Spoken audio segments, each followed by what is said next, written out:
お疲れ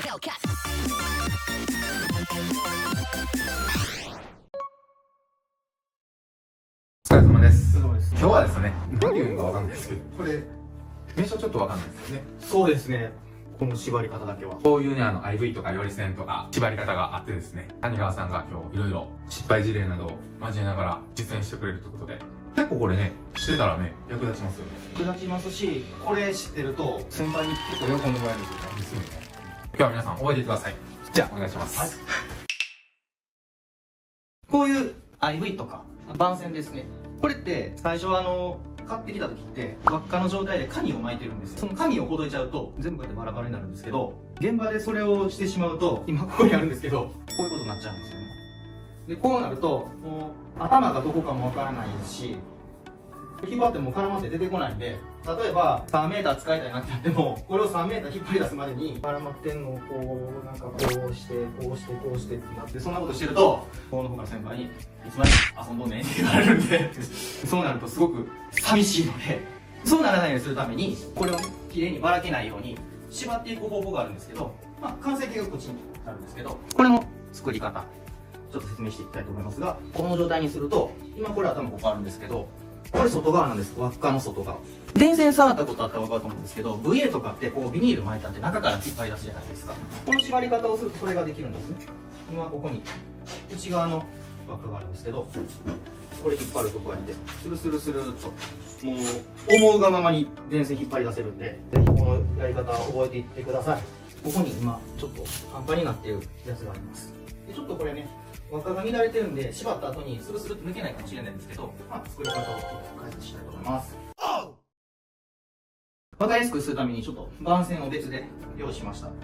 こっち見てもらったら分かるように、こいつ自体でね作ることできるんで、最初輪っかほどいた時一応バンドはしてあるので、そのバンドを切る前にまず外側から必要な長さだけほどくんですけど、その長さがどれぐらい必要かっていう話なんですが、大体これぐらいの輪っかの電線だったら自分の腕広げて、一広っていうんですけど、一広から 2m ぐらい、多分これ全部広げたら 1m60cm ぐらいあると思うんですけど、1m60 から 2m ぐらいあれば、長い方も後で切れるんで、短いとちょっとやりにくくなるので60切ります。でちょっと都合よく反対側のやつがちょっと短いので、極端にもうちょっと短くしましょう。短いとどうなるかっていうやり方見せます。ちょっと後で細かく説明するんで、短いとどうなっちゃうかっていうだけ見せますね。この時点で届かないので、最初のこの長さを決めるのが結構肝心になります。足りる長さだったらどうなるかっていうのを今からいきます。まずさっき切ったこの 2m の線、これを半分に折ります。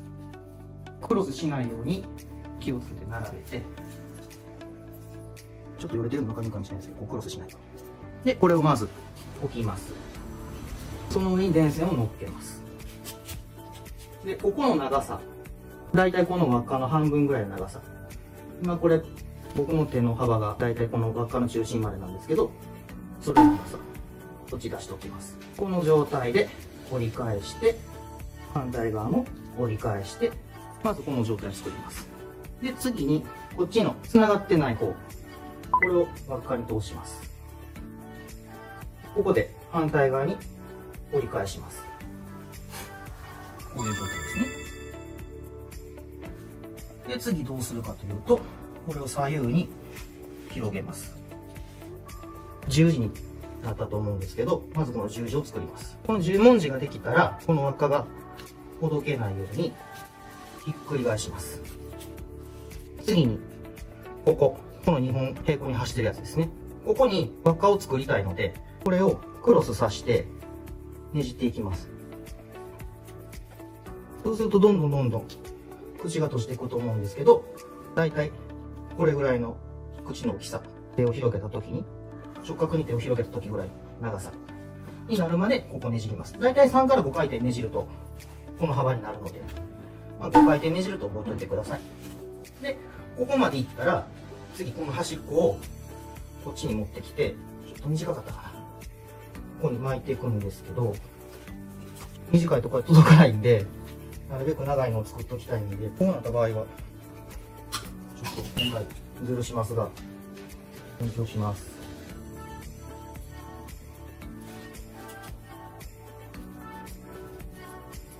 なるべく延長したくない理由が、これ延長するとここに団子ができるんで、線引っ張った時にここに引っかかるんで、本当はこれがない方が理想的です。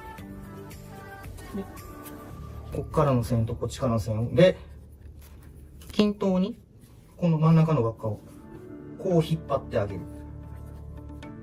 ここにねじっていって、輪っかの方ずれないようにねじってあげて、次自分の本体の方にねじってあげる。こっちも同じように2回転ぐらいねじったら、こっちを3回転ぐらい。3回転ないし4回転。で、ここはもう自分の気の済むまでねじってください。で、余ったら、切って、この端っこも内側向いてると線が引っかかっちゃうんで、横向けたりとか、邪魔にならないようにちょっとこっち方向に重ねてやったりとか、うまく玉と処理してあげて、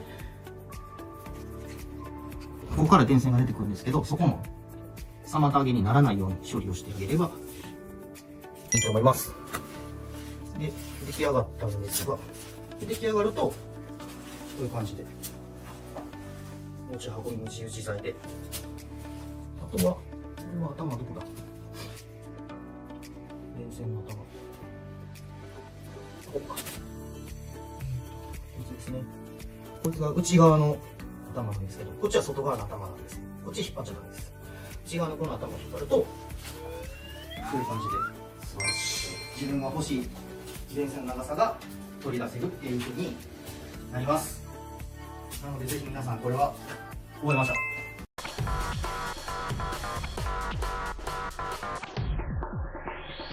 ありがとうございました。はい。これほんまにね、よく使いますもんね、IV とか。使えますし、これなかなか教えてくれる先輩いないんですよね。で、これを多分知ってないままの先輩も食べてはると思うんで、そうですね。中には、どうやったんそれっていう方いらっしゃいますんで。これからなくなっていく技術だと思うんで、今日またこれがね、広まったら嬉しいなと僕も思いました。そうですね。ということで、こんな感じで僕らは知識を共有して、電気業界盛り上げたいなと。同じようなもので、いつも協力してくれてますんで、インスタ、ツイッター、いろいろやってはりますんで、ぜひ、フォローしに行ってみてください。お願いします。何か一言ないですか？そうですね。僕らが気づいて紹介してる部分もありますけど、同じような業界で働いてて、現場でやってる方って、ちょっと現場で見たことあるけど、わからないこととかもあると思いますので、わかる範囲では答えたいですし、僕らも知らない知識をやっぱ覚えたいので、そういうのもぜひぜひ、どうぞ理由なりしていただいたらいいかなと思いますので、お願いいたします。そうですね。質問とかあればね、僕らもネタになるというか、こんなん必要とされてるんやって分かるから、またいろいろやりたいですね。そうですね。では、はい。こんなもんですね。はい。ありがとうございました。ありがとうございました。はい、お疲れ様です。今回はですね、国際産の切れるんですっていう刃があるんですけど、ほんまに切れるんかなと思って、ちょっと比較動画やってみようと思います。で、こちら。形が違うんですけど、モーターの速さとしては一緒です。1.3 の 3.2、1.3 と 3.2。だから言ったら性能は一緒ですね。こっちのちっちゃい方には国際の切れるんですをつけてます。こちらには、とある会社の刃をつけてます。で、スピードとか、切れ味とか、切れた後のあれとか、あとはちょっとしたバンドストの使い方とかを僕と谷川さんで交互に切りながらやっていきます。ってことで、秒数測りながら、まずこの L アングル、細いやつですね。これは一瞬で切れると思います。でちなみにね、このバンド層にも速度があるんで、これも多分切削速度っていう適した速度があると思うんですけど、僕はこれぐらいだったら6でマックスでいってます。では、掛け声お願いします。レディーゴー。3.5 秒ですね。3.5 秒ですね。国際の切れるんですわ。3.5 秒でした。はい。では次、他社製。さっきは 3.5 秒でした。じゃあ、行きましょう。レディーゴー。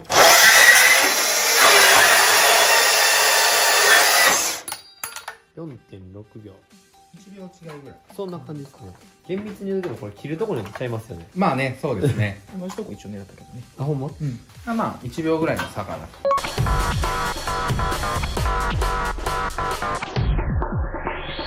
次、僕らが使うダクターレール、正式なハンガーレールかな、今あるの。で行ってみます。では、南の P25 のハンガーレール。ちょっとさっき切れ味見てなかったんで、これちなみに何が違うかって言ったら、刃の山がね、14山、18山と、テレコになってるらしくて、粗め、細めと交互に来るんで、綺麗に切れるよ、と、メーカーの国際さんがおっしゃってました。ほんまなんか、ちょっとわからないんで、検証していきます。では、お願いします。レディーゴー。3.2 秒。早いな。いきますよ。レディーゴー。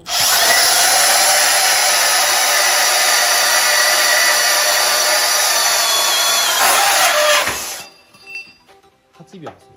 最初火花出た。うん。焼けたね。硬そうな感じで。 4ぐらいでいかなかったんですかね。かもしれんですね。スピードが速すぎた。一応今8秒と 3.2 秒ということで4、5秒差が出ました。で、これが、こちらが他メーカー、国際産の歯なんですけど、ちょっと他メーカーさん焼けちゃったかな。で、国際産はまあまあ普通、まあバリは少ないかなと。ちょっと6で、高速で回したんで、4ぐらいで回す方がいいのかもしれないですね。っていうのもありました。じゃあ次はステンレスのレール、南の25のステンレス、次行ってみたいと思います。で、これね、先ほど言ったように速度があるんですけど、今回2でいこうと思います。多分ね、6でも切れるのは切れるんですけど、歯が摩耗したり、切れ味が悪くなったりするので、僕は2ぐらいがおすすめかなと思うんで、2でいきます。じゃあ、いきます。レディー、ゴー。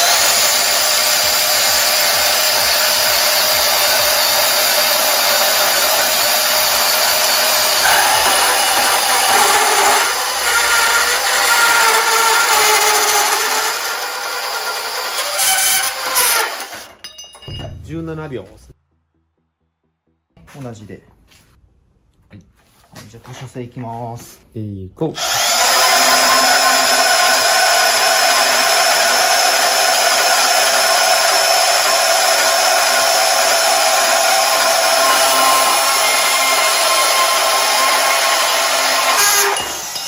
14秒。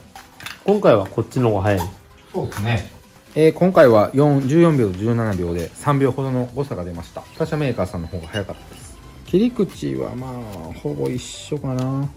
ちょっと他社メーカーは焼けてるのかな。国際産は焼けてないかな。ここちょっと青くなってるかなって感じです。あとはちょっと鉄に戻ってこういう5ミリぐらいの鋼材、これも切ることよくあると思うんでいこうと思います。ちょっとこれに関してはここの幅が僕の持ってるバンドとは狭いんで、ここからここまでっていう設定でいきます。速度はまあこれちょっと分厚さもあるんで4ぐらいですね。はい、いきます。レディー、ゴー。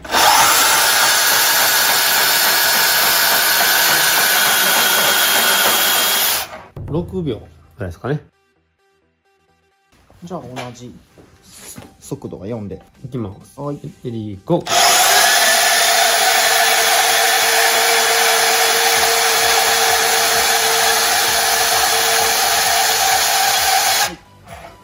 9秒かかりましたね。だいぶ差ありますね。そうですね。やっぱ材質によって変わったりもするんでしょうね。うん。次はちょっとごついサスの304、5ミリ。なかなかこういうのを切ることはないと思うんですけど、これも2でいきますわ、速度は。では、準備 OK です。レディー、ゴー。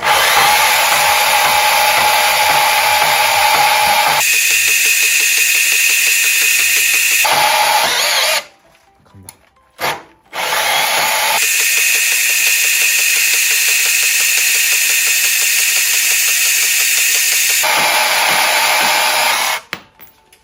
38秒。こっちが濃くですね。それ素手で持てるぐらいですね、今。ね、もう全然もう。そうですね。熱さは今、切断面全然熱くないです。手で持ってます。これぐらいの厚みになってくると、温度がね、じゃあこっちも同じく2で。はーい。はい、レディー、ゴー。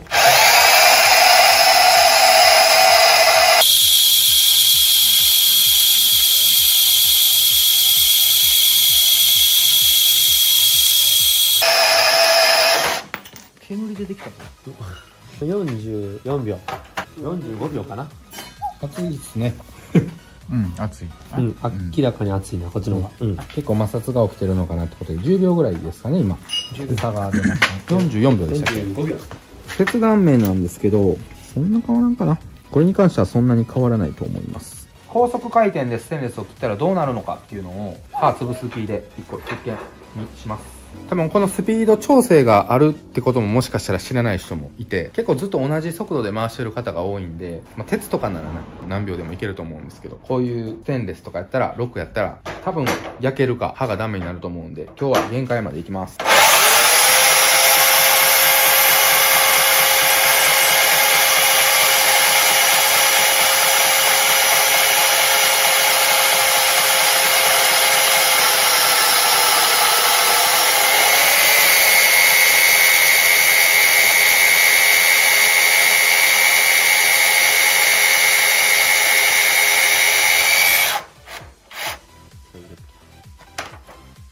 まあ途中でね歯がダメになったんでしょうね。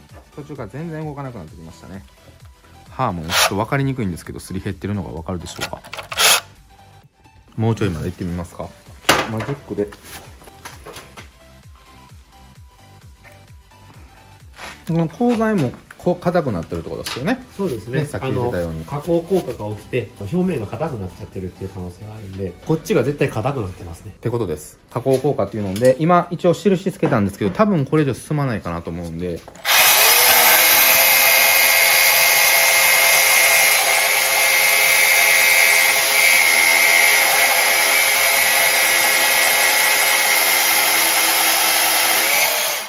ことです。ステンレスで、6にしたらこうなりますんで、もうこの刃はダメなんかな。鉄でやってみますと。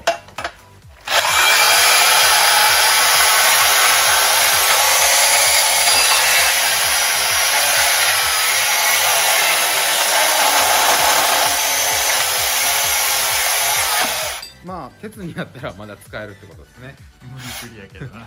ってことで、刃は摩耗するんで、ステンレスは無理しないでください。検証結果なんですけど、アングルメッキ、これの秒数は国際産が6秒で、他社メーカーさんが9秒でした。で、次ダクター P25 ね、南のやつね、これが国際産が 3.2 秒、他社メーカーさんが8秒でした。次、鉄アングル、これが国際産が 3.5 秒、他社メーカーが 4.6 秒、1秒の差ですね。これハンガーレールのサスバージョンね、これ国際産が17秒、他社メーカーさんが14秒でした。で、このごっつい 5mm のサスの板ね、これは国際産が38秒で、他社メーカーさんが45秒でした。ってことで、まあいろいろやってみたんですけど、バンドソーの性能は一緒なんですけども、まあ、僕ら違う人がやったんで少々の誤差はあると思うんですけど、全体的に国際産が勝ったかなと。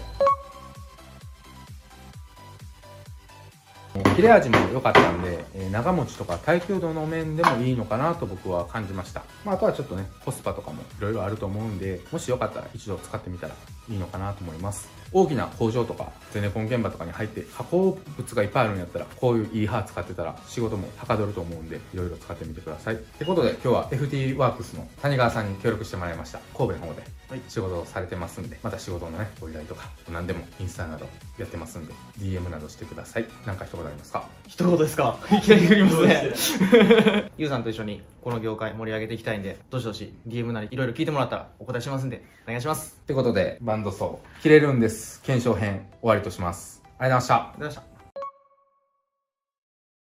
お疲れ様です。電気屋 YouTuber です。今日はね、何度か僕の動画でも出させてもらってる国際産の会社に遊びに来てまして、ね、キックお縛りの谷川さんと増田さんでね、来たんですけど、この前ね、面白いものを作ったよってことで、村松さん来てもらっていいですか？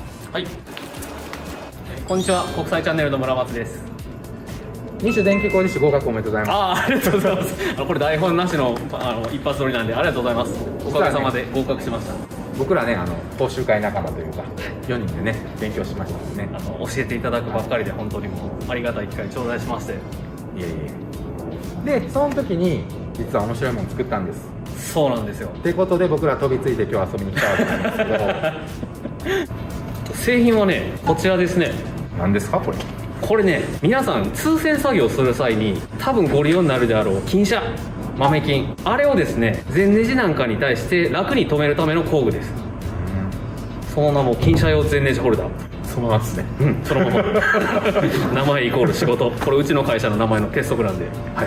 これをご利用いただくと非常にですね、金車を止めるのが楽に、早く、そして安全に正確にできるようになります。わかりました。じゃあこれね、ちょっとなんか使い方難しそうなんで、ちょっと今から付け方の説明とかしてもらって、で今日人もいっぱい来てもらってるんで、実際の入線作業をやっていこうと思います。じゃあ今からやってもらうんですけど、今日はプレゼント企画も用意してもらってるってことで、そうなんですよ。ありがとうございます。決大サービスでございます。そちらの詳細については国際さんのチャンネルの概要欄貼っときますので、ぜひ皆さん見に行ってください。応募してください。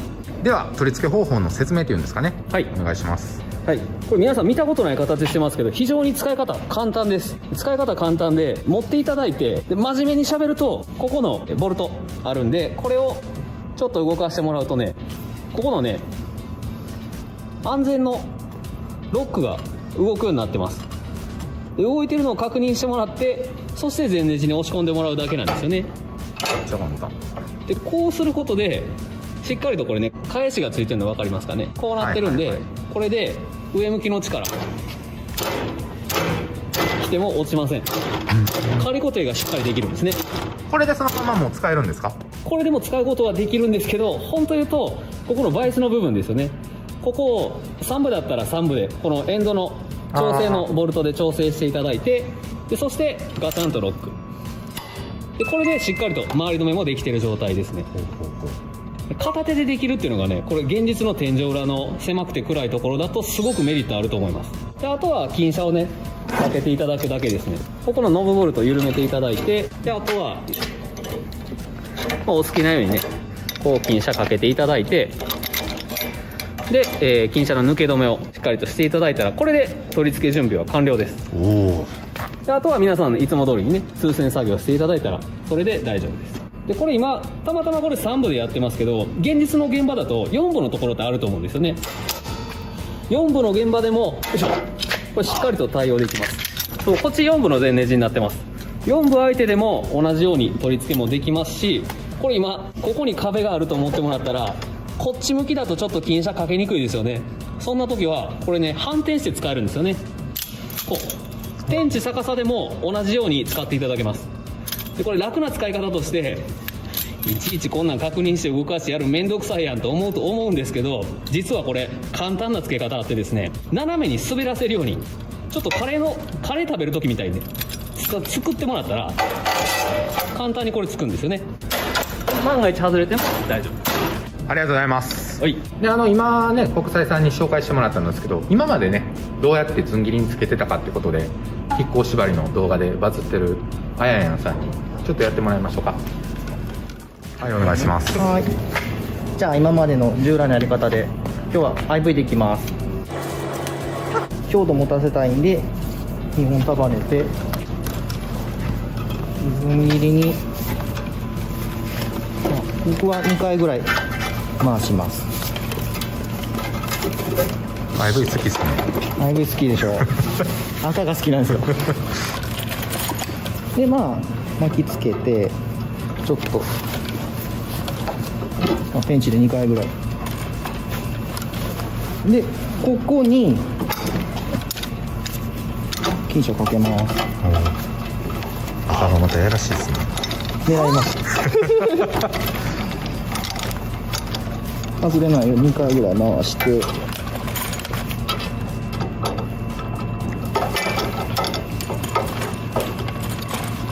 これで、一応保険で余ってる方も落ち止めみたいな感じでしておいて、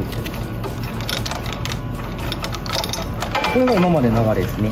こんな感じで、この方法もね新人さんの方とかね覚えておいてもらえたらね、そうですね。入線作業の時とか、すごい便利なんで、ありがとうございました。はい。ってことで国際さんの商品実際に増田さんに取り付けてもらって、あと金車も取り付けてもらうんですけど、金車ってどういう風に使うのやろっていう、初めて見る方もおると思うんで、その辺の解説もしながらお願いします。わかりました。ではお願いします。はい。このずん切りを、天井裏のずん切りやと仮定してもらって、このまま片手でね、下からカレーライスすくうみたいにしてめっちゃパクってるおっしゃってましたけどこういうほんまに気持ちで言ってもらったら、でバイスの今ネジもいい設定になってるんで、もうがっちり固定されてます。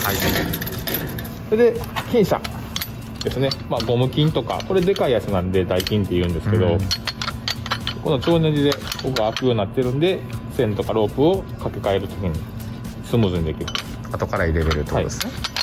でこの緩めてあげて、でこう挟むような感じでこれを締めてあげれば落ちることないんで、この手でロープかけます。ロープもかけましょう。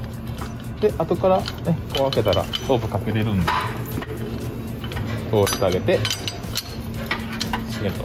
でこれはこっち向き、こっちが向こう面が壁やとすると、この超ネジ反対側にかけちゃうと取り外しの時にやりにくいんで、広い方に超ネジが来るようにしてあげないと後で取りにくいんで注意してください。注意ポイントですね。はい、あるあるです。はい、ありがとうございます。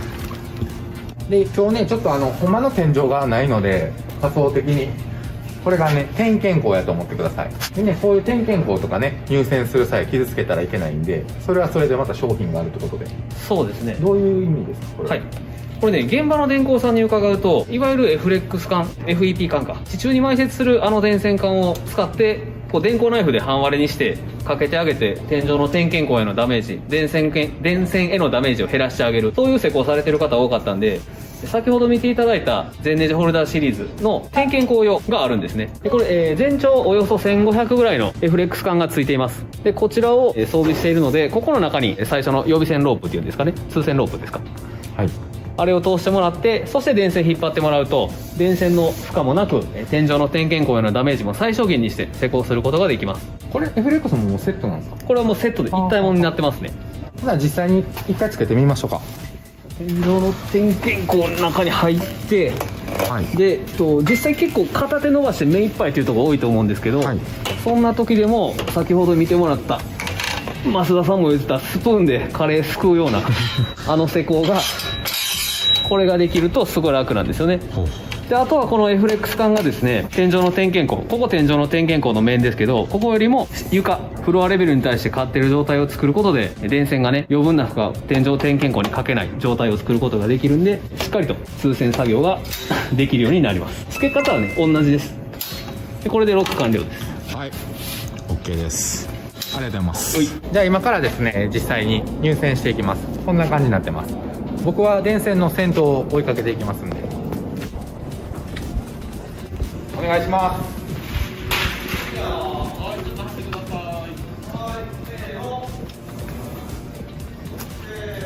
まずフレックスのところがね、無事に通るかですね。はい、せーの。せーの。余裕で通りましたね。せーの。金車もね、全然、せーの。強度的にいけそうですね。せーの。これ置いてみるからいいね。あ、はいはい。せーの。いい感じですね。わかる？ああ。今3つ目のポイントに来ましたね。4つ目の金車。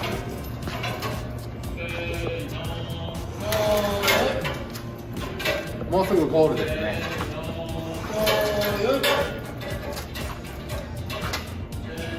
全然ね、がっちり固定されてますね。お、頭が来ましたね。もう一回いきますか。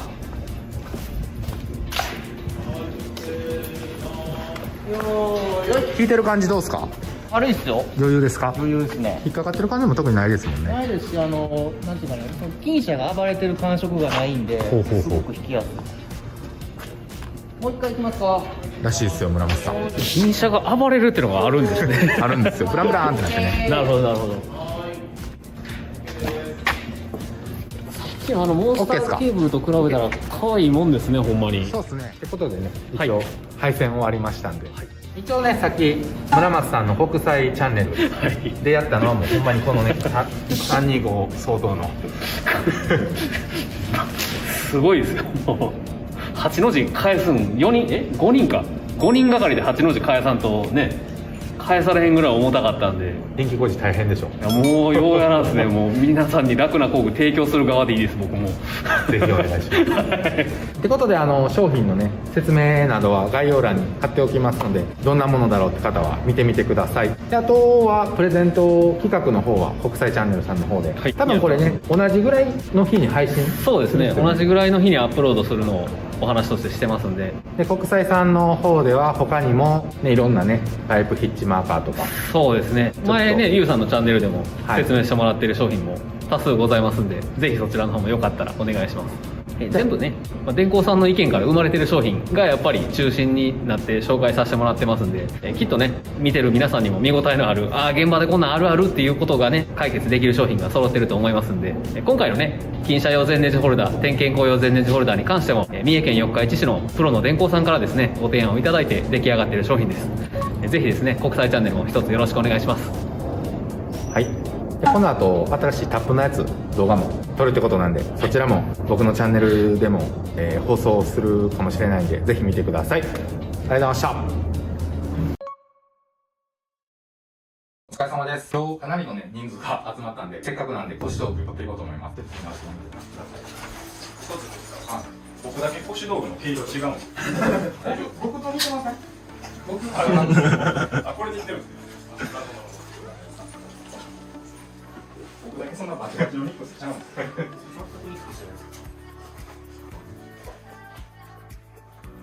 ということで、皆さん一人ずつもう動画は撮ってるんで、詳しく撮っていってもあれなんで、今日は結構重さがどれぐらいなのかとかね、質問多いんで、全員の腰道具を測っていって、誰が一番重いんかなってことでやっていこうと思います。カメラやってもらってたんで映ってなかったんですけど、います。後ろ向いてください。こんな感じです。ほらバチバチや増田さんと、ジュン君と、バーテックスの沼崎さんと、妹さんと、谷川さんと、全員、出演してもらった動画貼っとくんで、興味ある方は見てください。じゃあ、アイウェイを順でいくんで、妹さんから。そんな学校みたいなのでいきますはい。お願いします。何したいですか？どうしたいですか？乗せてください。作業かっこいいですね。やめて。一番ダサいですやめて。なんで今日撮るの？おかしいやろ。いきます。お、8.87。前よりちょっと増えた。増えたっすね。ねはい。 1番目のバッターは 8.87 でした。次は、E の次は、あいうえを書きくけこさしすせそ、まみむめ。増田さんか。だいぶしてたよ谷川さんね。作業がありますよ。これ重そうですね。1回刺さってるっすもんね。変わったことないっすね。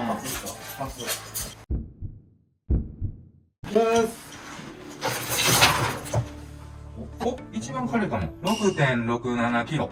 なるほど。軽い人も言ってるけど重いけど沼崎さんですね、次。18頃のインパクトが取らされてるの僕だけですからね。これが強そうですね。一番ダサい。身内で傷つけようね。これでもお 7.150 キロ。重さで言ったら2ですね。いい。暫定に。次が、みむめも。増田さんですね。後半したいもんだよ。2桁いくんちゃうかな。後半。もんだよな。しりしてるもん。ほら。11や。 11.2 キロ。これでマックスやからね。フル装備なんで。あ普段はこれでは仕事してあ、断トツ1位ですね。体おかしない。腰はしてます。じゃあ、淳君。その子赤いな。めっちゃいい。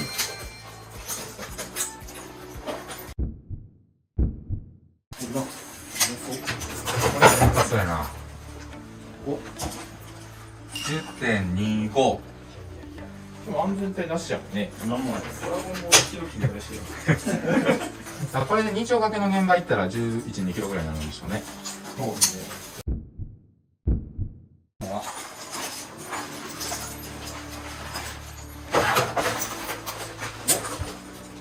7.3 キロ。しっかりしてますね。2番目に軽いですね。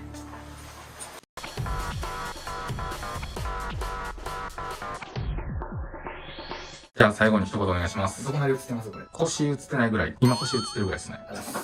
お疲れ様です。翔太です。バーテックスっていうチャンネルやってます。よろしくお願いします。ありがとうございます。次、谷川さんね。毎度ツイッターネーム電気屋のあやんこと谷川です。ニュースの動画ちょくちょく出てきますのでこれからもよろしくお願いいたします。ありがとうございます。ショットバーテックスというチャンネルの一応リーダーですかね、僕はね。はい。Twitter、Instagram、YouTube いろいろあるんで見てください。初めか。初めか。今のところ暫定1位なんで、どこより重たい人、挑戦者待ってます。チャレンジャー来てほしいですね。はい。最近、電気 YouTuber を目指して、そんなに腰道具以外は伸びていないんですけど、来年はもっと伸びるように頑張ります。お願いしまお願いす。します。ということで、今日は簡単な重さ測る動画になったんですけど、皆さんのインスタとかツイッターとか、概要欄に記載しておきますんで、ぜひ遊びに行ってフォローとかしてみてください。ありがとうございました。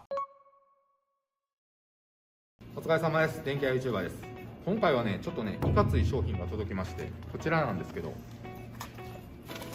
新潟電機さんっていうところでね、作成されてるポータブル電源を丸紅エネブル株式会社さんが取り扱ってるんですけど、これをね、電気工事業界でも使ってほしいってことで、皆さんポータブル電源ってそもそもご存知ですかね。結構知らない人が多くてね、結構アウトドアとかだったら使われてる方多いんですけど、僕らやっぱり発電機、ガソリンのやつを使ってやることが多いんで、こんなんを使ってみてもいいんじゃないかなということで、いろいろやっていきたいと思います。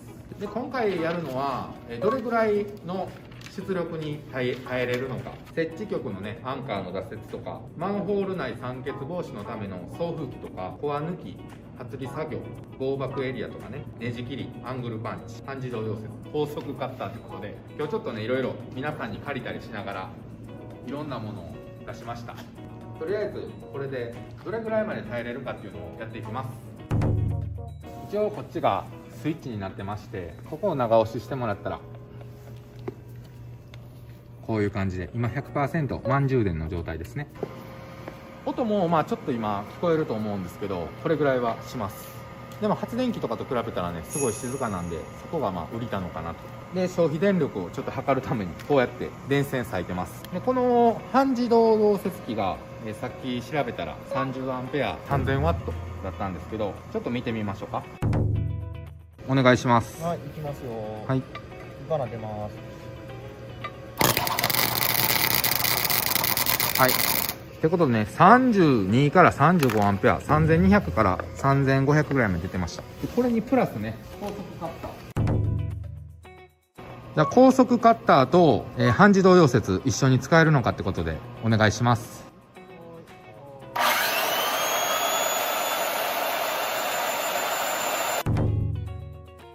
今ね40アンペアってことで4000ワットまでずっと使ってたんですけど、普通にいけましたね。ちょっともうちょっと無茶してみようと思います。ってことで半自動高速カッターにプラスアングルパンチャーも足してみます。では皆さんお願いします。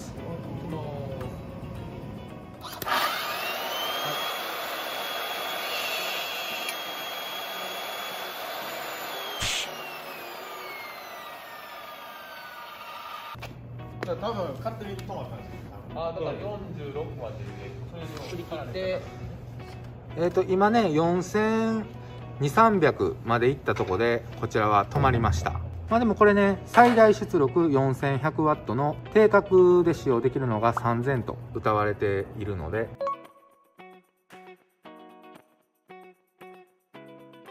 ちょうどねその数字通りってことで、どうですかこれ使ってみて。こんだけ使いましたけど、実際これプラスで回すことってないとは思うんですけど、停電作業とか、はい、ね、充電し何かしながらライト焚いたりするとかやったら全然足りますもんね。3000、4000までいけるんやったら停電作業本当に重宝しそうな気がしてます。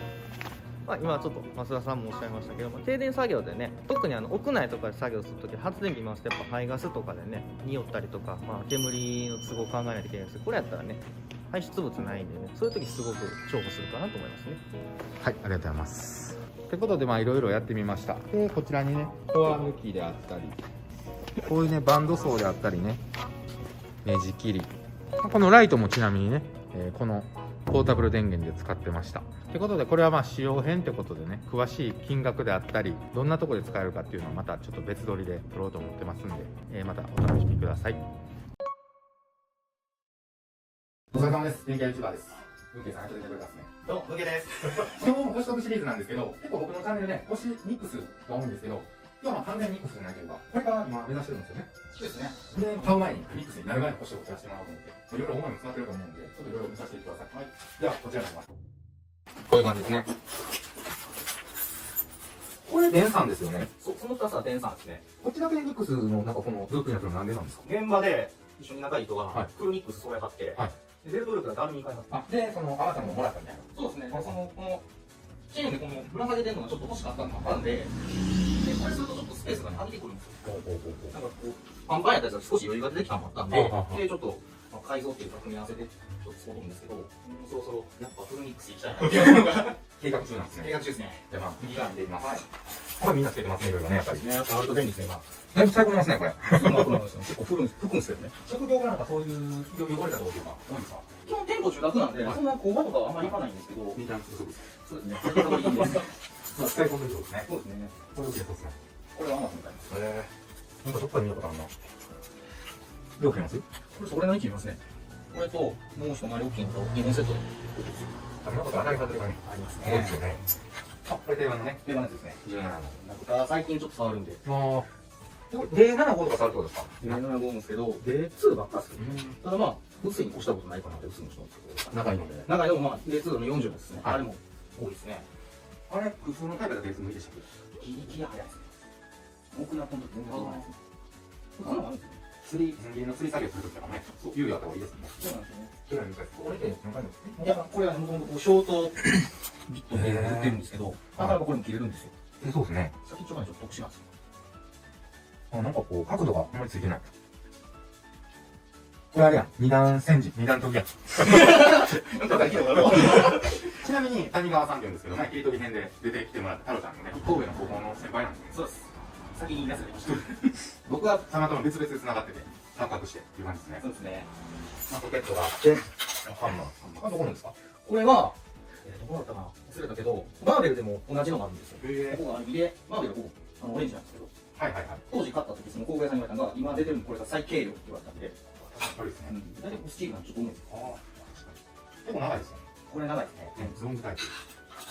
なんでロングなんですか？重核木材てる時に、ステップ叩く時に、長いの楽の時あるんですよ。力が入るから。そうですね、軽い力でポンと叩くれる。木造とか住宅建築で絶対ハンマーつけてますよね。いりますね。そうですね。絶対ステップ叩くんで。僕そんなにつけないんで、たまにまあつけるんですけど、木造の人絶対ついてるなと思って。これはこれ未来のやつなんですけど、実はこれインスタのキャンペーンで上がってまして、なんかかっこいいですもんね。まあ未来さんから限定食っていただいたんですよ。これは売ってはない。売ってないんですかね。限定食でって書いてあったんで、カタログにはこの色見たことないんで、いいですね。で、ここがこういう風になってるんマンションになってて、で、ちょっと、離れちゃったりとかするんで、うっとうしくなっちゃったんですけど、ここに本当はレバーが長くあって、このレバーをリリースすると、こいつ外せるんですよ。あ、ベルトだけ残って、この鞘がなくなる。おー。外せるんですよ。だからナイフとかいらないとこやったら、確かにね。っていうのができるみたいで、そうですね。そうですね。これはカチャッと変わる。そうですね。ビガンマックですね。これもじゃあ同じ仲間なんですね、未来。未来ですね。これも未来の電光マックっていうよく見ますね、これ、電光マック。多分この鞘付きのやつでは、電気屋さんで一番有名やったんちゃうかなと思うんですよ。今はまあ他のメーカーも出してますけど。うちのチャンネルではこいつは初めて見ました。あ、そうですか。出てきたの。最近、田島さんの人気ですかね。そうですね、初めてよく見ますよね。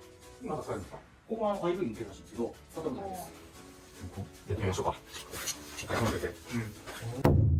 この機能使ったことないってことなんですけど、気になってる人もおると思うんで、やってみましょうか。ちょっとやってみましょうか。VM もついてるけど。あ、まず言いましょう。はい。サク機能もついてるんですね。中にここについてるんですよ。このなんか刃みたいなんで、これがこっちか。刃になってるんで、ちょっと錆びてるから、切れ味がもしかしたら。悪いかもしれないですよ。使ってないけど。入れて、おお。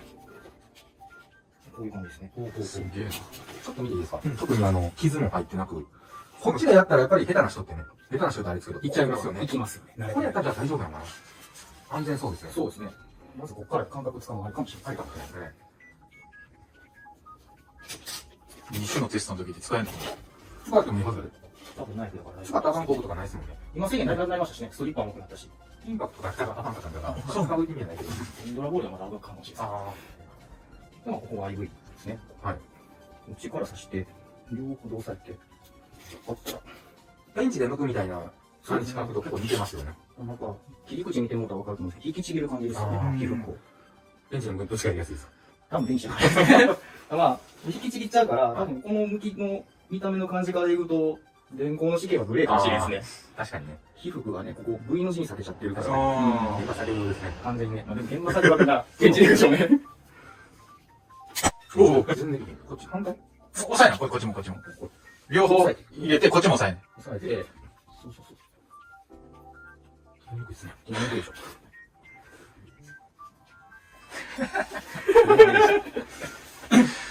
これは、こっちだけかな。最後、こちらですね。こっちはまあ、もうこれ1個しかない。ベンチ忘れたとか、リップ忘れた時ぐらいですね。緊急用ですね。緊急ですね。おまけ機能ですね。これが、オールマですね。これ、試してみません？滑りますね。だからこいつ、もう、8分目ぐらい。 8本。やっぱここがダメなやすいんですかね。ここがね、出たってくると、このレバーがね、ポキッと折れてなくなったとか3回ぐらい。それでもこいつを使い続けるんですよ。なんかこう、そうなんですよ。結局このスライドがランプを超えちゃったんで。オートロック機能ってことですね、これ多分。そ確かにね。僕のはロックできるんですけど、手動なんでめっちゃダメですよ。ああ。昔ダイヤルシートだったんですけど。ああ。確かにオートロックだ。ここは変形器を当てたりですね。そうですね。これ、ここが使えるんですよ。ここですね。段ボール開封するときも使うんですよ。あ器具とかではいはい切ったら、切っちゃうときがあるじゃないですか。そういう時にそっち。これ安全ですね。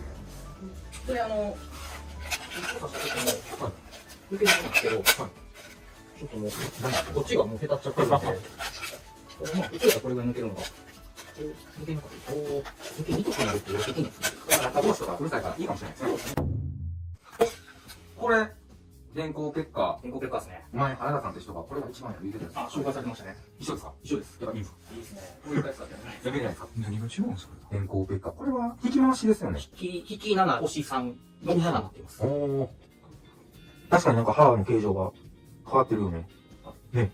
綺麗なったんですか？あ、ほんとか。いっぱい持ってますねこれ。皿挟む。この感覚がちょっとこう、いろいろ。普通のこの山ってこういう形してるじゃないですか。はい。直角と斜めとみたいな。はいこいつ、ほぼ山形なんですよ。はだからどっちでも切れるようにっていうようないはい。形状らしくて。へーこれメーカーさんに教えてもらいました。ライフソーっていうメーカーさんですか？いや、Z 層っていう、ノコギリとかを作ってる、はいメーカーがあるんですよ。兵庫県。はいそこもぜひ。らしいです。あります。これもやっぱあれなんですね。住宅系の趣味が。すごいそうですね。やっぱどうしてもボードタイプとかね。はいはい。使いますね。これはなんかフォーとか。エビタイプか。そうです。 16。 16ですね。落ちちゃうんですか？っていうのもありますけど、こう刺すと刃が出るじゃないですか。あで、しゃがんだ時にこう床傷つけたりとかもあるのと、あと自分に刺さるんで、はいそれ嫌でちょっと、もうちょっとかっこいいの作れたらよかったんですけど。あ、でもこのファンいいですね。僕もファンリアスはい。がこう、ケツに刺さったりね。あ尖ってるじゃないですか、先っぽ。あ、ありますね。で、たまに傷つけてしまったりあるんで。いいですね、これ。あと、もうちょいかっこいい何かで。色変えたらいいかもしれないですね。そう同じ色とかね。色変えたらいいかもしれないですね。ちなみにこのミックスですね。こいつ下がクジラなんです。下がクジラなんですね。これも。こっちは電算ですね。結構まばらな感じなんですね。まあまあ、多国籍ですね。ザコクスですね。電気始めた当時から使ってるのがこの2つです。これが未来。これ未来、クジラ、ミックス、電算、電算。そうですね。はい。ちなみにこれはドライバー、マーク。こっちも別セルです。あ、別です。これ長いですよね。長いです。器具、奥股ですとか、盤の奥とかやったらこの長さの方が便利なんで。そういう意味でみんな長い使われてるんですね。ただまあ、長いと狭いとこ入らない時あるんで、どうしてももう一本短いの持っとかなあかんんですけど、はいはいはい。この長さになるとこの長さもやっぱ楽ですね。ちなみにこれ今度ゆっくりやろうと思ったんですけど、黒金の新しく発売されたやつで、これがまあオーソドックスなね、長さですよね。 100ミリって言われですね。で、これが谷川さんと同じく。旅館短いんじゃん、藤井屋さんの方が。首下は一緒やと思うんですよ。あこの上が違う。だからまあ新人さんというか道具選び考えられる方は、自分の仕事によってちゃいますね。ちゃいますね。僕とかやったらこの短い方がいいんですよね。狭いところから。でも谷川さんとかやったら、まあこっちの方がやりやすいと。そうですね。っていうのもまあ買うときに気をつけてくださいね。はじめ、わけわからず買ってしまいますよね。そうですね。とりあえず買いますね。だから、なんだかわかったら、短くあると思うんで。そうですね。いいですね。メニューよく見ますよね。いいよく見ますね。量が好きなんですかこっち。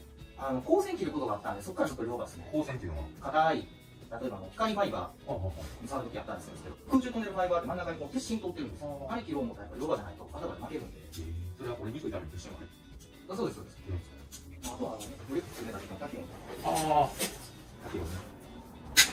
あ、強そう。メリーです。これみたいなのがありますね。やっちゃいますね。電気屋さんあるあるですね。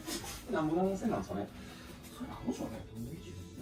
10年ぐらいですね。なかなか持ちやすくなるんですよね。あ、これもメリーですね。この色初めて見た。こっちが今主流みたいです。このブリックとか。こっちのこのつるっとしてるやつ探す方が今大変です。ちなみにどっちがいいですかこのこういうのついてるのとするか。ペンチに関してはこっちの好きです。滑りにくいんで、やっぱしでニッパーは言ってしまうと点線無理だとか繊細なことをやる時があるんで、グリップ感が分かりやすいのが好きで、こっちに薄い方にしてます。多分それはでも、やる人によってその手に馴染みがあると思うんで、グリップもやっぱり使ってみないと分かんないと思いますね。定番です。定番なんですけど、なんかいろいろ改造してますね。現場用と同じの持ってるのに、あーやっぱいるじゃないですか。はいで、間違えないようにってやってるんですけど、はいまあ、そろそろラッピングっていうかね、したいんですけどね。エリサさんみたいな。はい。FT ワークス。まあ、これは説明するまでもないですね。定番ですもんね。今じゃどこでもね。負けたら。緑派なんですね。いろいろますね。秋田グリーン派です。負けたら見ますね。これなんでこうあるんですかこれは、こっちはまあ普通にはい仕事として使ってて、言ってしまえばゴミ袋に使ったりとかするんですけど、こっち、まあいろんな仕事をするんで、例えばそのバンケツやるときにその圧着使ったりですとか、エアコン触ることまでそうなるとこう本気入れたりですとか、いろんなサイズの工具とかを入れる場所が欲しくて、はいちょっと袋にしちゃったんですよ。もう作を探すのがめんどくさくなって。確かにね。さっきやったらこれは入るけど、これは入らんとか。そうなんです選ばれてくるんですね。今思ったんですけど、これは後付けですかこれはこれでですね。補強じゃなくて、はい。足してるみたいな。ここを足してます。のドライバーホルダーを貸してるんですよ。これだけですね。このこれです。こうしてね。穴を開けて。開けて、もう2色で。便利ですか？便利ですね。確かにこの1個分皮取れへんからいいですね。どうしても入るとこがなんかね、苦肉の策です。これ一応フィットしてるですね。はい。悪いですね。こっちもかな？そっちも貸してます。ちょっとガラス。これ2色で。ここはもう死んでしまうんですね。そうですね。ライト。天井が明るいと欲しくて。なんですかこのメリークリスマスみたいな。これは、スルーナイトっていう、軍事用っていう、なんとしかも USB やん。充電式です。ね。警察とか、はい軍とかの人も使ってるタイプのすげえでかっ。強いライトで、これで7000、8000ぐらいです。今しますね。これはもう予備はないんですか？予備は、このバッテリーだけで買えるというのを聞いたことあるんです。バッテリーなしのモデルも確か存在したんで、これを充電できるあれもあるんでしょうね。サイクルがあるでしょうね。ほんならまあ、白は白では消えることはないと。これ明るいわ。見た目かっこいいですね。それが今、赤、青、黒が足元も下がる。これギュッと締め込んでます。ちょっと検証してみよう。明るい。これは広角がないんですね。あ、そうですね。フォーカスできないですね。今日は見に来てる人がいます。そうだ。以上。明るいですよね。僕もこれ使ってます。これね、いつも思うんですけどね、あれたら、ピッてなるときありますよ。あ、なんかこの振動でなんかピッてなるときありまよねですすよね。。このどっちかわからなくなるんですよ。これならないですね。僕もなるんですよ。一応なんか中でファンと調整できますもんね。あ、確かなんかダイヤルがついてると思うんですけど。強すぎるかもしれないですね。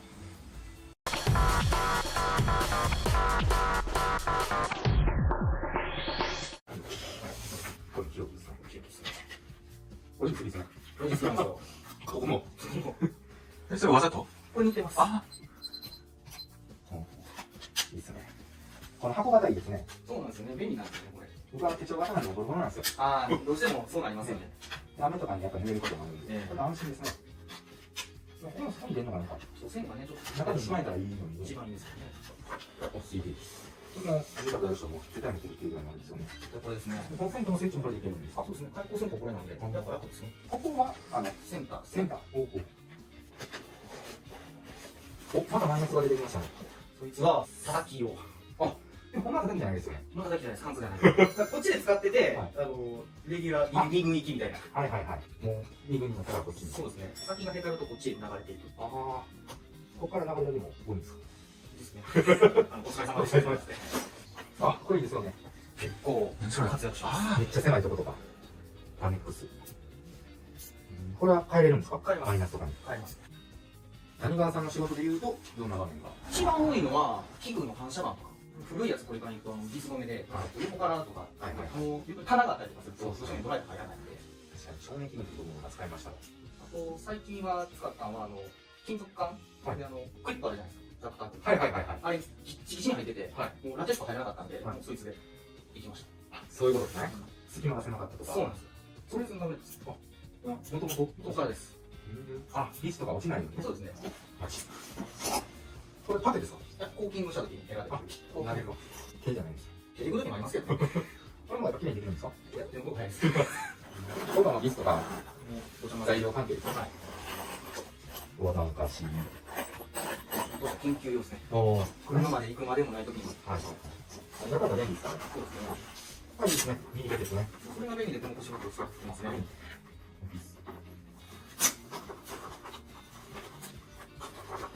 ここにはあれですね、圧着関係が入っている感じですね。緊急関係ですね。 いい、端子。ワード、消しゴム。いや、これいいな。ね、欲しいですよね。これいいですね。レンザンさんって小分け結構考えてくれてますよね。そうですね。中が仕切られたりとか、ね。これね、違うモデルやったら中がこう、展示先とか3章になってたりとかありますね。うんうん。中がまあ仕切られてるんだけど、いろいろ入ってますね。買ってますね。金のやつがあ、これのビットですね。これいいですね。はい。販売やすい。頑張りやすい。結構触ったりすることもありますね。何を買うんですか？最近多いダクターと、あと、金属管インチまでですね。ちょっとちっちゃいですか？ちっちゃいです。ガリガリってます。結構いかなあかんなと。ストローク量多いです。で、これは長くできるやつですか？そうですね。ちびってくると、はいはい。こいつで延長近く感じですね。おものは大事に使ったりですね。最後までいきますね。そうなんですか？それポンチですね。あ、先が結構出たっていう感じですね。さっきちょっと丸めてますね。あ、わざとですか？はい。自宅とかの外壁で、ちょっとビス打つ時の、さっきそいつで頭3ミリぐらい結構増しとくんですよ。それでビスになります。鉄に使うんじゃないんですね。鉄には使わないですね。鉄はまた別で車をしてるんで。そういうことか。そういうことか。でも何回も使わないですよね。使わないですね。だってよく引っかかって邪魔してきますね。でもなんか着るのもったいない気するしね。つけたままですね。ここにつけるんですね。オーケーですね。このタイプのセーブ初めて見ましたわ。これに爪の。爪そのままできんねんよ。田島のセフが多分一番有名だと思うんですけど、あれはもうこっちとこっちがセットになるじゃないですか。で、現場とかで見に行った時にこいつ単体で持ってってベルト引っ掛けたかったんで、で、このタイプ使ってるんですよ。確かにこれだとどこでも引っ掛けれますよね。それはあります。これいいな、確かに。これ初めて見た。俺初めて見た。これいい。で、責任もそんなことないし。で、ここはあ、で、ここ押して。ここをね、こっち手前に引っ張ると、見てます。ああ、で、いいな。なるほど。これは、コブラバックルベルトって言って、はいはい。これ本当はこの腰道具とかのためのベルトじゃないんですよ。補助台として売ってるのとまた別別ですね。はい。こいつのベルト自体は普通に売ってるやつなんですけど、軍人さんとか、あと、軍人すぎるさ。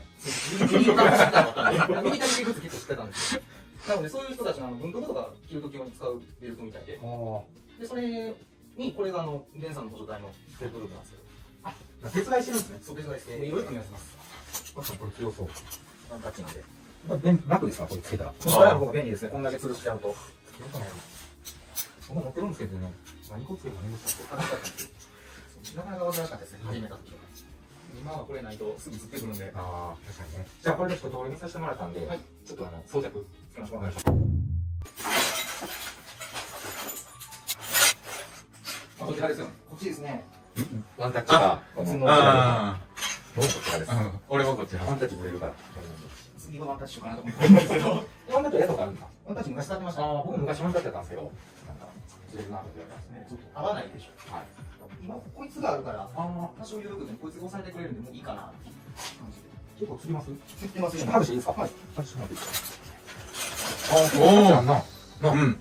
で、これ今、ほぼ今骨盤の上と、ズボンに乗ってるんで、お腹そんな締まってないんで、そんな苦しないです。こう、かがんだ時は痛くないんですかかなんだ時は、お昼食べてすぐはしんどいです。あ前の日もそんなに。この位置関係っていうか、この上下のつける位置だけ自分で調整すれば、そのままずれてくんで。姿があります。状況も、後ろはこういう感じで装着姿です。今は色が赤黒系なんですけど、次目指してるのはどんなイメージというか。次はオレンジです。オレンジで。オレンジで。オレンジ一色で。いや、オレンジとちょっともう一色組み合わせようかなと思って。はい、楽しみですね。では本日はありがとうございました。ありがとうございます。谷川さんはね、神戸に住んでて、はい、うちからまあ1時間半ぐらいですかね。それね、住んでる方も1時間。結構遠い中来てくれて、まあ、何かこう僕に協力してくれるってことは、まあ、電気屋業界を変えたというか、何かしらの思いがあるから来てくれたんかなと、僕は勝手に思ってるんですけど、何かあります今の電気業界に対してというか、これからこう谷川さんがこんな風になっていったとか。僕、おじの影響で電気始めたんです。はい。でも、この業界入って、まあ、バイト期間はしても20年弱ぐらいですかね。なんですね。まあ、やめようかなと思ったことあったんですけど、やっぱ面白くてやめなくて、今まで来てるんで。で、まあ、ね、ゆうさんはじめちょっと、同じ世代の最近電気屋さんと知り合い増えてきたんで、ちなみに年齢は今34です。で僕の、1個上、1年代ですね。そうですね。はい。まあ、ね、同じ年齢含めて、あとまたもっと若い人、面白い業界なんで、入ってきてもらって、ちょっと活性化じゃないですけど、下から盛り上げていきたいなと思いがあるんで。ありがとうございます。ということで、谷川さんは、インスタ、ここにピオン貼っておりますけど、インスタもやってますし、ツイッターの方はね、あやなっていうので、そうですね。今ね、女の子かなと思ってますけど、まあまあ、ちょっとこう、電気と違うね、プライベートの谷川さんも見れるんで、一応両方ここにも載せますし、概要欄にも載せますんで、まあ、今若い方で悩んでる方、結構兄貴的な感じで優しくいろいろ教えてくれると思うんで、ね、はい、何か悩むこととかあれば、ぜひ心してみてください。お願いします。まあ僕の方もこんな感じで今年も YouTube 頑張っていくんで、チャンネル登録と高評価してもらえたら嬉しいです。で、最後に谷川さんの車が結構まあやばいというか、いろいろ考えられた車やなと僕さっき見たとき思ったんで、次引き続き車編で、皆さん次回もよろしくお願いします。お願いします。ありがとうございました。お疲れ様です。お疲れ様です。この前の車編の続きということで、はい。まあもうこの車というかもう倉庫というか、走る工具箱って感じですね。まあ何でも満載なんで。仕事は住宅関係。住宅店舗メインですね。住宅店舗メインの方の電気屋さんの車にはどんなものが乗ってるのか。はい。行ってみましょう。こんな感じです。まあいつもよく使われるというかね、絶対使う。腰道具がまずバーンとあるわけですね。でこういうフックとかがついてあって、かけれるようになってると。デカフックでもかけれると。よいしょ。下ろしていきます。これバンバン下ろしていきますね、今日は。どうぞ。で、この棚は自分で組まれたんですか？これ自作です。これは何なんですか？こういうのが売ってるんですか？これね、こういうアングルが売ってるんですよ。で、この中段に脚立が、はい、4尺やな。奥にもまた脚立が。2本ぐらい入れれるんですね。箱が出てきました。箱が出てきました。ちっちゃいスチールですね。ですね。それがちょっと便利な時が、なんかめっちゃエヴァ仕様っぽいですね。エヴァカラス。ですよね。はい。もともとこういう色なんですか？そこの色で、なんはか、限定色みたいなので売ってて、つい買っちゃいまし穴もでかいからね。た。縦長なんですよね。IB3 本ぐらいも入りそうですよ。入りますね。いいですね。この穴がちっちゃくてね、太い線が入らないとかあるんで、いいですね。色もかっこいい。開けていいですか？どうぞ。ロープ。あ、これ中状態ですか？これ中状態ですね。同時な。電信柱に動いたりすることがあるんですか？ありますね。防犯灯とか、玉替えとか、器具替えは。メガですか？メガですね。これ絶縁抵抗を測るやつですかね。そうですね。これがエアコンセット。おー、エアコンパル。でかいですね。でかいです。5部とか6部回すとき、このサイズ。結構でっかいやつもやるんですね。店舗でバラシ入ったときが大体古かったら6部で、あ今普通やったら5部なんで、はいどうしてもこのサイズがいりますね。でかいです。なんちゃらってやつですね。何やったっけ？トルクレンチ。トルクレンチですね。すごいですね、これ。これ便利なんですよ。カチャッと閉めて。これはナット用のトルクレンチですね。これなんかすごい特殊じゃないですか？特殊ですけど、普通なんかこのモンキー型のやつ使ってはる人多いですけど、うちモンキーですね。メーカーはこれ BBK。あ、BBK よく聞きますわ。はい。だからこれも3部限定なんですよね。3部ますね。何ですか、これ。これが3部の内寸と一緒なんですよ、このチューブが。はいはいはい。で、曲げるときそう、曲げるときにこれを入れてると、はしゃげないんです。あだからベンダー代わりですね。スプリングなんちゃらってやつですよね。そうあれの樹脂板みたいな。で、スプリングは外からじゃないですか。はいこれ中からなんで、ああ。本来は、住宅とか店舗で先行で埋設配管したときに、はい内装屋さんとかが入ったときに配管折られないようにするための保護用らしいんですけど、それをベンダー側に使ってます。ほんまはエアコン用じゃないってことですねい。や、エアコン用なんですけど、仕込み配管した時用のやつで、それをベンダー側に使ってる。はい。結構あれなんですね。昔ながらの。そうです電動ではないんですね。電動ではないですね。もうこれで使い慣れちゃってるんで。い。だいぶ年季入ってるっすね。入ってますね。そうなんですか。でも、パイプカッターのミニ版、へえ、何度ぐらいまで。 5部か6部までは。ちっちゃい方が楽なんですか？これが、この、回せない時とか、隙間が狭い時に、こっちで、くるくるくるっと。広いとこやったらこっちの方が楽なんですか？断然こっちの方が早いですね。そうか。回すのがしんどそうですね。そうなんですよ。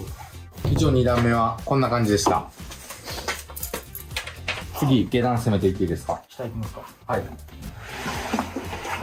黒い箱からいってみます。なんか重たそうですね、今。めっちゃ重たかった。工具箱ですね。圧着ね。2から14。ボードアンカーですか？ボードアンカーですね。変わった感じですね。そうですね。もうラチェットみたいな感じでこう引っ張っていって、で、はい最後このレバーで解除なんですよ。へえ。これが一番安いんですよね。あ、そうなんですか。はい。使いやすそうですね、普通に。そうですね。使いやすいですね。ねピストル型なんで、ちょっと握りやすいのあって。これはメーカーとか、これどこのでしたかね。無記名ですもんね。無記名ですね。ホームセンターで買ったんですけど、身分類ですね。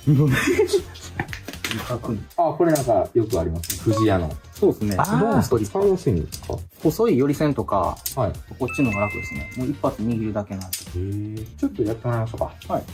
富士屋さんの FP7ATA200。富士屋さんにお世話になってるんで。これ、ここでかまして、握るだけ。いいな。で、一応これ、ストリップゲージついてるんですよ。ほうほうほうほう。おほんまや。で、今、075がこれ綺麗にいったんですけど、はい。向きが悪かったら、ここで刃のあたり調整できるんで、はここのダイヤル回して、今はいはい目いっぱい開いてる状態なんですけど、あ。はい。例えばこれがちょっと、ここのバネとかがへたってきて、075向けなくなってきたら、ちょっと締めてやれば、ああ。向けるようになるんで、ほうほう。都合合えばね、2本とかでもね、普通にそのまま向けるんですよ。すげえ。おー。同時に。 4本で向けます？ 4本もいけるかな。行ってみましょうか。初めてやるな、4本は。あ、調整していきますね。 4本いけたらめっちゃ楽。だからあれですよね、制御線とか数多いともうストリップゲージ決めてしまってねパンパンパンパン抜けるから楽ですね。僕ら30芯とかザラなんで、あこれ4個抜けんのやったら、14は32。8回でいいってことですあ、ね。力いきますね。見た目もかっこいいですしね。そうですね。ここにも一応刃ついて、刃ついてますね。電線切れるってことですか？一応なんか切れるみたいになってるますね。切ったことないけど。あ、切れるわ。もうちょっと上で見せて。そうし。これで切れ、まあこれ多分線が入ってたらどうなのかな。ちょっといきます。切ってみていいですか？はい。075の4芯。お、切れる。075-4芯限界っぽいですね。そうですね。太さ的にね。それぐらいでしょう。なんか線入ってた方が切りやすそうやね。うん、切れやすい。多分力逃げへんからでしょうね。この外皮が。これをこうですか？そうですね。ここから入れて。こういって4本。あ、無理やな。調整しましょうか。すいません。これぐらいかな。お、いけた。すげえ。ほんで、ここで切れるから、1個で全部いけると。これは普通に切れる。確かに。うん。まあ、ここも向けるように作ってくれたらもっと最高ですね。藤谷さんね。藤谷さん、これ1本で外装被覆もいけるやつ、また作っといてください。いいですね。そうなったら。かなり便利です。ね。ここは何ですか？ここなんか一応圧着できますよ的に。あれですよね。多分車の圧着工具ってこんなんですよね。そうですね。多分電気屋向きじゃないのかなという。電ここに関しては使わないですね。ね。いや、便利でした。経電バサミ。おー。よく切れるんですか？これはよう切れますよ。ここがちょっとずれてるんで、支点が2つなんで、はい。切れやすいっていう、結構軽く切れますね。視点が2つとはどういうことですか？こことここ。あ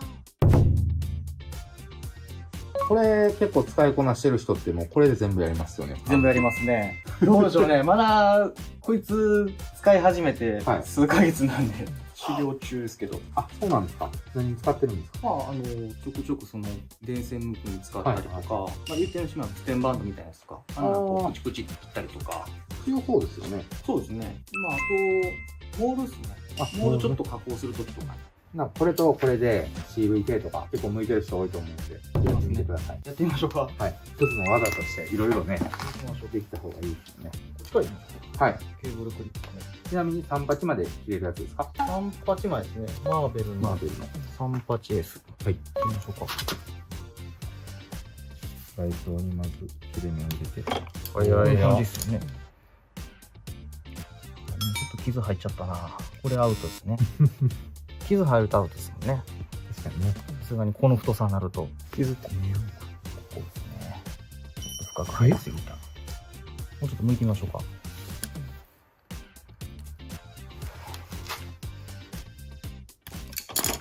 こね。あー、はいはいはい刃はが当たった後あるじゃないでしょ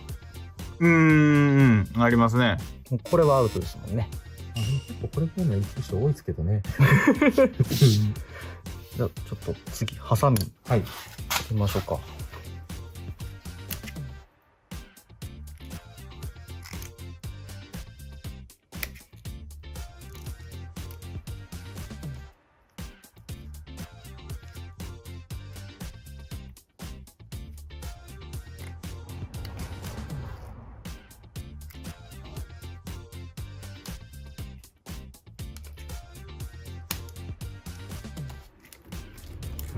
こんな感じですかね。いいですね。やっぱ全然カッターで剥くよりも楽ですよね。慣れたらね。そうですね。1個で終わるっていうのはいいですよね。ね。カッターやとカッターで切り込み入れて、で、ニッパーで剥いて、また切り込み入れてってなりますもんね。ね。手数も違ってるというか。そうですね。ありがとうございました。はい。これあれ、回すやつですか？そうですね、ベルトレンチ。ゴムバージョン。これ使えます使えますね。アンギラとかではいいけないやつ、だから傷入れてはいけないようなボルトとか、化粧ボルトみたいなのあるじゃないですか。ラックとかの、ああいうのとかできつく締めないといけないときはもうこれでグッといっちゃいますね。これも有名ですね。それも、そうですね。色的にこの種類ですかね。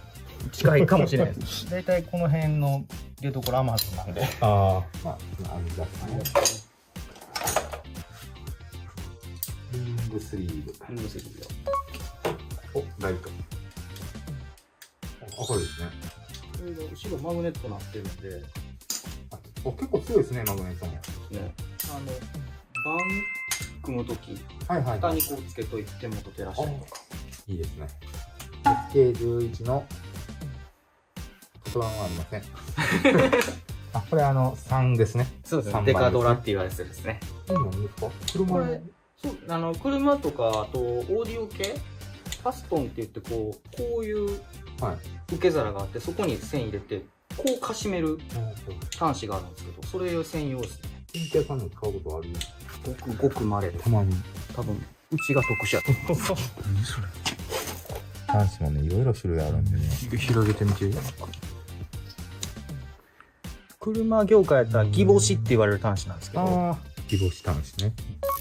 19、17。これなんかゴムがついてて特殊な感じですね。これね、中が、はいこれゴムじゃなくて、外17で、中13なんですよ。へえ。マルチなんですよ、あ、これは便利。17、10あ、これで13って書いてることですね。15ってないですよね。 15は使わないですね。 14、10。14はたまにあるですね。8、12。80年はバリ使うっすね。で、こうしたらちょっとへこむんですね。そうですね。そこでスライドして、サイズが変わるっていう。これいいですね。軽いし。これ便利です。 4個もついてて軽いですね。はいクロムバーナディウム。これはね、ストレートっていうあ、見たことあります。工具屋さん。あそこのオリジナルのやつですね。へえ。 2500円ぐらい。これはいいですね。 1本あったら便利かなと思ってつい買っちゃった。ね、いいと思います。どうですか？モンキーですね。もういいですね。一緒ですね。これ結構古いんじゃないですか？それネグロスですね。結構昔のタイプというか。それも電気屋始めた頃に買ったやつだった。15年ぐらい前のモデルですね。まあこれはもう絶対持ってた方がっていうぐらい電気屋はね、使えますもんね。っていうほど使いますね、これね。ね、僕もずっと毎回必ず故障具に入ってますね。VS トリッパー。ストリッパー。だいぶ使い込んでますね。使い込んでますね。これもう10年ぐらいの付き合いですね。これはなんか改造してるんですか？穴開けてカラビナつけてます。おー腰道具のここに引っ掛けれるように。あ向いて引っ掛けてっていうのができるように。確かにね。入れるとこないですよね。そうですね。お、宝山。もうな。これ年季感じますね。それも、それ高校の時のやつですね。あ、電気化で。はい。学校指定で買ったやつですね。このスケアですか？ミリですか？スケア、これミリですね。ミリ表記。2ミリ、26までいけます。あ、じゃあスケアか。スケアですね。でもスケアったら26ってないと思う。あ、こっち単線ですね。裏がスケアやったかな。単線表記ですね。単線ですね。うんあ、これいつも塗ってるやつですね。はい。ここに入ってます。あ、これね。入れ替えれるやつですよね。そうです。でかいどこたくんですかね、これ。どこたくんのマグネット付きですね。ここマグネットですか？はい。サイズもでかくないですか、これ。ちょっと太めのやつですね。うん最近のもうちょっと 3D ですからね。あ、チェーン。ね、配線通すのに。そうです。いります。いいですよね。リーマーですね。いりますねこ。れも便利ですよね。便利ですね。くるくるリーマー。ね。これって使うことあります？ライヤーは、このタイプの。ごく稀ですね。金属管のネジなしのはい。トルクビス、トルクビス。ネジ切るビスあるじゃないですか。はい。あれを外す時とかにこれでいきます。もう鉄橋の時に。頭飛ばしてしまってる、ちっちゃくなってるやつをそうです外す時ってことですね。そうなんだ。これ剪定バサミですね。僕はその、モール切るに使ってますけど、はあ、はあはあ、本来枝切り用ですね。これさっきと一緒ですね。そうですね。それレギュラー落ち、レギュラー落ち。予備ですね。予備っすね。ラジオペンチ。ラジオペンチは何かと使えますもんね。そうですね。この圧着が一番最強だと思いますわ。このサイズが一番使いやすいですよね。この55まであるのはあるのでいいんですけど、2と125しかないのが、スピードを求めるなら、断然こっちですね。これが一番ですよね。これいいですね、スタイリッシュで。そうなんですよ。これ、ちっちゃい方のモデルなんで。ね。あ、ちなみにこれは P732。ちょっと古いタイプですね。そうなんですよ。だいぶ古いかもしれないですね。これミノル工業 MH125。マーベルのやつですね。あ、マーベル。マーベルとミノル工業一緒なんですか？一緒ですね。ミノル工業の中のブランドの一つにマーベルっていうのを聞いたことあるんですよ。大元がミノル工業なんですね。がでか系ですか？でかけですね。骨って高いんでしょ？ちょっといい値段しますね。こいつ買った理由が、ここ六角ついてるんで、はい。いけない時にここモンキーかけて回せるんですよ。こいつで3番外しに行った時、硬すぎて回らない時に、はい。これ当てがっといて、ここにモンキーかけて、はあはあはあで、はあグリっていけるんで、それでこれ買いました。どうしても手、ここだけやったら力がね、そうなんですよ。滑るんで。でこれが言ったら長手のやつやったらもっと力入るし。あ、そうです。そうですね。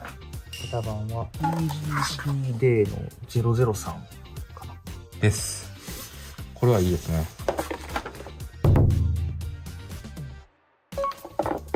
ます。定番の。出ますね。あとオレンジ塗ってたらかっこいいですね。ちょっと見た目はね。かっこいい。すぐ塗っちゃうんで。これで。これで。これも太そうですよね。でも太いですね。細い方は、他、もう一本あるんで。合うんですね。ハサミすぎですね。ハサミ多いですね。何かとハサミが出てきますね。あ、ストロー。それはストローです。ちょっと細かい作業するのに細くていいですね。それは、電池ですね。って感じでした。はい。じゃあ次いきます。ここが材料関係ですね。インシロックとか。主にインシロック。はいはい。ボタン式は。プラグとか。はい。まあ、材料ですね。材料ですね。テープ類。テープ類。ゴム袋と。結構、あ、霧とか。あ、そうですねい。ろいろ入ってますね。これは、タロちゃん行きです。あげるんですか？試してもらおうと思って。なんか強そうですね。そうですね。何を試してもらうんですか？切れ味を、はい。やつのデータとして。はあはあ。もうあの人切り研ぎの専門家みたいになってますもんね。そうですね。あ、月光。結構ですよ。月光月光。結構。別が一番強いんですかね？やっぱ月光が強いんですかね？そうなんでしょうね。この方強そうですよね、みんな。へこれ以来使ってんのこいつですね。え。これ安いんですよ。あ、そうなんですか？ 1本300円。あ、安いですね。はで、まあ、インパクトもつけれるしね。いけるし、ステンレスいけるんで。調光用ですか？超高ですね。あ、でも入ステるンレスドリルって書いてるんで。さっきはちょっと違う。敵長ステンレスドリル。メーカー名は、あ、SK ですね。やっぱ住宅やから養生関係とか多いんですかね。そうですね。このテープとアルミテープはいりますね。アルミテープって何に使うんですか？ダクト。ダクトですね。めっちゃ綺麗に分けてるな。うん。分けてる。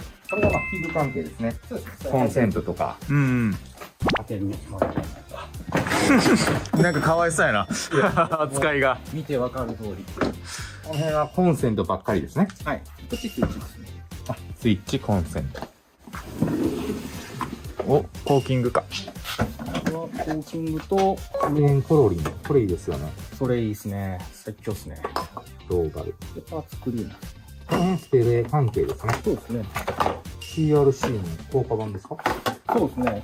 ダブルで40っていうのが、はい。結構錆びてても浸透してて、ほう外れてくれるんで、舐めたナットというか、そうですね。サビサビのナットとか、 CRC であかんかったらこいつですね。 WT40、これおすすめらしいです。値段は、 1000円ちょっとぐらいは。ちょっと高いんですね。ちょっとお高いです。お高めやな、確これかに。 2000円ぐらいしますね。しますね。え、なんぼって2000円。あ、結構するねんな。フォーキングスプレー系でした。カッパですか？カッパっすね。カッパとか反射ベストとか、あと、バツの足ですね。靴下。なるほど反射ベストとか何に使うんですか？夜間。今、ちょっと、いる工場行ってるんで、はあはあはあ。その中で来てくださいっていう。へえ。面白いやつ来た。お、これまた満載か。こ待ってきた。また来たね、工具。こ待ってきた。こ待ってきた。炙りですね。あぶりですソーねス。ですね。はあはあ。鉄も切れるやつですよね。これ樹脂だけですね。樹脂をともうパイプそうなんで。塩ビカッタレディーですね、それ。それも古いですね。ー。番線とかですよね。そうですね。それもプラ用のノコですね。はあはあ。モールとかですか。モールのでかいあーモールとか切るとき。この2ブラシはちょっと見たことないんで。これですか。あ、行きましょうか。はい。ここが刃になってるんですよ。はい。ここがこう上下に動くんですけど。はあ、はあ、はここに鉄板をこうセットして、握ると、サクサクいきますね、結構。噛みちぎっていくんですよね。こんな感じで。おお、綺麗。運電盤の電線取り込みとか。そうですね。ちょっとした加工やったら、こいつの方がハサミ使うよりは、ハサミ使うと曲がってくるじゃないですか。はい。あ、確かに。これはすごいな。多分これの方が楽は楽ですね。いいですね。これいくらぐらいですか？これは、2000円しなかったぐらいだと思います。で、メーカーとかあるんですか？メーカーちょっと忘れちゃいましたね。これも Amazon で。無所属ですね。無所属。書いてないです。買えばとかあるんですか？そしたら、それって。いや、これ多分、使い捨てだと思いますね。あ本体ごと交換になると思います。なんか書いてる。台湾あ、台湾。こ製造国でした。れ使うことあるんですか？これあれですね、太もものダクトモール付け合わせでせなあかん時とかで、部材なかったら45度切りしないといけないんです。はい。その時にここで45度いけるんで、あ、そういうために。あと直角もいけるんで、それだけがために持ってますね。こっちが直角のみなんですけど。はあ、はあはあはここが普通の差し金と違ってこっち分厚いんで、はいこう段差があるんでこう引っ掛けた時に引っかかりやすいんですよね。普通の差し金ってこれフラットなんでちょっと斜めにしないといけないですか。だからこっちの面使いにくいんですけど、そうですね。これやったらこんなのベタっと当てれるんでこっちの面使いやすいんで、これいいですね。あ、それ、ね。これで40度こういけるんで、これかなり便利。便利やな、確かに。これは神話の特選っていうやつですね。そうですね。1000円ぐらいです。こっちもこっちもこっちも1000円ぐらいですね。これも神話っすね。あ同じ神話っ特選。すね磁石でくっつくやつではないんですよね。そうですね。鉄っすよね。いやステンレスですね、あこれ。ステンレススチール。では錆びないですね。めっちゃなんか高級感ある。うん、ある。うん。でも安いです。これ初利ですか？初ですね。おー、強そう。初ったりするのにね。ちょっと便利ですね。ねえ、ちょっとだけめくったりとかするときとか。木馬のスロットスロットチゼル。チゼルってやつです。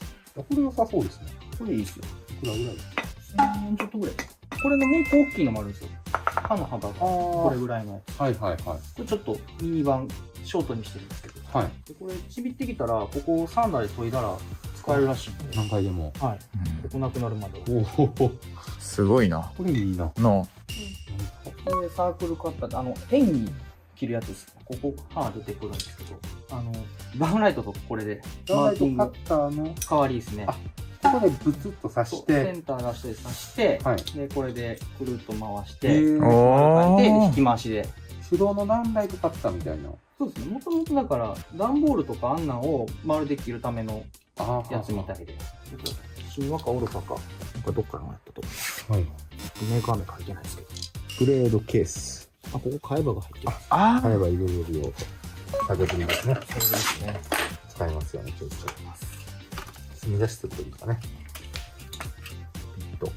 ハサミまた出てきましたね。出てきましたね。そう出てくるですね。なんでそんなにいっぱいあるんだろう。タケノコ。タケノコですね。あ、おつい。セットハンマーですね。そうですね。デンドラボール。あ、これのやつですね。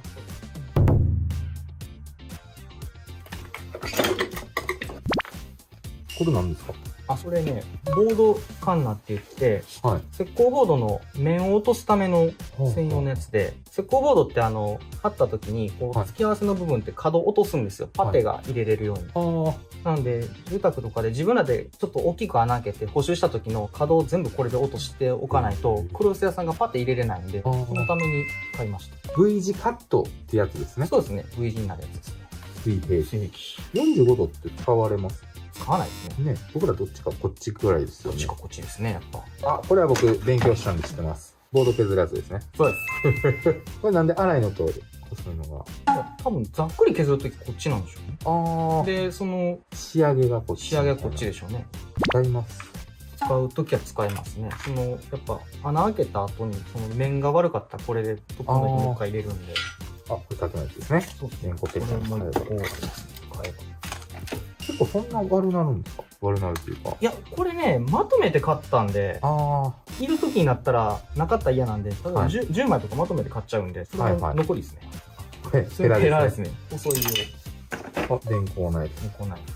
これあれですよね。引っ張るやつですよね。そうですねどうですか？もう今使ってないです。ですか。でもなんか、スチール引っ張るのって結構痛いんで。痛いですね。太もも引っ張るときとかやっぱいるときはですよね。これスチールを引っ張るやつです。何これ。それ水道のパッキング変えるためのやはつですね。こんなのあるんですね。予備ですね。予備ですね。ガジェットですね。なんかの替えですね。それケーブルストリッパーの替えますね。で、さっきのこいつも替えあま、す。これですね。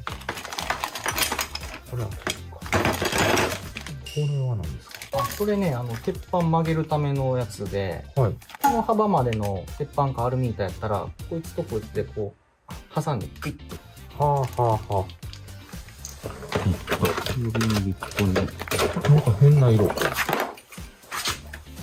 こいつは、はコンクリ用の六角軸の切りですね。振動ドリル用。そうですね。振動のハンマードリルじゃなくて、充電ドリルの振動付きのやつあるじゃないですか。はいあれ用マルの、チみたいあれ用のやつです。青いのは何なんですかね。ボッシュやからでしょうね。ボッシュが出してるんですか？そうですね。これボッシュの霧なんで、へえ。多分それで青に塗ってないと思います。それ予備ですね。もう飛んでますけどね。あ、飛んでますね。バーコ。何ですかこれは。これは、合いそうですね、これ。短いだけの刃。だからこれ、ここ叩けるんで、はあはあはあはカッターナイフとかで叩いて、こう割ったりとかしないといけないときに、はいこいつやったらこの刃渡りね、ちょっとこの刃強いんで、あ。折れないんでカッターが違って、そういう時用ですね。だけ。だけですね。それだけがサメの。でもなんか結構高そうですよね。そうですね。でもこれ、戻ったやつなんで。あ、使う機会は少なそうやけど。そうですね。1回ぐらいしかまだ使ってないです。そういえば持ってたなーぐらいのレベルで使ったぐらいですね。一応、こういう SOZ15003 バーコです。作業着に。そういう風に出す。正直なやつここ入っとっていいんですか？そこに入れてます。ちょっとあっち行きこっち行きするんで、あそいつだけはちょっとそこに入ってます。ハッカーですね。ハッカーですね。これ叩けるやつですか？これここ叩けますね、食い抜き。こっちもコンコンコンと。いけますね。いろんなコートがいっぱいですね。ここ割とごちゃ混ぜですね。さっきの箱がはい。ほとんど使うもんが入ってるとこですね。うちは使用頻度が少ないのが、これシクネスゲージって言って隙間測るやつですね。あ、なんか見たことある。何使うんでしたっけ？クリアランス測ったりとか、いろいろあ使うんですけど、現場監督が使うような感じですよね。もありますね。これ何するやつですか？これパイプカッターですね。塩ビの。塩ビの。何度までいけるんですか？ 22までやったら、これよくあるラケットみたいにカチャカチャカチャって、じゃないペイです。カウントそうですね一発で22の配管あるんで、いきます行ってみてください。まあ、普通にこうセットして、で、ちょっとだけ頭、ちょっとクックックッと握りながら入れて、あとはもう一気にスパッと。早い。もう早早いですね。そうですね。ストロークしなくていいのが楽ですね。カチャカチャカチャカチャするの結構しんどいですもんですね。ね。16とか22ばっかりやったらこっちの方が早いですねそうですね。スパスパ切れるんで。アイクリンプ。800円ぐらいですか？アマゾンで800円。アマゾンで800円らしいです。もう言ったらちっちゃい配管ばっかりいっぱいやるんやったらね。だんだんこっちの方これがいいですね。、腰道具にも刺されますよね、そうですね。スパッカップに多分。と入りますね。コンパクトだしいいと思います。このサイズの3点ね。ねえ、これしんどいですもんね、腰道具入れてても。そうなんですよね。いや、これ買おうかな。これはちょっとおすすめ。ねえ、ありですね。うんこれ体操やもんな。ねえ。そうなんですよ。大きいサイズそんなにいっぱい使うこともないですしね。ないですね。ありですね。これで16切るときが一番煩わしいです。確かにね。こう握る回数多いんで。いや、これいいです。で、これがね、PF 感を切れるんですよね。そうですね。PFCD 缶カッターでメーカーさんが出してるやつですね。まあちょっと今日ないんで、あれなんですけど。便利ですか？まあ、安全に切れるという意味でいいんでしょうね。あ普通、ね、普段配管してるとどうしても電光ナイフとかカッターナイフでそうですねこういっちゃいますけど、これやったら挟んで貯金でいけるんで、まあ、滑った時に手を切るリスクはないでしょうね。作り物とか数ある時やったら結構活躍。あ、そうですね。するこれ感じですかねの方が絶対いいでしょうね。現場でちょろっとやるぐらいだったらカッターとかで。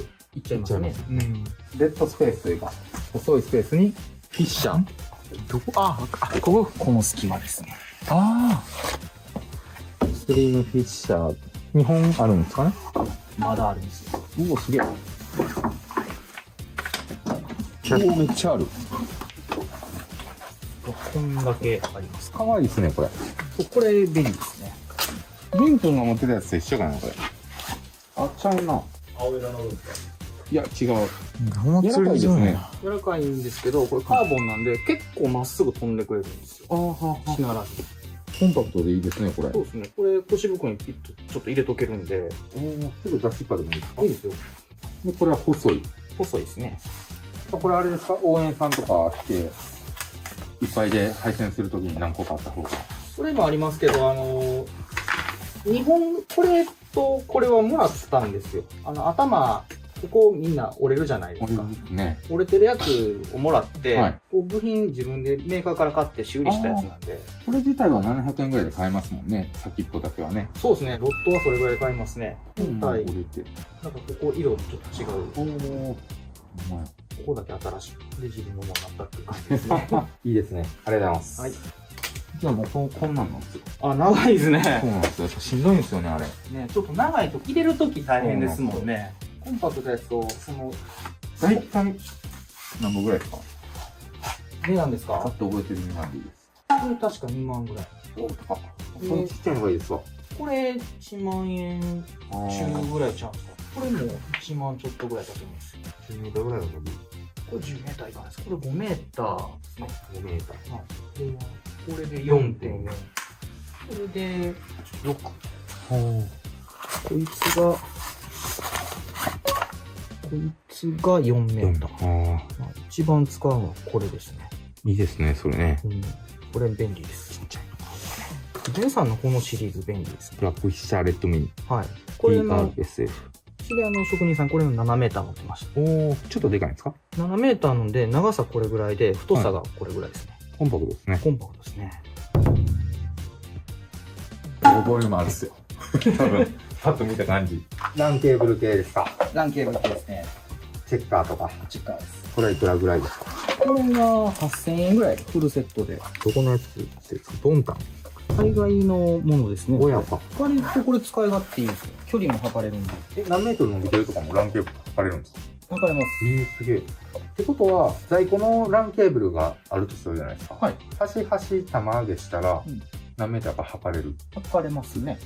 ランケーブルってレングスっていうのでメーター数書いてあるんですよ。このやつやったら大体残量表示ですね。収縮チューブって言って、はいはい熱で炙って縮める絶縁チューブ。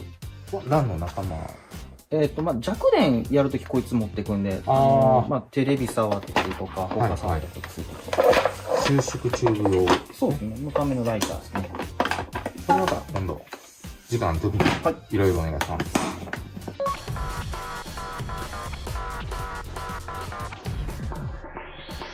サンダーですね。なんですね。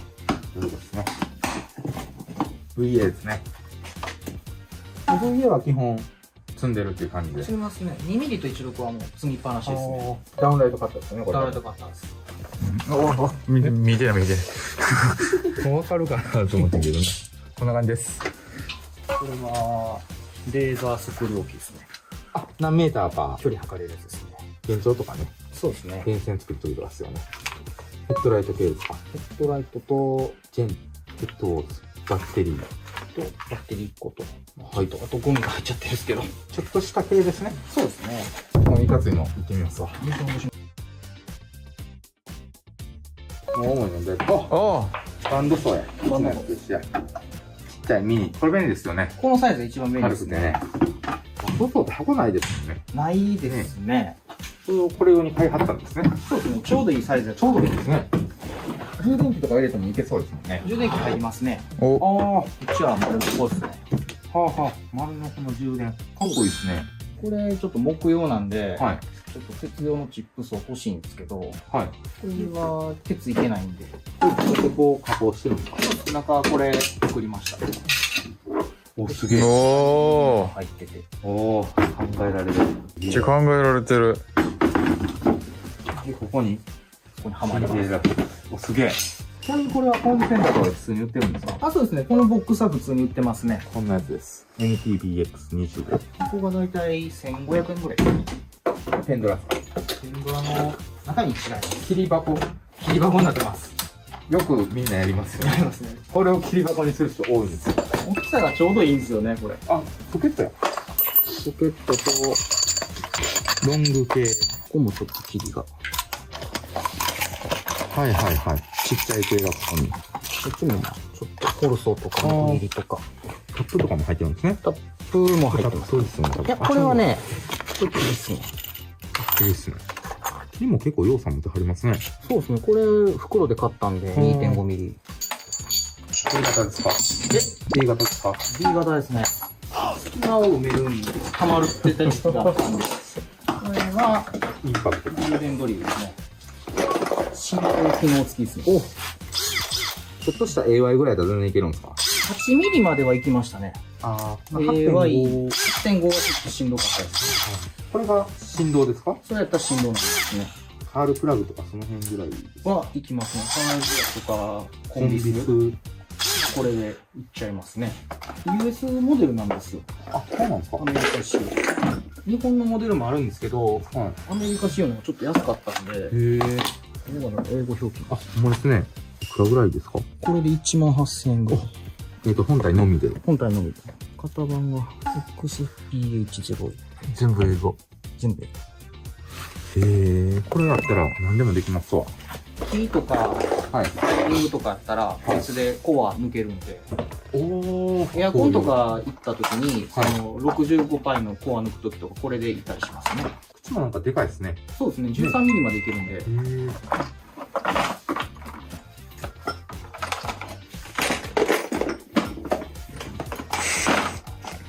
ゆっちーの性格が出る動画やわ。ここにあれですね。ロケット切ると、でかいですね。これでかいですね。こんなんちっく。これ木造やった時に、PF の16通すんに、そのサイズで。 27パイ。はい。 27のホルソーと同じサイズってことですね。そうですね。でこれがさっきのコンビスとかの時に 3.5 とかですね。 3.2 とかですね。これはあれですね、インサートのデッキ抜くやつですね。こんなん持ってるんですね。あります。重要なソケットですね。ちょっとこっちの軸が今ないんですけど。丈夫なんですね。これが強いやつですよね、例の。そうですね。さっきのセットになっとったですね。星道具の時に。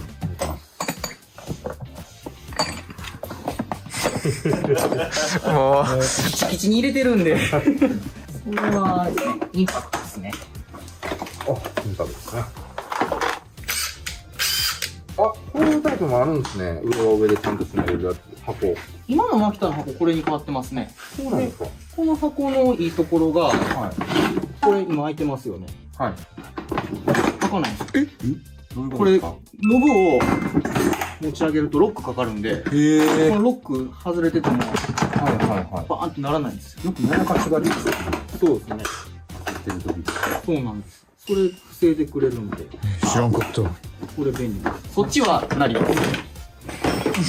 ここがよくね、そうなんです。聞かれますよね。ここがどうしてもヒンジじゃないんで、はいこいつはこれちゃんと軸通ったやつなんで、破れないですね、ここからね。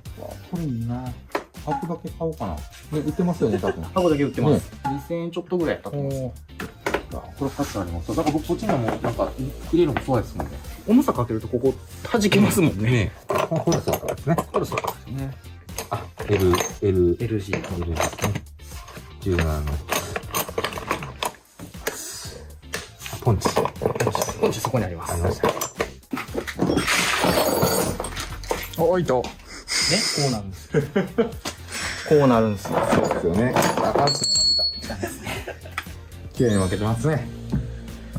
リング3小中大 C ボードアンカー。ここはまあ数がそんな揃ってないんで、何なんですか？これはね、この棚作るための部材の余りですね。電気工事はちょっと関係ない関係ない系のこいつらの仲間なんですね。この L 字に止めるための、ここの L の金具がこれですね。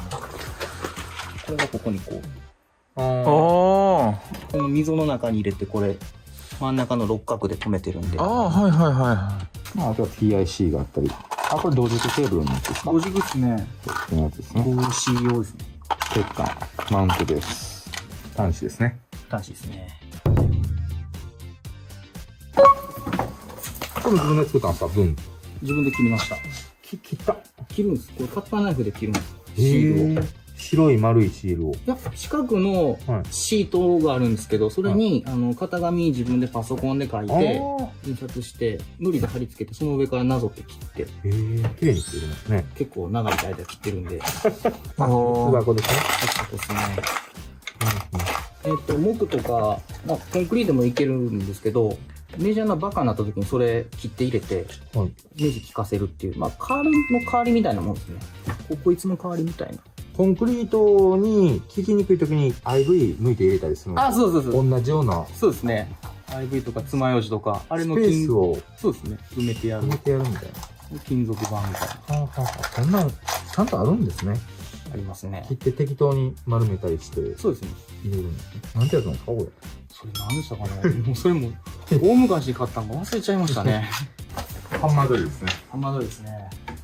オール巻きたですね、ほぼ。オールマ来たですね。結構外ることが多いんですか？ちょっと外ることがありますね。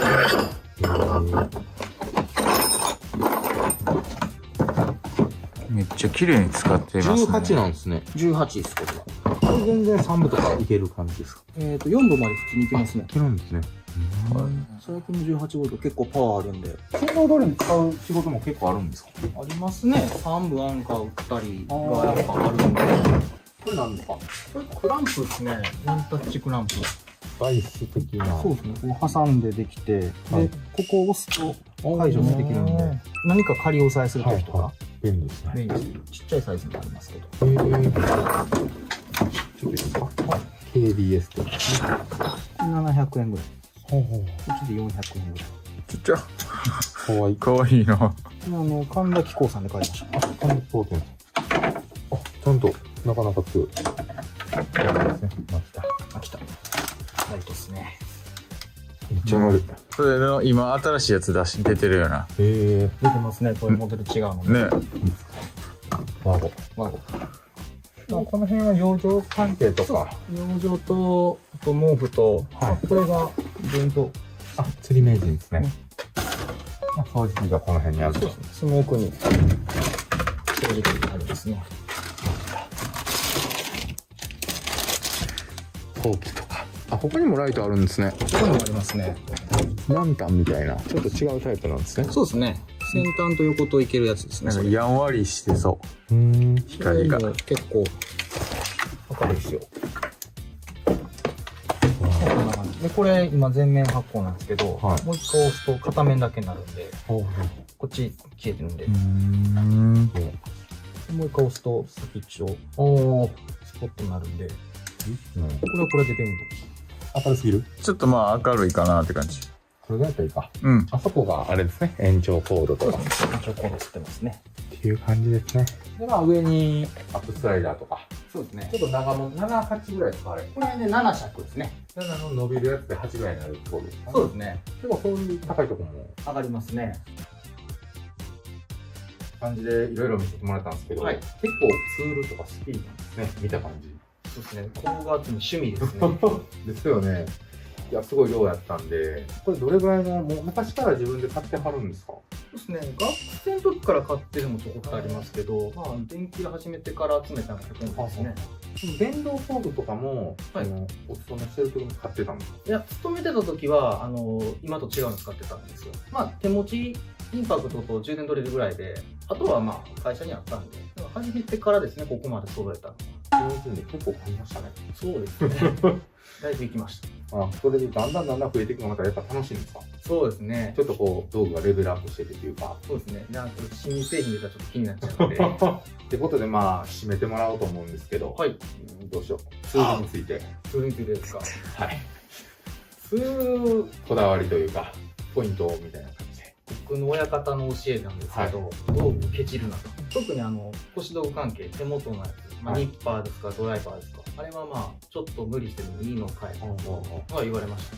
買うとき高いんですけど、はい長い目で見るとずっと使えるんで、そんだけちょっと無理してでも買ったやつのが愛着湧くのあるんで、はいだから自分でこだわっていいと思ったやつはもう買えって言われたんで、まあ、そんな感じで今これ集まってってるんで、門外の輸入しないって言いますもんね。言いますね。安いの買って結局、買い替えていったら、そうですね。初めからいの買っててよかったかな。そうですね。でもやったら、今見られてる新人さんも、はい。自分の目で見て、納得したやつを買うのが一番ってことですね。そうですね。ということで、今日は、長いことありがとうございました。いえ、ありがとうございます。谷川さん、インスタ、はいツイッターとやってまして、電気工事協会、ちょっと明るくしたいということで、今日協力してもらったんで、皆さんもしよかったらフォローとか、はいしてもらったら、フォローバック返ってくると思うんで、お願いします。ぜひお願いします。じゃあ今日はありがとうございました。ありがとうございました。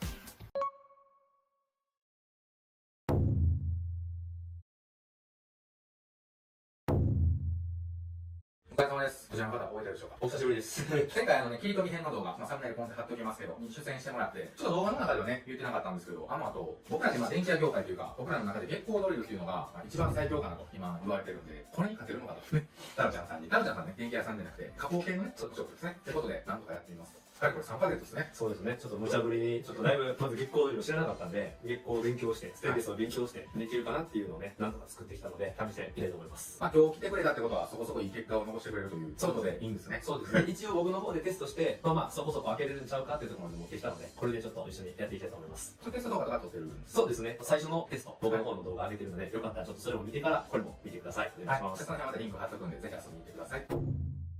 ということで、まあ、どのように検証するかということで、ちょっとこちらを映してもらっていいですか。一応ドリル3つ用意しました。牧田さんの充電マルチドリルドライバーかな。普通のドリルドライバー。で、100V の電動ドライバー。で、これがサスの304ですね。 304のかなり硬い鋼材ですよね。そうですね。まあ、サスで一番穴開けるのが多いんちゃうかなと思って、304持ってきました。一般的なステンレスってことですか。そうですね。いろんな電気屋さんが正直、どんなサス使うかわかんないですけど、まあ、大体304、316っていうのが、加工しづらい、穴開けとか削ったりしづらいタイプのステンレスなので、はい、まあ、これが開けれたら、まあ、大体 OK かなっていう感じですね。わかりました。ってことで、今日ね、カメラ、前腰を入れてくれた谷川さんがやってくれてるんですけど、僕と谷川さん、この電気屋なんで、これと太郎ちゃんのドリルで開けたら何秒ぐらい差が出るのか、一人ずつ。で、太郎ちゃんさんは正直穴開けたりかもしれないですね。そうですよ。僕、ボール板とか、もっと大きい機械で開けるのが専門なんで、ハンドツールね、あんまり金属から開けないので、ちょっと僕は素人っていう扱いで、今回参加させてもらいます。素人さんが使っても開けれるのかっていう感じの比較動画、今からやっていきたいと思います。よろしくお願いします。では、トップバッター、谷川さん、お願いします。先言うの忘れたんですけど、5パイと10パイがあるんで、両方検証していきます。結構5からセットしてください。これいつも谷川さんのね、愛用されてる、マキタの。K やったら、低速でいきましょうか。このドライバーは550回転。低速550回ですね。550ですね。はい。はい。いきますよ。ここに当ててもらって、レディーゴーでストップウォッチをしてもらう。はい。っていうので、みんな統一して、秒数測っていきます。準備でしょうか。いつでもどうぞ。レディーゴー。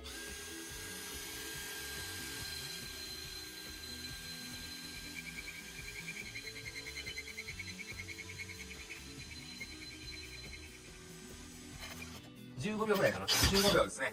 それがね、15秒。 15秒でした。では、次は、太郎ちゃんが研いできた切り。さあ、一回試しているとはいえ、ドキドキしますね。いいですか？はい、どうぞ。レディーゴー。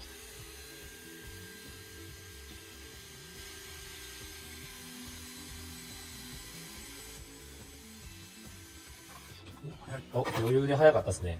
11秒。4秒の差が出ました。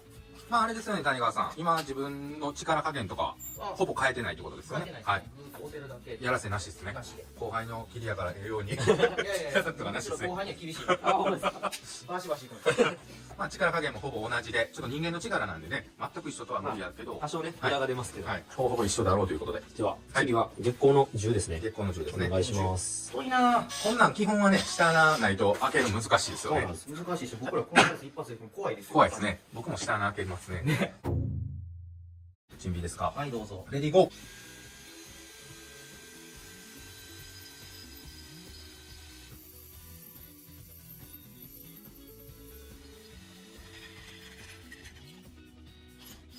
21.52。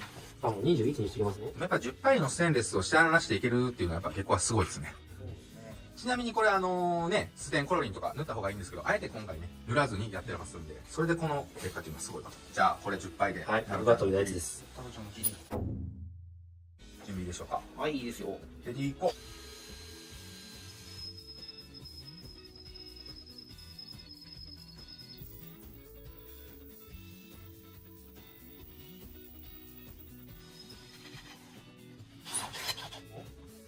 今回は結構優勢か。ちょっと負けてますね。はいだいぶ差がついてるかな。27秒。で今の谷川さんバージョンは5回は太郎ちゃんの切りが勝ちました。秒数だけ見たらね。10回は月光さんが勝ちました。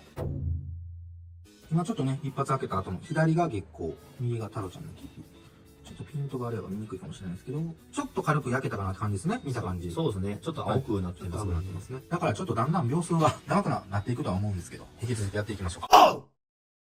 では僕はこの牧田さんのマイ充電ドライバー。僕のは低速で500回転となっております。はい、準備 OK です。じゃあ、いきますよ。レディー。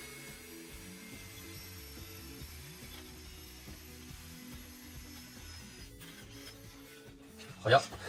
僕切り分けのプロなんで。前の時もめっちゃ早かったですもんね。8秒。すげえな。半分。パワーが違うね。これ優しすぎる。ちょっと今僕チャックの締め具合が緩かったから、ちょっとずれました。はい、ちょっと滑ったけど、それでもこの速さ。じゃあ、次は、僕の手研ぎのやつですね。はい。じゃあ行きますよ。レディーゴー。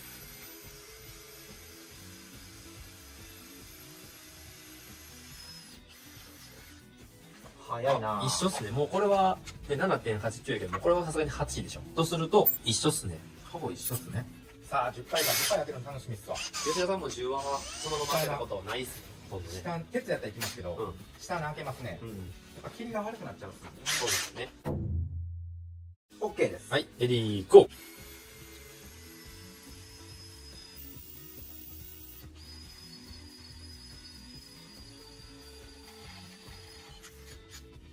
15秒。15秒ですね。いい感じですね。早いなプラントできたら大丈さあ、ちょっとこれはね、夫。これ僕、頑張りますわ。怖いな差別するわけじゃない。さっきちょっと6秒差出てたんで、そうですね。せめてトントンぐらいになったら嬉しいですけどねお願いし。ください。レディーゴー。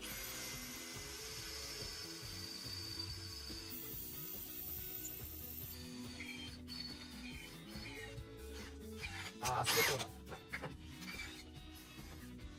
それでも早い。あー、噛み込みがなかったからな。ちょっと今の僕の技術が失敗したかも。着が滑ってもダメですね。それでも俺より早いよ。うん。やっぱり。まあだから、さっき滑っちゃったので、まあ19にしていきましょうか。はい。どうしてもね、使ってるところに着緩んできますもんね。それね。カニが甘くなってくるから。ね。うん。まあまあ、朝日はまだいける。なんとかさっきと一緒ぐらい。ほぼほぼ素人。素人ですからね。ちゃんと開けれるのかってとこからかもしれないですけど。お願いします。投げてますからね。木工 DIY さんなんでね。じゃあちょっとうまくいかんかったんで、仕切り直しで、こっちに開けますね。では準備はいいでしょうか。レディーゴー。ち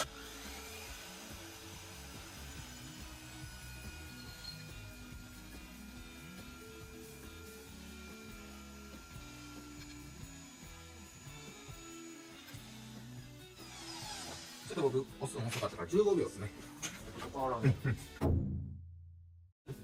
では次、太郎ちゃん作品の5倍。準備はいいでしょうか。はい。レディーゴー。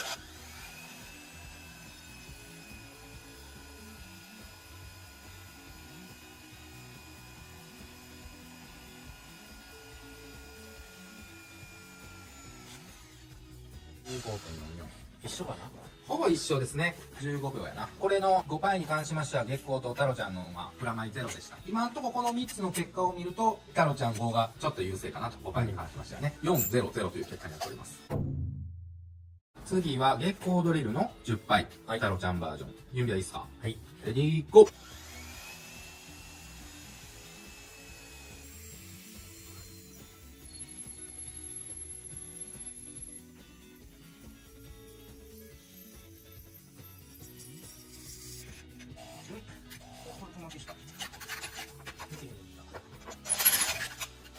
あかんね。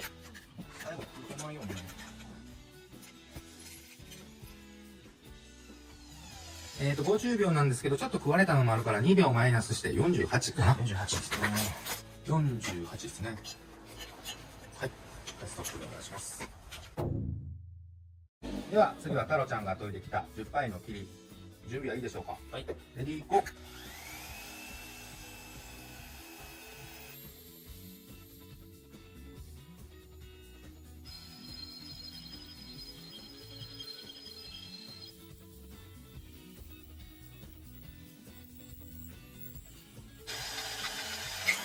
いいですね。1分5や。一応1分6。ちょっと僕押すの遅かったから1分5かな。まあ、食い込んで穴になってないけどね。ああ、ごめん。まあ、65秒やな。65ですね。ってことで数字上はこのような結果になりました。ってことでね、このような結果になりました。今の結果はまた詳しく後で言うんですけど、まあ今僕ら結構ね無理してます。本当は CRC であったり、こういうステンコロリンというスプレーを使ったら楽になると思います。ってことなんで、ステンコロリンを使ったら何秒ぐらいになるのかっていうのをやってみます。開けてる時にずっとスプレーを誰かが振りながらとかいろんなあれがあると思うんですけど、今僕一人っていう設定なんで、もう先に振っとく。こんぐらい毎回振っときます。月光5からいきますね。いきますよ。はい。レディーゴー。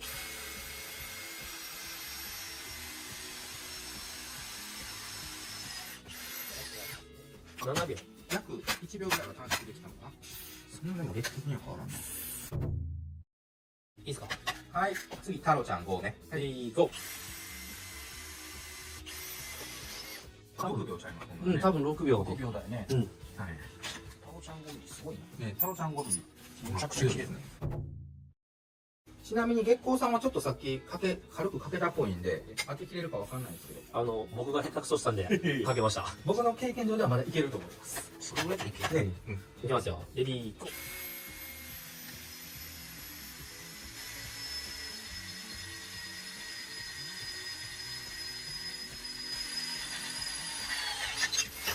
そうですね、まだ切れるんですね。13秒。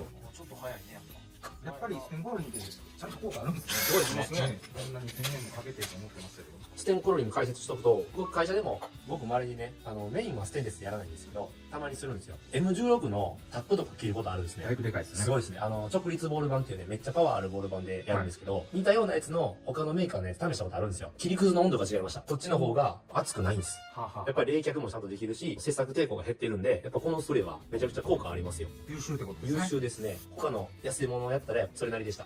まあ2000円するから物としては高いけど、霧の耐久度とかいろんなコスパを考えたら戻ってくると思うんです。そうですね。っていう考え方はい。さすがにね、表に書いてる。一番前の上。ステンレスが豆腐になりましたってね、さすがにこれは言い過ぎやけども、ステンレスが鉄ぐらいの感覚にはなると思います。今手で当ててる感覚ですので、うん。こっちに持ってないかな。さあ、太郎君ちょっといいとこ見てますか。はい。任せてください。じゃあ、一応いいですか。はい。レディー、ゴー。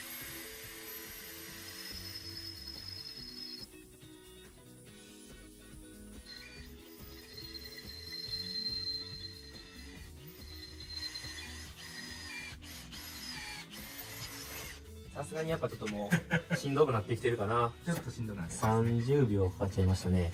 前が19秒。僕の5回の方は、勝負できたってことだよね。そうですね。5回はなんなら勝ったっすね。ちょっと勝ってますね。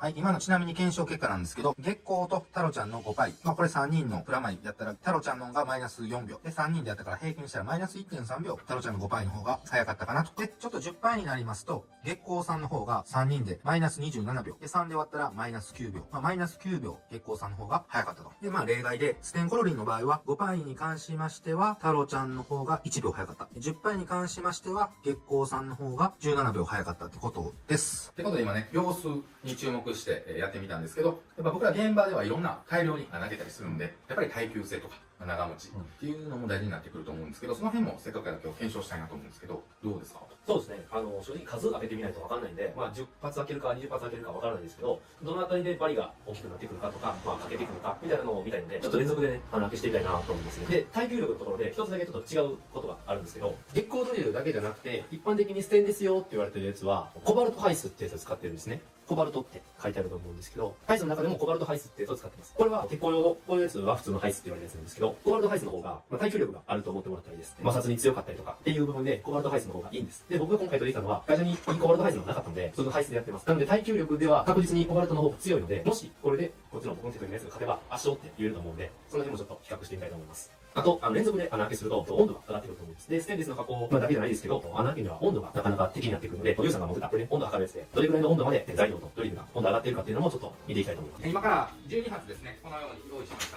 まあ、ピッチもね、と同じ、ほぼ同じですね。になってますんで、僕の方が自分のピタさんのやつで、こっちが月光の5回。で、谷川さんが太郎ちゃん切り、10点ドリル。回転数で言ったらどっちの方が10早いぐらいですかね。ちょっとだけですね、ほぼほぼ一緒のやつっていうことで。ということで、まあ、これは速度とか関係ないんで、まあ、ほぼほぼ、早回しになると思うんですけど、開けていきます。で、太郎ちゃんの方が別撮りで温度を測りながらやってくれるんで、じゃあ、やっていきましょう。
今のところ130。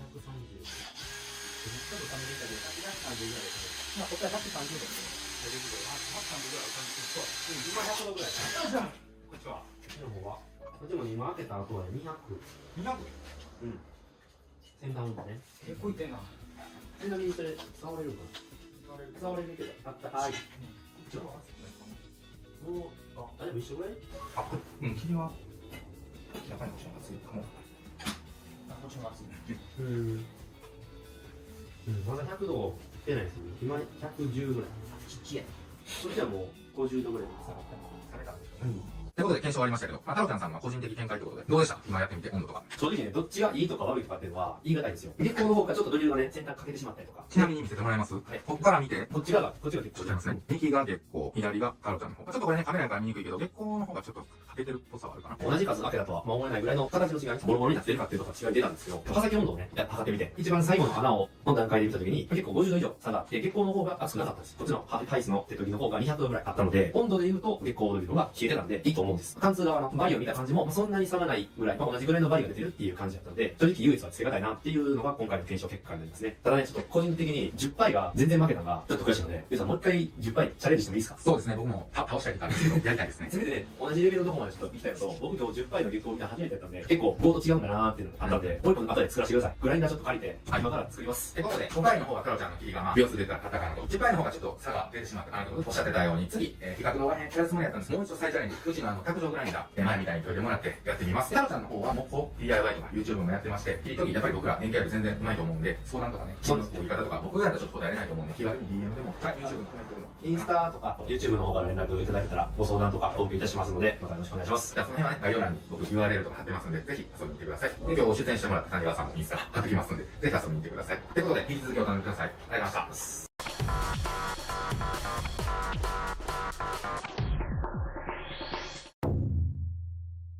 得意がないです。リベンジさせてもらおうかなと。レディーゴー。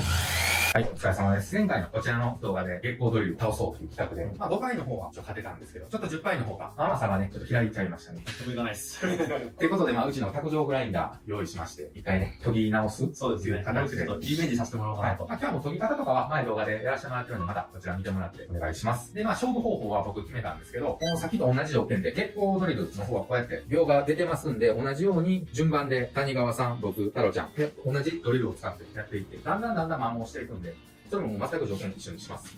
で、これで勝てたら勝ち。負けやったら負けってことで、やってみましょうか。はい、頑張ります。それでください。はい。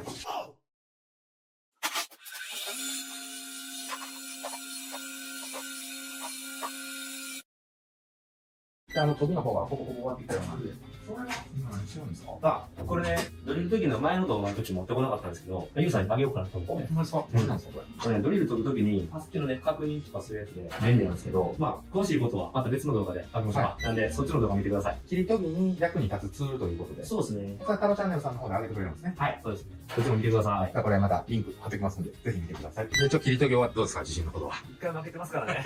ちょっと自信ないんですけど、さっきよりはいい結果にしたいなって感じですね。まだ世界の月光ですからね。そうですね。強いですよ。そう簡単に僕が勝っちゃダメですよ。で、一応先ほど谷川さんは月光の21秒開けましたんで、今回この何秒で開けれるかってことで、じゃあまた先ほどと同じようにタイム測ってきます。準備はいいでしょうか？いつでもどうぞ。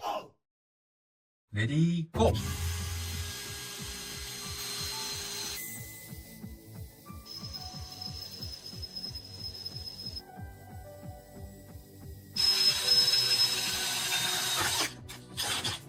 さっきより悪くなってしまったな。33秒。で、今ね、僕開けて20秒やったんですけど、ちょっとこう、カメラの不具合で撮れてなかったんで、一回太郎ちゃんとこれ行ってもらって、さっき48秒でした、月光では。で、何秒になるか。で、僕、一応もう一回やりますわ。じゃあ、準備してください。準備 OK でしょうか？はい、です。レディーゴー。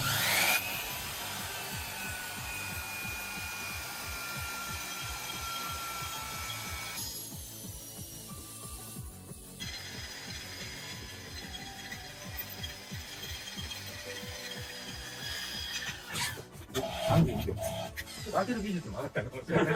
だいぶ大幅に32秒でした。太郎ちゃんに関しては勝ったっすね。はい、か。 48秒ですね。上手になったらしかもですね。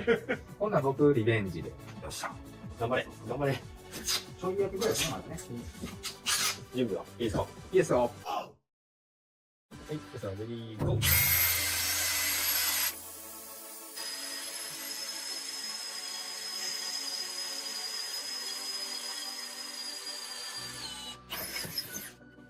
18秒。さっきの月光が15秒か。お疲れ様でした。どうでした ?VS 月光。やっぱり月光すごいですね。やっぱりね。 5パイはね、いい勝負できたんですけど、2回目のね、10パイでもやっぱり時間超えれなかったんで、これに関してはもう僕の負けです。3敗です。まあ、やっぱりね、皆さんが月光月光っていうだけあって、正直言ったら材質も、太郎ちゃんさんがされたやつの方がちょっと弱い材質っていうのもあったり、っていうのもあるけど、やっぱり月光さんはすごいんだなってことで、皆さんやっぱ月光おすすめです。で、まあ、手飛びでね、やる必要ないのかなと。そうですね。ここまで持ってくるまでにかなり労力を費やしたので、飛ぶの大変ですし、簡単じゃないので、もうお金を払って買う価値はあると思うので、全然おすすめできると思いますので、月光ドリルの方もよろしくお願いします。はい。ってことで、この勝負としては負けということになったんですけど、10パイで20秒。太郎ちゃんが研いだ10パイで5ミリのステンレスの板に僕は20秒で下穴なし、で、水、ステンコロリンなしで開けれる切りっていうのは、これはこれでかなり優秀なんで。まあ、そうですね。はい。それは、月光さんはちょっと別格としてすごいことなんで、やっぱり切り研ぎの技術はすごいと思うんで、こういうのを駆使してね、いろいろやられてるんですよね。そうですね。これあるとすごい便利なので、途中でも紹介させてもらったんですけど、これの作り方、これ簡単に作れるように僕ちょっとしたので、作り方と使い方と解説してるので、これの動画ね、リンク貼ってもらうので、どっちもぜひ見てください。では、ありがとうございました。で次回、切り比較編、そうですいこうと思います。他のメーカーの切りも比較してみたいと思います。ありがとうございます。OK です。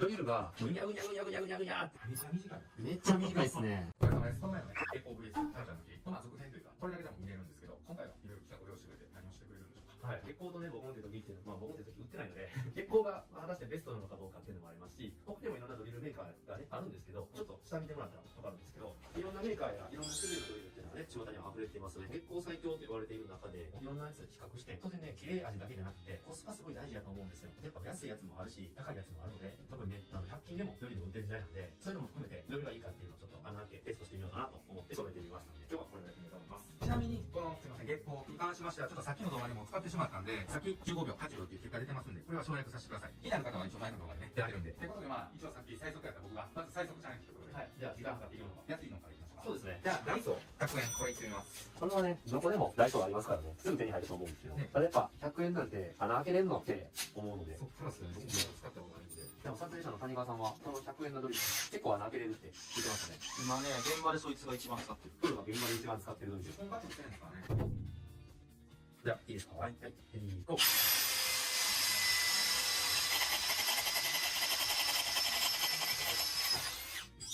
秒、9秒ぐらいですね。見てて思ったんですけどね、ドリルが、ぐにゃぐにゃぐにゃぐにゃぐにゃぐにゃってね、めっちゃ縛ってました。多分めっちゃ柔らかいですね。そうですね、僕もなんかふにゃふにゃした感じ。ふにゃふにゃ。こうやってもね、さすがに分かるレベルじゃないですけど、やっぱり上から押さえつけてると、ふにゃふにゃしてたんで、ちょっと不安な感じはありますけど、でも秒数で言ったら、月光と1秒しか変わらないですか9秒ぐらいでしたね。でも、一穴開けただけやったら、まあ別に開けてるみたいなのはないんで、ら。焼けてもなさそうですね。うん。まあでもちょっとやっぱり、摩耗は一部、月光とかではこんな摩耗はなかったなみたいなのがちょっとだけあるかもしれないですね。とりあえず、一穴終わります。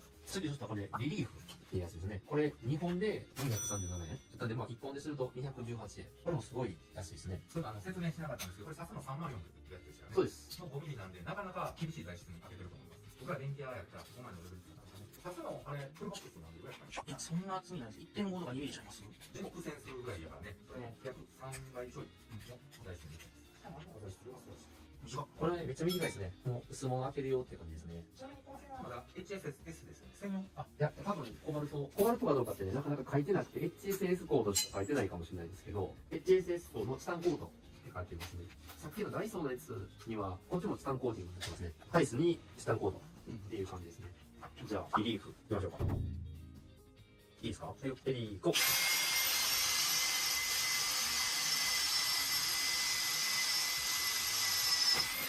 これも9秒近いですね、まあまあ。開けてた僕としては、短いから、先やっぱりブレブラブレブレして、ちょっと折れるんじゃないかっていう心配がありました。ダイソーね。でもこれは安定感がありました。うん、短いですもんね。これ、切りもずっと繋がってたから、切れも出るなんじゃないですか。そうですね、切り子長かったですね。両方出たりしてますね。先端の形がめちゃ特殊ですね。このパッケージにも書いてあるんですけど、この刃先が違う。確かにこんな形を考えたなっていう特殊な形してますね。刃先は当然ダイソーよりは強いよなっていう感じで、全然色も変わってないし、強そうな感じはしますね。では次行きましょうか。次ね、SK11 っていうメーカーの、これとこれ多分ほとんど刃先一緒なんですけど、めちゃみじっていうやつと、敵長っていうやつですね。めちゃみじが500円で、敵長が49円でした。長さ違うだけなんで基本一緒やと思うんですけど、短い方が多分さっきと同じで安定感もちょっとあるかなっていう感じなんで、一応両方やりますね。まあじゃあ順番にこっちからいきましょうか。いいですか？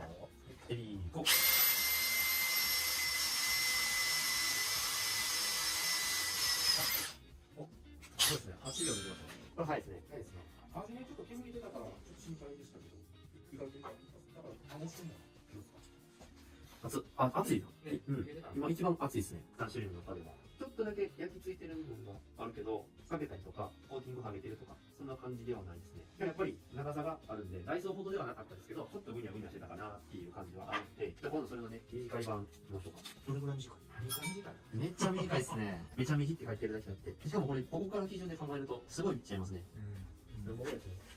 5センチぐらい、55ミリぐらいちゃいますね。だいぶ短いですね。本当に薄物にまだ開けるようって感じですね。どうしてもね、幅が狭くてね、猶予がない時とかね、いいかもしれないですね。こっちが壁でとか、よくあるんですけど。こっちもね、ターゲットに当てやすいって書いてあるんで、パッケージが。まあ、短い分、多分ね、さっきみたいにずれたりとか、無理にあって曲がったりしないよってこともあると思います。めちゃ短も、出来長も、刃先は他のパッケージなりみたいな、なんか2段になってますね。真ん中がなんかちっちゃいドリルがあって、それから広がってるみたいな感じの、これもなんか変わった形してますね。じゃあお願いします。いいですか？はい、行こう。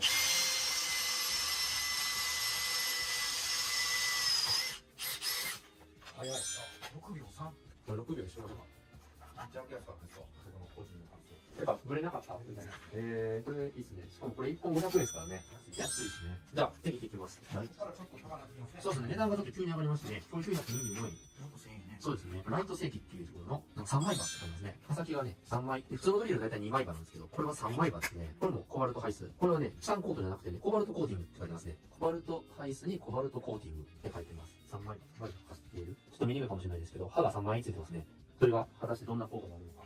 で、3枚は何がいいかっていうと、ここにも書いてあるんですけど、震源に近い穴開けが可能って感じですね。どうしても2枚やとブレブレになっちゃって、まん丸な穴になりにずっていいんですよ。どうしても。これが3枚の方が3箇所当たることでバランスよく当たるんで、震源になりやすいっていうメリットはあるんですけど、手研ぎで再研磨するっていうのはほぼ不可能なんで、2枚刃研げる人は2枚刃の方がいいんですけど、3枚刃はね、研げないので、そういう意味ではちょっとあったらそれっきりっていう感じになると思います。ちょっとこれは900円の位置に見せてほしいですね。そうですね。じゃあ、いいですか？はい、いきますよ。レディー。8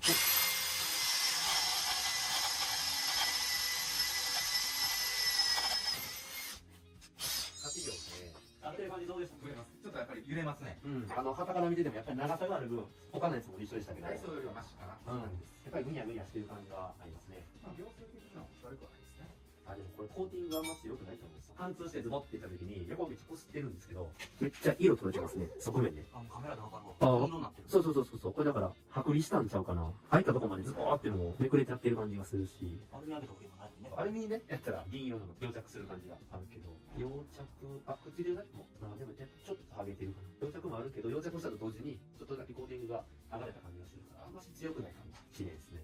月光はね、さっき冒頭でも言ったんですけど、もうちょっと刃先画面になっちゃってるんで、もういいですか？やりましょう。六角軸。で、こっちはね、使い古してもボロボロになっちゃったんですけど、月光ドリルの六角軸タイプっていうやつは、こっちはもうね、刃先使っちゃってボロボロなんですけど、六角軸タイプも用意してたんで、こっちは全然使えるんで、これ行きましょう。で、こっちは1180円ですね。まあ、丸軸と比べるとやっぱ六角になってる分、値段が上がってるねっていう感じです。2本並べてみると、刃の部分の長さは一緒なんで、多分これがプラスになってる分だけ値段高いんかなっていう感じなんで、丸でも掴めるよっていう人は丸の方が760円で安くなるんで、それでいいと思いますけど、六角軸しか掴めませんっていう人はこっち買わないと仕方ないですね。これはね、僕に見せてもらうと思いますね。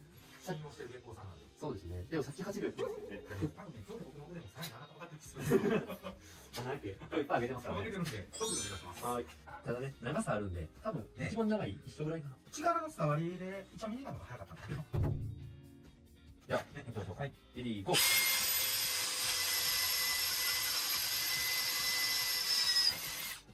まあ、6秒には届かなかったですけど、まあそうですね。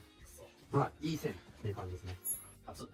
まあ、これはね、もう一個の方の動画でも言ってるので、もう別に解説することはないと思うんですけど、まあ、さすがだなっていう感じですね。長さがあっても、まあ、これぐらいの時間でいけるので、さすが月光。そんな感じはありますね。いいぐらい。そうですね。一番今回の中で高いやつ。1700円ですよ。5回のドリルで1700円。ちょっと高いですよね。いや、だいぶ高いですね。だいぶ高いですね。これは三菱マテリアルの瞬間っていうドリルになりますね。で、刃先が、これはこのパッケージに書いてあるんですけど、真ん中だけがちょっと飛び出しているような形になっているので、まあ、主に薄い板とかに穴開けるのがメインのドリルになってくると思うんですけれども、前のさっきのめちゃめちとか、リーフとか、よりはちょっと長いかなっていう感じなので、その辺が長さでどんだけ差が出てくるかっていうのが気になるところですね。まあ、でも、1700円のね、価値がどれだけあるか、そうですね。知りたいですね。これはもうちょっと楽しみ。ちなみにこの三菱さんは、三菱マテリアルさん、太郎ちゃんさんがメールね、問い合わせしてくれて、YouTube の比較対象なんで全然使ってくれていいですよ。結構自信満々な感じだったんで、そうですね。僕はね、みたいに言うの正直なっちゃが断られたんで、内容のね、ことはまた穴開けてからちょっと解説したいと思います。だから5秒ですね。はい、いいですか？はい。いきますよ。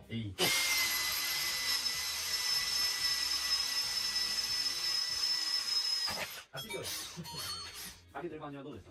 なんかね、一番安定感は正直あったですね。え上とかは。もう一回やりたいですね。バッテリー感想。1回目8秒。ちょっと高かっただけにこれもう一回やらせてください。じゃあ、2回目。新品バッテリーで。はい、いきますよ。はい、レディー、ゴー。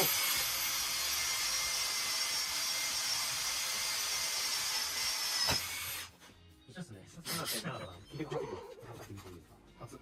ちなみにこれは、そういえば、コーティングしてなさそうですね。色もそのままし、コーティングとか一切書いてないので、この色は多分コバルト配数のまんまかなって感じですね。摩耗とかうんぬんっていうのは大丈夫ですね。でもこれね、角度あんまついてないじゃないですか。でも長持ちするんじゃないですかね、とんがってないから。他のと比べて、先っぽが全然角度が違うんで、こういう角度がないの方がね、切れにくいけど長持ちする。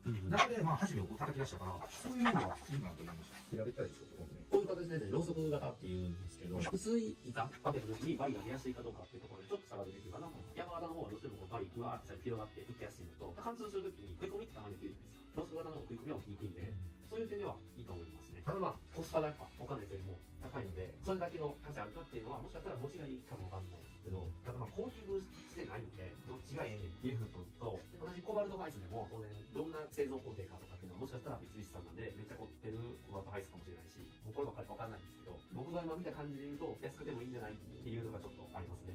じゃあ、さっきやった、これは瞬間ドリルの5回やったんですけど、10回の瞬間ドリルっていうのも使ってます。その10の月光もあるんですけど、これももう一個の方の月光ドリルと僕の手時のね、検証の動画でもう刃先がボロボロになっちゃったんですで、ちょっと今回は穴開けれません。で、その時は、Q さんがやって15秒で開けました。これが何秒だかなんですけど、これはね、やっぱ太いものあって、3112円。めっちゃ高いんですね。月光の10が1890円。これからするとね、すごいですよね。1200、1300円ぐらい差があるので、これこそ価値あるんかいっていうね、ところですよね。じゃあやっていきましょうか。準備いいですか？じゃあ、リーゴー。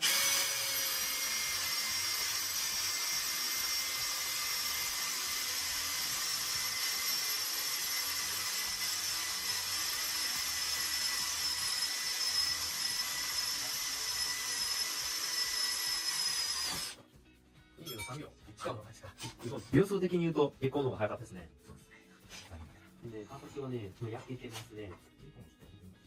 一部剥離って感じ。刃先のね、新ヌール部分がちょっと欠品やったんで、穴全然開くんですけど、ちょっと刃こぼれしてるなっていう感じですね。穴は結構綺麗に開いてるかなっていう感じはします。この穴ですね、上から見たら結構綺麗かったんで、ずれずに開いたかなっていう感触はありますね。使っている方としてはどうでした？安定感はありましたね。それはさっきと一緒ですね。そうですね。僕いつも安いってずっと使ってるんで、と比べたら全部良かったです。ということでいろいろやってみたんですけど、このステンレスの5ミリっていう分厚いものに対して、いろいろ秒数はありましたけど、僕としては正直どれも良かったです。なんか開けにくいとかなかったです。ちょっとね、これね、僕ね、開けるの結構うまい声と思うんですよ。自分で言うのもありますけど。だからこう9秒、8秒、6秒とか、そんなに秒数が差が開かなかったんですね。現場でやっぱり新人さんとかドリル慣れてない人見たら、折っちゃったり、なかなかステンレスやったらもう2分、3分、10分ぐらい開けない方もおるんで、そういう人がやったら、やっぱりこうドリルの僕は秒数変わってくる気がします。ってことで今日ちょうどこうしようと思っていてはるんで、やってもらいましょう。先端は詳しいですけどね。使う方じゃないんで。ドライバーは研修さん書いてますね。じゃあこの上に数字書いていきます。順番は一緒でいきましょう。はい。旗から見ててもね、早いですね。じゃあ、ダイソー、先ほどの記録は9秒でした。準備はいいでしょうか？はい。レディーゴー。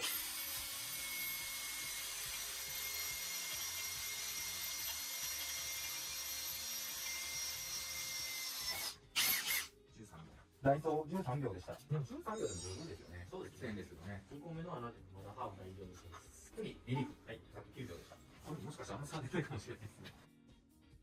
準備はいいでしょうか？はい、OK です。レディーゴー。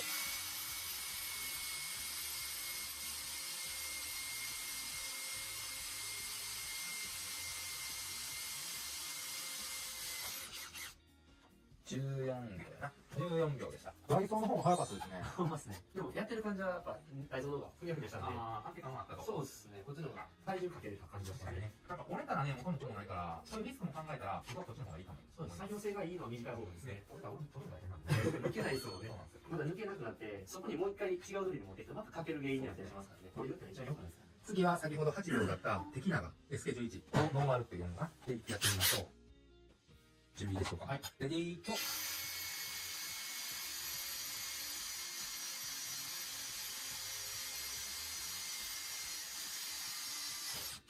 12秒、3秒。12秒。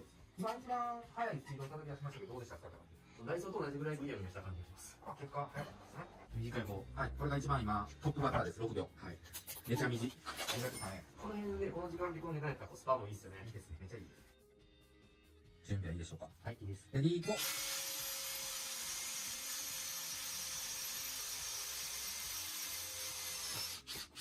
8.83。8.5かな。今までの中でやっぱ早いですね。やっぱ早いですね。アップダウンと12秒から3.5秒まで下がっていた。どうでした？安定感ありますね。ね。やっぱ力本当負けやすいです。使ってみてもね、やっぱり本当に短いですね。本当に短い。見えないぐらいでしょ。そう。これはね、まあ短いじゃないですか。この2本しかぶして、こっちがリリーフですね。こっちがめちゃめちゃですね。それと比べてもやっぱりこんだけ短いんで、やっぱこんだけでも全然違いますね。力かけやすい。ちなみにこれ僕らパシュラブとかにね、つけててもね、邪魔にならないし、ランダムなんですよ。六角軸のソケットね、キーホルダーみたいなやつありますよね。次が、ライト、スーパーってやつですね。さっき8秒でした。これ、ちょっとなんかこう太くなってるの気になりますね。なんか意味あるのかな。なんか、これは別にないんか。多分、筆止めみたいな意味があるのかなって僕はちょっと思うんですけど。なんでしょうね。重心が触れにくくなるよ大きい系のドリルも多分ほぼ同じの使ってるんです。ここの材料一緒で穴系だけ変えてきてるとか。うな。またライトステーキのよろしいなんなんですか。ここなんなんですか。ワンちゃん見てくれてるでしょうか。この動画。じゃあ、先ほどは8秒でしたが、準備ですか。はい。レディーゴー。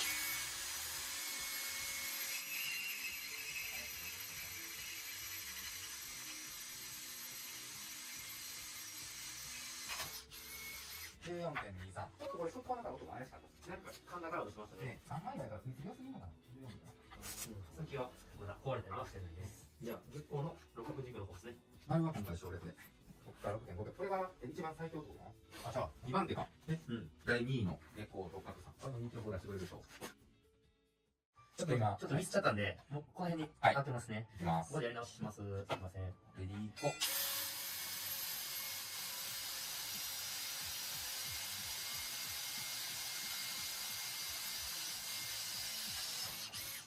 13秒。見てる感じ、霧のね、やっぱり繋がってたし、綺麗そうですね。切りくずが繋がったのはこれだけちゃいます。そうですね。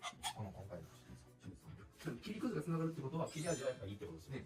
瞬間ドリル。さっきは8秒でした。これ実は2回上げたんですね。7.7秒と8秒。リベンジしたやつですね。どっちもまあ8秒くらいということで。では、準備はいいでしょうか。はい。レディーゴー。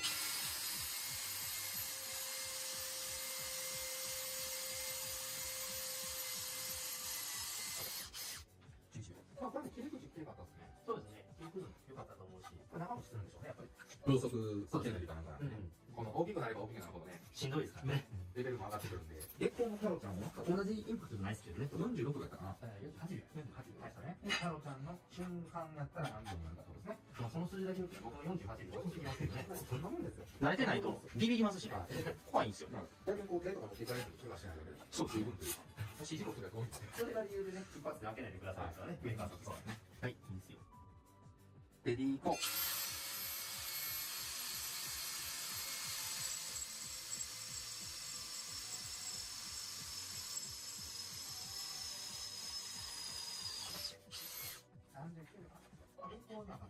そうですね。まあ、だいぶこれが下手くそやったと思うんで。レベルが上がったっていうのがあるんですそういう一日でちょっとね、上手になった感じが。違うのかけぐらいが。そうですね。検証するにあたって、まあ、いろんなメーカーさんの中で、今回の瞬間ドリルっていうやつを選んだね、三菱マテリアルさんに、ちょっとメールでこんなことしたいんですっていうんで、ちょっと何点か質問したら、全然 YouTube に使ってもらってもいいですよっていう回答があったので、質問したこととね、紹介したいと思うんですけれども、今回、子供の発端が、月光ドリル最強なのかどうかっていうところから始まった話なので、月光ドリルって先端の部分で、形状がすごいこだわっていて、ではトップも取られていってるんですけれども、そういうのに対して三菱さんは、どういうアプローチなんですかみたいな感じの質問をさせてもらいました。ホームセンター等で売っている前列ドリルについて、どのような特徴がありますか三菱さんにお伺いしたところ、まあ、型番で言いますと、B6KSD っていうやつが、ごく一般的な X シンニングっていうタイプのドリル。で、その次に B6PSL っていう穴開け上手っていう名前がついているステンレスのドリル。それは、ね、先端がね、ろうそく形状で、薄い板でも針が出にくいですよっていうようなドリルになってます。で、今回使った、瞬間ドリル B6UPS。さっきの穴開け上手をさらにブラッシュアップして、より軽い力でステンレスの穴開け加工に対応した形状っていうのが三菱さんからの回答でした。月光ドリルのように、もっと先端部を食いつくようにしたり、切れるようにしたりはされないでしょうかっていう話を聞いてみたところ、月光ドリルさん、特許を取られているっていうこともあって、形状変更で、そのような似たような形状にすると、まあ、特許侵害っていうリスクもあるので、同様の形状にしませんっていうことと、一番、さっき言った X シンニングですね。一番オーソドックスな形のドリルでも、月光ドリルと切削抵抗であるとか、穴形状、寿命で判断した時に同じぐらいのレベルだったので、特に変更する必要はないと判断しましたっていう回答でした。現場で作業される方のおすすめっていうのは、さっきの中で一番切れ味がいいやつで、今回選んだ瞬間ドリルが一番おすすめですっていう回答だったんで、今回瞬間ドリルを選びました。まあ、選んだんですけども、時間のところからすると、月光ドリルと瞬間ドリルは、さっきユーザーが分けたやつと、月光ドリルの方がちょっと早かった。あとは値段の差の問題で、果たしてこんだけね、高額の値段を出す必要があるんかなっていうのはちょっと、寿命とか判定もあるので、ちょっと一概にはこっちがいいです、みたいなことは言えないんですけれども、そういう感じになっています。はい。まあ、三菱さんにお伺いしたのは、このあたりのことでした。ということで実際やっていったんですけど、僕は今回検証のために、あえて水とか線コロリンも使わず、下穴も開けずやってます。実際にこういうことをしたら、やっぱ10倍だと怪我持っていかれて、実際にこう、ね、怪我したりとかいう事例もあるので、真似はしないでください。僕らも現場でちゃんと下に開けてるんで、ただその、切りもね、やっぱ人柄変える切りとかだったりするんで、10杯を今みたいに無茶してやっぱりやってやすくなるし、こうやって3000円とかでね、買ってるやつだと思うんで、その辺も配慮してあげたらいいのかなと思いました。ってことで、今ステンレスバージョン低速でやったんですけど、僕らやっぱ電気工事で多いのは、こういう鉄の L アングルであったり、こういうこうちゃん、C ちゃんっていうんですかね、ガ台とかに穴開けてボックスをここにつけたり、配管の指示を取ったりっていうことが多いと思うので、これやったら鉄なんで高速でいいので、高速バージョンを谷川さんに次はやってもらおうと思います。何秒ぐらい、どれぐらいの差が出るのか、ってことでお願いします。よろしくお願いね。では、行きましょうか。ダイソーの100円のやつから。で、これ赤色で谷川さんの様子書いていきますわ。高速モードです。そうですね。じゃあね。そうですね。じゃんじゃんいってください。はい、じゃあ、いきますね。レディー、ゴー。 2.5 秒。はい、十分だね。リリーフ、218円のやつ。それとポーチも入れてあるよね。時間早いから。はい、この来るね。どうぞ。レディー、ゴー。これも一緒に。2.5やね。ぶれないね。あ、バリが少ないね。だってダイソーのやつはバリが出てるけど、2番目のレディークのやつは裏バリがあ、確かに。バリが全然ないわ。 2番目の持ってる。ぶれてないと新エンドとかね、これできる。綺麗。ショコラテの種類だね。駅長、SK11。 400円。いきます。レディー、ゴー。早い。僕はここで見ときますわ。2.3 秒やな。でも今ちょうど押すタイミング立ちました。次はめちゃみじの、これが今一番最強と歌われてるんですね。僕らのデータの中では。そうですね。今日やった中で一番早い。 1秒ぐらいで上げてもらえないとね。 1秒。ストップウォッチが難しい。いきますよ。レディー、ゴー。 1.8。もう1秒台。1秒台。じゃあ次はライト正規の3枚刃のやつですね。初めて使う。さっき僕が開けた感じ、曲がりやすいんで、ダイソーもしたけど。いきます。レディー、ゴー。 2ぐらいね。鉄楽勝やな。じゃあ、月光ですね。月光の確実タイプ。月光はやっぱ1秒だけなのかもしれない。月光の人の一緒がない。はい、いきます。レディー、ゴー。ゴー。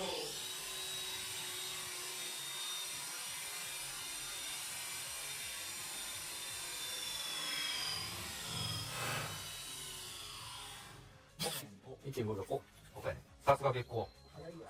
瞬間じゃあ、三菱マテリアル、瞬間。瞬間。ちゃんと高いからね、瞬間ね。名前はね。 1700円ですからね。はい。いきます。レディー、ゴー。まあまあ、正直何も変わらないんだね。専用で鉄ね、開けるのが余裕みたいですね。瞬間10杯ですね。瞬間10杯いってきますか。はい。これちょっと相手がいないんですけどね。いきますよ。レディー、ゴー。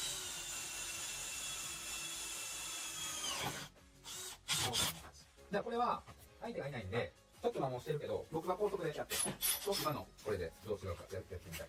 僕多分これ4秒でいくと思います。じゃあ、これ、摩耗してる月光の10杯ですね。はい。いきます。レディー、ゴー。いきます。レディー、ゴー。3.5秒ぐらいですね。3.5。あ、じゃあ一応、先のやっていいですか？六角宇宙。これは瞬間10。瞬間の10。はい。いいですか？はい。レディー、ゴー。4秒。月光強いですね。10いきますか。ちょっとね、さっき月光に負けたんで、どこまで鉄やったら勝負できるかちょっと負けてもらってもらいます。これ鉄用やもんね、大好きがね。まあもともとね、普通のアイスなんで、ちょっとこの2つにはかなわんかもしれんけど、まあ5、6秒では空いてほしいなっていうのは、感じですね。じゃあ、いきます。レディー、ゴー。お、4秒切りましたね。鉄では使える。まあ書かなくていいですけど、一応まあ、勝負できたということで。はい。では一応ね、検証終わりまして、本当はもう40発とか打って、耐久力まで調べたかったんですけど、ちょっと難しいかなということで、いつも切り取りの仕事されてるタラちゃんの目から見て、個人の見解にはなると思うんですけど、どうかなっていうところで。そうですね。正直穴3個開けたぐらいなんで、まあ、ものとしてそんなに目立つものはなかったんですけど、まあ、強いて言うなら、ダイソーの100円のやつと、ライト正規さんの3枚が少しだけちょっと摩耗してるかな、傷んでるかなっていう感じで、後々でも一緒ぐらいな感じでした。で、ダイソーのやつは、この三角の一番先端部分がちょっと焼けてるな、もうすぐ多分なんかポロッと開けそうになっているような状態。ライト正規さんのやつはハスピはいいんですけど、側面がコーティングがちょっと上げていってるような感じと、溶着したのがちょっとくっついてて、まあ1個2個開けるだけでいいんですけど、だんだんそこが弱くなってくるんちゃうかなっていうような感じやったのと、その3枚のやつは開けてることがね、あんまりいい音しなくて、なんかキリキリキリっていう音がして、あんまり感触が良くなかったなっていう感じですね。でそれと、ユウさんもおっしゃったと思うんですけど、使ってる感じで言うと、短いやつの方が、やっぱり力かけやすいっていうのと、開け終わった穴が綺麗に開いたのは相対的に短いやつの方が、きっとこう、蒸れなかったんやと思うんで、そうですね。見てもらってわかるように。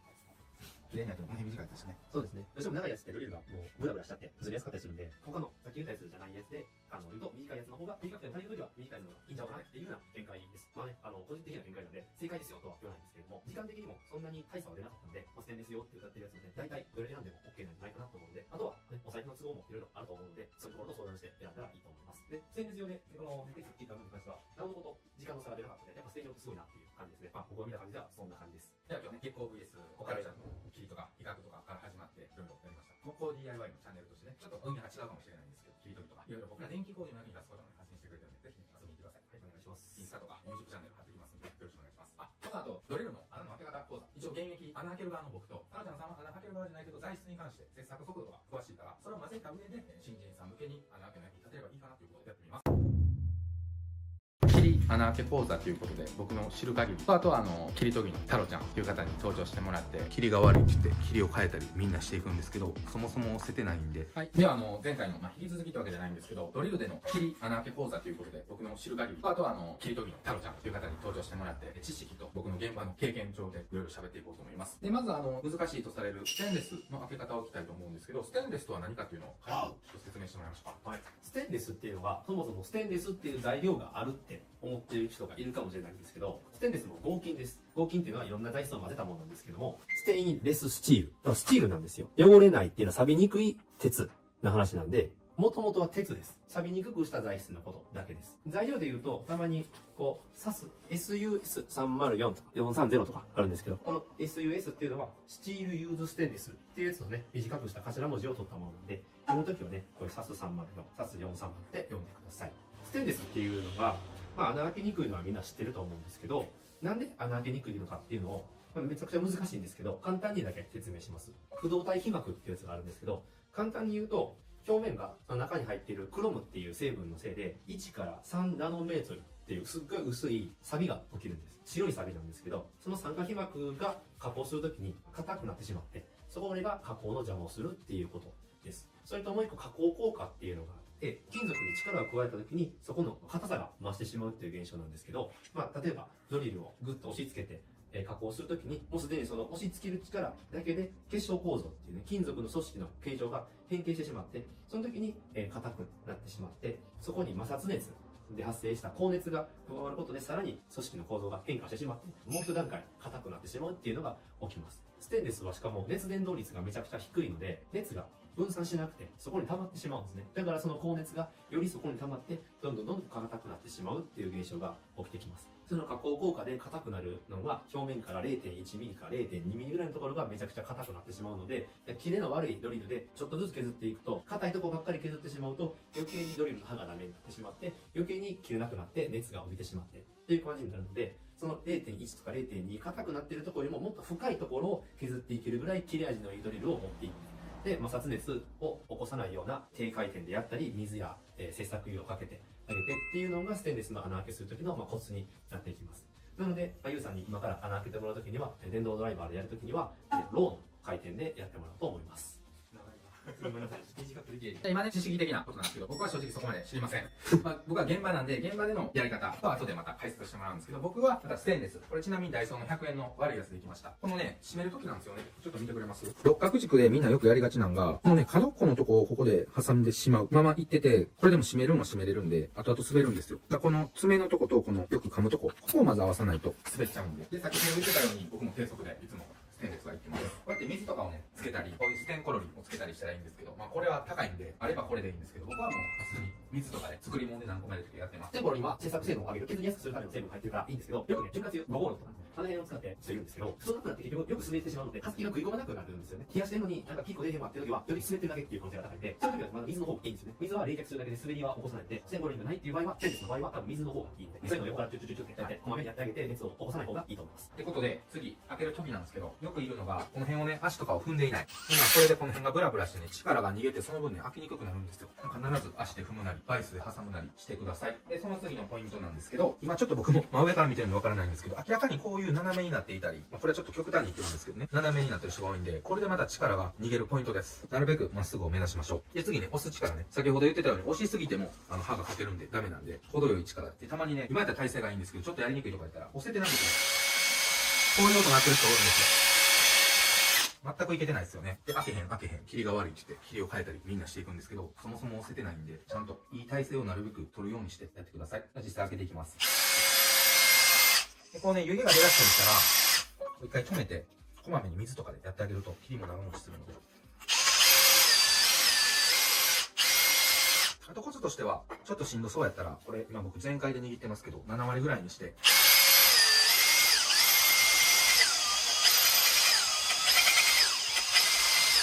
たまにね、速度緩めてあげたりしたら、焼け切らないんで、長持ちさせるコツとしてはいいと思います。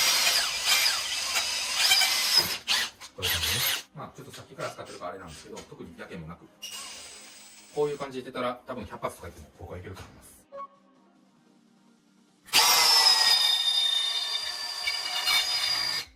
で、まあ、ちょっと火が、これが僕に焼けてる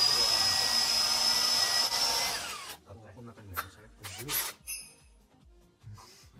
ね。もうこうなったら何やっても無駄なんで、加速がもうないんで。なので、低速でじわじわじわじわいくのがおすすめです。ってことで、次は鉄の開け方編いきましょうか。じゃあ次ね、鉄の穴開けることなんですけど、回転数、さっきステンレスやった時は、ローでやってくださいねっていう話だったんですけど、同じ5回で穴開ける場合、鉄やったら、ハイでいいと思うんです。なんでかっていうのはね、材質によって回転数変えた方がいいよって話なんですけど、以前に僕が出させてもらった動画の中でね、回転数、切削速度について、こういう表とかをね、使って、ユーさんの動画の中で説明させてもらっているので、これ参考にしてやってもらったらいいんですけど、とりあえず今から開けようとしている5回のやつやったら、2000回転ぐらいが適正になっているので、今の電動やったら、ハイの方でいいと思います。油は別にしてこるんじゃなくても、鉄開けるぐらいだったら、その辺にある油、正直何でも大丈夫ですし、薄いやつやったら、油なしでも大丈夫だと思います。ってことで、これに関してももう先ほどとほぼほぼ同じです。注意点は、これは5倍ぐらいなんで大丈夫なんですけど、10回とかになると、高速で回してる分、手が持っていかれやすくなるんで、その辺は両手でしっかり持ってください。こうね。で、両手で行くんですけど、まあ、もう一個のコツとしまして、僕はね、このね、もうほんまにこんな5倍ぐらいだと大丈夫なんですけど、15回とか行くときは足で挟んでます。だから、さらにここでも行かれるんで、こういうこと。そう。ほんまにね、手が行かれたら骨折れてしまうんで、強固に固定することです。なら、少々押して、無茶しても手が持っていかれることになるので、あとはもうまっすぐ押すだけ。で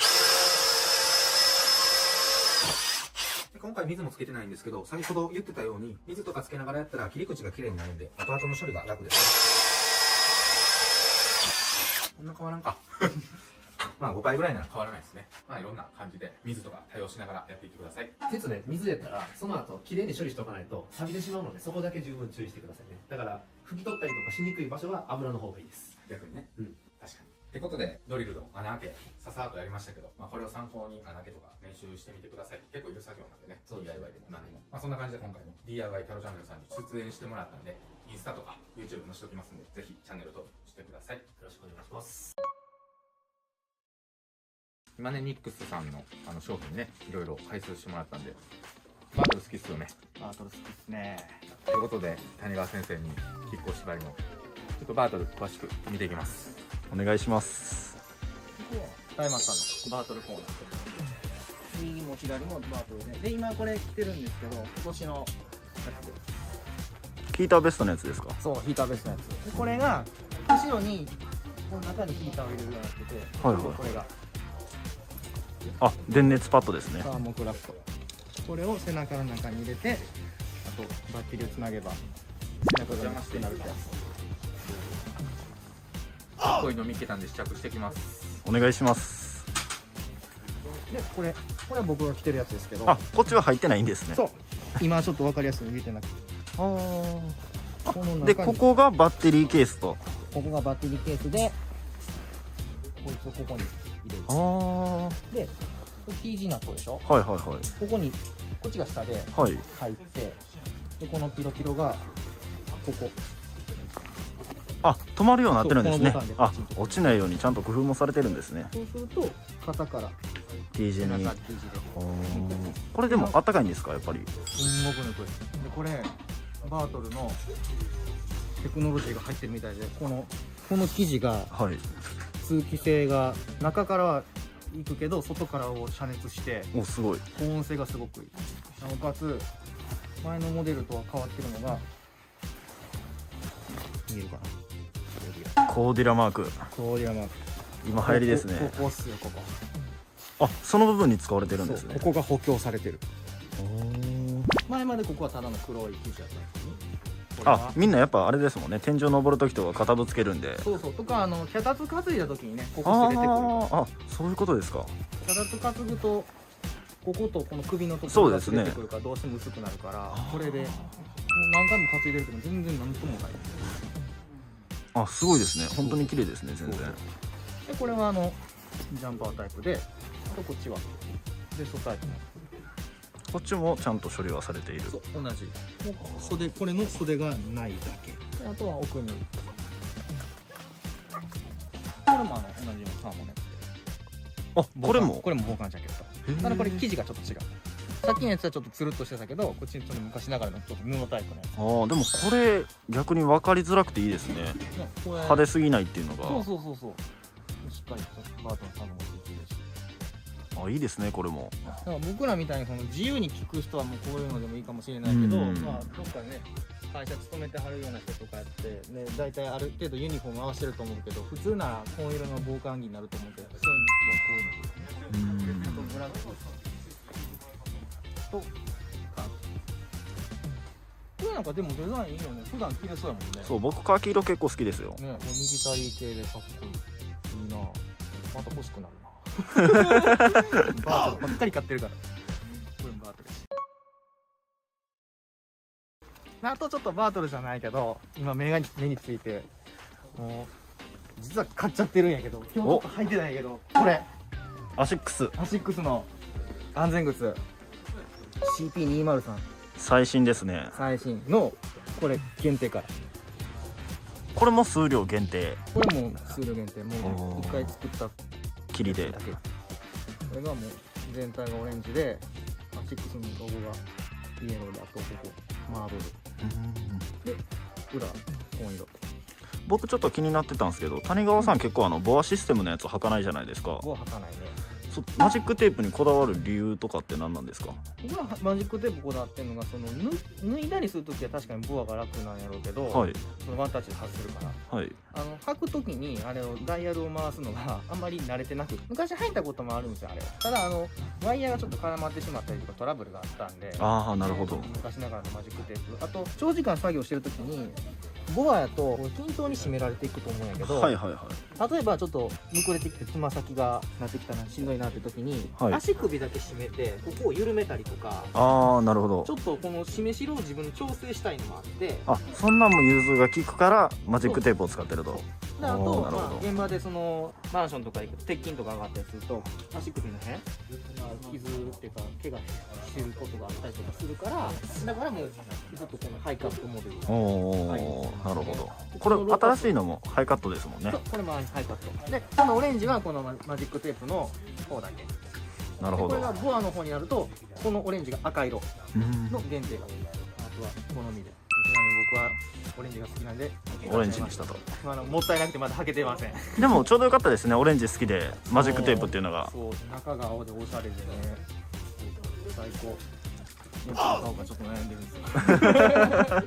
放送用に同じようにオレンジが好きな人だったらぜひ、もう今あるうちやから。そうですね。ちなみに大松さんはこんだけ今ある。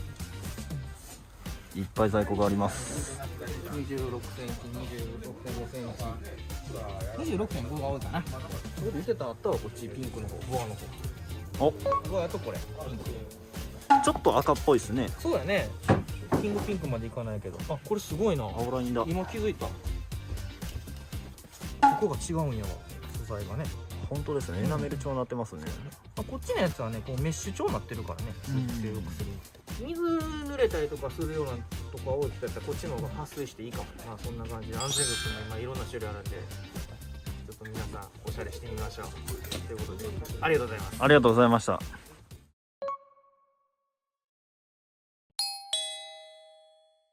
お疲れ様です。今日はジャンボびっくり見本市場に行くことになりました。しかもね、許可も取れたんで、各ブースさんとかね、見たいっていうね、ご意見、コメントもらってましたんで、今日カッシーの車で、なんやかんやね、うちから10人ぐらいお邪魔させてもらうんで、ジャンボびっくり見本市とはどんな感じなんかっていうのを、どこまで取れるかわかんないですけど、伝えていこうと思います。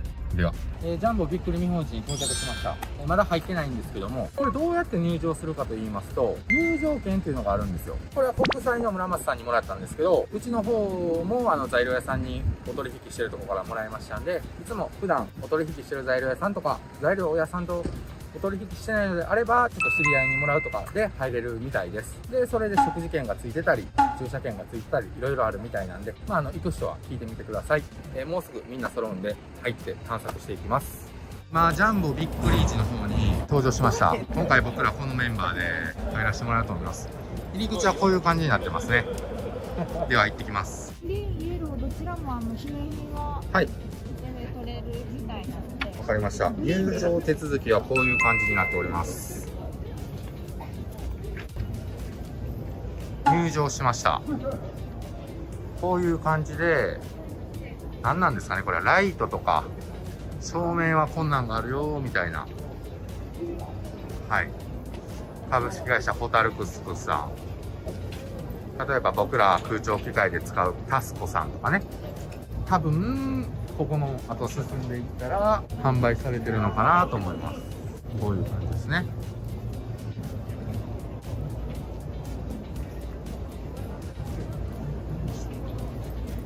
楽しみですね。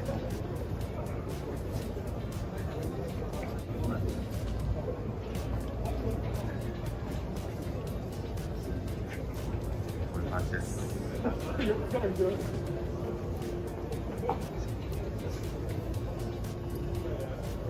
それがマサル工業さんね。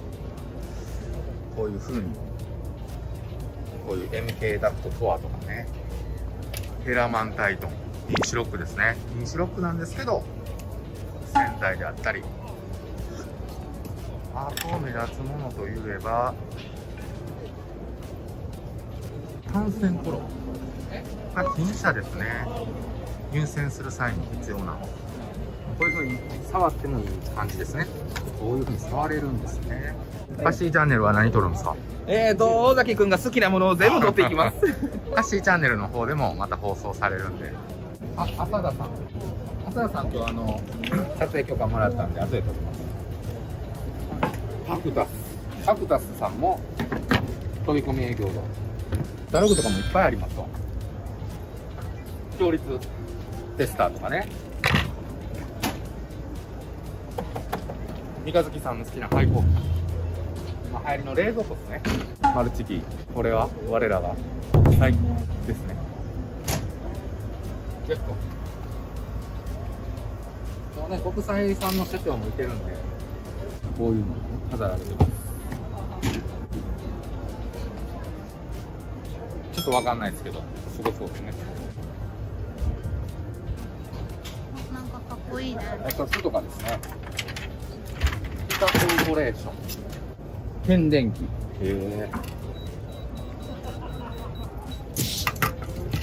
クランプメーカー。これよく見るよね。フルハーネス。藤井電工、ツヨロンとかね。これ多分光とか、光の癒着するやつやんな。合ってるやんな。これ100万ぐらいするやんな。確か。光ケーブルを癒着するやつ。よく使うコンクリート材。来た。40分。あ、泉。ここに指入れたらダメです。すごいシャンクです。ユニカといえば、ボルトが有名ですね。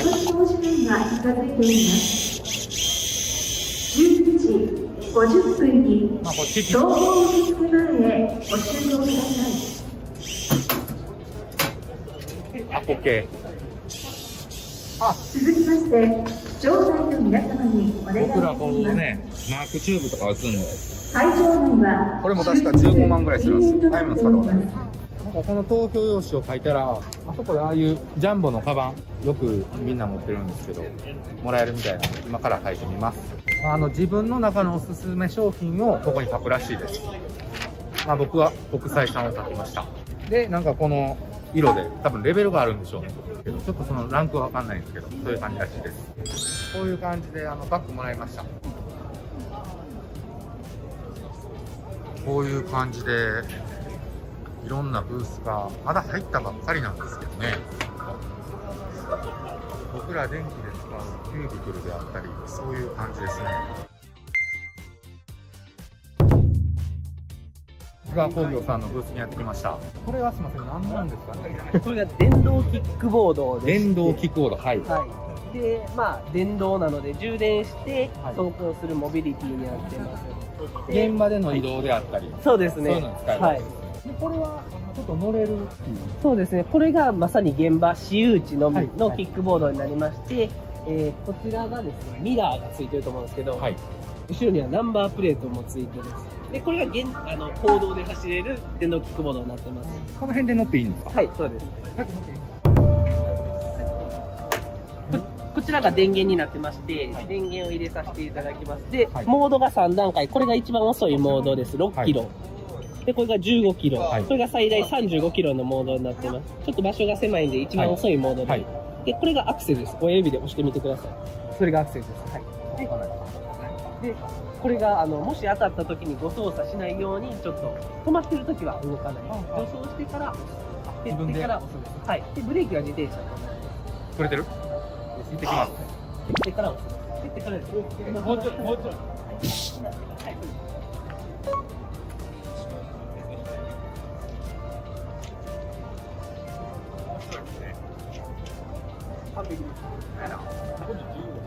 谷川さん、乗りたかったでしょ？僕も乗りたいですよ。今遅いモードです。はい。で、これがウィンカーとか。待て。ウィンカーとか。すごい。これは公道も乗れます。はい。はい、どうぞ。結構スピードつけてから押すと乗れる。あ、18番。定価18番のことは、精査が出ます。下がるんですね。10ちょい。8万ぐらい。ありがとうございます。これはキーホルダーです。キーホルダーもらいました。これ今ちょっとあれですか、絞ってるんです。そうですね。で、これで押すと今これで15キロぐらいの速度になります。はい。これでもう一周行ってもらっても全然大丈夫です。最高はでもこれ35キロまで出るんです。6キロと15キロ。どうでした？35キロのちょっとパワー上げていっていきます。ちょっと速いモードで。電気の充電。なんかめっちゃ速い。速っ。すげえ。15キロでこれ。めっちゃ速い。ブレーキもしっかり効きますので、ちゃんと止まれる。すごいすごい。これで、そうですね。これで真ん中のモードになります。もう一段上があります。開発の方ですか？開発ではない方。公道で走るバリ怖い。ちょっと狭いんで。ハッシーチャンネルの小崎くんも試乗しています。こういうの怖いのに。体重制限大丈夫ですか？これ。これ何キロまでいけます？110キロまで。あ、ギリギリいけるね。ギリギリいけるっすね。ゆうさん後でしまします。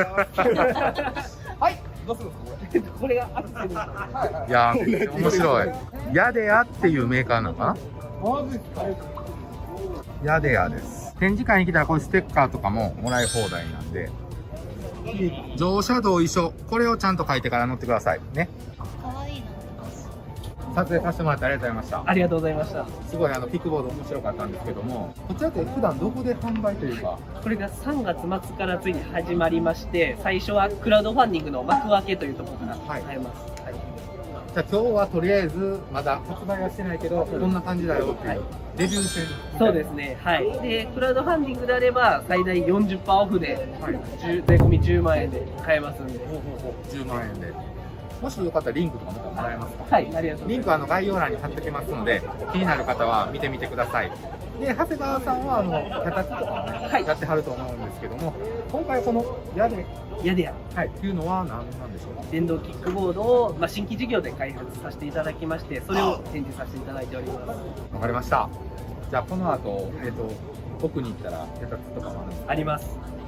じゃあ脚立編とかもありますので、皆さん楽しみにしてください。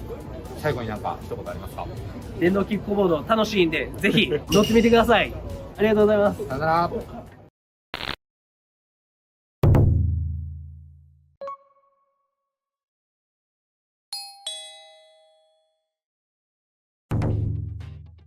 今、多分ここ長谷川の今製品全部あるんですけど、長谷川で今使ってるのが多いのが奥の足軽かな、あれが多分使ってる人多いと思うんです。足軽行きましょう。ちょっと見に行きますね。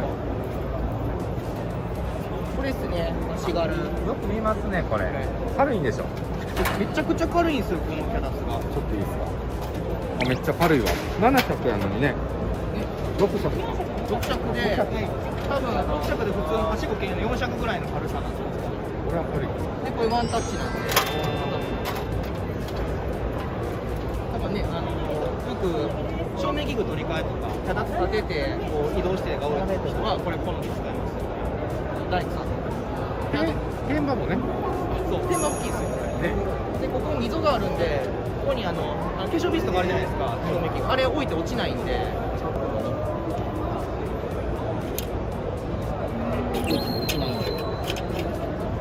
これが便利なんですね。最近これかな、ブラックモデル。ユウさんって黒金欲しいんじゃんこれ。そうですね。ね、真っ黒な脚立。はしご兼用というのは伸ばせるってことですね。これロック外したらこう開いてはしごになってですね。ここが開き止めがこう外せるんですけど、はい、外して脚立開いてここに開き止めしたらはしごになるっていう。いいですか。でこれが最近買ったやつがあれかな。最近ちょっと脚立買い替えたかったんで、このシリーズ買い替えたんですよ。で買ったのは4尺なんですけど、こっちも4尺なんですけど、足伸びるんですよね。これが足が長さ変えれる。これは便利やね。段差があるとことか、あと段差あるのはメインで多分考えられてると思うんですけど、天井高が中途半端な時とかに縮めたり伸ばしたりで、ある程度その調整できるんで、そういう意味で使い勝手いいんですよ。長いですね。面白いところが、こういうタイプの脚立ってロック外すのこうしないと無理じゃないですか。はいはいはい、でもなんか片手にインパクト持ってて、で片手でって時って僕よくやる技なんですけど、こっちインパクト持ってるとしたらこっち蹴ってこうするんですよ。はいはいはい、やるんですけど、こうレバーがあって、このレバー握ると畳める。これはすごいですね。だからこれがちょっといいなと思ってつい再開しちゃったんですよ。これはいいっすね。これ便利。指も挟まないです。一回カチャって意外と面倒くさいですもんね。そう、面倒くさいし、だんだんこれ柔らかくなってくると、一回やっても片方上げといてもう片方上げよう思ったらこっちがまたロックかかってるとかってあるんですよ。いや、これいいですね。ワンタッチはちょっと便利なの買っちゃいましたね。この長尺があってここがアップスライダーですね。はしご。ちょうどセミナー受けてるんで。あ、うちのメンバーが。あ、ちょうど来てるじゃないですかこれ。これが今海外にいるんで。あ、これがあれですね。実演してもらってます。はい、来ました。おー。なるほど。これがそこでガチャンって寄って最後に1段だよっていうのを足の放送で知らせてくれるっていう。現場作業もできるところです。作業はあそこ上がねちょっとね物を置けるように、ね、なってるんですよ。はいはい。小物を置けるトレイみたいな形で。でちょっとせり上がってるんで、こう形にもたれかかって自分体重支えれるんですよ。太ももの辺にこの上の部分を当てて。ポールとかね。はしご代わりになります。なるほど。店員さんの説明を聞いてみます。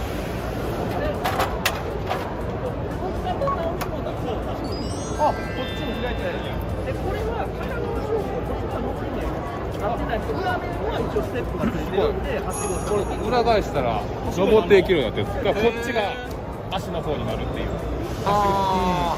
で、ここにも一応こういう形で、あ、支柱用に電柱とかかける用のポールとか電柱にフィットするように。だから伸ばしても、で、これを折りたたんだ状態でも上にもついてる。上は何がついてるんですか？ポールにかけれるように。あ、こういうことね。最後の一段がいいですよ。この作業できるんですよね。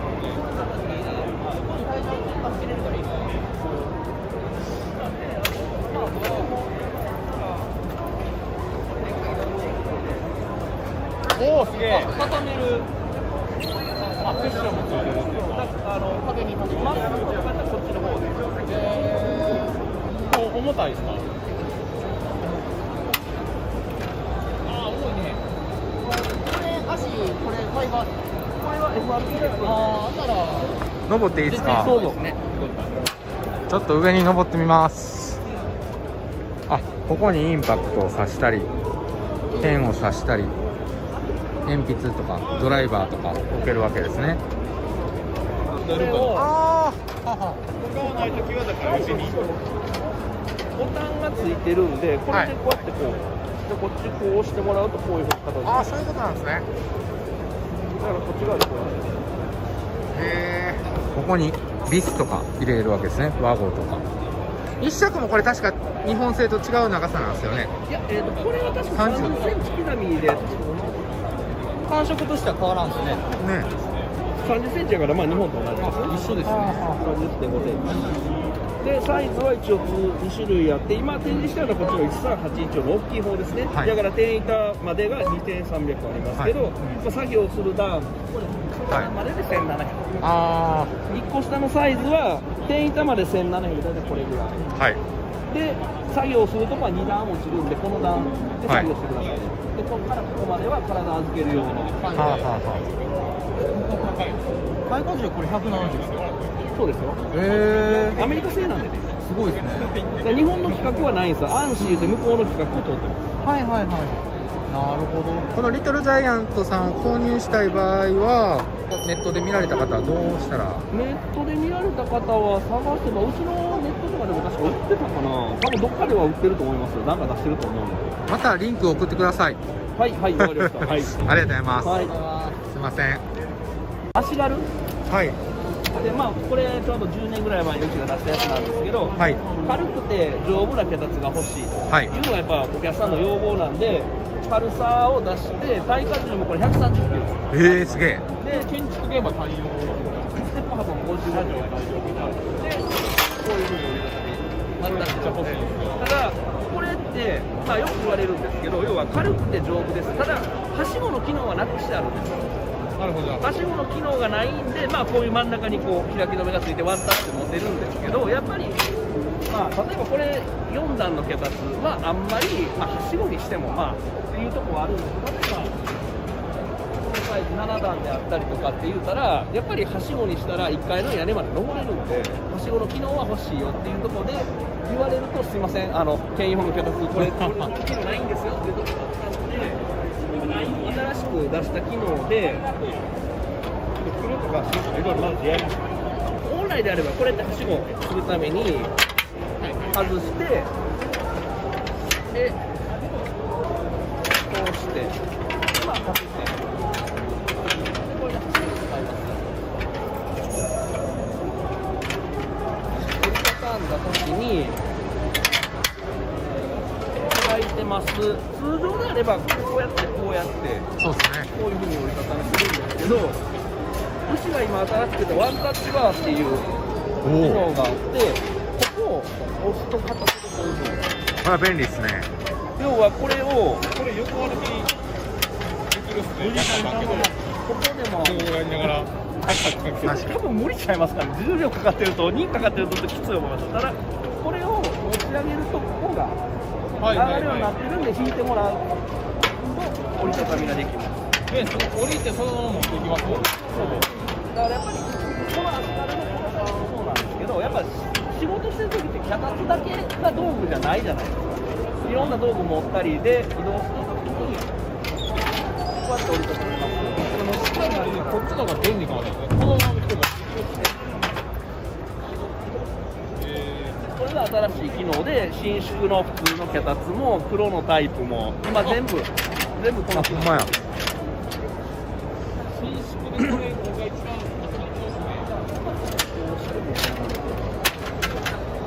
で、はしごの機能も残してます。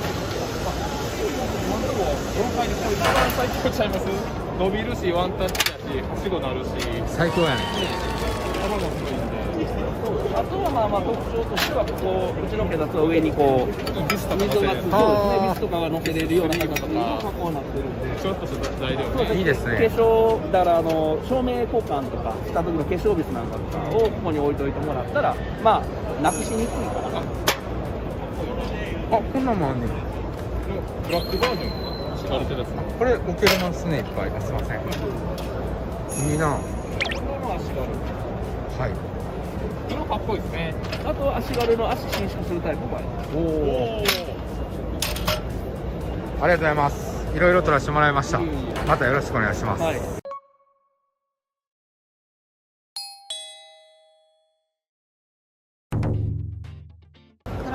ニックスさん、今度ね、行かしてもらうんですけど、ここはクラインさんですね。いろんなの。ニックスさんの商品。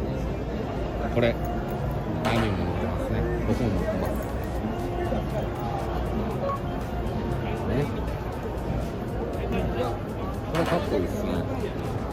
今日はニックスさんの代わりに来てるみたいです。赤黒かっこいいね。赤黒かっこいいな。で、今流行りのコーデュラですね。ちゃんとストリッパーがパキッと入る。黒タグかな。銀白黄色人気ですね。バリスティック補強。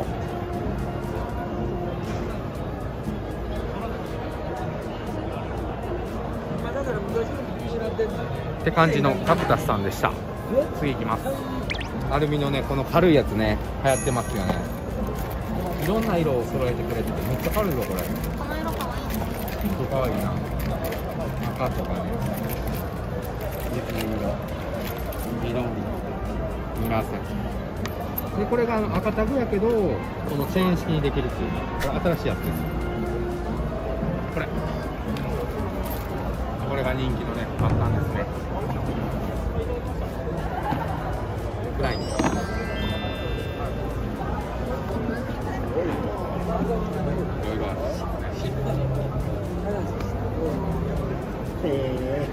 ハーネスもあるわけですね。って感じです。電気工事でね、めちゃくちゃ使う、多分知らない人はいないんじゃないかなと思う和子さんに来ました。で、こちら。これは何ですか、増田さん。これより線和号って言って、より線 CV とかのニスケ3号サイズが2つあるんですけど、太いサイズもいけるし、ニスケとか、VA もいけるんですけど、なんで種類の違う線がジョイントできるっていう。ちょっとやってみましょうか。電源が CV で来てますとか、虹側は VA ですよみたいな。ジョイントもこれで、今まではスリーブでできなかったのが、より線で来ますと、電源が。で、違う種類の、VA ですね、単線でも、同じ和合で一緒にジョイントできるっていうので、ハイブリッドできるっていうのが一番の売り方で、ここで止めれるので、今までの和合やったらこうグリグリグリってやって抜いてたのがこれで取れるんで、何回でも使えるんかな。すいません、これって1回外しても使えると何回でもいけるんですかね。普通の和合って3回とか2回とか。これはねじり抜きじゃないんでレバー使えますから、何回でも、なんで何回でも繰り返し使えるんでお得かなと。こういうタイプやとね、2回とか3回とかメーカーの推奨があるんですけど、これ本当におすすめです。でこれ直線のやつとかもあるんですよね。直線タイプとか、これをマウントするやつとかあるんですよね。これをこうどっかビスモンのやつをマウントする、こういうマウントするアダプターとかもあるんで、ジョイントしたやつを壁にこう貼り付けて押さえれるとか、バンドこのレールに止めてたり、いろんな種類が展開されてるんで、結構これからこれ主流になっていくんじゃないかなと僕は思ってます。ぜひ気になる方は和合ジャパンさん見に来てください。はい、次は新しくなったんですよね、これね。これ新しいですね。星のモデルがこれですよ。どう変わったんかな。これ4和5がちょっとスリムになって横向き。僕なんかもこれこんだけちっちゃくなってるんですよ。何が変わったんですか、これって。すいません、和合さん、新しいのと、新規格と旧規格でどう変わったんですか。小型になりまして、あとここに窓が、ここフックのちゃんと刺さってるかとか。そうです。そうですね。こう刺すとここにフックがちゃんと見えますよね。で奥まで刺さってますよ。あと導線がちゃんと奥まで刺さってますよっていうのがここに。あと小型になってます。これが岩なんですね。これとこれ薄型になってかなりコンパクトなですでボックスに収めることができます。こういうところです。どうぞ。ありがとうございます。谷川さん、じゃあそのストリッパーとかやってみましょう。ストリッパーこれ変わってますよね、形ね。かっこいい。今ちょっとこれ教えてもらったんですけど、ここがカッターになってるらしくて、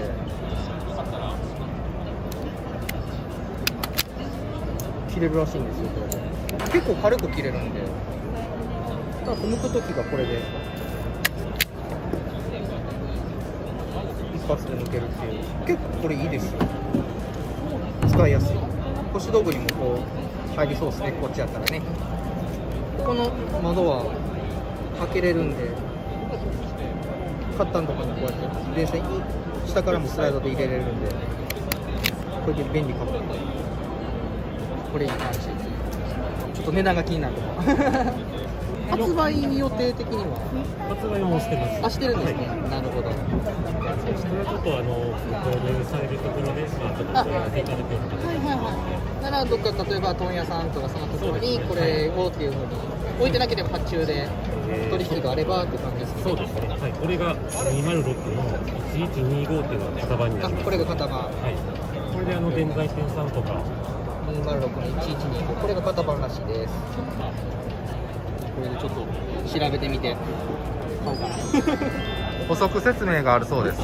サイズがちっちゃい方が、まあ、規格なんで 0.14 の電線から4ミリまで、はい、だから 0.14 入れて4ミリ入れれるちっちゃい方。L の方はこれすごいですよ。0.5 ミリから 0.6、まあ、日本の規格で55まで。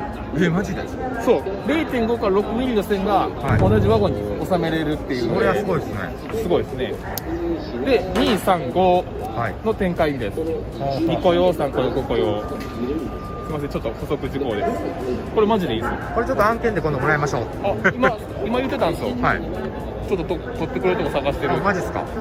ライバル矢崎さんも展示会に飾られてます。さすがですね。今日は大阪のねジャンボビッグリーチにこういう感じで来てます。ワゴジャパンさんです。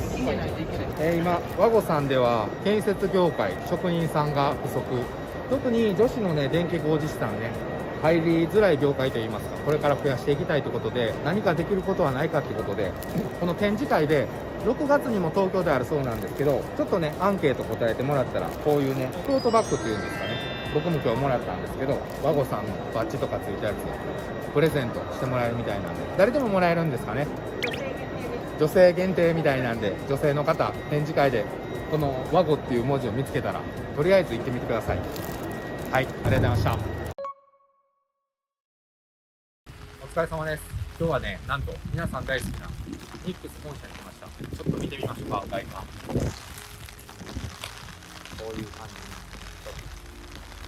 あそこにもね、上の方にもね、ニックスって書いてますね。で、黒をモチーフにした感じで、赤、こだわっています。で、こ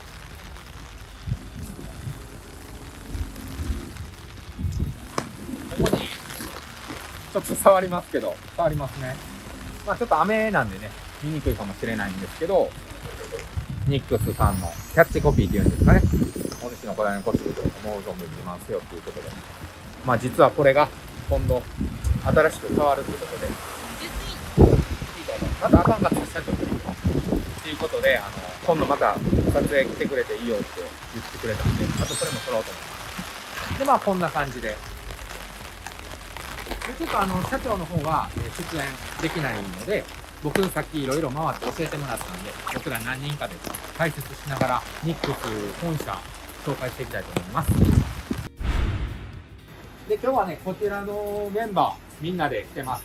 あと2人いてるんですけど、ちょっとオートロックの関係で。で、このシャッター映して、シャッターもこだわっててですね、黒のところに黒で、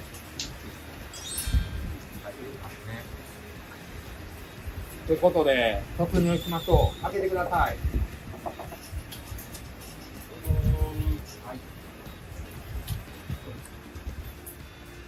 ゆらくん。さっき映ってなかったけど、ゆらくん。リュウジさん。引きの強いゆらくん。大工のリュウジさん。で、国際の村松さんもいてたんですけど、ちょっと今いません。じゃあ今からいろいろ紹介していきます。で、とりあえず今玄関に入りました。この僕たちが使う電気のラックなんですけども、まあ専門的なことを言うと SR のラックっていうんですけど、これ普通はねメラミン、アイボリーっていうんですかね、色なんですけど、黒で全塗りされて、こういうところもこだわられていますね。こちらのあそこの電線とかも全部黒で塗られています。上もこういうね細かいとこからこだわってます。でこの全体的にも黒でねされています。あ、村松さんちょっと来てもらえます？こんにちは、国会の村松です。そう、さっきちょっといなかったんですけども、村松さんのね社長ともう息子さんと同級生でね、結構来ますねいじってきますね、はいはい、そうです、はい、で同じメーカーさん同士付き合いもあるってことで、ちょっと僕いきなり行くの不安やったんで今日ついてきてくれて、いつもお世話になってるんで、本当に恩返しの気持ちで来ましたんで、ありがとうございます、はい、皆さん国際チャンネルの登録と展示会行ったら気軽に遊びに行ってください。よろしくお願いします。お父さんも展示会で飛んでるんでね、そうですね、まあ、これいつ上がるか分かりませんけど、この間上げてもらったんが、4月の20、そうですね、8、お父さんまだ出てないですけどね、まだ出てない、3話目ぐらいなんで、なるほど、まあそんなんもあるんで、またこれからもよろしくお願いします。お願いします。ありがとうございます。はい、で先ほどねニックスさんの社長にいろいろ教えてもらえたんですけど、まあ、これ格子道具とかとは関係ないですけど、これが何でしたっけ、40フィートのトラックが来た時に搬入する時にザーッとザザザーっとこう奥まで運ぶのが大変やから、ほんでここで段ボールを転がしていくっていうことでしたよね。はい、こういう感じですね。はい、腰入りますこういう感じで怒られるこれ多分アンチコメントきます。カットででちょうどこのね、これは名前は何て言いますか、ニックスさんのバッカン結構有名ですよね。使われてる人もお菓子持ってるよ。僕持ってます。めちゃめちゃいい。なんかさっき社長の話ではこだわってるということ。これにもすごいこだわりがあって、さっきねめっちゃ教えてもらったんですよ。それをこちらの3人で解説してもらうんで言っていってください。ポイント。まず一番社長さんがこだわらはったのがここってありましたね。なんていうんですかね、それは。ここエッジ加工を普通の他のメーカーさんとかやったらここがもう言うたらそのまま角なんですよ。ちょっとカメラで伝わりにくいんですけど、ね、触ってみたら分かるんですけど、はい、切りっぱなしじゃないんですよね。これちょっと型切ってあるというか、ちょっと面が取ってある丸くしたよね、ここね。でこれがもう日本産の日本で全部こう型紙を起こしたやつでじゃないと、こういうその型切った感じのやつができない。サンドって言ってますね。はい、サンドの R がこんなとこわざわざサンド切るっていうこだわりですよね、社長の。確かにここちょっと当たって手切るとか結構ありましたもんね。もうそんなことできへん普通できないですね、普通のやつやったら。こう滑らかというか丸くなってるんで手に優しいということで、こういうところの留め方、これもしこれが外れたとしてもバラバラバラって取れていかへんように、ここが何縫いやったんですか？缶止めっていう縫い方で、すごい強い縫い方で補強してるみたいです。これが取れてもこう取れていかないっていう縫い方らしいです。あとあれやね、この手下げのとことかもこう下側が二重になってて、あとハトメ打ってだったりとか、とここ引っ張り強度がねちゃんと計算されてるってことで、5年使うとこんな色に味が出てきて、だから僕はこのナチュラルの色が好きなんですよね。で展示会とかでもこういう風に5年ぐらい使ったやつを持って行って、5年経ってもこういう感じだよって社長が使ってるって言ってました。これでもすごいですね。裏これ糸すり切れてないもんね。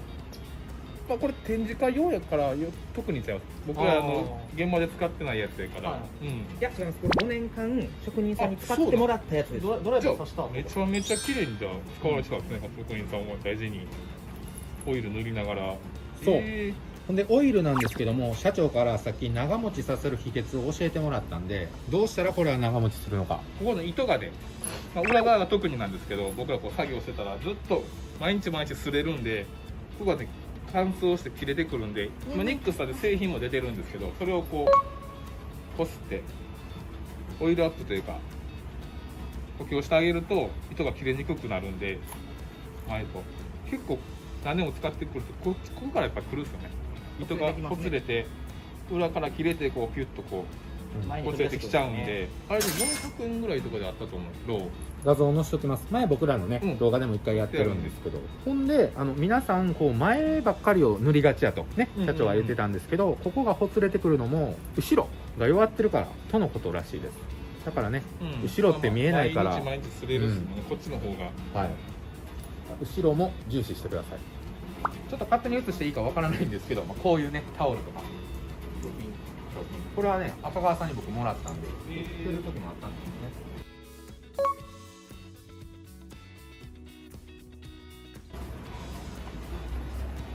ニックスさんのロゴが入ったかっこいいヘルメット、これね非売品なんですけどね、皆さんコメントとかで欲しいとか書いてくれたら、もしかしたら作ってもらえるかもしれません。ちょっと奥に進んでいきましょうか。ここがねニックスさんの在庫、今ねコメントとかでも在庫が全然ないと、早く販売してくれっていうのがあったらしいんですけど、あったんですけどいっぱい、どうしてもね仕入れが追いつかないというか、なんとかショックっていうんでしたっけ、何かと材料入ってこない。ああ、金属もそうですけど、はい、みんなとにかく入ってこない。こんな感じでですね、1階にはいろんな在庫が置いてあります。お前たらもっとぶっかがってるんですよね、流通が通ってれば。そうですね、この辺もさとりあえず1階はこんな感じでした。じゃあ階段に行きましょう。階段もねこうやってね下黒赤でかっこいいですね。ここで動画撮ってますよね、ニックスさんの、はい、オープニングムービー的な。でこれねちょっと暗いから見にくいかもしれないんですけど、上田医療さんって言いまして、プロワークの会長さんらしいんです。ちょっと江戸っ子ですね。江戸っ子の方で、その方が50年来たやつなんですよね。で社長がその思いを継いでというか、欲しいって言って無理やりというかもらったらしくて、こうやってね、これもステンレスのね高い枠って言ってましたわにバチッと入れて飾って、社長は毎朝これを見ながら50年の歴史を刻みながらニックスの商品を開発しているみたいです。これセンサーつけるんですね。はいね、近づいて明るくなったんですね。ああ、ほんまですね。センサー付きらしいです。これ共振チャンネルさんが行ってたお店ですね。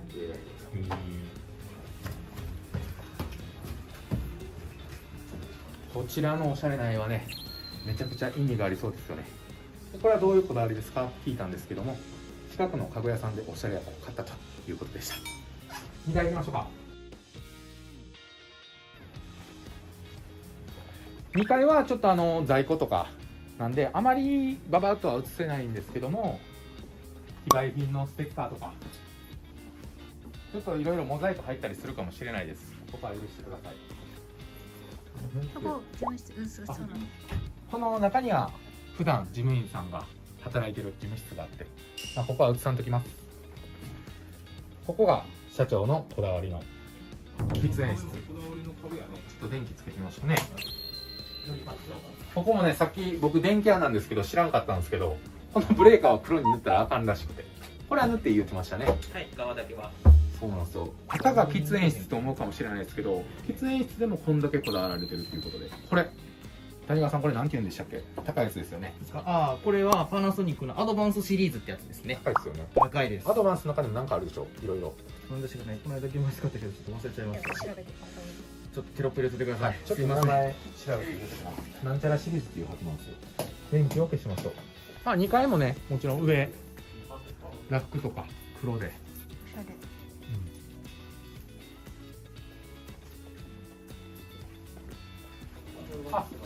さっきの糸用ワックスっていうのはこれです。ちょっと今袋に入ってるんで出せないんですけど、プロワックスってやつですね。これをさっきのね糸の部分にこうこすってこうつけてあげると長持ちするんで。これはどこで売ってるか、その辺に売ってるんですかね。ホームページ、ニックさんのホームページから購入できます。僕もホームページで買ったかな。でも今穂高とかでも取扱店大体今置いてますね。これと汚れ取りのワックスと。これは絶対しとくべきですね。買ったら。手芸屋さん。ニックスとして。いや、これニックスが出してるもんじゃなくて、この辺のこれも全部手芸屋さんのところで。そうですよね。ニックスのロゴが入ってない。こういうのでケアしてあげると長持ちするんで、この辺はね僕らのメンテナンス動画また見ていただいたらお願いします。商品概要とかまた写真に載せておきます。骨格クリームね。僕もこだわってんな。浮かしてんの餌浮くのちょっとイメージ、あ、でもここが浮いてるからじゃないですか。そこまでまあいいですけど、ごめんなさい。サドルベースで十分かわせそうやけどね。うん。あえて曲げたんじゃないですか。こだわり。こだわりです。これはシャツ。着る必要ないですもんね。いや、これはこだわりです。こだわりか。こだわりにしましょ電気屋さんやみんな。じゃあこれで一応2回は終わりということで、この2とかもかっこいいですね。でこれ下コンセントもね、黒色のね、このね高いシリーズが売ってるんですよ。ちょっと名前を思い出せなくて申し訳ないんですけど、行こう。ここがつい先日ね、2、3日前にちょっと僕は呼ばれてないんで参加できてないんですけどニックスさんを使うユーザーさんたちが40人ぐらい集まったみたいですね。でオフ会みたいなのが行われて、で社長も行ってきたとのことで、すごい嬉しかったんでしょうね。こうやってすぐさま飾られてるという、まだほんま最近の話ですよね。3日ぐらい前ですね。行動めっちゃ早い。あ、歌詞移して。歌詞ももちろん呼ばれてません。呼ばれてません。3階。 3階にやってきました。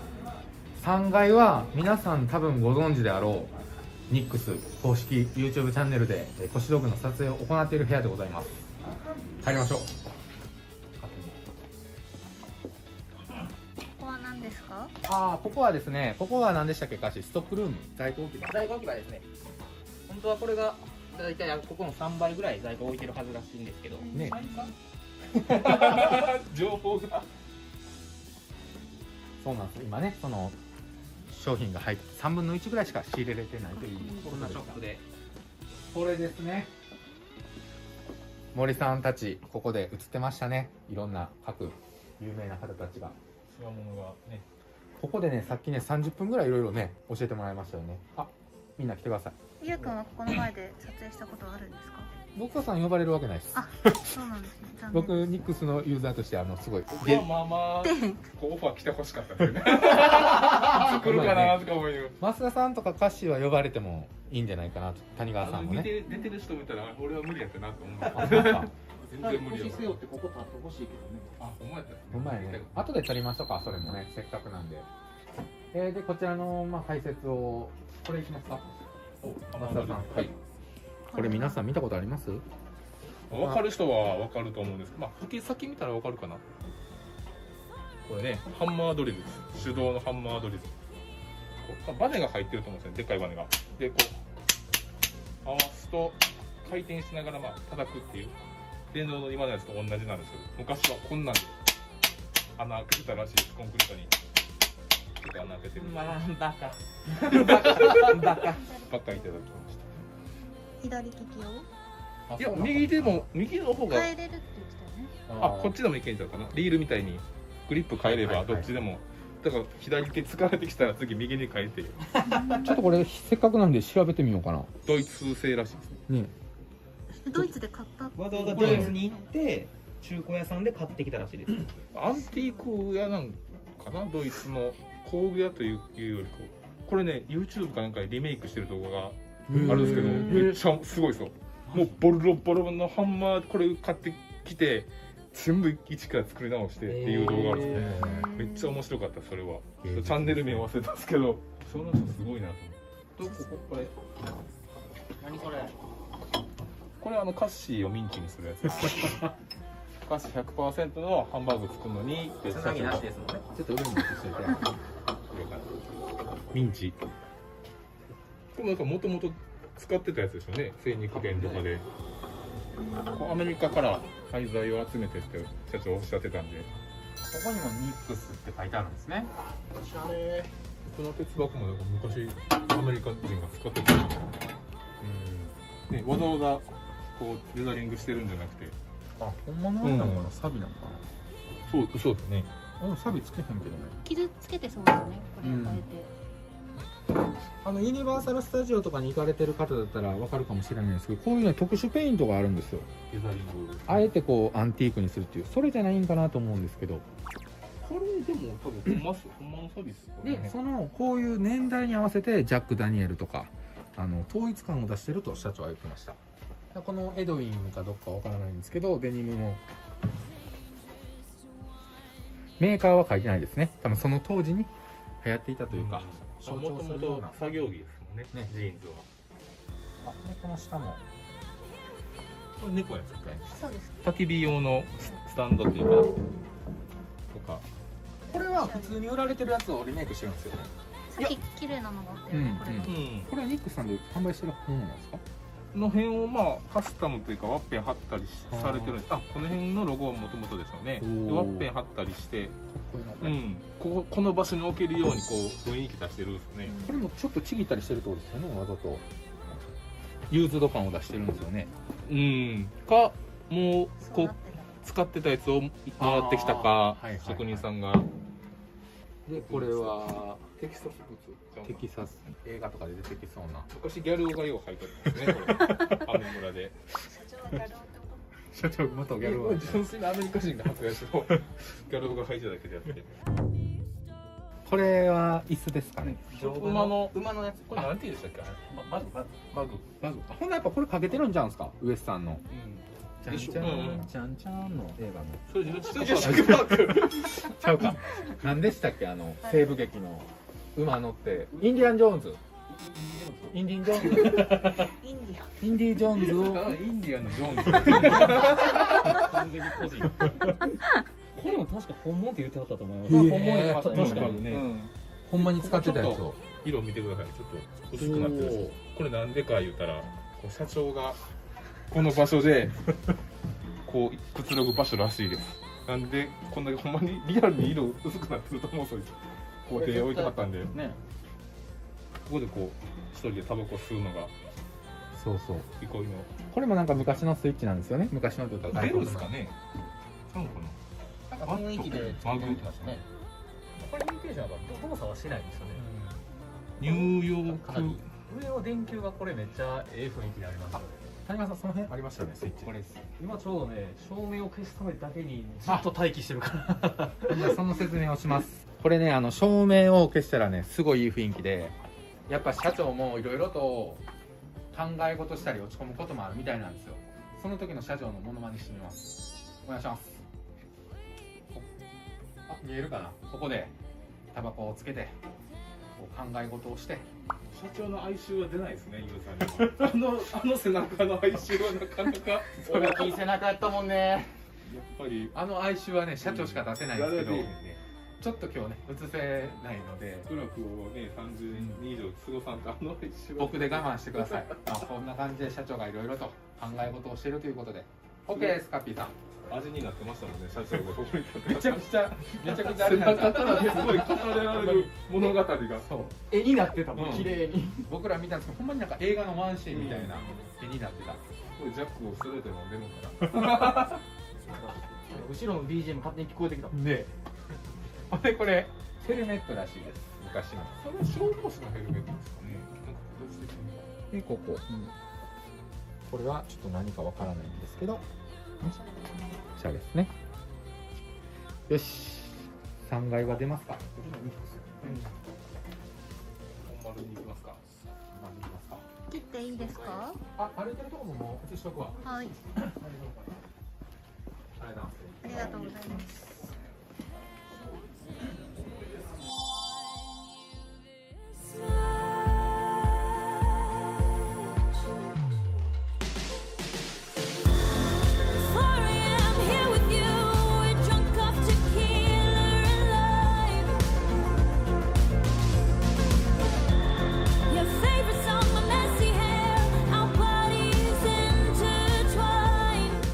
では3階を出まして、4階メインスタジオ。メインスタジオって勝手に僕は呼んでるんですけど、ここにこれリュウジさんの。あ、これリュウジさんの腰道具。って言ってた。リュウジさんの腰道具。あとはまあこちらも、先ほど2階にあったオフ会の写真と一緒ですね。すごいね、乗りたいですね。これ社長乗せていいの？乗せていいかわかんないんですけど、後で許可取ります。187ヤードをホールインワンするっていうのは、僕もゴルフしてるんですけど、すごいことです。でこれちょっと触りますね。スーパー篠原って書いてます。ホールインワンをされたそうです。本物って言ってました。かっこいいこのちょお、こんな提灯があるんですね。こだわりの腰袋。カッシー、じゃあここのちょっと解説お願いしていいですか。ミックスの社長さんがカジキ釣りがすごい好きらしくて、これ名前書いたら分かるんですけど、実際に釣ったカジキの社長が。はい。へえ。で、こっちが社長さんですね。で、息子さんがいはるんですけど、はいはい、息子さんが一回パーッといた時に一番大きいの釣ったらしいです。息子さん買ってるやん。150キロって。はい。あ、でこれが先か。先とそうです。先か。息子さん、社長さん。置いといてるの恐ろしい。めちゃめちゃ怖いですね。それ魚にペンキ塗ってるってことですか？違う。コーティングしてるんちゃいます？やっぱりほんまのやつやから。型取り違うんですかね？型取りではないんですかね？叩いてるから怖いですよ。学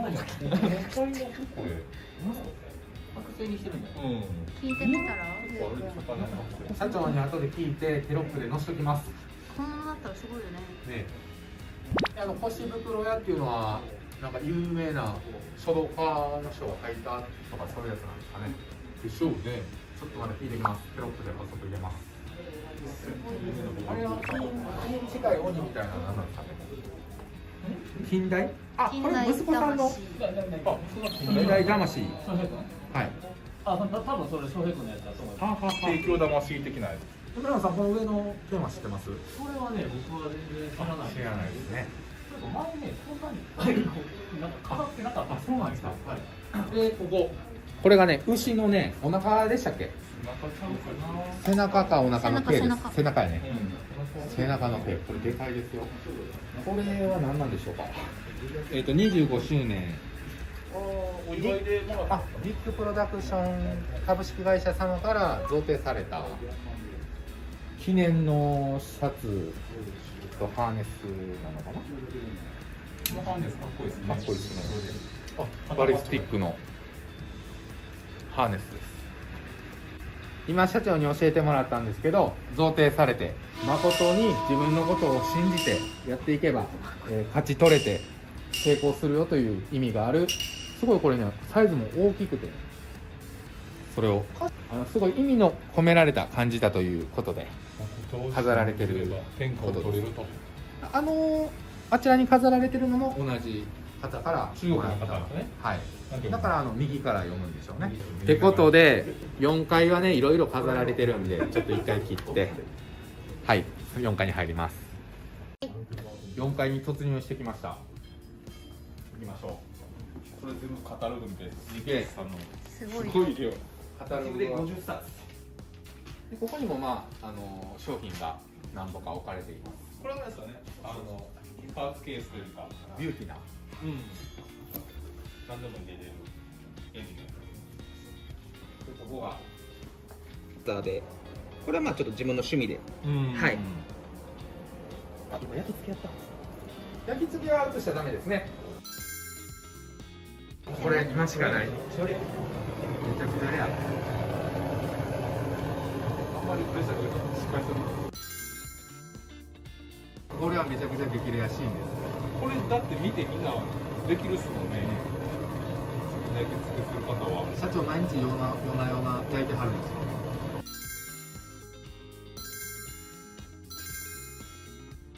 これは貴重な映像ですね。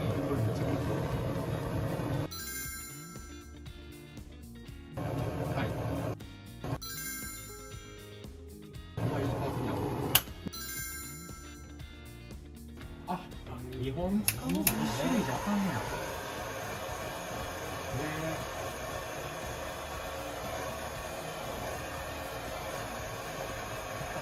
グラデーション出していくというか。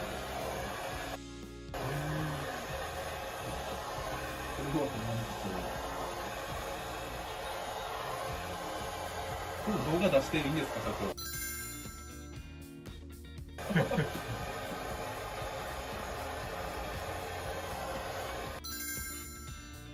でもなってきてますね。下はなって焦って機械というか、あって開けて出発するんですね。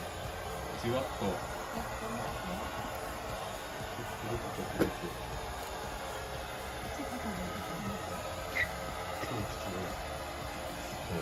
こう染まってきてるしね。すげえ。画面越しの方が分かりやすいね。これ今下が上ってことですよね、腰道具につけたら。でもね、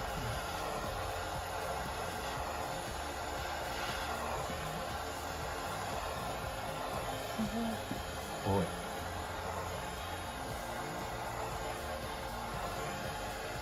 増田さん、これは材質は何のプレート？チタンの材質のプレートをチ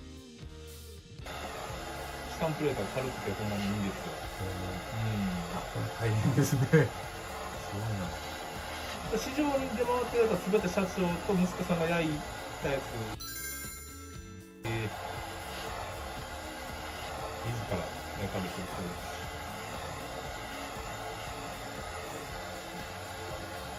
これだけで一本の動画出せます。それで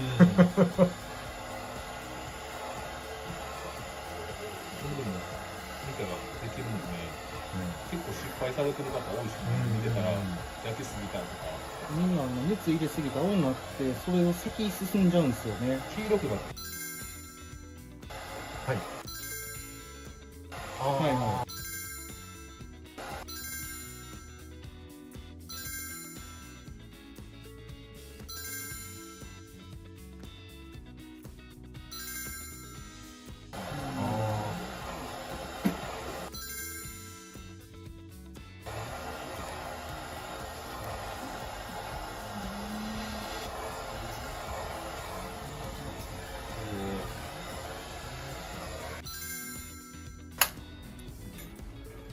おお。めっちゃかっこいい。ありがとうございました。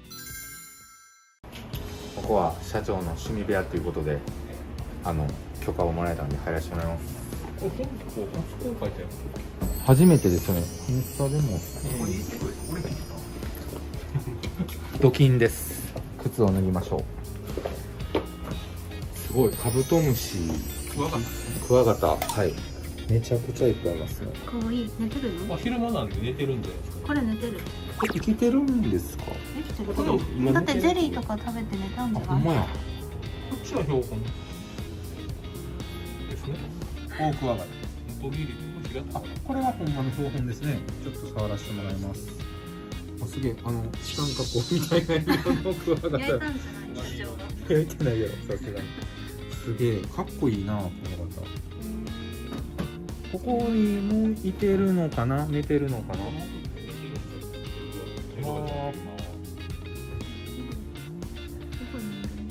動いてるクワガタムシがいました。ここはでっかいゾーンですね。あ、奥の方に木の中に隠れてます。見えますか？奥の方に動いてるわ。奥のほら、このちっちゃい丸い木の中におんねん。右の角だけ見えてるんですけど。あ、本当だ本当だ。一番奥にいる。ね、下行きましょうか。大クワでしょうね。はい。コメント欄で言われる。これはちょっとね、わからないです。砂ですね。今育ってる。そうかな。ここにもいてるのかな。とりあえずすごい数ですね。ここにも、あ、めっちゃちっちゃい、これは死んじゃったんかな。死んでないでしょ。してるのかな。でも寝転がってますね。おーいって。おーいって。すいません、クワガタの知識がなくて。これはいろんな砂のブレンドでしょうね。幼虫が入っていると。幼虫が入ってるみたいですね。クワガタとか育てる人は、幼虫卵から返してここでこの段階でどんだけ大きくできるかで成虫の大きさって変わってくるんで、結構大事な時なんです。どんだけ大きく幼虫育てられるかで成虫になった時はもう成長しないんで、じゃあここでこだわる方がすごい多いです。クワガタとかで結構温度管理とかも湿度とかもちゃんとされてるんで、あんまりやってない方が。ここも幼虫ですか、増田さん。これはケーキみたいな色ですね。これ栄養剤とかそんなんですかね。か中に入ってるのかちょっとわかんないですけど、これは肥料みたいな感じで。これちょっと見えてるかね。それが今見えてる。でも男のロマンみたいなとこありますからね。クワガタ。こうよくギネス狙ってね成長させる。3000変態ってやつですね。これ寝てはるんかね。食べるだけ食べてね。寝るんですか、クワガタ。昼間はほとんど寝てます。ダイソンが2つもこの面積でこの面積でクワガタみんな起きるじゃん。結構衛生的にもいい感じ。そうなんですか。ちっちゃい目が怖いからこんだけのような一気にすごい。社長の趣味部屋でした。はい、じゃあ社長の展示コーナーというか私物というかなるんかな、ごサインとかもあったり、これ藤田沙織さんのサインみたいです。オリンピックで金メダル取った年かなっておっしゃってました。河内音頭の人かな。でこれザブングルの加藤さん、ちょっと誰かわからん人はちょっと歌詞がやってくれるんでどうぞ。カチカチやぞ。もうやめて、やめて。カチカチやぞの加藤さん、今消防設備をされてる。そうですね。この人のサインでで下行きましょうか。あ、この焼き入れですね。レーザーですね。レーザーで加工とかも。これだから作ってから焼き入れするんじゃなくて、皮の状態から焼き入れして組んでるみたいです。まあこの辺はアクセサリーというかアルミのパーツと、で社長が焼き入れされたステンのベルトループになるんですけど、下の方もされたみたいですごく綺麗に入ってますね。とシノと写真とか、まあ、コレクションかな、社長の下の方行って、これもなんかそのうち製品化されるみたいなんで楽しみですね。まあこの辺ハンマー大工さんとか、磨きのハンマーとか、これ黒瀬さんのローラーですか。黒瀬さんのローラーでしょうね、それね。でもなんかすげえおしゃれで、ローラーもマジョーラなってて、マジョーラとかマーブなってて、これ全部磨き入ってるんですかね。これ全部磨いてですね。これだってよく見るロブスターのモンキーですもんね。あれイ肌のままやからピッカピカっすよね。ピッカピカやね。で下行って、でこれはすごい緑のガラスがこれ世界に1個しかないんかなぐらいの多分レベルのものやと思います。綺麗はワッペンとジッポーと磨きのハンマーとねじれのシノ。これって谷川さんなんでねじれてるんですか。これね、おしゃれですか。いやなんかね、僕聞いたところの話によると、このシノのこのシノって言われてるここの部分ですよね、なんですけど、このストレートとこの曲がりがあって、このストレートの方が関東仕様らしいんですよ。でこう曲がってるのが関西仕様で、鳥さんの道具として仕様が違うってこと。そうですね。なんかまあ一番これ多分僕ら見るとこ近い使ってはる職人さんの足早さんとかが使ってると思うんですけど、この曲がってることによってラチェットを狭い隙間に入れた時にこの曲がりの部分が当たるらしいんですよ。手首とかにこの狭い隙間の柱とか単管とかに、でその当たりをこの90度ひねってやると、このラチェットの振り幅ってこうでしょ、このソケットに対してこう振ると思うんですけど、こう振った時にここが当たるから、こう90度ひねってやればこう前から見た時ストレートになるじゃないですか。でこう振りやすくなるからっていうんで、最初この90度こう起こしてやるがためがこのねじりのスタートらしいですね。普段はこのはめるところに対してこう曲がってるってことで、こういう隙間のとこに入れなあかんときにここが当たるから、尻尾が当たるから入らへんから、こうなるってことね。ほんまこれが前にあって、当たるってことでひねる。これがだからひねればこの前から見たときにストレートになるから入るっていうんで、のためにひねってあるってことですね。らしいですよ。だから僕らね、インスタ映えとかおしゃれでやってるのかなと思ったんですけど、そういう理由があったんですね。これがひねって当たるんだよと。関西は折れてるの知らなくて。関西折れてるらしいです。なんで何回もねじれてるんですか。これはだからだんだんねじるんが楽しくなってきたね。勢い余ってねじりすぎたから。まあで別にいいですもんね。その角度が1個ずれれば、まあワンひねりやったら、もうこっちの方が見た目はいいですね。かっこいいけどね。これでもねじるの大変ですよね。大変ですよね。炙ってギューッと回して、でまたそれ炙り戻してって、すごい手間かかりそうな。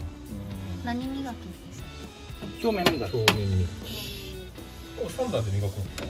これポリッシャーでしょうね。ポリッシャーってまあサンダーみたいな先っちょに布製のバフって言われるものをつけて、そこに青棒とか緑棒とか研磨棒っていうその研磨剤のこういう塊のローみたいなのがあるんですけど、それつけてこうずーっとこう磨き続ける。結構時間かかりそうですね、一個仕上げるのに。かかるでしょうね。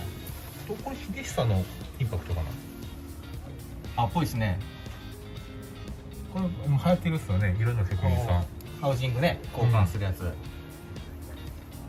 この間現場で秀久の動画の出だし、あれモノマネしたらバカ受けしました。どうも秀久のどうです。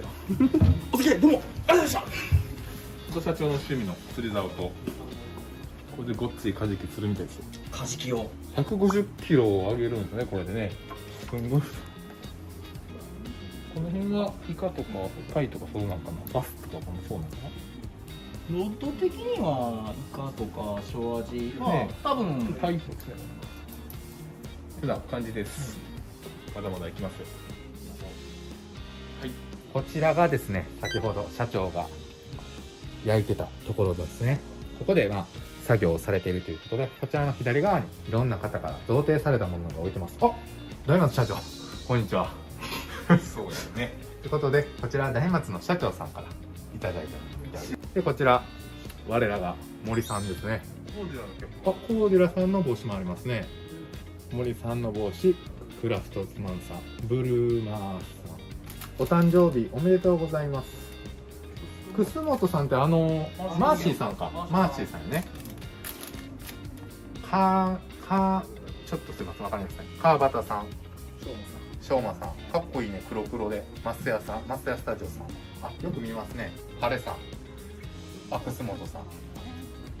これは何なんでしょうかね。こ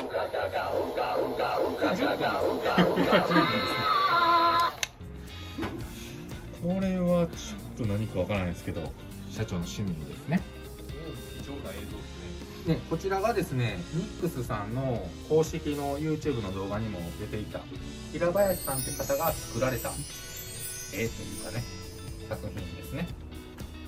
でここにエアコンのトルクレンチとかがあるんですけど、何に使ってはるかはちょっと僕には分かりません。サックで、はい、新たにトルクレンチを刺さるサックを作ってほしいという要望があったんで、僕はトルクレンチを買ってきて刺さるかどうかのチェックとかをするように。これもそういうことですね、はい、圧着が入るようにとか、実物を買ってきていろいろ研究されてるということですね。昨日補強プレートのこれですか？さっき説明してもらったやつですね。軽量化のために中くり抜いてるみたいです。そう、これが1枚もんやったら重たくなりすぎるから中をくり抜いて軽量化したということです。こだわりです。で、ここで社長がこうやってプレート焼いてはるんですけど、まずプレートをこれで指紋とか出しはって、それをここに引っ掛けるらしいんです。で、このスタンドで一度これ鏡面処理出すみたいなんですけど、ここでこうやって光を当ててその鏡面処理の仕上がりをチェックして、で傷が入ればもう一度磨きに出して OK ならばこうやってさっき動画でもあったようにこう焼き入れをして完成させるスペースです。なので皆さん手元にいってるやつは社長さんか息子さんが焼いてるものになります。最後の場所に来ました。こちらの部屋の名前は秘宝館というそうです。行ってきます。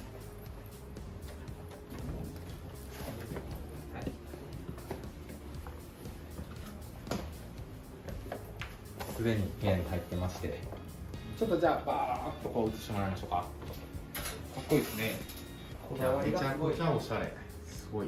こんな事務所構えてみたいな。ねえ、いい匂いするし。これタイガースのマルテのファウルボールらしいです。そういうファウルボールをキャッチするっていうのもなかなか社長強運の持ち主やなって。社長がキャッチしたってことですか？飛んできたみたいです、ファウルボールが。これの入れてるこれは何なんですか？フランジみたいな。これ谷川さん何用なんですか？コップですか？それ確かなんか非売品のなんかこう置物としてこれ置きたくてさ、自分で作ったんです社長がファウルボール置きたかったから作ったのかな。あとさっきのカジキするでっかいルアー、これ頭飛び魚本物やと思うんですよね。こんな針で150キロの魚と戦ってるみたいです。これちょっと貸してフッキングしていい？はい、バンのバン。すごいでかいですね。これを投げるのがまだ大変よね。あ、でも引っ張っていくんか。船で走ってったらいくらじゃあ初めて一回やってみて。コレクションコーナーですね、社長。あ、これちょっと文字が白やから映りにくいんですけど、黒の方。これも森さん、僕この森さんの置物で8分取ってきますと言われたんですけど、ちょっと8分は厳しいですね。森さんとの出会いから言ったらいけん。そうですね。8分いけるでしょ。ニックス篠原社長、お主のこだわりの腰袋思う存分自慢せよ、出会いに感謝、株式会社森伝説工業ということで。手書きすごいですね。すごく持ってる。ね、すいません、これまた僕多分フレーム食らうんでしょうね。森さんごめんなさいね。まあそういうことでめちゃくちゃおしゃれですね。これね、ガラスで作られてて。でこちらはまあアートですね。エロスじゃないですね。これは社長が今作られてる魚のね、カジキのワッペンですね。でここにカッシーって書いてるお酒があります。カッシ酒も作ってんの？カッシお酒。カシぐらい、はい、カシぐらい。無事にカッシぐらいあるの？はい。何度もやってんな。社長筋トレもするんですね。この筋トレもこれもステンレスなのかな。めっちゃピカピカしてるですね。うち僕も持ってますけど、私の。でここにこれはもしかして非売品かな。これ何ですか？しかちょっと。ほう。車とかね。これはタオル、これもなかなか売ってるんよ。キャッツ。キャッツ。なんかのサインでしょうね。社長さんがスポンサーしてある格闘技とかの。ああ、そういうこと言ってましたね。でここにはひげ剃りとかあるんですけど、ひげ剃りとかが趣味なんですかって聞いたんですけども、こういうフォルムが趣味ってどういうこと？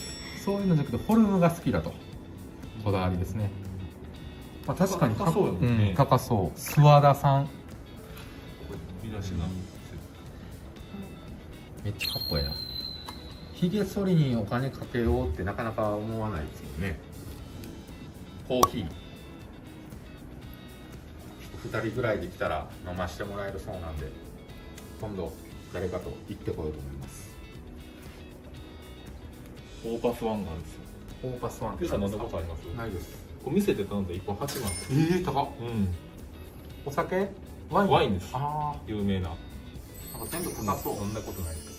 これも多分年代物のマッカランと有名なウイスキーがあったり。このジャックなんか見たことないですけどね。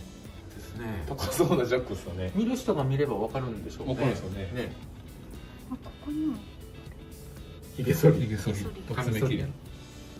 これはダルトンってこの温度計も出してるんですか、歌詞。はい。ダルトンがいろいろ出してあります。見た目とか。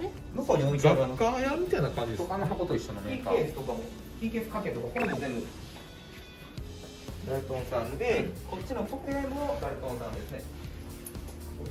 はあ、そんなしてんねや。らしいです。おしゃれですね。サイコロどこ行ったの？あ、サイコロね、ブラック。これだ。これがブラックパリスっていうね。こちらバスケのね、スポンサーもされてるってことで。こ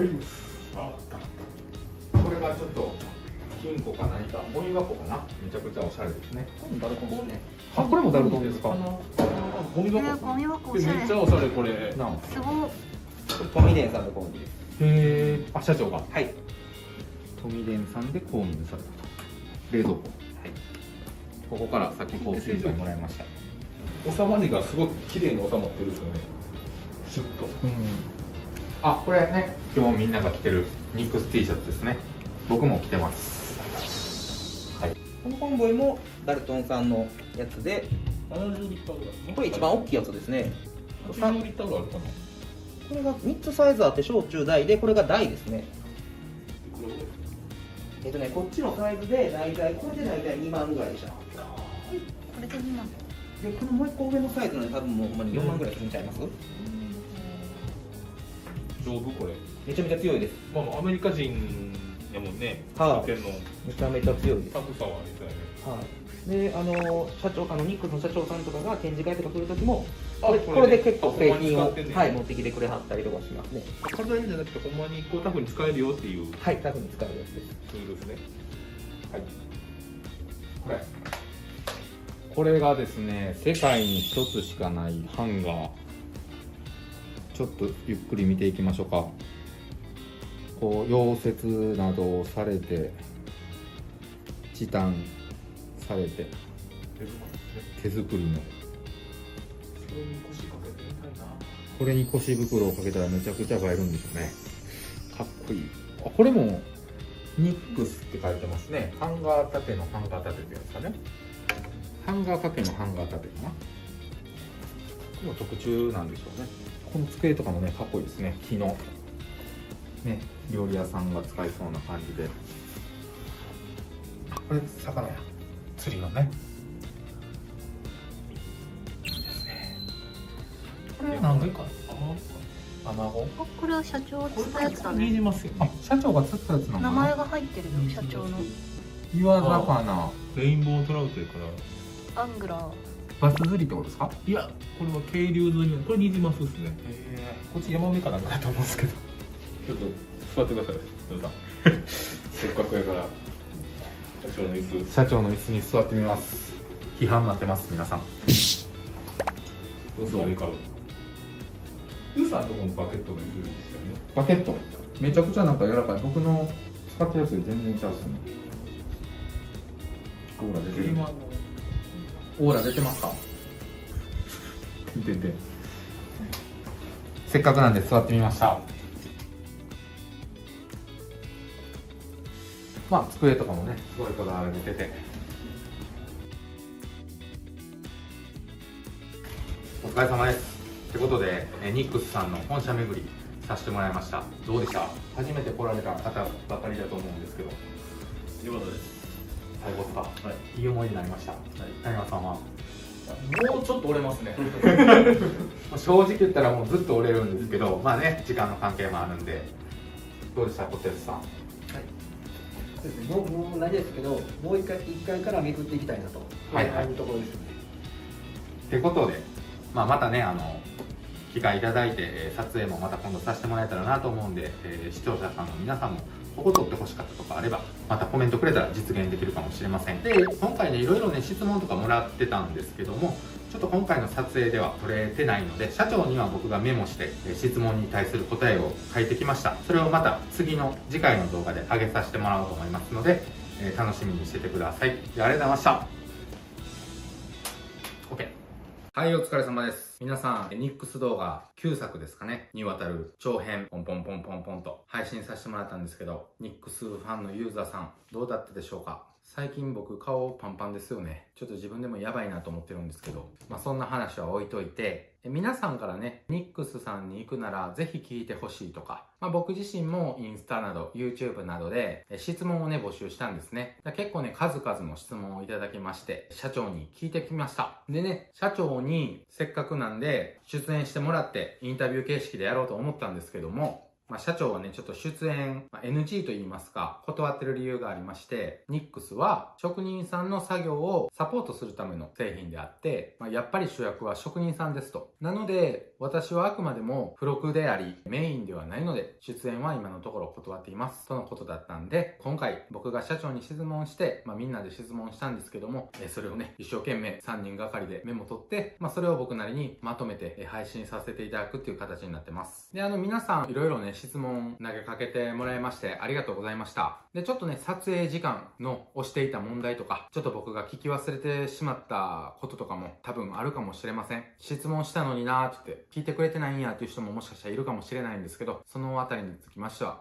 ごめんなさい。なるべくほとんどの質問を答えてきたつもりではあります。僕なりにね、メモなどして、それをまとめて頑張ったんですけども、いかんせん僕の代弁なものなので、ちょっと 100% 完全にニックスの社長が言ってた言葉をそのままそっくりお伝えできるようにはしてるんですけども、多少ね、誤差はあるかもしれません。その辺はご了承ください。ではまず質問1つ目。KC の在庫不良や新商品を出してほしい。ここで豆知識なんですけども、ニックスさんの型番で KC やら KB やらいろいろあると思うんですけども、ニックスに詳しい皆さんはご存知なのかもしれないんですけど、KC はニックスの K に C でニックスチャイナっていう意味らしいです。KB はニックスブラック、KN はニックスナチュラルヌメ色、BA はバリスティックってことらしいです。で、本題のね、KC の在庫不足の件に関しましては、新商品とかね、ちょっとコロナ、ロックダウンの影響で今中国に行けないと、その影響でいろいろ遅れてしまっていたり、新商品の開発が、なかなかうまく進められてないっていう状況みたいです。次の質問2個目。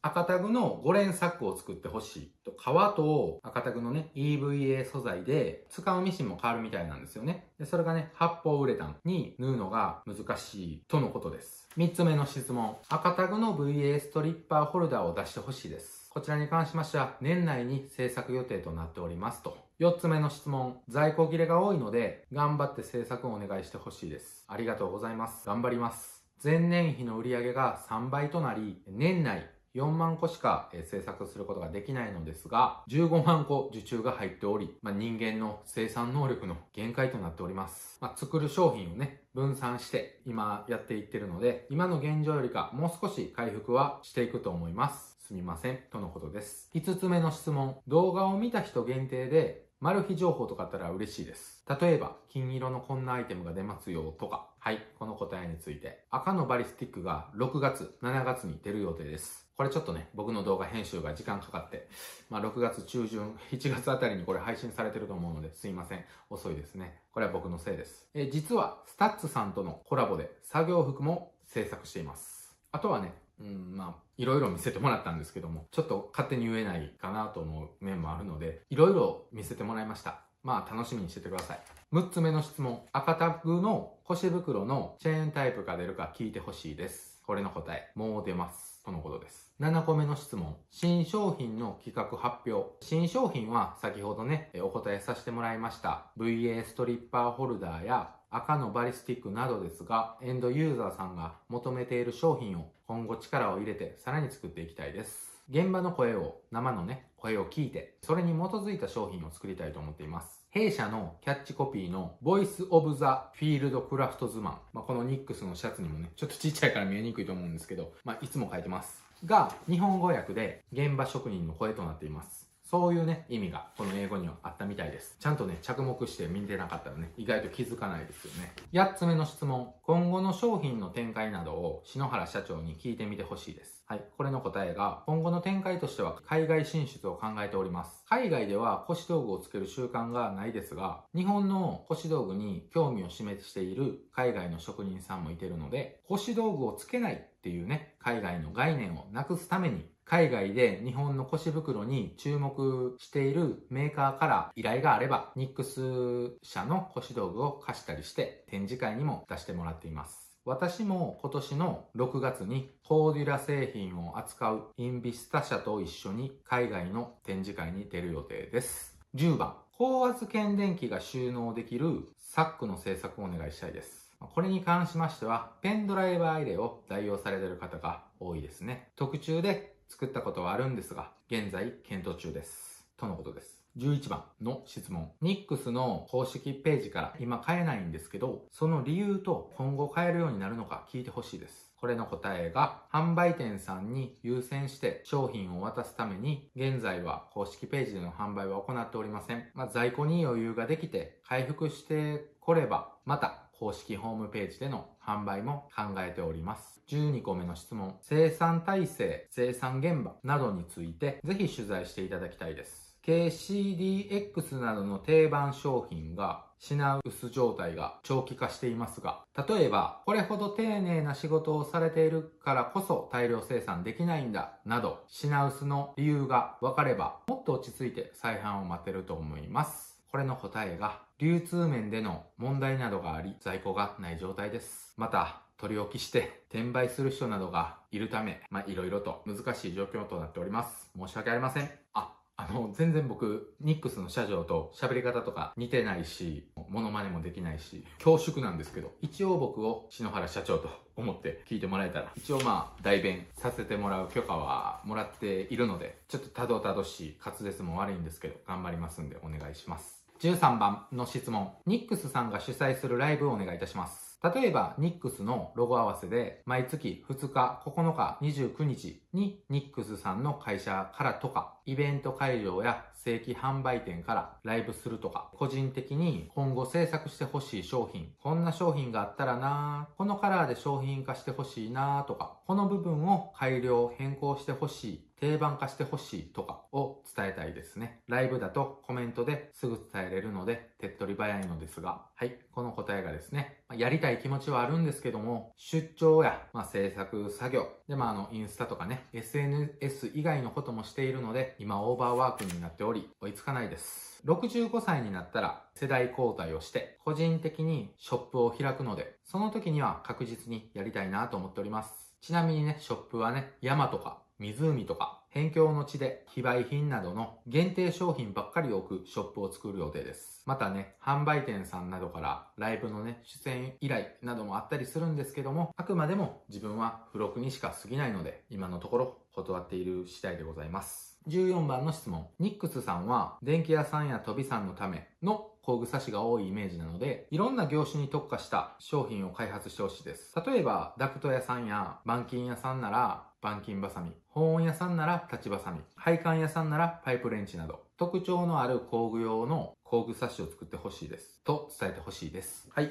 これに対する答えがですね、特注で何度か作ったことはあるんですけども、これに関してはすみません。私の知識不足です。いろんな業種で使われる工具などを購入して、どのように使うものなのか、どのような策にすれば使い勝手がいいのか、勉強しているんですけども、なかなか難しいです。自分でも勉強しているんですけども、ユーザーさんからどんな工具をどんな時に使うかなど教えていただければ、その工具を購入して研究するので、ぜひ教えてください。とのことです。実はね、コーキング屋さんが使うヘラ入れのサックなどは今作っております。15番の質問。早く夏物のシャツの生産が追いついてほしい。シーズンなのに全くどこにも在庫がなくて悲しい。7月末くらいには6500着くらいは入ってくる予定です。販売店によって在庫の有無があります。とのことです。16番目の質問。ニックスシャツ。なんで前に文字を入れないんですか？これに対する答えね。職人さんの姿は背中で語ると言いますか、後ろ姿がとってもね、かっこよくてね、好きなんですよ。例えばですが、電気の盤の決線作業などをしている時に見えるのって背中ですよね。その時に背中で語っているようなあの雰囲気が好きで、私は背中に力を入れています。とのことです。これね、僕も YouTube とかでこうやってね、やるんで、社長前に書いてるやつ作ってくださいってお願いしたいんですけど、同じこの答えをもらいました。でも社長、僕は欲しいです。ちょっとね、また検討してください。実はね、僕たまにこうやって着てるんですよ。でもどうしてもこの首元とかでね、反対やなってバレるんで、ちょっとぜひお願いします。ちょっとこんなことして着てたら怒られそうなんで、今日はとりあえず正常に戻しておきます。はい。ちょっと脱線してしまいましたが、17番の質問。プロのガラス側の腰袋とか作ってほしい。釘カップのやつも再販してほしい。身の差しとかもガラス系のやつ作ってほしい。この答えに関しまして、ホルダーは厚みがないから難しいです。試作中ではあります。ってことでですね、以上、質問終わりになります。で、今回ね、ニックスさんに突然言っていいですかみたいな、ちょっと軽いノリで言ったんですけど、心よく承諾してもらって、社長ね、休日やったんですけども、ほぼほぼね、丸々1日付き合ってもらって、いろんなものを取らせてもらって、ありがとうございました。僕もね、ニックスね、好きで、ボンさんの時、ちょっとぐらいから、僕は赤タグなんですけどね、ずっと使ってて、より一層ニックスさんの会社行って、なんかこうね、ニックスいいなって気持ちが高まったので、社長ね、職人さんとこうやってね、コミュニケーション取れるのが、私の仕事のいいことだって言ってたんで、気軽にって言ったらちょっとあれですけど、社長にね、思いを伝えたい人とかいれば、DM などね、社長もね、DM などいっぱい来てて、忙しいんで返せないこともあると思うんですけども、すごい優しい方だったんで、僕ら一度、本当に楽しかったです。ありがとうございました。これからも僕ね、ニックスさんの腰道具好きなね、仲間とか多いんで、これからね、勝手にニックスさんの商品をこれからも発信していきますので、ニックス腰道具が好きな人、またね、より一層僕もニックス腰道具動画に力を入れて発信していきたいと思いますので、よろしくお願いします。一応僕今年ね、2万人目指して一応頑張っていますので、よければチャンネル登録していただけると励みになります。あわよくば3万人行きたいんですけど、贅沢は言いません。まず地道に2万人行きたいです。よろしくお願いします。ありがとうございました。お疲れ様です。今日はね、亀甲縛りで有名なあややんが連れてきてくれた人がいまして、あややんに出てきてもらいましょう。どうぞ。お疲れ様です。お疲れ様です。今日はゲストを連れてきてくれたってことで、拉致できました。普段仲良くしてるんですよね。そうですね。展示会でお会いさせてもらったんですけど、出てきてください。お疲れ様です。お疲れ様です。自己紹介お願いします。富士屋の上村と申します。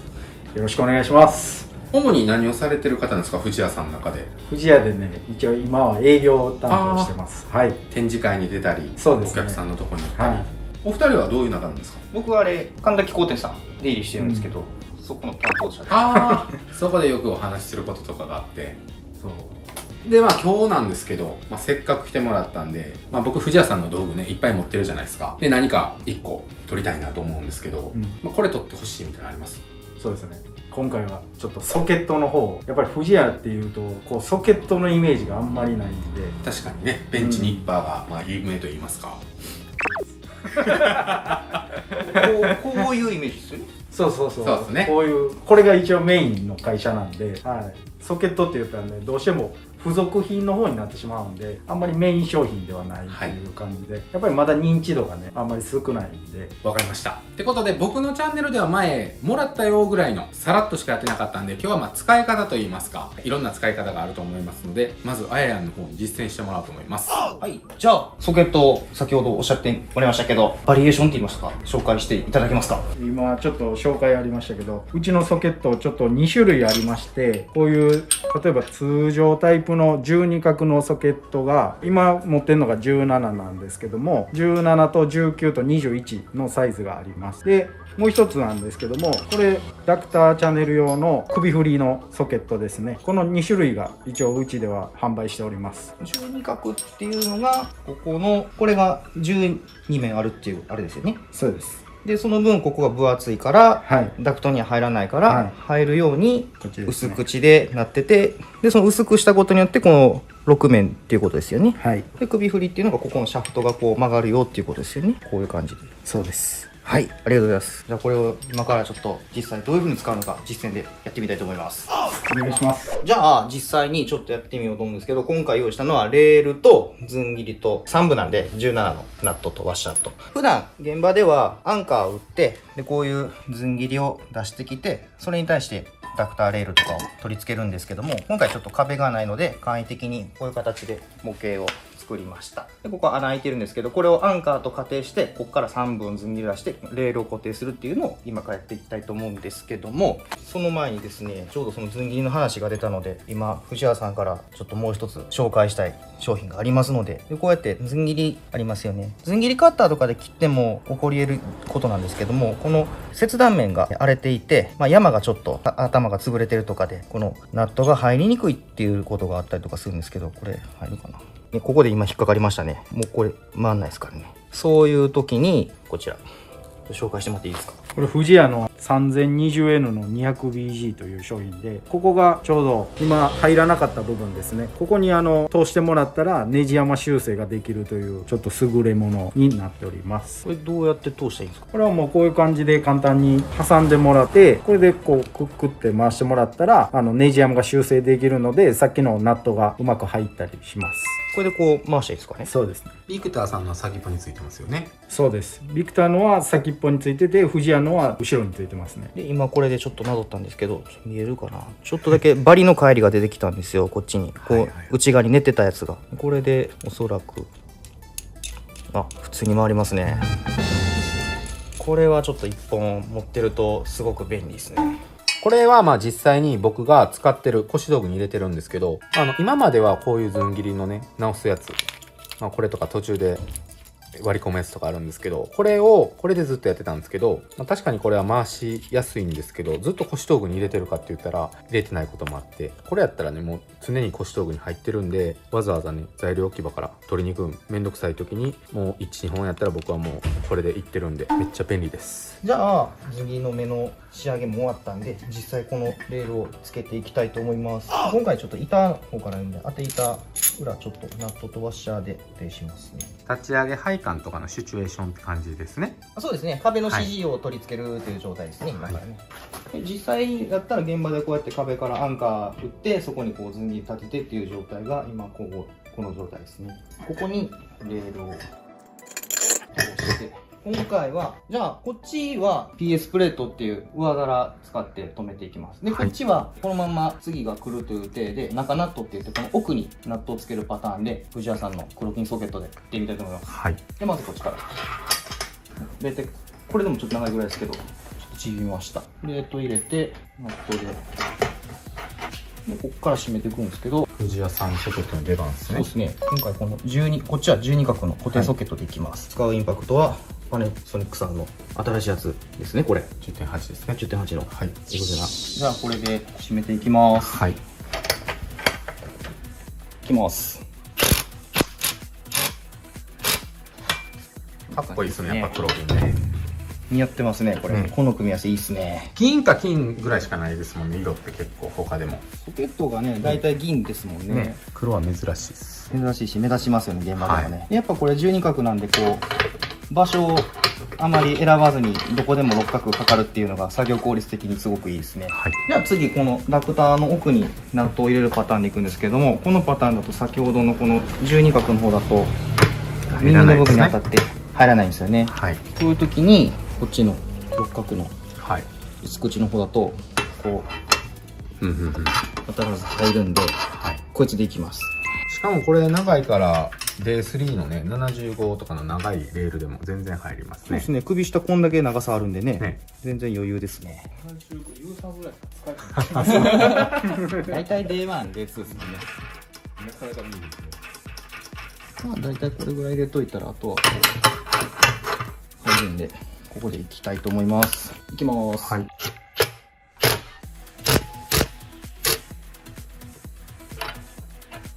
いいですね。ちょっと75も入るかやってみましょうか。75もいってみましょうか。じゃあ先ほどゆうさんが言ってたように、これが75いけるのか、ちょっとやってみたいと思います。はい。なんじゃこのお化けみたいな。そうそう。これがね、Day1 やったら30の長さなんですけど、これ75で、その間に Day245 っていうのもあるんですけど。倍以上ですもんね、これのね。たまに使いますよね。シャッターのレールみたいな。じゃあ実際これ入るか、ちょっとインパクトつけた状態いってみましょう。いきますよ。あ、出荷感でくぼんでるかな。あ、全然入るね。これレールがくぼんでるから、あ、いった。いったっすね。いけましたね。ちょうどいいですね。ちょうど D75 まで対応って感じですね。長さ的に。ちょうどやね。このレールがね、ちょっと口が今すぼんじゃってるんで入りにくかったですけど、長さ的にはちょうどいけますね。今この黒金をちょっと使わせてもらって気づいたんですけど、これちょっと某メーカーのやつなんですけど、普通のこのダクター用のやつって、ここの今こうフラットに切ってるじゃないですか。これがちょうどここに来ないとレールに抜き差しできないんで、ナットこれ見ても多分こうだと思うんですけど、このナットがこうレールのこの口と平行のとこで締め終わらないと、このソケットが抜けないっていうことが起きるんですけど、今これちょっと歪んでるじゃないですか。平行ではないですよね、このナットの単面が。藤谷さんのこの黒金ソケットやったら多少歪んでてもこうソケット抜けてくれるんで、なので締め付ける時にこの上下をそんなに深く意識しなくても、こういいところで締め付けてソケットが抜けるっていうことができるんで。先っぽが薄いんですかね。薄いですね。で全部が薄いからこんだけ、これぐらい首振るぐらいは余裕があるんで、それは便利かも。この向きで終わっちゃうと絶対抜けない。そうですね。上村さん知ってました。これは初耳です。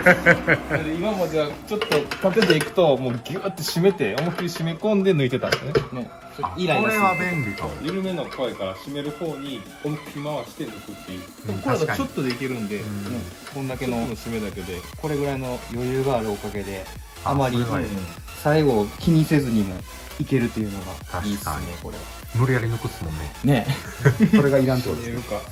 グリグリするか。あややんからはこんな感じですね。はい、ありがとうございます。はい、お疲れ様です。僕が紹介するのは21と19。日本の規格でもうブーとかミリがあるんですけど、4部って言われてるボルトは21ミリのナットになるんですけど、12ミリのボルトの場合は頭がこっちが19になるんですよ。これちょっとあるあるで、要は現場でこのナットがごっちゃになってどっちがどっちかと分からへんなるんですけど、なんで電気が使うサイズとしてはでかいの19と21のを使います。これはもうシンプルにもこれは12角で12角です。12角でどの面でもこう入れやすい形になってます。ということで今じゃあ21からいきましょうか。4分で今収録持ってたんですけど、プロテインのモンキーかわいいやつ。めちゃくちゃ可愛らしいですね。かわいいです。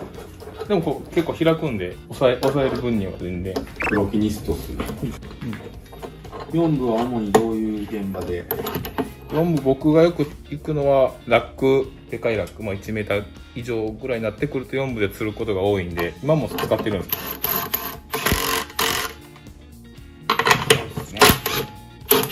長さもあるから、そうですね、結構ある程度飲んでくれた方が、こんだけあるですもんね。ラックとかやとダブルナットしてさらにちょっと15出せとかいう指定もあったりするんで、こんだけあるとこれだけ飲んでくれるんで使いやすいですね。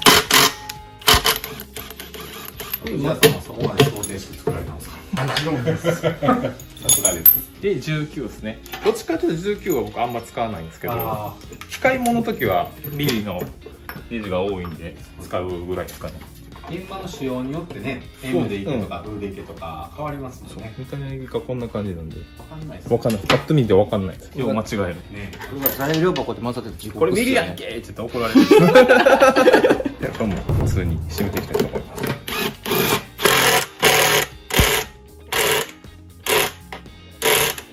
深いんで強いインパクトとかで締めても刃飛ばないと思うんで、結構安いやつって滑ってもう使えなくなっちゃったりするんですね。これ12角とか山が多いやつは。これだと結構分厚いんでしっかり耐えてくれると思うんですね。そんだけあれですもんね、トルクかけてしてもこのナットが噛みつくってこと起きてないですよね。あ、そうですね。ナットがここに噛んだまんまついてくるんですけど、これやとそういうことないんで。うまいね。うん。こうやってガンガンってしなあかん時あるんですね。なるっす。一応19と21の紹介でした。ありがとうございました。かっこいいですね、これ。見た目がやっぱりかっこいいですね。全種類出してほしいですね。8から期待してます。はい。やっぱこういうのセットで箱であったら僕持ってる感があるんで。箱もあれですよね、プラスチックのケースとかにどっちかっていうとソフトケースがいいですよね。でソケット差しも一緒に出してほしいですね。エッセルさんのやつは黒金のやつあるんで、それと合わせてかっこいいんですけど、藤屋さん。そう、藤屋で統一しようと思ったら。お疲れ様でした。お疲れ様でした。黒金ソケットを紹介させてもらいました。で、せっかくね、メーカーさんが来られてますので、藤屋ファンっていう人は、やっぱり結構僕のチャンネルでも多いみたいなんで、普段電気工事されてる方に向けて、藤屋さんからのメッセージといいますか、今後こういう風にしていきたいみたいな、藤屋ユーザーさんへのメッセージなどありましたらお願いします。そうですね、今ちょっと黒金シリーズっていうと結構若い方向けに商品をちょっと展開していってるので、ぜひ特に今から電気工事始める人とかは余計にちょっと黒金を持っていただいて、工具を楽しんでいただけるようにっていうのがモットーなので、それで皆さんにぜひ使用していただけて喜んでいただけたらなと思いますね。黒金メンバーっていうのも今募集してまして、一応登録していただいたらメルマガとかも、弊社からお送りさせてもらうので、そこでステッカーとか一応特典とかもございますんで、またぜひそれも皆さん登録していただけたら嬉しいです。ということで本日はありがとうございました。ありがとうございました。何か言い残したことはないですか？もうないです。っ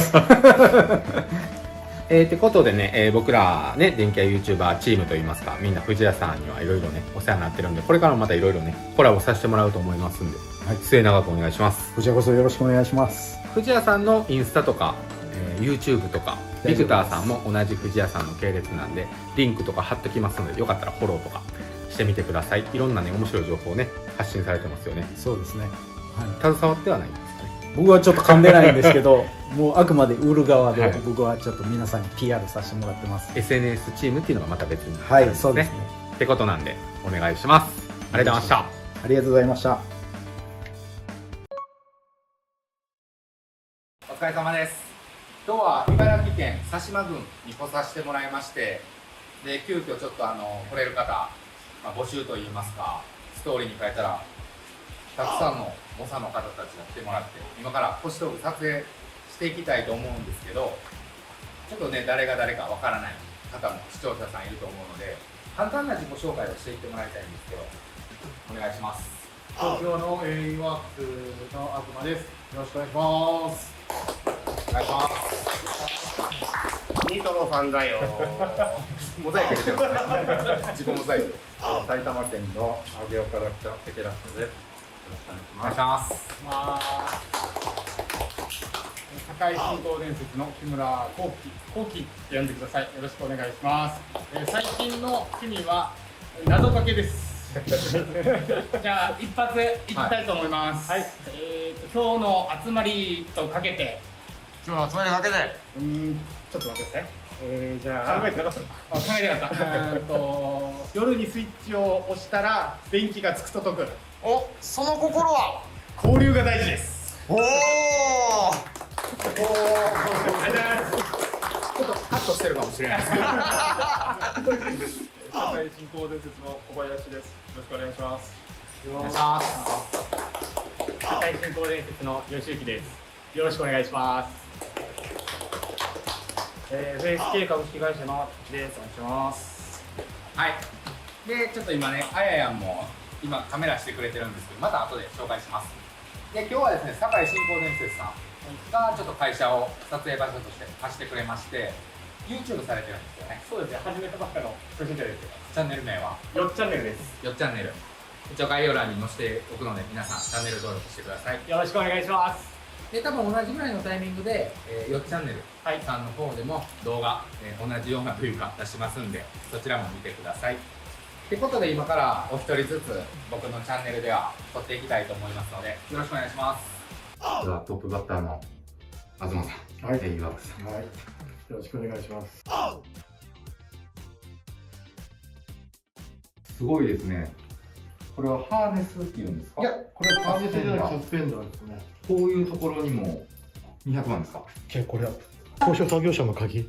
あ、こう乗られる機会が。今やってる現場がもう高所作業車ばっかりだから、でたまたま高所作業車で乗らなきゃいけないんだけど、フルハーネスやらなくていいよっていう現場で、普段からサスペンダー、腰職業病で腰痛くなっちゃうから、だからサスペンダー常にしてるんだけど、これ以外にも別で腰とか持ってるので、相当重そうですよね。いや、これは軽くなった。思いますか？僕、いろんな人撮らせてもらってるんですけど、かなり重量感が。ちょっと後ろ向いてもらっていいですか？後でね、こう、下ろさせてもらって、見せてもらうんですけど、すごい、なかなかこう、見たことないですね。すっごい重厚感あるっていうか。かっこいいな。これでも本当軽くなったんですよ。そうなんですか？今で何キロぐらいあるんですか？いや、怖くて測れてない。怖くて測れない。ということで、かなり重たそうなんですけど、軽くなったと。ということで、詳しく見させてもらいたいので、ちょっとここに、じゃあ、上げていいですか？腰をきれいにするためだけに、大工さんが使ってるコンプレッサー買っちゃった。だから現場終わったりとか、1週間ごととかに、コンプレッサーだけで、バーってやるだけでも全然きれいになるんで。で、現場が終わったら、全部洗ってあげて。毎日毎日は持って帰り、もう常駐してるような現場ばっかりだから、置きっぱなしみたいな感じで。確かに綺麗ですよね。僕は綺麗に扱うと長持ちするから。名言ですね。じゃあこっちの方が行かせてもらいます。これはすみません、ニックスさんのインシロック入れですか？そうですね、インシロック入れですね。開けていいですか？どうぞどうぞ。全部入ってます。何番？150とかですか？150、200、253。こういう感じになってます。酔いどり見えるですね。これは紐は6つついてるんですか？そう、バリのやつは紐とバリついてますね。で、バリじゃないやつはついてない。電気やってる人大体、こういうのを使う前はインシロックそのままインシロックで止めてたりとかして、引っ掛けてプチって切るから。そうですね。もうそうなっちゃうともうね、イライラするだけだから。これはもう相当のことがない限りは切れないですか？もう全然大丈夫ですね。どこに引っ掛けようがないしようが。この金びらとかはまた別で購入？それもともとついてます。違うかなこれ。もしかしたら違うやつ移植したかも。もう覚えてないね。結構経つからね。で、ちょっとこちら触りますね。ここがペンとかですか？そうですね。ペンとコンチ、検電器、あとは今主流になってきてるあれかな、鍵ですか。バンの鍵、回収とかやるといちいち鍵借りるのめんどくさいですね。だからみんなこれ持ってると、これどこで売ってんのみたいな、知らないのみたいな感じの話をするんだけど。僕も初めて見ました。デンサンさんのやつですか。そうそうそう。デフコも名前変わってね。で、その BMK567 っていう、今7が最終形みたいな感じで、色がもともとは黒だったのかな。で結構それ俺も4個目ぐらいなのにだからなくすの嫌だからくっつけました。こういうアイディアですね。ちなみにお仕事っていうのはどのような電気の中でも。大きなビルのA工事がメイン。A工事っていうのは要は建物本体の電気工事。そこのテナントの木とじゃなくて、テナントは大体 C 工事って言うけど、A 工事って建物本体、要はビルのトイレだとかコア系トイレだとかそういうのをやって、そこから先をやるのが、C 工事とかって大体言われるけど、その A 工事の方をやることがまあ何でもやるよ電気屋だから C 工事もやるし、でもまあ多いのは A 工事が多いかな。だからこういう大きめのソケットが多いんですか。楽やると、4部とか使うから、これ4部だし、これは3部だし、でこれはバンの中とかのベース取るときに使うときにこれで抜けるわけよ。でバンつけるときはこうやって伸ばせば17のソケットになるから、これ全部でも立ちますなんてね。これインパクトにつけれるやつですよね。でここで外れるから、このままペンドラとかにこうビットにそのままいけるんですね。そのままこうつけちゃえば。すげえ。っていう一個手間が省ける。そうでこれまた戻して、じゃあ4部だなと思ったらここから外してもいいんだけど、そうするとこれ外さなきゃいけないでしょ。そうすると面倒くさいじゃん。ですね。だったらこれだけこうやって付け替えれば。このプラスビットはそのためだけにおるんですね。いやね、でもね、意外と使うとか、古いビルとかの改修工事やるとか、これもともとついてるビットじゃないのこれ。ご自身で。これそうだからこれは四角ビット、鉄骨とかに開けるピアスビスあるじゃない。太めのやつですね。そうあれは四角なのよ。でこっちはマイナスなの。またちょっと大きめのマイナスなんですね。そうちょっと大きいんだけど、でも古いプレートみんなマイナスとかボディビスとかも、その時に手回しするのめんどくさい。めんどくさいですね。だからこうやって隠してます。実は持ってる。そう、実は持ってる。だから何かあったらもうこいつ取って中ぶち込んで交換してみたいな感じでやったりとかっていうようなことがおしゃれですね。そう、これ秀久さんのやつでハウジングのやつで。パナソニックって珍しくないですか。マキタ多いイメージだったんですけど。確かにね、確かにパナはね少ない。でもね、頼めば作ってくれる。俺もこれは店で買ったんだけど、あと2つ別であって、それはネットから注文して作ってもらって。これもかっこいいですね。電気屋。これもかっこいいですね。電気屋東。そうこれどこで売ってるんですか。特注。これはインスタの仲間というかに作ってもらって、で自分でちょっと焼いたんだけど、ちょっとここら辺失敗しちゃったみたいな。もともと銀色やったんですか。そうしたんで、何もしてない状態で、自分で炙りたかったから、そのままでいいですみたいな感じで話して、どこが失敗したかわかんないですけどね。意外とね、わかるよ。ほんますか。白いから気に食わないってことですか。そう、ちょっとやりすぎちゃった。青を超えるとね、この色になっちゃうんですよ。難しいんですね。で、ここは文字が細いから、ここよりここに当ててても、こっちが青くなっちゃうんで、これすごく難しかった。これ目立ちますね。めっちゃかっこいいですね。本当はフルハーネスでここに要は落下防止、ここにつけてフルハーネスとかでやるよみたいなので、これをついてるんだよね。でこれはニックスさんのショルダーパッドっていうんですか。これバリスティックですか。バリでね、全部バリに統一したいんだけど、バリでその蓋がついてるタイプがないから、このコントローチですね。それだけはペン落ちるじゃない。だからペンだけはちょっと蓋をつけたかった。ちょっと触っていいですか。なんかね、ペンもいっぱい持ってありますね。ちょっと出します。限定カラーですね、そのピンク。あ、ほんまや。ポンチ。ポンチ。穴毛とかが多いんですか？ワンとかやっぱりラックだとかこうやったりとかするときにはどうしても使うから。めっちゃ入ってんで。手書き。うん。ポンチ。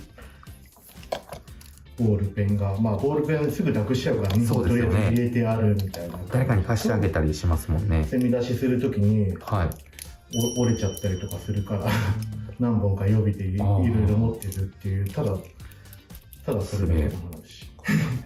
赤いボディのが多いですけど、赤がお好きですか？赤好きだね。へえ。この辺も赤ですもんね。そう、赤好きなんだけど、でも、それはインダストリアルと、うちの今流行ってるやつですね。そうですね。レーザーで。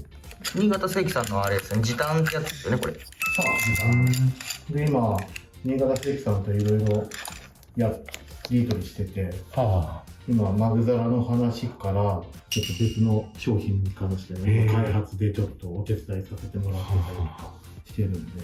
すげえ。で、黒金ね。使いやすいですか？大好きな黒金ね。これなんか珍しいニッパーですね。メリー。メリー。こんな色あるんですね。メリー、この色は、グリップが、どうしても太めの方が好きで、もともとはビクターも使ってたんだけど、あまり調子が良くなくなってで、メリーは昔からやっぱり良かったから、メリーに戻しちゃったんだ。手にしっくりくるのもそうだし、握った後のその刃の入り方とかが、俺の体には合ってんのかもしれない。だからそれに変えちゃったの。で、田島のスケールがあって、これが最近のやつですよね。そうですね。かっこいいですね。これ、お財布ですか？視覚障入れ。ちゃんと。視覚障と、あと、テスターが下に。ちゃんと視覚障持ち歩いてあるんですね。でもこのサイズのカードケース入るんですね、これ。これね、たまたま、これね、全然、これちょっと高いんだけど、自分が使ってる財布のメーカーさん、もう本当に、職人さんが一つ一つ手作りで作ってる革のメーカーさんで、俺、ブランド好きじゃない。だけど、こういうのにお金かけるの大好きで、で、そしたら、ちょうど視覚障が綺麗に、サイズで、こっちカード型のやつは分かんないし、電気工事士の免許とかはこっち側に入れられるから、ちょうどいいなと思って、初めは現場の小銭入れみたいな感じしてたんだけど、いつの間にか視覚障害に変わっちゃいました。で、カッターナイフがあって、クラインさんの人気ですね。もうこれですね。そうですね。僕のはそれのもう一個長いので、これ短い方だと、根元がこの六角になってるんで、ここにスパナかけて力かけて回せるんですよ。これってね、僕気になってたんですけど、後ろに結構皆さんつけてはるじゃないですか。邪魔ではないんですか？どれが？ここ全然邪魔じゃない。そうなんですか。腰道具すると、今こうやってすごく狭く見えるけど、実際するとこうなるから、広がるじゃない。だからね、全然ここ邪魔じゃない。で、これにこれがこうやってついてても、ここら辺取るの全然問題ないし、全然。ワンタッチで取れるんですね。そう、サッて抜けるし。全然そのまま抜けて書けるし。こういうところに入れるのを、こういうのだったら絶対こうじゃなくて、こういうところにこうやって入れるじゃない。確かにね。でそうすると取るの大変だったりとかするから、そういうのが方がいいかなと思ってしてます。ドブスタン。ここですね、プレートも金で。それね、高かったな。アルミですか？全部アルミですね。こんなんも高いんでしょ？このスリーブっていうんですか？そう。でも全部ね、やっぱそういうとやっぱりそれなりにしちゃうしね。で、この水平器も、これはあれですか？最近のあれなんですか？こうなってるやつ。そうですね。俺も前は直接ここに、2枚重ねにして、で、そこにこれつけてたけど、これがアルミで出てたから、買っちゃいましたね。やっちゃいましたね。で、こうやってソケットをつけれるんですね。で、アルミの配置キット出してあげて、これがくっつかないようにしてあげれば。今これ流行ってますよね。これね、時間が短いよね。ずっとつけてられないから、やっぱり。でも、ちょっとなんか、天井裏覗きたいなってなった時には、やっぱりこれやって、ピュッて手伸ばせば、見えるから、それまではね、俺これ使ったのよ。ここ使ってこうやって見てたんだけど、暗いから、これ全然明るいからこっちに来てたよ。これは何ですか？ここれね、絶縁の、絶縁のビットアネックス。でここでだから切れて円が切れてるから、ここから先でここで止まるのよね。でこの先来ないね。で一応1000ボルトまで持つから、全然バンド全然問題なくできるって感じ。いいですね。で延長ですね。結構これ何でもいけるやつ、コンクリもいけるやつ。すごいですね。カーベスとかちょこっとめんどかな、わざわざ持ってくるのめんどくさいなと思ったらペンドラくっつけちゃえば使えるんで。これあれちゃいます？新しいビクターさんの。そうですね。ここはあえてというか青なんですね。赤にしようかなと思ったんだけど、こっちを先に青で買っちゃってたから、スケールを合わせたっていう。2ポイント。それとそれが青で。はい。本当は全部なんか黄色とかにしたかったりとかするんで。電卓いいですね。電卓図面ね見るときに絶対配管やってるからよくわかるけど。そうですね。いつも僕携帯出してるんで、時間が携帯やると手袋がさ、そうですね。取らないとできないとかあるから、それだったらいいですね。ちっちゃいしね。ずん切り回し3分4分です。3分4分。これもカスタムされてるんですね。そうですね。大松さん。インダストリアルよくしてもらってるんで。そうなんですね。ヘルメットも大松さんで作ってもらって。ありがとうございます。ちょっとね、本当はゆっくりいろいろもっと撮りたいんですけど、ちょっと今日たくさんの人がいてるんで、この腰道具の自分の中のポイントといいますか、こだわりみたいなのって教えてもらえますか？ポイントは自分のやっぱ使いやすさ、仕事をしていく上で、やっぱり自分がどうやったら早く仕事ができるのか考えて行き着いたらこんなになっちゃったっていうでこれを少なくしようとも思ったんだけど、やっぱなかなか難しくて、あとはもう年取っていった時にどんどん物が少なくなっていくかなっていう気がするんですけどちょっと、今の現段階ではまだ減らす気がない。いけると思うんで、このスタイルで。でもこれって総額どれくらいかかってるんですかね？今これ以外にフルハーネスと普通、もう一個サスペンダーのやつ、仕上げ用のやつと配線用のやつって全部まとめちゃっていろいろ買っちゃってるから、これだけでいくらって出せないんだけど、多分全部合わせたらっていう数字はいっちゃうんじゃないかな。わかりました。ちょこちょこ揃えていってるからね。ありがとうございました。どうもありがとうございました。僕もインスタの投稿とかいろいろ見させてもらってるんですけど、エグゼナとかね、全部揃えられるたりね、結構その道具の紹介とか、仕事のね、ノウハウとか投稿されてるんで、インスタ載せていいですよね。そうですね。ここにピロンって AE さんのインスタ載せておきますので、ちょっとこの腰道具を見て、いろいろ聞きたいなっていう質問とかあったら、フォローしてみてください。今日はわざわざというか、はるばるありがとうございました。どうもありがとうございました。また今後もお願いします。よろしくお願いします。AEワークさんでした。お疲れ様です。お疲れ様です。先ほどね、自己紹介してもらったんですけど、26歳という若いですね。いえいえ。スペシャリティっていうのは自分設備屋なんで、設備屋ですか？設備屋は11年です。なら15歳、中学卒業してすぐぐらいから。そうです。そうですね。いや、はい。ということで、ニックスが好きなんですね。そうですね。父親の影響で、一番最初に父親が来てきて、単純にかっこいいなと思って、俺も真似しようっていうので始めたのがきっかけです。わかりました。ということで、菊池さんの撮影は大阪のあややにナビゲーターしてもらおうと思います。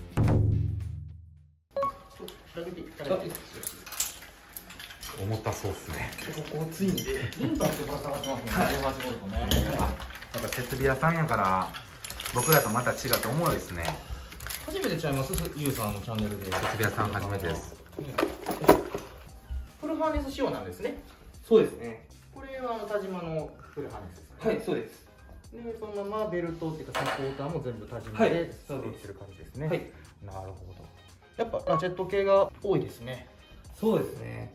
自分たちは作業的には一番最初の基礎の段階から入ってお客さんに渡すちょっと前ぐらいまで、ずっと現場にいるような状態なので、大体一現場に1年とか1年半ぐらいいるんで、工期が長いんですね。はい。すみません。設備屋さんってどんなことをするんですか？自分は主に簡単にざっくり言うと雑工と呼ばれているような仕事なんですけども、一応会社的には重工っていうのでやらせてもらってます。建物自体の本当の初めからです。なるほど。もう鉄筋が組まれてきて、そこに配管通す穴のためにスリーブ入れたりとか、コンクリ打たれて建物がどんどんできてきて、その現場によるんですけど、工場とかだと、頼まれれば画台組んだりだとか、機械系の画台組んだり、あとはレッカーでいろいろ機材を上げたりとか、そういうちょっと細かいようないろんなことやってるんですけど。重量屋さんっぽいこともするってことですね。はい。道具見ていきましょう。これ珍しいですね。7.5 メートルって僕らじゃ使わない長さですもんね。自分たち工場をやるので、だいたい1スパンあたり10メーターとかあるんで、7.5 でも届かない距離であるぐらい。はい。僕らの 5.5 で話にならないわけですよね。これ掃除バケどういう時使うんですか？鉄骨に穴開けたりとか、そういう切り子とかが結局鉄骨の隙間とかに入って、室内でも湿気とかで錆びたりするんで、それのための掃除用ってことですね。で、ガチャシのラチェットがあって、で落下防止がついてるんですね。これは1721です。あ、1721。で、こっちが13と17ですか。これもともと緑なのがこれ使い込んでってこの色が剥げた状態ですか？いや、こっちも最初の色って MCC のやつでクリーム色みたいな感じの色を、YouTube で磨いてる人を見て、かっこいいなと思って、とりあえず磨き始めて、自分でやられてるんですね。でこれでいい感じにいったかなと思ったんで、こっちも試しにだったんですね。もともとの色はこの濃い緑色の色が全部なってるような感じなんで。一本磨くのすごい時間かかりそうですね。でも30分ぐらいで。それぐらいできるんですか？はい。ぐらいあんま詳しくなかったんで、ざっくりって感じだったんで。なるほど。で、インパクトが、これ常にぶら下がってるんですか？用途によりますね。作業によって安全帯自体交換するので。なるほど。はい。ニックスのやつは、主にこれと、あと、改修工事用でただのベルトだけっていうのをしてるような感じです。なるほど。で、これ、ソケットが1721です。田島の。1721が多いんですね。使うそうですね。まあ画台とかでやればインパクトレンチ使ったりする時もあるので、足場材のパイプとかでクランプ締めたりとかちょろっとやる時は主にこっち使う時が多いです。で、真ん中後ろに腰袋があって、これバリスティックですね。はい、バリスティックです。やっぱ外作業をちょっと意識したところあるんですかね。大体は一応こういう中で使ってるんですけど、ボードのカスとか大体白くなって汚れた時に、革の掃除ってどうやってやるんだろうなって思った時に、一番この底って汚れるじゃないですか。ここ腰袋の底が一番汚れるんで、バリスティックだったら洗えるよなと思って、一応逆にここだけバリスティックにしたっていう感じですね。なるほど。常にこう腰道具を手入れしやすさを考えて、ここは革ではないということですね。で、ここにレベルホルダーがあるんですね。レベルホルダーがちょうどバリスティックのやつが欲しかったんですけど、その時まあなくて、周りにあんまニックスを売ってるお店もそんななかったので、一応近くでこれあったんで、とりあえず一回これ使ってみて、よかったら変えようかなって思ってます。今後ここがバリスティックに変わる。変わるかもしれないですね。まだまだ進化は止まらない状態ですね。このモンキーちょっとこれ2本とも珍しいですけど、こっちすごい形してますね、この刃の部分が。そうですね、反り返って。エアコンの室外機とか、結局、友締めするのに、結局、インパクトって入んないじゃないですか。鉄骨があって、そこの挟むときに。ちょっと、こいつを下側に入れて、この、モンキーのここが太いんで、こう編むときに、この太い同士だと当たっちゃって回らないんですよね。ダブルナット締めるときに。で、大体こいつでこう下を押さえながら、この太いのでこう上で回せるように、ここがちょっと細くなってて。なるほど。それで一応これを使ってるような感じですね。これはトップですね。トップのモンキーですね。こいつはちょっとメーカーわかんないんですけど。それ後ろラジェットなんですね。はい。これで押さえて逆にこっちを回せたりとか、厳しかったらモンキー両方いけるように。一応、そういう感じしてます。小物ポーチついてますけど、普段どういうものを？墨壺入れたりしてますね。墨壺。はい。ちょうどぴったしなんですよね。なるほど。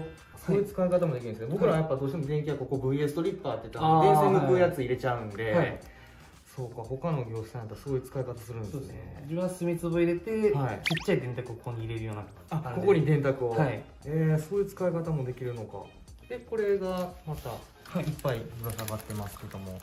これはほとんど17ですね。17席ですね。やっぱ17で、大体自分たち17が主に多くて、3部ってことですか？ 3部ですね。あ釣った前ネジとかはダブルナットにして締めるときに、これで2つでこう締める。これ一本首振りなんですね、後ろが。1本首振りですね。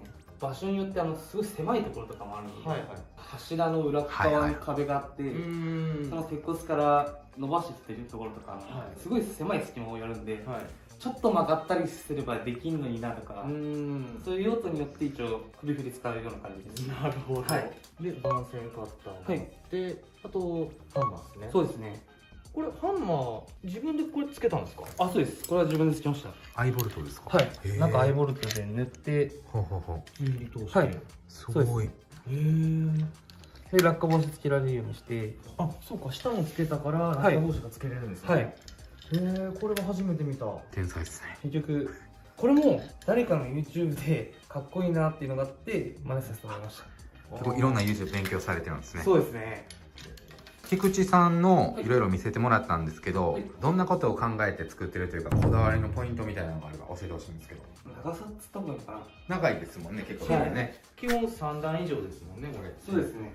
ちょうどつけて、しゃがんだ時の取りやすさに結構、はい、そうです。短すぎても取りづらいし、長すぎても落っことしたりとかしやすくなっちゃうんで、自分的にちょうどいい長さがこの高さかなっていうので、配置はメインがやっぱ自分右利きなんで、メインは右側にして、左側は取りやすい位置は前の方にして、隅つばとか後ろで回しても手取れるようなものをなるべくこっち側にするようになる。ああ、なるほど。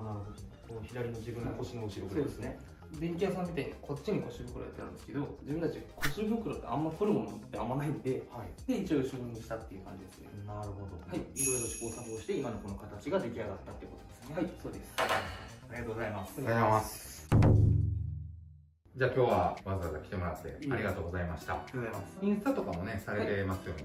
菊池さんのインスタのアカウント、こことか概要欄にも貼っておきますので、この腰道具、僕も今日本当はちょっともっといろいろ聞きたくて時間かけて撮りたかったんですけど、ちょっといろんな方来てもらってるんでサクッといったんで、ちょっとわからないこととかあればね、質問の DM とかしてみてください。では最後に26歳という若さですごく貴重な人材だと思うので、同じ年代の方とかに向けて最後にメッセージお願いします。26歳っていう若さで今一番現場で体が動いて頑張れる年齢だと思うので、どんどんいろんなものを周りを見て吸収して一緒に頑張っていきましょう。お願いします。じゃあ本日はありがとうございました。ありがとうございました。またお願いします。お願いします。さよなら。お疲れ様です。お疲れ様です。今日はこちらの会社の方、自己紹介を先してもらったんですけど、もう一度サクッとお願いします。高井新興伝説のこうきです。よろしくお願いします。高井新興伝説の小林です。よろしくお願いします。ちなみにお二人はお友達なんですね。はい。同級生で。ご年齢は28です。若いですね。若いですね。ちょっと天井高口な。ということでニックスが好きなんですね。じゃあちょっと後ろを向いてもらっていいですか。はい。そうですね。こういう感じで。今からちょっと置いて詳しく聞いていきたいと思います。すみません。お願いします。紫すごいな。映えるな。いや今日じっくりと本来ならば撮っていきたいとこなんですけど、ちょっと今日たくさんの方が来てますんで、ちょっと僕のチャンネルでもサクサクサクっといきます。はい。で、よっチャンネルさん、会社としてですかね、YouTube です。会社として YouTube されてるので、ご自身のチャンネルでも詳しく上げますよね。はい。詳しく上げていくとのことなんで、詳しくはそちらのリンク、僕貼っとくんで見てください。こちら、コウキさん。はい。こだわりのポイントは？こだわりのポイントは、ナイフ刺しのところにペンを入れてるっていうところですかね。僕これ触ったりしても大丈夫ですか？全然大丈夫です。はい。贅沢使いですね。っていうのも、木造住宅の電気配線なんかが多かったりするんで、すぐペンを出して墨をつけたりするのに。新興さんのメインは木造が多いですね。そうですね。じゃあ木造に特化されたように組んではるんですね。そうです。ちなみにニックスはいつから？まだ1年ぐらいですね。はい。ユージさんは多分3年か4年ぐらいですね。ユージさんの方が電気屋さん長い？いや、一緒に誘われて入ったんですね。でもニックス別にあんま興味がなかったけど、みんなの見てて俺も揃えたのかなというそんな感じですね。す紫で。ありがとうございます。で、こちらがユージさんのサブになるんですか？そうですね。これがメインですか？はい。どういうふうに使い分けてるんですか？まあ雨の日とかこっちに飽きた時にこっちにいたいな。こっちが革で、はい、こっちがバリなんですね。はい。どっちも高いですよね。そうですね。結構使いやすい。で、紫が好きなんですね。そうですね。このお二人の格子道具を今見比べて、はい、これは言ったら短いじゃないですか、長さが。これは長いじゃないですか。はい。どういうインスタですね。インスタ。みんながやってるのを見て、なんとなくやっていたら。はい、実際どうなんですか？どっちの方が使いやすいんですか？こっち。届かない時あるんで。ああ、手が。手長そうやね。そのユージさんでも届かないと。たまにありますね。この腰道具のポイントといいますか。これって珍しいですね。これハンマーホルダーですよね。そうですね。落ちちゃったりしないですか？落ちないですね。なんかすごい斬新ですね。あれがちょっと苦手でみんな使ってるペン型のホルダー。例えばここに1個もないですね。自分も同じでやっぱりこういう風に刺さるように。へえ。なんでなんですかね。取り出しやすいですかね。取りやすいですね。あとは器具付けの時以外は正面にあっても、例えば自分左手でこう取るんですけど、後ろで取るより角で取った方がやりいいっていうのがあるんで。へえ。これがこれですね。一番。あ、そうなんですか。そうですね。業種によって全然違うんですね。これ珍しいようですね。そうですね。それステンレスですか？ステンレスです。これめっちゃ重たいですね。そうです。紫で、これがなんか黄色じゃないですか。同じ色で。エヴァンゲリオンじゃないですか。別に好きじゃないんですけど、合わせてやろうかなと思って。これあれですね。人気の角田。そうです。やっぱり木造系だったらこういうのサイズが多いんですか？そうですね。VA 着るのにですか？もうそうですし、CVT もそうです。ああ、そんなの着れるんですね。14スケぐらいまでいけますかね。22って書いてますもんね。結構いきます。これはこういう色が売ってるんですか？去年か。限定で出て。これこうすると分かる。紫だったんで。あ、黒銀。黒銀ですね。結構使い込んでる。あ、これ銀、もともと金やったんですか？もともと金です。あ、シャックルが色が金になっちゃいますね。だいぶ使い込んでますね。2部のレーダー管切ったら割れちゃって。確かに。皆さん黒銀ですね。すみません、抜きづらくて。こだわりですね。黒金、こっちはまだ新しいですよ。新しいですね。友達同士こう見てくるんですね。そうです。一緒にやってるんで、やっぱりこっちの方が軽いよとか、こっちはちょっと重くてどうだったっていうこう共有とかがあったりするんで、ドライバーも一緒ですもんね。まあ自分はこれしばらく前からあれだったんですけど、最初から使ってるやつで、赤と黄色のやつが標準の色なんですけど、青が出てかっこいいなと思って自分もこれに変えたような感じですね。渋いですね。ありがとうございます。ハンマーはちょっと違うんですね、お二人。こっちはハンマーついてないんですね。ついてないですね。使わない。いや、あるんですけど、ちょっと引かなかったんで。ああ、そうですね。専用タイプを使ってる電気屋さん久しぶりに見ましたね。これはステップル売ったりですか？そうです。かなり使うんですね。そうですね。革。これ高いやつですよね。これ高い。そうですね。2万3000とかそんぐらいだったかな。バリ巻きですね。そうですね。はい。増田さんに似た感じですね。腰道具。そうですね。色的にすごく仕上がってますよね。この革のね。これは綺麗ですね。昨日つけたんです。昨日買ったんですか？昨日買って昨日。ここってあれほんまはレベル系とか入れるんですそうですね。なんとなくここに今入れて使い勝手を今模索してると思って。それは水平器をあまり使うことが使ってるんですか？ここにあっちにそういうタイプですね。はい。そういうやつ。コンセントの計画、あ、これ計画ないですよね。はい。その時はまた別の。そうですね。こっちにも入ってるんですか？引いてないですね、今回は。あ、やっぱ出し入れはしてるんですけど、その仕事に応じて。はい。ここにも黒金発見です。黒金好きなんですね。いいですね。かっこよかったんで。今度黒金の社長と飲みに行ってきます。あ、そうなんですか。はい。じゃあ楽しみです。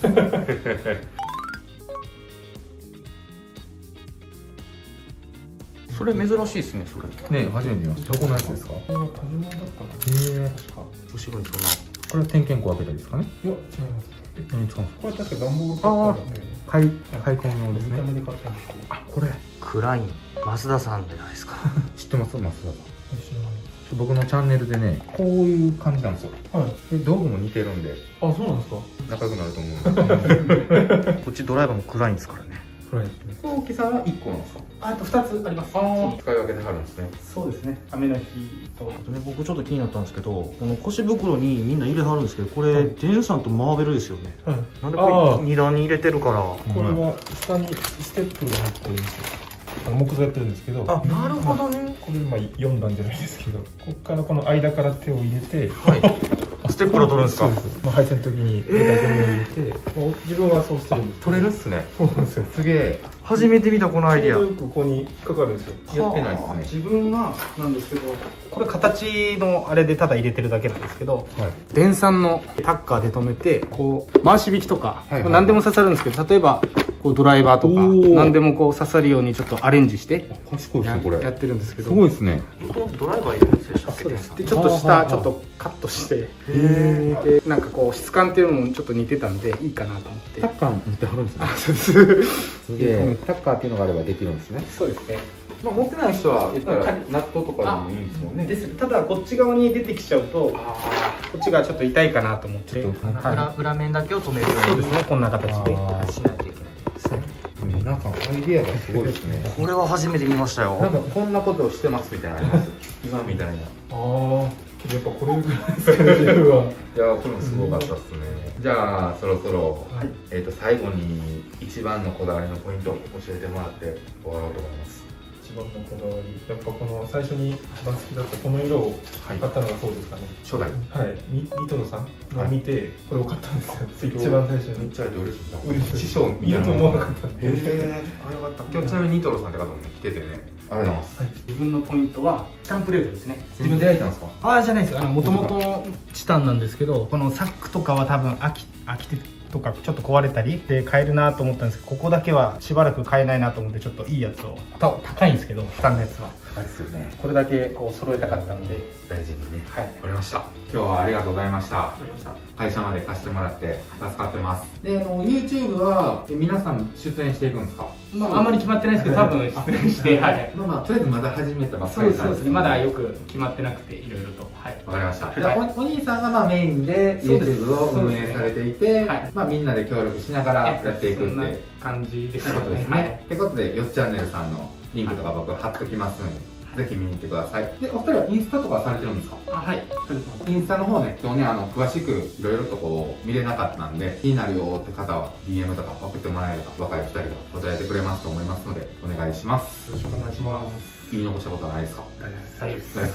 ということで、本日は新興伝説ですさんのお二人に来てもらいました。ありがとうございました。ありがとうございます。お疲れ様です。先ほどね、冒頭でも軽く自己紹介してもらったんですけども、まだもう一度自己紹介お願いします。ニトロ電工のニトロです。よろしく。これが実際というかメインで使われてる方ですか？これがね、仕上げ用ですね。仕上げ用、あまりこう汚せないっていうことですね。そう、こんな感じです。なんかですね、これ。ちょうどですよ、ほら。そう考えてちょうどになるように。皆さんなんか同じ高さって言うんですけど、結局場所によっては届かなくなるんで、めっちゃバラバラです。物によって変えてるんですね。物によって取りやすい位置で、前はこれ見るとみんな長いねって言うんですけど、ちょうどなんですよ。黒と赤で結構統一されてる感じで、めっちゃかっこいいな。すげえ。いい塩梅仕様です。じゃあちょっと詳しく見ていきたいので、置いてもらってもいいですか？はい。なんか威圧感がすごいですね、これ。かっこいいですね。黒と赤で。4年かけて少しずつ集めて、やっと組み上げたような感じですかね。ちょこちょこ揃えていったってことですか？そうですね。物入んなかったりしてたんで。結構在庫がないことが多いですよね。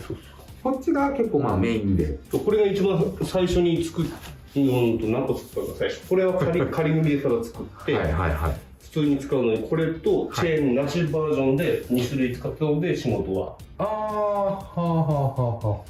これはご自身でやられたんですか？はい。すげえ。強度も増しそうですね。意外と丈夫です。ねえ。ペンドライで。作ってからまだ1回も外れないですね。これも4年ぐらい経つんですけど。これはカスタマイズですか？それは皮についてたやつを外して。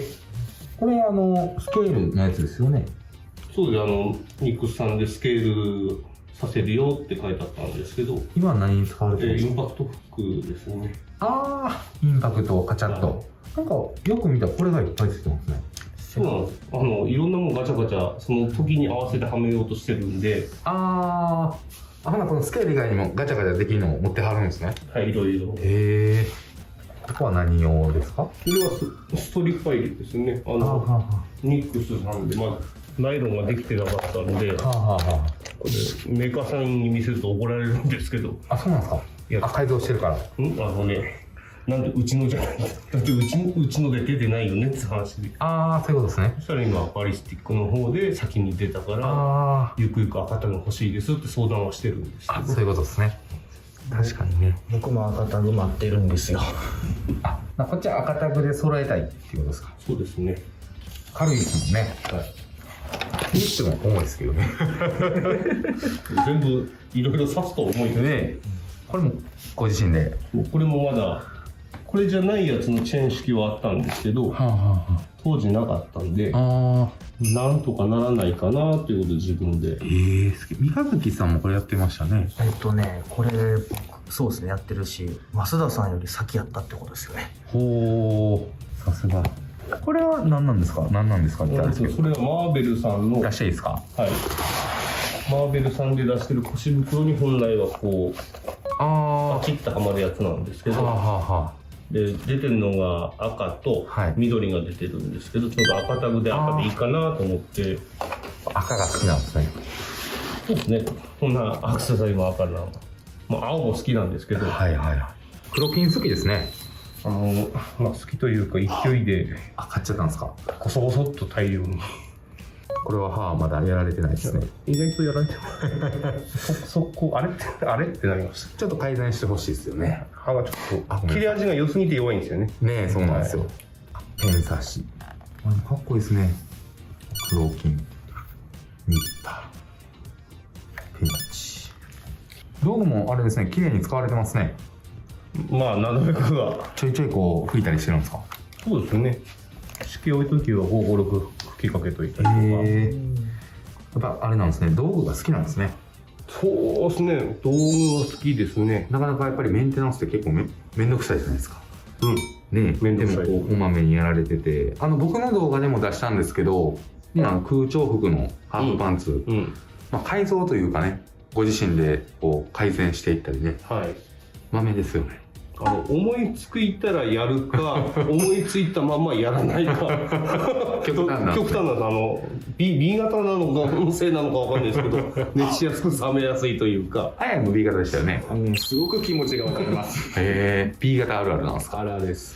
だから最初これはもう使うっていうかバババって言ってたんですけど、こいつ組み立てるのに悩みすぎて4年かかってるんですよ。どういう風にしようかなみたいな。で最初はスチールかであとステンレスが出てきたじゃないですか。それだとまだ重いかなっていうことで、アルミ出てきたんでいこうかなっていうのは。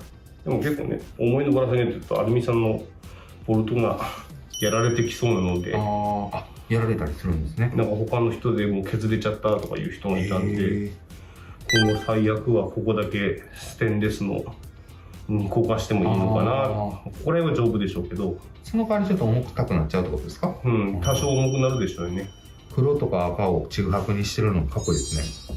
こだわりですか？こだわりっていうほどのこだわりでもないんですけど、いや皆さんいろいろ赤が好きで赤とか、黒とかやってるんで、赤黒でこれの流れですね。黒で赤タグみたいな赤ステッチがあるんで、その流れで赤黒格子で入れてみようかなみたいな。これめっちゃさせるんですね。これ一番これだけ高いんですよね。そうなんですか？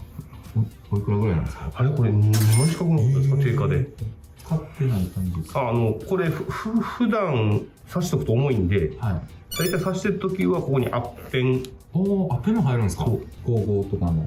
55と今だと14ぐらいまではコンパクトのタイプで出てる、あれだったら入るの。でここにペンドラボールとかちっちゃいモンキー刺しといて、最初これここに入れてたんですけど、ペンドラは使われないの？いやペンドラね、今違うところに刺さってそういうことですね。いろんな腰袋を使ってるのでそっちの方に刺してるんですけど、これはちゃんとできるんですね。そうです。これはインシュロックとかケースかけとくのにですかね。あとはテープ引っ掛けといたり。すごい。本当はこれも黒はいいんですけど、黒鉄で塗装品なんで擦れてくると錆びるんですよね、こんな感じで。で重いの分かってるんですけど、んとできるから邪魔にならないんですね。この固定タイプも存在してるんですけど、狭いところで引っ掛けるんで畳めるタイプです。これは基本ついてないです。車に引っ掛ける時用じゃないと取れないんでこれもうちょい長くすればいいんですけど、車用ですね。そう車に引っ掛けとくだけですね。基本これはないです。でもこのアイデアいいかもしれないですね。腰道具積むとき、ベチャってなるのが嫌で、確かにね。吊るしたいとき。吊るしてんでだんだん削れてきます。これがさっきの AE さんが出た、これが出る前はこうしてたみたいな。そうそうそう。プレート上下向きってやつですね、ワイルド。今でね、アダプターここにつけて斜めとか言ってますけど、これ2枚も使ってるんですね。そう金かかってるんですよ。贅沢です。意外と銭かかってるんですよ。やっぱ黒金すぎなんですね。はい。カップですね。アホなんでこれ丸々各色段ボール1個ずつぐらい10個入りかなんかを買ってましたね、そういえば。昔というか。事務所に囲ってあります。開けてないです。なんで買ったんですか、そんなに。いつか使うかなと。そうそうそう。まあいつか使うかなと仲良くなった人にプレゼントしたり。そんな意味で買ったんですけど。お土産感覚ですね。そうそう。押し込みすぎて今どこにあるかすら怪しくなった。本来ねみんなここに入れるんですけど、深いんですよね。取りづらいんで。逆に何入れてはるんですか。回し引き。回し引き。ちなみに回し引きって言いはるんですね。僕らは引き回しなんですよ、関西は。多分引き回しっていうと首根っこ掴んでこうやがらにやられそうなニュアンスになるんですね、うちの方は。そうなんですね。引き回すぞ的な。そうありがとうございました。いえいえ。最後にこだわりというか、こういう風に考えて作ったよとか、今から腰道具組まれる方に向けて教えてもらえたらと思うんですけど。ですね、映えは気にしないでください。自分が使って使いやすい配置とか長さとか見てもらって映えるのも大事なのかもしれないですけど、結局所詮道具なので自分が一番使いやすい状態にするのがベストだと思ってます。映えてる人ごめんなさい。申し訳ない。まあでもこう自分好みにカスタマイズされてますけど、僕からしたらめっちゃ映えてますけどね。かっこいいなと思います。ありがとうございます。ほんまに。ちなみにこれって総額どれぐらいですか？覚えてないです。何も言ってんですかね。今日はどれぐらいかかりました、ここまで？現場から約1時間で来ました。1時間もかけて来てもらってありがとうございました。ニ太郎さんは僕結構インスタで友達歴っていうんですかね、インスタ友達歴、直接インスタ経由で電話して喋ったりとか、結構お付き合いさせてもらってて、いつか会いたいなと思って今日会えたんで嬉しかったです。こんなご時世なんですけど、吉田さんに会いたいってだけで来たんで、僕のこといじめないでね。照れますね。ニ太郎さんね、こういう腰道具も詳しいですし、先ほども言いましたけど、いろんな作業服のね、カスタムとか、他にもいろんなためになる投稿をされているので、ここにピロンって載せておきますので、質問とか興味がある方は、ぜひフォローしてみてください。最近はふざけた投稿しかしてないです。そういうね、ノウハウだったり、面白い投稿も結構してはるんで、そこも楽しめるコンテンツとなってますので、じゃあ、僕のチャンネルでは、若い方といいますか、これからの電気工事屋さんを応援したいということで、僕が言うのも生意気なんですけど、ちょっとベテランの方から、今頑張ってる方に向けて、最後に締めてもらえたら。辛かったりいろいろあると思いますが、やっていけばいつか実は実ります。頑張ってください。ありがとうございます。ベルトマカなんですね。ズボンのベルトマカ。ズボンのベルトマカに。こだわってますね。シルバーで塗ります。塗ってんですか。白く自分で塗って、そこに水圧洗車が。お、すげえ。すごい。お疲れ様です。チェケラッチョさん、冒頭でご紹介してもらったんですけど、ちょっともう一度お願いしていいですか。埼玉県上尾市から来ました電気屋のチェケラッチョです。よろしくお願いします。お願いします。次はあややナビゲーターで行こうと思いますので、よろしくお願いします。はい。ちょっとさっと見せてもらったんですけど、赤メインですか？はい、全然赤です。ちょっとくるっと回ってよろしいですか？おお。ベルトも赤なんですね。そうですね。これは、なんかズボンのベルトまで。ズボンのベルトも赤いこだわってますね。すごいわ。じゃあちょっと一個ずつ見させていただきたいと思います。はい。確かになんかチェケラッチョって感じしますね。なんでかチェケラッチョ何それって最初言ってたんですけど、ちょっと面白いぞって並べてもらったんですけど、これ2つあるんですね。はい。こっちが配線用ですね。配線用。で布赤タグがメインですか。そうですね。全部赤タグ。ちなみにお仕事っていうのはどういう？電気屋です。電気屋の。ああ、木造がメインなんで。はい。ハウスメーカーを。だからこうノコとかあとハンマーがあって、まあ引き回します。僕ら西では引き回しって言うんですよ。逆ですね。逆でいいですよね。ちょっとだからその辺ちょっと関西に言い回しなとこあると思いますけど。全然大丈夫です。でこっちは？こっちは仕上げ用ですね。仕上げはこの革でこっちでやってます。気合い入れていく感じですね。さっきのニトロさんもそうでしたけど、仕上げ用とこう工事用で結構皆さん分けられてるんですね。こっちでやろうと思えばできるんですけど、そうすると仕上げに必要な材料を、持ってった材料からこう取りに行かなきゃいけないっていう、ただその手間があるんで効率化ですね。そうですね。僕ら知ってる電気屋さんの仕上げを布使う方が多いんですよね。革だとなんかこうクロス傷つきやすいんじゃないかなと思ったり。多分その辺は人の考え方の違いだと思うんですけど。でこっちまず一番右からペンホルダーですね。そうですね。これ新しいですけど最近ですか？最近です。ずっと探してたんですけどなくて、それがやっとなんか並んだみたいな、みんなこぞって貸してましたもんね。あったと思って。でマッキーがあってなんか検電機で、これマッキーあれなんですよ、ノック式って言って押したら先が出てくるタイプなんですね。で次に霧があって、この霧先端は細くなってってるんですね。そうですね。底ビスとか止める時の下穴開ける用の霧なんで。なるほど。でテープフッカーがこのワイヤー式のやつを使ってるのと、あとフックと2つあるんですね。でビットホルダーがあって、これはカスタムですか？元から？これは元からですね。これじゃないです。これはそうです。この上につけるやつを反対にして使ってるんですよ。ですよね。なんか違うなと思って。ゆうさんよく気づきましたね。そうでしょ。さすが。田島のやつですけど、普段現場でその照明がない時とかに。そうですね。ここにつけてる感じですね。なるほど。でその下にペンチがあって、ニッパーがあって、色がすごい。これもともと黒金ですか？黒金ですね。をシルバーで。シルバーに塗りました。塗ったんですか？でグラデーションみたいになってるんですね。いや、これ多分もう使ってるうちにちょっとはけてきちゃってるんですよね。そういうことですね。でこれ田島のカッター。赤色。赤です。赤。でここが次ペンパクで、これもうあれ塗装ですか？これは白く自分で塗って、そこに水圧転写かけて。お、すげえ。塗った後に水圧ですか？塗った後にやってます。ご自身でされたんですか？そうです。めっちゃ綺麗ですね。豆ですね。めっちゃかっこいい。ちょっとはげてきちゃってます。結構なんかこう塗装とかカスタムされるの多いですね。そうですよね。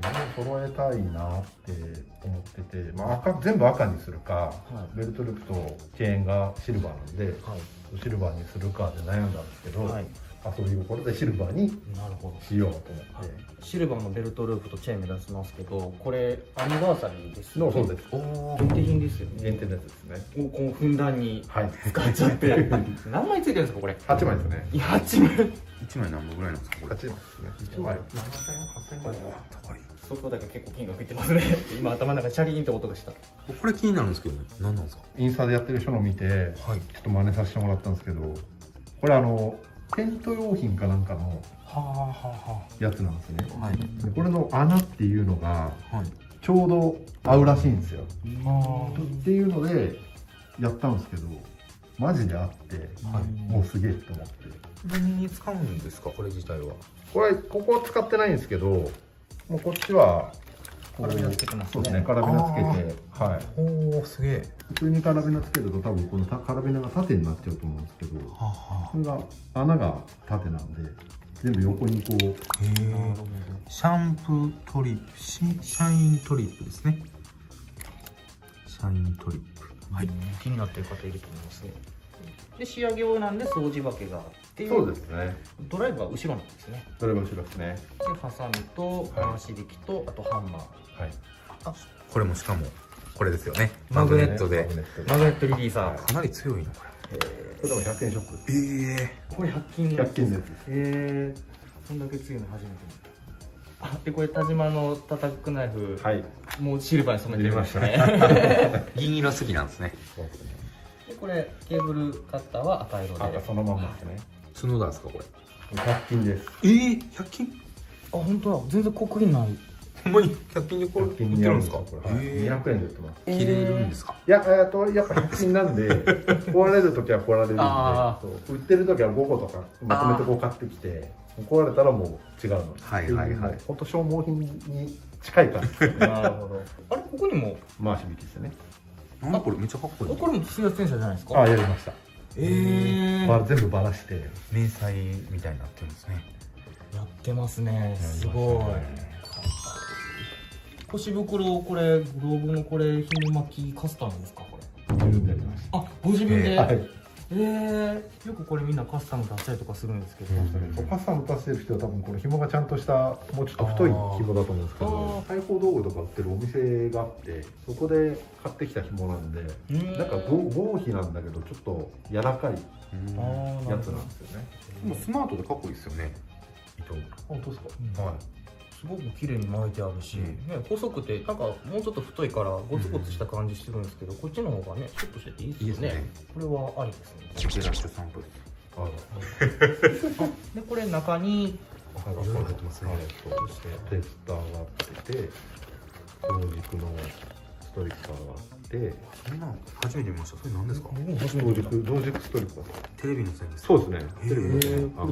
これ間にこう入れて外の被覆をまず取って、シールド線を避けた中の芯線を切るのがここなんです。へえ。これどこのですか？これ競馬ですね。あ、いいですか？あ、ここに書いてますね。持ってる人は持っているってやつですか？木造やってる人は持ってんじゃないですかね。デンさんのやつしか知らなかったんだ。プラスチックの。これは初めて見ました。あ、でゲージついてるんですね、上ね。そうですね。へえ。ありがとうございます。はい。スポンジ入ってますけど。スポンジは器具付けでこう汚れちゃった時は黒瀬さんがよくやってるのをやってる。なるほど。もう本当仕上げに特化してますね。アイディアがいろいろ詰まってるですね。でレベルホルダーがあって、小物ポーチが、でスケールがあって、これも赤で。そうですね。これビクターの限定の赤じゃないですか。新しいやつですよね。新しいやつです。もうこれ限定のやつですね。出てすぐですか、やっぱり。そうですね。購入されたの。買いました。真っ赤ですね。これ出た時って待ってたぞ的な感じなんですか？なんかで見て、こんなの出んのって言って探したんですけどなくて、そしたらなんか出てると思って速攻で買いましたね。飛びついたわけですね。飛びつきました。で水平器がここに、とか言って、で最後ダストカップですね。すごい赤でこだわってここまで。めっちゃかっこいい。こっちもあれですね、こう。これ出た時って待ってたぞ的な感じなんですか？なんかで見て、こんなの出んのって言って探したんですけどなくて、そしたらなんか出てると思って速攻で買いましたね。飛びついたわけですね。飛びつきました。で水平器がここに、で最後ダストカップですね。すごい赤でこだわってここまで。めっちゃかっこいい。こっちもあれですね、こう天白とかハサミとか塗装されてるんですね。しましたね。こんな感じで。これもご自身でされたんですか？自分でやりました。めっちゃすごい。これも塗装した後に水圧転写。そうですね。赤く塗装した上に水圧転写。同じ柄で。これもしてる。それもします。すげえ。器用なんですね。なんですかね。なんか結構自分でやるのが好きで。こんなのやってる人初めて見たぞ。これもすごい。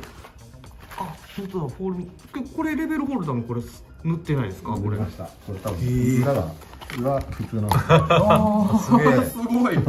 何で塗りはるんですか？これ最初おめきゅうでやったんですけど、おめきゅうでやるとすごい辛辣臭さが残っちゃうんで、1個ダメにしちゃったんですよ。でもう1個買ってきて、その時になんかないかなと思って、ホームセンターで見つけたラッカの先に筆がついてる塗るタイプのやつがあるんですけど、それで塗りましたね。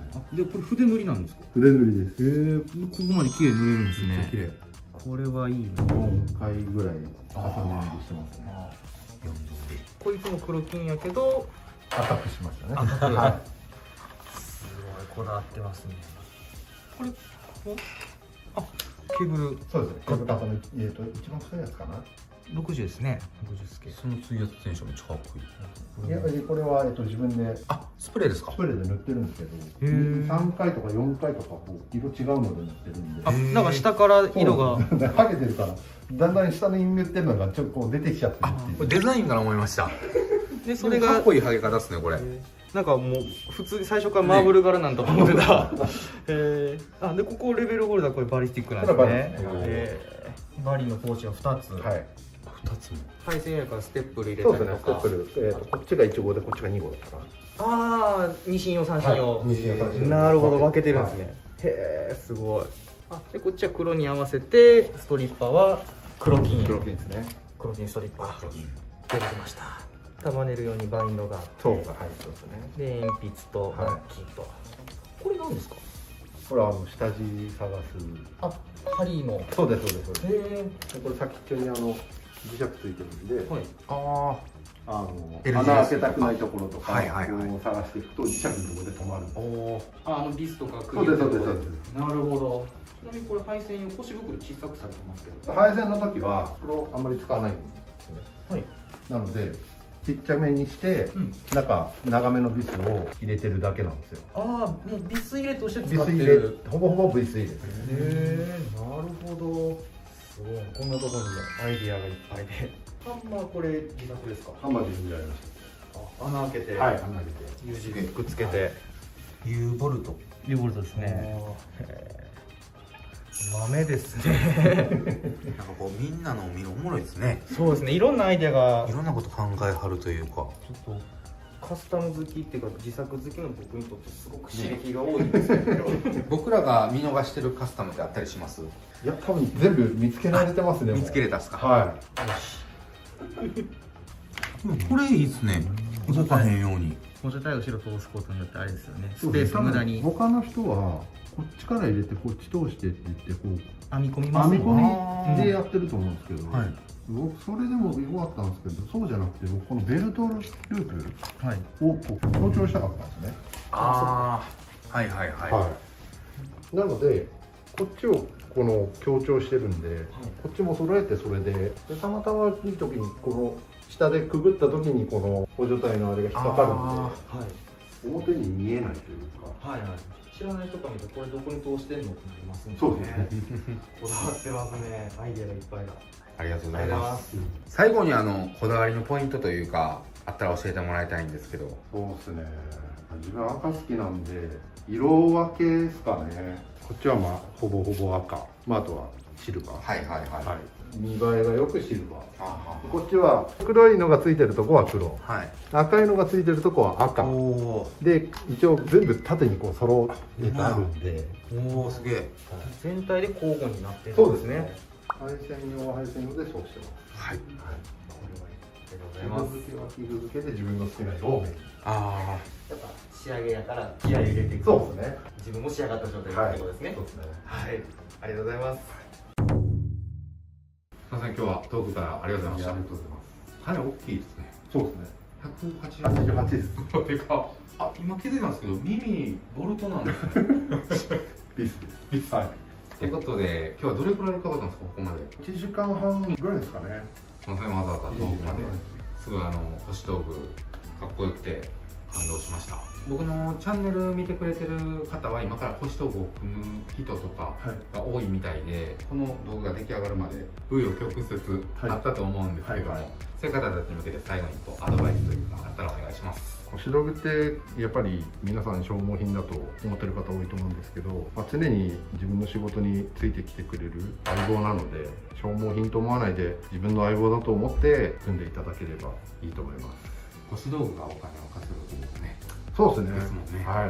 星にぶら下がってる道具がお金を稼いでくれるので、自分の腕は二の次だと思います。ありがとうございます。チケラッチョさんっていう名前でインスタやってますので、今日本当はもっとゆっくり撮りたかったんですけど、ちょっとこういろんな方が来てくれて時間の関係もあるのでちょっと質問とか気になるなって方はフォローして見てみてください。チェケラッチョっていう名前になった由来がさっき面白いなと思ったんですけど僕がやってるハウスメーカーさんがちょっと特殊で、電気の配線をする人と器具付けで照明をつける電気屋さんっていうのが分かれてて、僕が器具付けで現場に入った時にその照明をつける電気屋さんが一緒に同じ日に入ってきたんですけど、その同じ電気屋さん、僕は初めて見た時に思ったのが、わ、この人チェケラッチョだって思ったらしいんですね。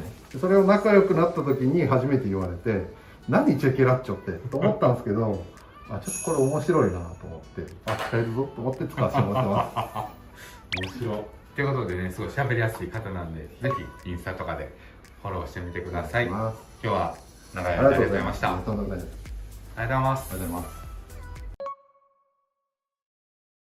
お疲れ様です。お疲れ様です。先ほどね、オープニングで撮らせてもらったんですけど、改めて自己紹介してほしいです。堺新興伝説の木村義之と申します。木村いっぱいいるんで、下の名前で義之と呼んでください。わかりました。ちなみに YouTube 始めたてなんですけど、よっチャンネルで、ちょっとよっチャンネルにまだしてるかわかんないですけど、やってるんで、ぜひチャンネル登録よろしくお願いします。概要欄の方にリンクなど貼っときますので、ぜひ遊びに来てください。お願いします。で、今日はね、こちらの会社も提供してくれて、で、僕の方もチャンネルに出させてもらいますので、多分ね、同時配信ぐらいになるかなと思いますんで、そちらも見に行って、そのついでにチャンネル登録もしてください。よろしくお願いします。ということで今日はね、ニックスの腰道具を皆さん取っていってるので、取らせてもらいたいなと思いまして。お願いします。お願いします。はい。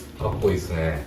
ありがとうございます。結構あれですね、少ないというか、そうですね。数が。はい。基本木造の住宅なんかがメインなんですけど、基本的にそんなにいらなくて、結構つけたい衝動はあるんですけど、こうスピードとの兼ね合いで減らしてますね。自分のお仕事もやりやすいように。そうですね。最小限で。はい。こういうのつけてる人って珍しいですよね。そう、これが住宅やってると対戦するときにステップルなんかで電線止めるんですけど、自分右利きなんでこっちでこう持って、ここでこのステップルのこの1号と2号でこう使い分けるのにちょうどいいんですよね、これが。1、2みたいな。そうですね。ちなみに1号、2号っていうのは、ちょっと僕その業界あんまり知らないんで、何が違うんですか？幅ですね。天禄二進とかそういうのを止めるときは1号を使って、天禄の3進とか止めるときは2号の方を使います。基本的に上がっていくほどこの幅が太くなっていくような感じですね。2ミリになろうが関係はないんですか？2ミリになろうが関係あったかもしれないんですけど、確か1号で大丈夫です。そうですね。わかりました。触ったりしても大丈夫ですか？どんどん。ありがとうございます。黒金が好きなんですね。これすっごい使いやすくって、まあボロボロになってきちゃったんですけど、何切るにしてもこれ使ってますね。例えばどんなもの？細かい、そうなんですよ。細かい話だと、ダウンライトの線とか、ボードでこの時に切る時にこれ2本一緒にバチって切れちゃったりして、結構何でも切れて時短になるっていうか。ただニッパー入れてないんですけど、さっき言った木造のステップルを打った時に間違ったところに打った時に取るものがなくて、それだけがちょっと微妙なところなんです。どうしようかなって感じですね。で、黒金の。そうですね。225。でかいです。でかい。あんま力がなくて、そうなんですか。ちょっと太いやつの方が切りやすくて。これはリミテッド。そうですね。だいぶ前にバズったというか、ね、これ今も値段もかなり上がって、金と銀が出たんですね。確かそうですね。メルカリかなんかで4万とかなってましたよね。そんななってたんですか？僕もこれの金を持ってるんですけど、2500円ぐらいで買ったんですけど、4万とかなってました。マジか。今ちょっとね見てないんですけど、電光ナイフ。そうですね。やっぱり住宅系の方で電光ナイフは必需品なんですか？そう、ただ前は結構使ってたんですけど、やっぱ同軸向くストリップあって、太い線なんかも専用のやつがあるんで、なんかいらなくなってきちゃったんですね。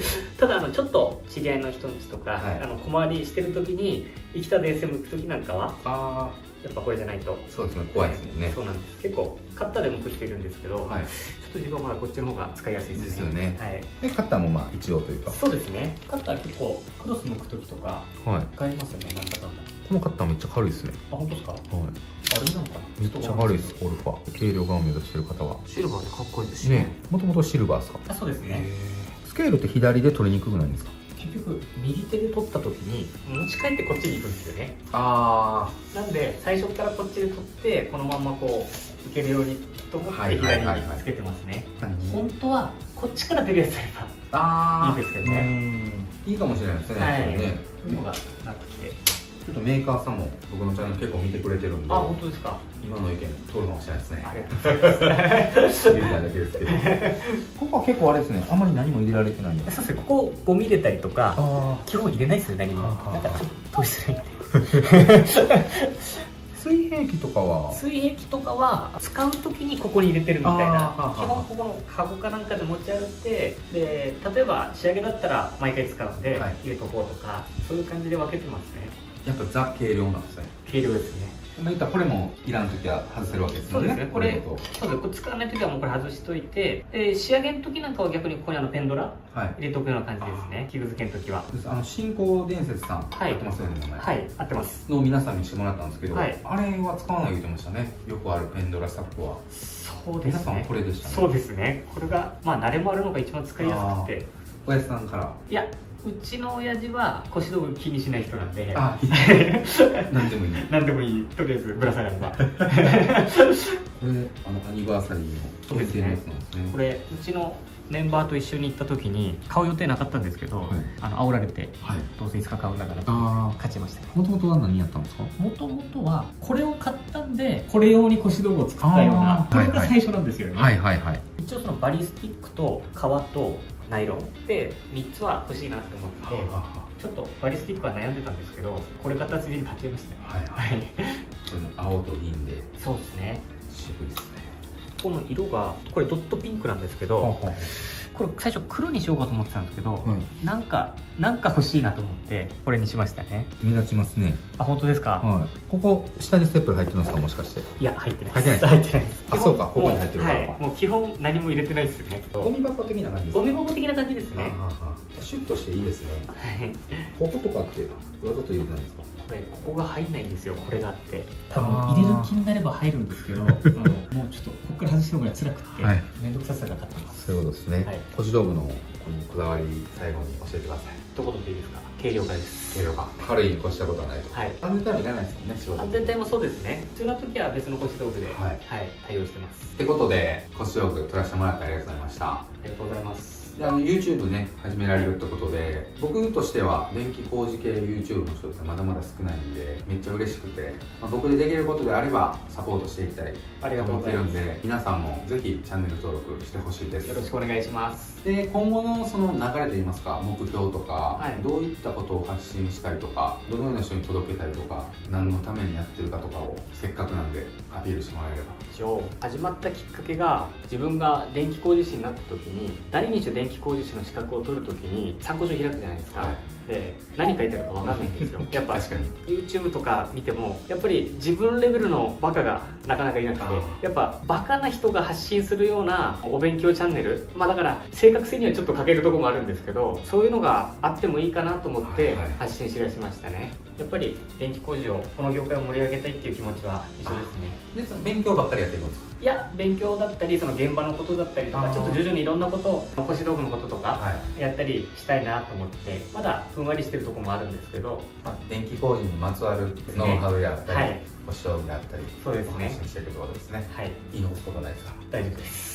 ということで今日は新興伝説の吉行さんに来てもらいました。吉行さんの方では何撮りましょう？雑談っていう形でなんか喋ってる感じを撮らせてもらえれば、雑談撮らせてもらいますんで、ぜひそちらも見てもらえたら嬉しいです。あ、インスタとかね、ここに貼っておきますので、インスタと YouTube とぜひフォローしに行ってください。ありがとうございました。よろしくお願いします。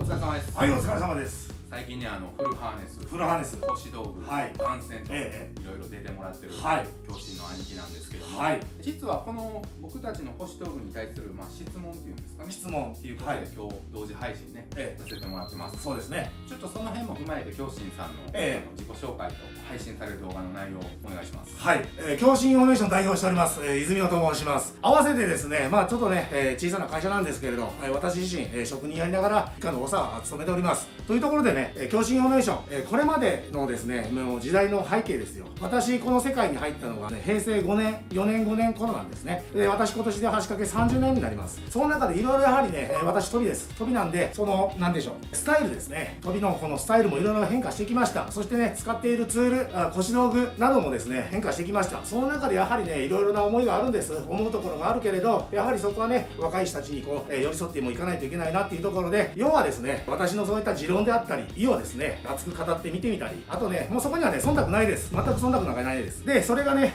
いいよ、面白いよって言ってくれる人もいれば、斜めからこう、入ってくる人たちもいてですね、まあそんなところでやってるんですけれど、私はですね、やはりその自分のその経験をもとにですね、これに共有してくれる人が一人でもいれば、それでいいかなと思って、今、日々配信してます。ありがとうございます。はい。ってことで、僕たちの腰道具こうやって並べたんですけども、まあ僕ら30代メンバーが多いんですけど、30代、はい。まあちょっと若手世代とも言えるかわかんないんですけど、僕のチャンネルにも若い20代の入りたての人から40代より上の人ですかね、自分ら道具とか腰道具ばっかりこだわって、まあ仕事できひんくせにっていう、まあ嫌味とか言われると、そういうことを言われる方もいるということですね。正論っちゃ正論やと思うんですけど、まあ若手のやる気がそうやってなくなっていってるっていう話も聞くんですね。なるほど。で実際僕のチャンネルではベテラン世代の方と、そういう話って聞いたことないんで、どう思いますか？こうやってこうおしゃれにしてたりとかしてることに対して。いいと思います。いいと思います。そうですね、私のこれも忖度なしでよろしいですか？忖度なしでいいです。私やはりですね、ものすごく押さえつけられました。っていうのは、やはり兄貴、仕事を教わった兄貴や、また、おやすさんが使っている道具を抜くことは許されなかったんです。地域的なものがあるかもわかんないです。地域的なことがあったのかもわからない。またその組織でも変わるのかもわかんないですけど、要するに、例えば、これテコなんですけど、テコをキネア使ってます。今たまたまキネアです。種田使ったりもしてます。なんですが、例えばこのキネア、これのキネアの説明しますとね、これ埼玉県のメーカーなんですね。キネア旅株式会社です。実はこれ、江戸時代から続く歴史のあるものなんですね。例えば、これをですね、キネアを好んでつけられている兄貴がいたとしましょう。そしたら私もそのキネアつけることが許されなかったということです。それはつまり道具も一緒です。道具も一緒です。そういった時にこの年代になって考えてみますと、まあその人たちの価値観とか文化であったり風習であったり、上からこう降ってきたそういった価値観を無理やり押し付けていたような気もしてですね。でも私今こういう風にですね、ゆうさんがおっしゃいました道具を見てどうですか？いいと思いますよ。いいと思います。かっこいいと思います。ということで、まあ、僕らは10年目ぐらいになったんですよ。それは実務経験がってことですか？はい。で、まあ、1年目の子たちは、まあ、実力は正直ないわけじゃないですか。そういう子たちが、こういうふうなバリバリの、まあ、30万、40万とするんですよ。っていう腰道具をつけてたとしたら、どうですか？まあ、これはですね、まあ、いい質問なんです。まあ、難しいところですね。どうですかっていう質問がちょっと端的すぎてですね、例えば、借金してまで買う必要はないもんだと思います。そうですね。借金して買う必要はないのかなと。そのうちですね、やはり年個重ねていくと稼げますから。稼げます。もっと言うと優しい兄貴たち今いますよ。いっぱい買ってくれます。で、要は私がですね、何が言いたいかというと、自分の生活にまでこのニックスを入れるのはどうかな。私の周りにもいるんですね。こういったね、そのニックスというもので腰を飾って、仕事されることで、その1日のもしくは1月1年のですね、モチベーションが上がるなら、それはいいツールだと思います。素晴らしいものだと思います。ただそこにやはりですね、そこから借金をしたり、また生活使わないといけないお金というものをですね、引っ張ってニックスを揃えていくのはこれ違うのかなと僕は思っています。はい。身の丈に合ったレベルでそうですね。はい。人に迷惑かけない。そういうことです。ってことでこういうふうに僕たち今日は30代20代が集まってるので、一人ずつ親方、教師の兄貴に質問を投げかけていこうと思うんで、答えれる中で頑張って答えていこうと思います。じゃあ次はマッサ兄貴でいきます。はい、マッサ兄貴。はい、僕からの質問なんですけど。はい、質問どうぞ。ニックス、いろんな業種に対応できると思うんですけど、教師さん自体は使ってるってことはありますか？あります。使ってます。場所で使ってます。ちょびっと使ってます。ああ、そうですね。もともとですね、篠差しも節袋もいろいろそのニックスで私も以前がっちりやってたんです。ところがですね、やはりいろいろなそのインスタやられている方であったり、いろいろこの YouTube 活動をして訪ねていったところで、行った先々でそのショップの方たちに熱い話を聞くわけですよ。いろいろこれがこうでこれがこうでって話していくと、全部が全部その気持ち揺さぶられてですね、でもともとニックスだったのがそこのお店のいいもの、そこのお店のいいものでそういうことになったんですね。そういうことです。はい。飛びさん的にはニックスでツールは結構浸透している感じですか？飛びさんの中では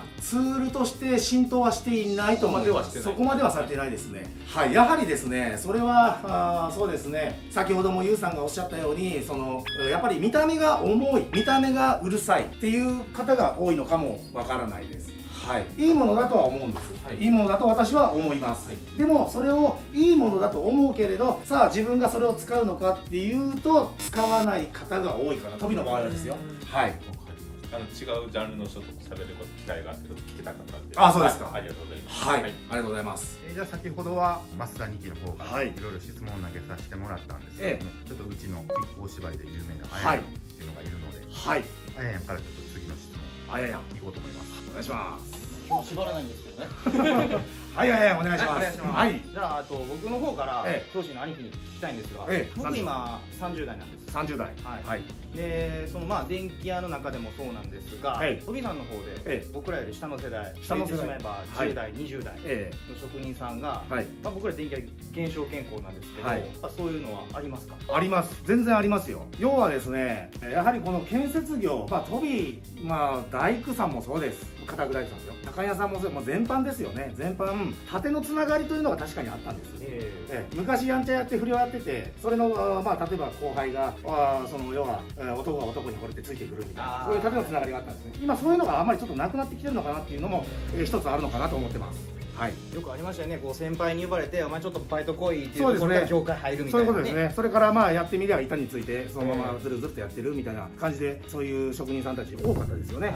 はい。で僕らちょっとでも若い人たちが業界興味持ってほしいなっていうのもあって、インスタグラムやったりですとか、ちょっと腰道具ちょっとねかっこよくカスタムしたりみたいなのもやってるんですけども、教師さん的に何かそういうのにちょっと考えって言いますか、ありますかね？考えはですね、私これ格好を見てください。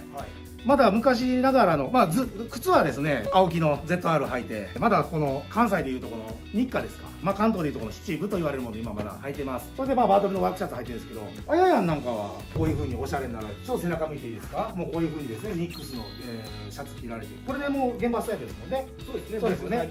そういうことですよね。ちなみにあややんお年はいくつですか？今35。35ですか？私の10下ですよ。10歳下です。見てください皆さん。これだけもう温度差が違うんです。はい。私若い子たちに例えばそうですね、建設業、この格好を見て分かって思われるように、何かこの格好を見てかっこよさであったりっていう、それを配信していこうとは思っていないです。やはりですね、厳しい世界なんです。やはり今モラハラだパワハラだってやっぱりコラとげんこつするのももうダメな時代と言われてみたりですね、もう本当につまらん時代になりましたよ。そういうところで言うと、やはりでも私たちはですね、職人の命を預かる立場ですよ。飛びさんっていうのはやはりですね、職人の命を預かって、またね、仲間の命ももちろんそう、自分の身ももちろんそうですし、その工事に携わる全ての命をですね、持ち帰らして初めて一発の飛び職人だと私は教わってます。なるほど。はい。そして私もそのように下の配下の者たちに教えています。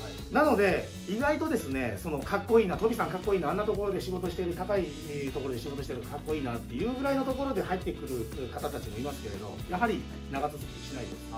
はい、それは私の教え方もまずいのかもわからないです。意外と私結構厳しいんで、厳しいです。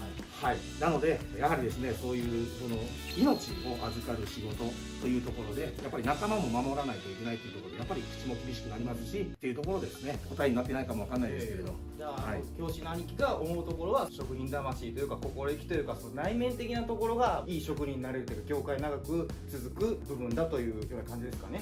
そうですね。それとですね、もう一つ実はあって、何でしょうね、価値観の共有はやっぱりしないといけないです。自分の考えを押し付けるだけではなくて、やはり下の人間の下の子たちの考えもちゃんと共有してあげる、これがつまり私ももちろんそう、下の者ももちろんそうなんですけれど、一緒に細く長くでもいいです、付き合っていく一つのコミュニケーションなのかなと思っています。なるほど。はい、ありがとうございます。はい、ありがとうございました。はい、次最近うちのチャンネルにいろいろ出てくれてる有名なブルーエンペラーっていうブルーエンペラーですね。はい、お願いします。エンペラーさんお願いします。はい、お願いします。はい、お願いします。エンペラーです。はい。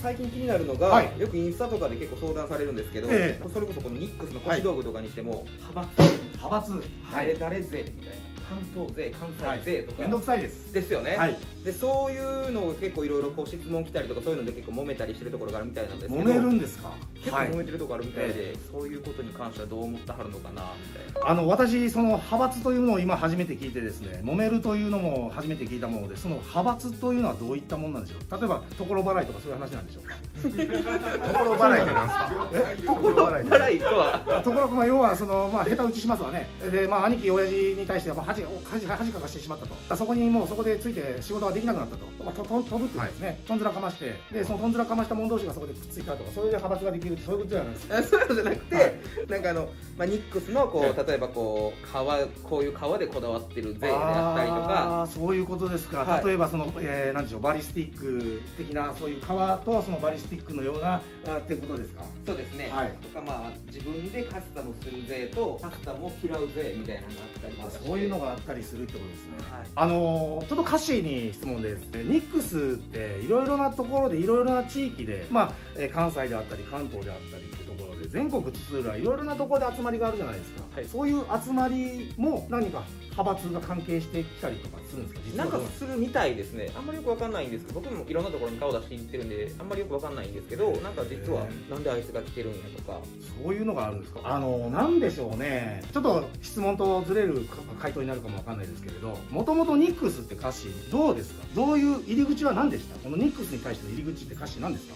その職人に対してかゆいところに手が届くというか、ちょっと職人が求めてることを忠実に再現したツールなのかなと。ツールなのかなと。で、それを実際自分が今腰巻かれて日々現場で戦ってるわけですよね。そうした時に歌詞どうですか？そのツール、その腰道具を巻いて今かゆいところに手が届くのかなっておっしゃった歌詞、それを巻かれて現場で戦っていざやってみてどうなんですか？やっぱり今までのものとちょっと考えられてるなとか、ちょっとここいつも擦れるよなとか、ここ擦れるよなっていうところがちょっと補強してあったりだとか、なんかそういうところではやっぱりすごい気使ってもらえてるんやなっていうふうに。なるほど。おそらくですね、私もその入り口って皆さんそうだと思います。同じところだと思います。かゆいところに手が届くとか、見た目もかっこいいですからね。見た目もかっこいいし、お高いですけれど、やはりそれで何か働くモチベーション、また給料もらったらあれ買うぞとか、またあれがそこのショップに入ったらこれまた買うぞっていうのも一つ、モチベーションにつながるもうツールですよ。入り口は皆さん一緒ですよ。一緒なのにそこで派閥ができるものだとしたら、僕はそれはコミュニケーションのツールでも何でもない。おそらくこれを作られたニックスの社長も派閥を作るために作ったものではないと思います。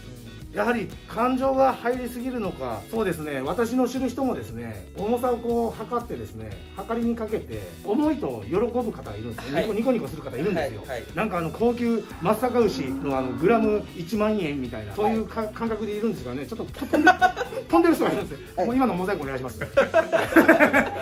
それは冗談としてですね、そういうふうにですね、何か揉める、要は派閥になるようなツール、であるならば、私はもうこういったものは必要ないのかなと思ったりもしてるんですけど、どうなんでしょう、その辺って。やはりこれをずっとつけて歌詞戦ってるわけでしょ。はい、どうなんでしょう。そうですね、仲良くしたらいいやんとは思うんですけど、仲良くしたらいいと思います。その派閥というのは、例えばちょっとそこを詰めていきますけれど、西と東で何かあったりとかもするってことですか？関東と例えば関西で何かあったりっていうよりかは、なんかちょいちょい DM が来て、なんか関西の人やのに関東の方に出入りしてきて、そういうのもあるという関東に住むんですかとか。皆さんすみません、私がね、代弁というか、もうここにしゃしゃり出てきて、ニックス別にがっちりやってるわけではない私がですね、時の私が言うのもなんなんですけれど、もう皆さん本当に仲良くしましょうよ仲良くしましょう、本当に。要するにこれを見て、先ほども言いました、入り口はどうであれかっこいいなと思って来てくれる方たちたくさんいるわけですよ。なのに入ったところでドロドロって嫌じゃないですか。なので、仲良くできたらいいと思いますけれど。ありがとうございます。はい、 OK ですね。はい、ありがとうございます。お疲れ様です。はい、お疲れ様です。結構確信をついたというか、ぶっ込んだところまでいろいろ質問が飛び交ってきましたから、ありがとうございます。いやいや、社長が言われてたように、こういうニックスを楽しくするツールやと僕も思ってるので、僕はあんまり巻き込まれない方なんですけど、そういうので揉め事とかあるみたいなんで、仲良くなるツールにしていきましょうよ。やっぱりですね、業界のこれから先も先細りしていく一方ですよ。なり手なんかいないんです。今いる中でなり手がいないながらにも、そこでフォローし合っていかないといけないところで、わだかどう言ったらいいですかね。先ほど歌詞からちょっとね、そういう質問があって、私もびっくりしたんですけれど、派閥的的なところがあってっていうのがちょっと聞いたんでびっくりしたんですけれど、もうちょっとみんながこう仲良くなれるツールであるべきだと私は思いますけど、まあね、教師さんも中身はすごい平和主義で、僕ら顔は外見は平和主義じゃないですか。まあそこはちょっとノーコメントにしたいんですけど、すごいこうね、心の優しい方なんで、まあ僕ら一緒に発信者として、まあみんな楽しくやれるように一緒に配信そうですねさせてもらえたらなということで、ってことで教師さんのねチャンネルでも今日ね楽しい配信ね、同時配信させてもらってますので、ありがとうございました。ありがとうございました。最後みんなから一言もらおうかな。はいやから全国飛び回ってますけど見かけても叩かないでください。歌詞どうしよう。歌詞は叩かれてるんですね。叩かれ担当なんで。叩かれ担当。これ全部台本なんで。でも言わさせられてるんでお願いします。クレームはこっちで。まさにそうですね、教師さんがおっしゃったようにみんなでね仲良くこのニックスっていうものをもっともっと広めていけたらいいなと僕らは思っているので仲良くしていきましょう。はい、じゃあ2期最後に締めてください。はい、ちょっとね今回のその質問のコーナーという中でねカッシーからいただいたこの派閥というのにちょっと私自身もびっくりしてですね、ちょっとくどいようですけれど、これがですねやはりもう平和の象徴であるかのごとく、もうそういった位置づけであるように皆さん協力してですね仲良くやっていきましょうというところでよろしいでしょうか。はい、はい、じゃあ僕らカッシー派閥とも仲良くしてもらえたら嬉しいです。ということで教師さんのインスタ、YouTube でみんなのインスタとか、カッシーも YouTuber ですね。はい、みんなのあれは貼っとくんで概要欄にカッシーに叩く人がおったら YouTube に行ってください。ということで今日はありがとうございました。ありがとうございました。お疲れ様です。お疲れ様です。この前、ケーブル対決、ありがとうございました。ありがとうございます。一応、富田ラボさんのチャンネルと同時配信でやってますので、概要欄にリンクとか貼ってますので、そちらもぜひ見てください。で、僕のチャンネルの方では、一応、ちょっとインスタなどでリクエストもあった、関西と関東で、材料であったり作業とか、呼び方が違うんじゃないかということで、いろいろあると思うんですけど、それを職人さんがよく見てるんで、あとは育ってきた環境とかでもね、親方によって違うとかもあると思うんで、それをみんなで会議というか、出し合っていきたいなと思うんですけど、ちょっとさっきいろいろと候補を挙げてきたんで、言っていきますね。はい。お願いします。はい。まあ、これはみんなそうやと思うんですけど、VA、なんて言いますか？ VA 自体がもう関西だよね。そうっす。僕ちょっと関西ベースで言うと思うんですけど、VVF ケーブル。F ケーブル。それに伴って僕ら VA ストリッパーって言うんですけど、ストリッパー。F ストリッパー。F ストリッパーと F がつくこともあるんですね。たまに。ダクターレールの Day1 とかは Day1。一緒ですね。Day15 とかも一緒。あとなんかないですか？これどうやろうみたいな。いいですか？はい、どうぞ。VVF の 1.6 の西とか三振、どう呼びます？ 16の2。16の2か。天禄は言わねえか。16か。たまに現場で天禄西にいますね。僕も16なんで、職人によるんですかね。よろしい。それは多分東西関係ないかもしれない。次、じゃあ。全ネジ。全ネジっていうのはどんなやつですか？全部が全ネジ。多分ね、僕らそれずん切りって言いますね。3部とか4部のやつですよね。はい、そうです。なんか聞いたことあるんですよ。ほんなら、ずん切りカッターは全ネジカッター。全ネジ回し。全ネジ回し。工具の例えばマキタとかパナソニックのカタログ見てたら、全ネジカッターになってるんですよね。そっちが正解なんですね。なんでしょうね。西がずん切りっていうのが多分特殊なんじゃないですか。ずん切りっていうこと自体ないんですか？ずん切りボルトっていうのはありますよね。斜めにカットされてる。どういう時に使うやつですか？ケミカル系で使う時に。グーグーと押し込むやつですね。の時だけずん切りなんですね。それが正解なのかもしれないですね。そういうことなんですね。次どうぞ。あとは、壁ロック。壁割れちゃう。はいはいはい。あ、例題ありましたね。例題あるですね。これですね。ボードアンカーのことですよね。要はそうですね。はい。僕らはそれはオーガって言うんですよね。僕もオーガですね。プラスチックでもオーガ。そういうスクリュータイプは全部オーガ。化粧美人とか言おうと思うんですけど。プラスチックやったら化粧品っていう人もおるかなと。こっちでオーガだとなんかハンマーで叩く。穴掘るやつとかオーガですもんね。でも、プラスチックであろうと鉄であろうと割れちゃう。昔、関東で仕事したことあったんですけど、呼び名の違いじゃないですけど、ビニ手が違いますよね、関西と。それ、持ってきましょうか。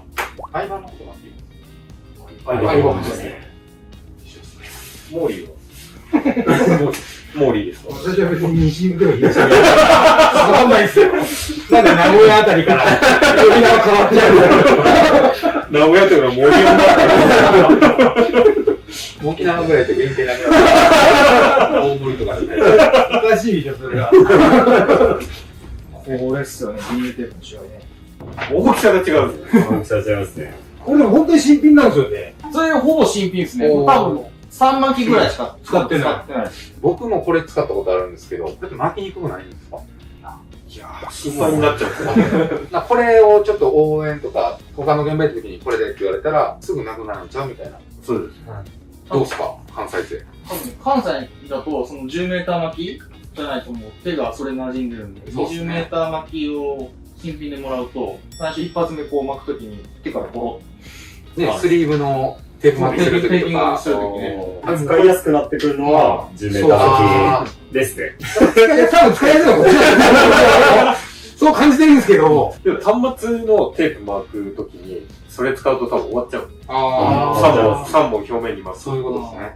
関西と関東でビニールテープの大きさ自体が違うということでした。びっくりしたね。昔、関東の職人さんにビニールちょうだいって言われて、皿のやつをこうパック剥いて、ビニール包んでるじゃないですか。あれ剥いて入って渡したら、皿くれよって言われて、いや、これ新品です。それ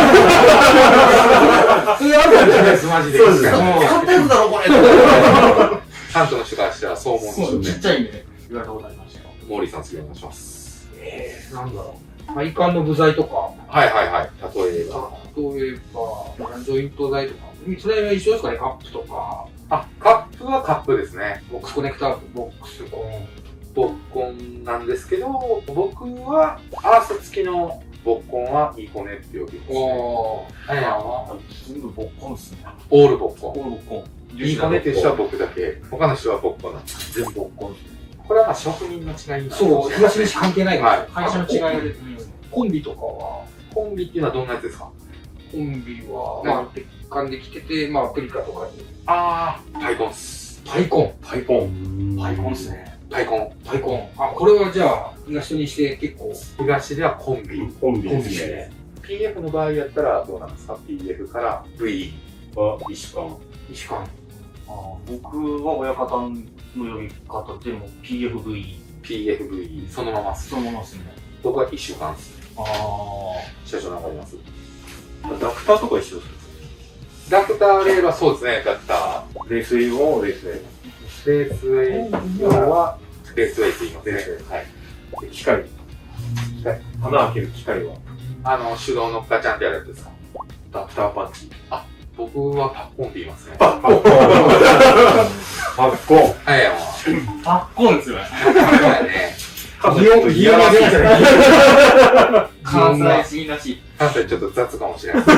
何でも擬音で表す。多分ダクターパンチっていうのが長いから面倒くさいなっちゃって。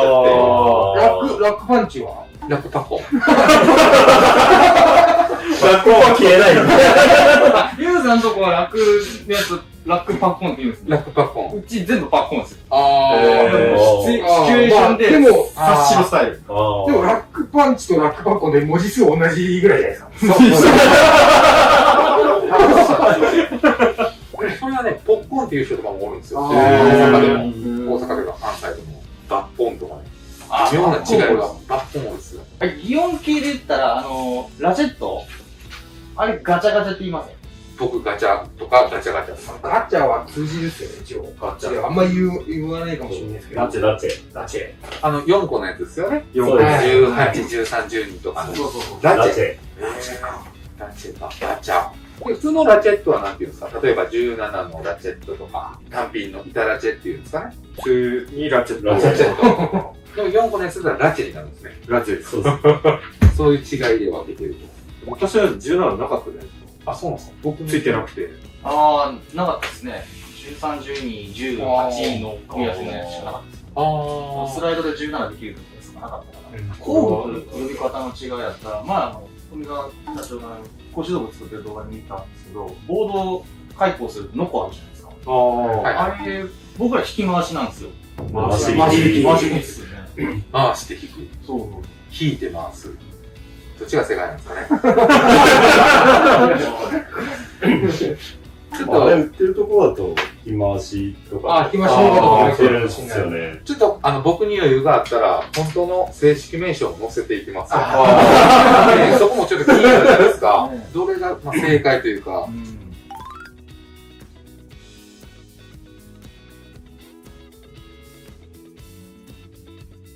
テーパーワッシャーはテーパーワッシャー。テーパーワッシャー。長ナットって。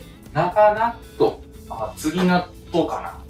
次ナットっすね。とか、高ナット。高ナットが好きなんですよね。ずん切りとずん切りを。そうですね。次ナットっすね。次ナットっすね。セットハンマー。セットガンみたいな。ハンマーまでつけないんですね。つけないですね。そこは関東の人の方が略せてるというか。そうですね。僕らセットハンマーまで言うてます。呼びにくい言い方します。ね。パッドハンガーはパッドハンガー。なんですかそれ。パッドハンガー。パッドハンガーってこう。パターンって落とすやつ。そうですね。10ぐらいの穴開けて、掘り込んで、引っ張ったら、パッと横にこう、T の字になって、ボードに引っかかる。僕、IT ハンガーですわ。それだと IT なんですよ。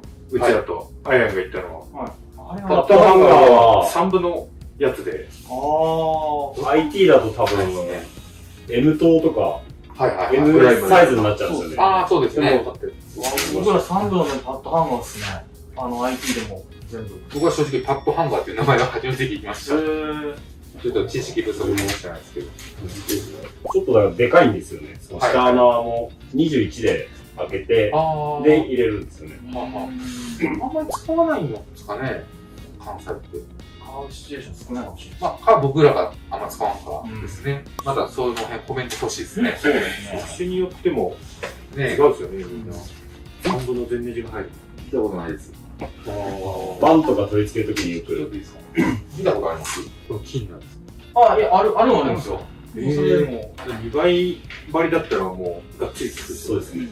あれなんて言います？ラックの立ち上がりの時、例えばバンからラックを立ち上げる時にこういうやつあるじゃないですか。一つの L のやつ。バンにつけて、こう、それは L になってて、そこにラックパンってやって締めるやつ。ドン付き。あれなんていうやろう。僕ペンギンなんですよ。ペンギン。僕ら周り。こうなってる。それどっちも初めて聞いた。ジェスチャーで言うことある。持ってきてる。それはペンギンにした方がいいかも。ペンギンに採用します、それは。こちらからどんどんこう広げていきますよ。ドン付きではもう決まってますよね。人によって、型番で呼ぶ人もいれば。トミネさんグループはドン付き。ドン付きとかな。じゃあ他の同じ関東の人と仕事したらもしかしたら通用しない可能性があるんですか？ラックのとか言えば、通用するかもしれないですけど。大体あれのことかな。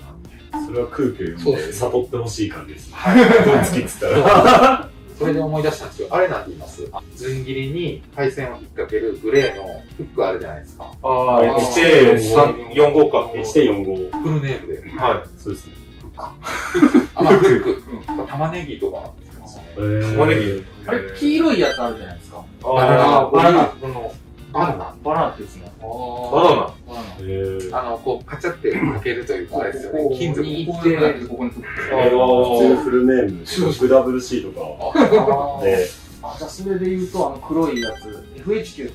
FHQ。FHQ ですか？はい。ナスビ。僕も。ナスビですね。それ、材料さん持ってきてくれるんですか？ナスビって言って。こっちで言ったら多分ナス。バナナも来ますもんね。バナナ来ますね。今度言ってください。ナスかって絶対言ってだから大阪の人ってそう考えたら正式名称を覚えれてないかもしれないですね。アホなんでしょ？ね。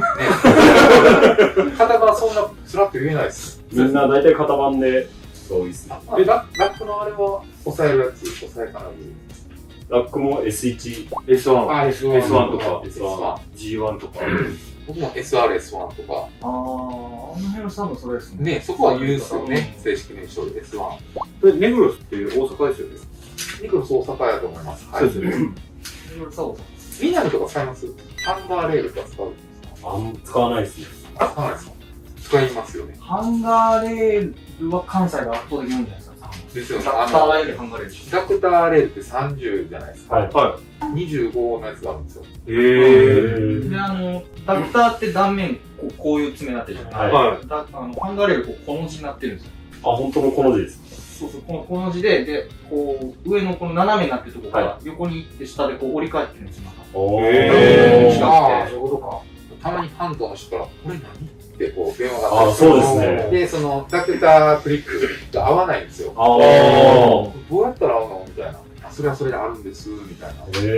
中のキシナットも違うし、上のガシットも違うんですよね。ガシット。ガシット。おっとガシット。ダクターの中に入る、四角い角ナット。ヒシナット。ヒシナットっすよね。さっきガシットって言ったのは、口の方にこう入れる、この、ワッシャーじゃないけど、プレートあるじゃないですか。四角いやつ。かぶせるやつ。かぶせるです。UB とか。HUB。PS。ガシットとか PS とか。PS プレート、PS。ローバル。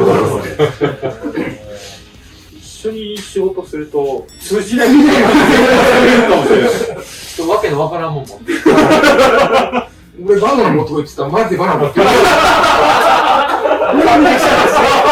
ゴリが張ってますよ。怒られても。森さん夏日いて。めっちゃ遅くて、スーパー行っとったんですよ。夏一箱持っていく。この時期じゃないと持ってこれないですね。冬とかだと多分、マクドはマックですね。ケンタッキーはケンタッキーですね。ケンタッキーって言うんですか？ KFC って言ったらいいんですよ。ケンタ。ケンタケンタ。神戸のケンタっす。僕ケンタッキーですね。セブンイレブンをセブンイレですね。セブンイレ。セブン。いろいろちゃいますね。ちゃうっすね。モーリーを。だから、変わんないんですけど。書いてもらってもいいんですけど。大阪から向こう行くとまた呼び名違うんですか？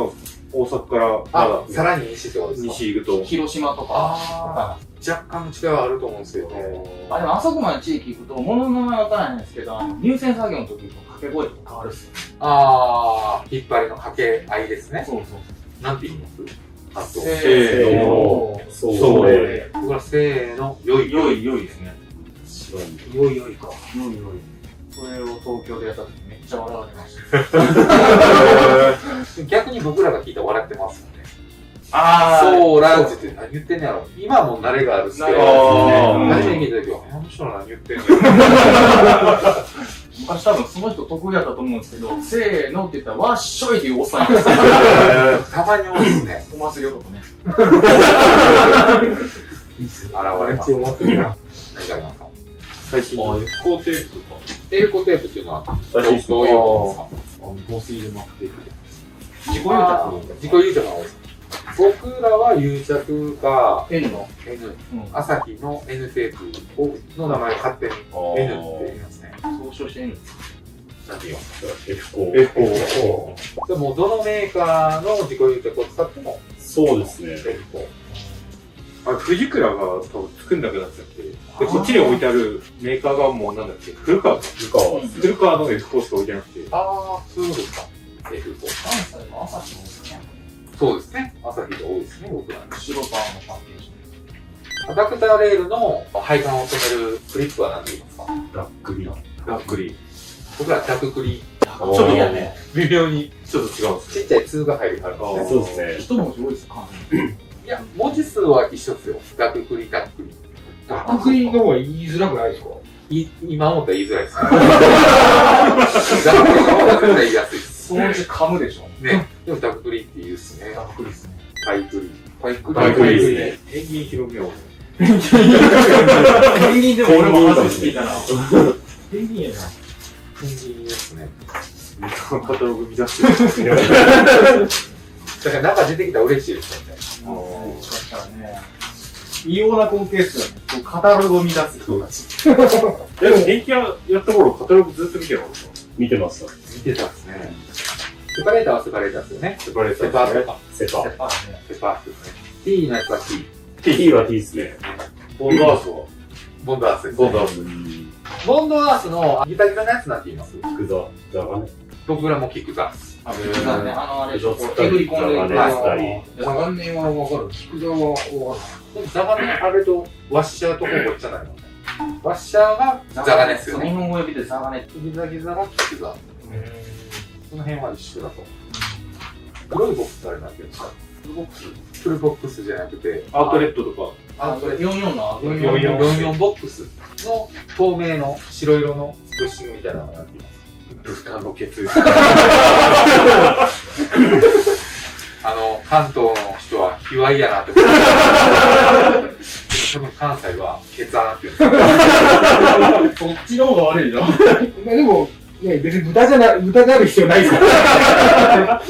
材料屋さんの女の人とかが出ても、ケツ穴みたいな。豚のケツ。でも、担当がついちゃってるから、だいたいその人に全部言っちゃうんで、洗脳されてくるんですよね。不自然なら豚のケツは言えないらしいですいや、でも、わざとかぶる人もいますよ。楽しいんでしょうね。東京で仕事してるときは、レモンブッシングってレモン輪切りした断面見えるっちゃ見えるですね。なんかありますか？スリーブ。どのスリーブですか？リングスリーブですか？リングスリーブ。あれですね。VA とかの。そうです。F ケーブルっていう中の。電気工事士の試験で使うやつですね。僕らはリンスリって言いますね。サッペンとかも。サッペンです。サッペンで。スリーブ。リンスリはスリーブ。そうなってきたら、T スリーブとか B スリーブは一緒です。スリーブ。B スリーブ。スリーブだけやったらもう僕らで言うリンスリってことなんですね。関東では。そうですね。あれどうなんですかね、僕らあれ、シーコンっていうじゃないですか。アースとか中間向いて、かまして、こう握る、断面が C 型になってる。T 型コネクタって言うんですか、あれ。僕は C コン。K 型。T 型ですね。C コンは C コンでちゃんとしたやつがなんかあるんですよね。高圧かなんかで使う。C コンですか？ C コン。かないです。かないです。カタログじゃ多分これ T 型コネクタになってる。T 型が正解で T はこれなんですかね。C 型もあるはずなんですけど。それはちょっとね、思いですね。C 型。メーカーが違うんですかね、もしかしたら。いや、C 型っていうのがちゃんとあると。あるんですか？聞いたことあります。僕もあまり分かってないですけど。これ前、新潟行った時に、ボルコンくださいって言ったら、ボルコンって何ですかって言われた。ボルトでくっつけるやつですよね。材料屋さんに。そこも名前の呼び方が違ったんですよ。上だと違うんですか？またちょっと違う。かもしれないですね。ボルトで何度か言ったんですか？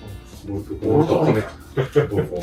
血栓とかして、端子につけるキャップは何て言いますか？赤とか。赤、白、黒、緑、青。キャップ。キャップ、もしくはチップとか。チップ。何て言います？端子キャップ。端子キャップ。僕は TIC。TIC ね。TIC 言う人もいますね。TIC。かっこいい。何持ってっていいか分かんないですよ。これは何て言います？ワゴ。でもこれ日フが出してるからワゴじゃないですよ。ワゴが出してればワゴですけど。だからそういう、あれですよね。MX とかもそうじゃないですか。そうですね。製品名ですもんね。そう。言うとインシロックもそうですよね。そうですね。だから通称みたいな。それは多分東も西も関係ないのかな。CE の端子はまあ、いろいろ卑猥な言い方はあるっちゃあるんですけど。CE とか、絶縁スリーブとかっていう人が、まあ CE か。あれなのね、できますか。だいぶでもね、出過ぎじゃないですか。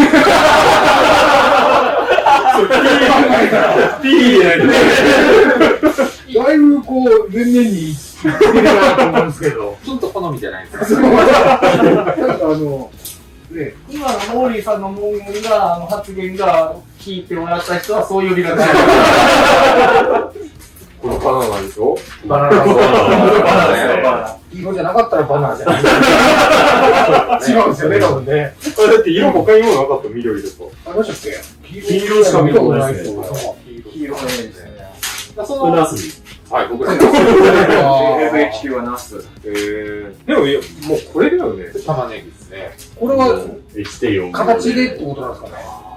玉ねぎ。玉ねぎ。盆栽の頃から玉ねぎ取ってこいってから。玉ねぎになるのか、それ。それ初めて聞いたな。じゃあ、あれに何本入れるんですか？ 7本。 7本まで。まあ、その、指定されてるのが多いです。基本でも7で基準じゃないですか。8本上はやるな、みたいなこと言われますね。弱電と強電は上下決まってます。これを1個のずん切りでいく場合。まあ、強電っていうのが VA、弱電っていうのが蛍光線とか。ああ、でも上になっちゃうんだな。どっちが上ですか？弱電。あ、まあ一緒ですね。弱電が上ですよね。さっきあれ、昼間ラボで話してたんですけど、3のバーにずん切り垂らすためのこういう金具あるじゃないですか。あれが微妙に指方が違ったなと思って。T38H。そうそう。僕らも T38 なんですよ。T38H とか 38H って。なんかつくと、ボルトがついてきちゃうんですね。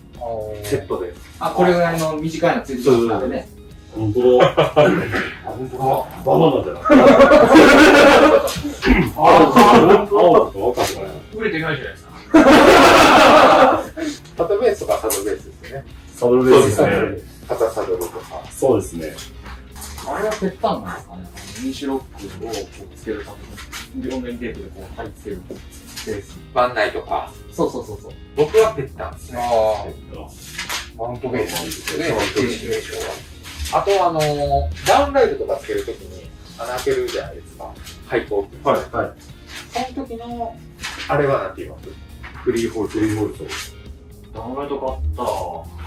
僕らもダウンライト買ったんです。大阪では。確か、未来がフリーホールソールって出してて、ナショナルの時代にダウンライトカッターで出てたはずなんですよ。それがもしかしたら西と東で違うかもしれないですね。そのままで電気屋さんのことにナショ使うから。お、フリーホールソール。でもこのカバンで持ってる人もダウンライト買ったって言うんですよ。関西総称してダウンライト買ったって言うんですね。そうですね。ダウンライト買ったですね。なんかパナだとこう斜めになってる。そう、お椀型になってるじゃないですか。あれさっきなかったっけ？ああ、これですか？キッチンとかで使うやつ。こういう試作で作ったんですけど。あ、YouTube で上げてる。こんな感じのじゃないですか。はい。あっちのこう平らでこうなってる。そうですね。で、パナはあれ、そこ、ぐるっと周りにパッキンついてないんですね。この天井にくっつくところ、未来がついてるけど。ついてますね。あれもでもよし割りしてる。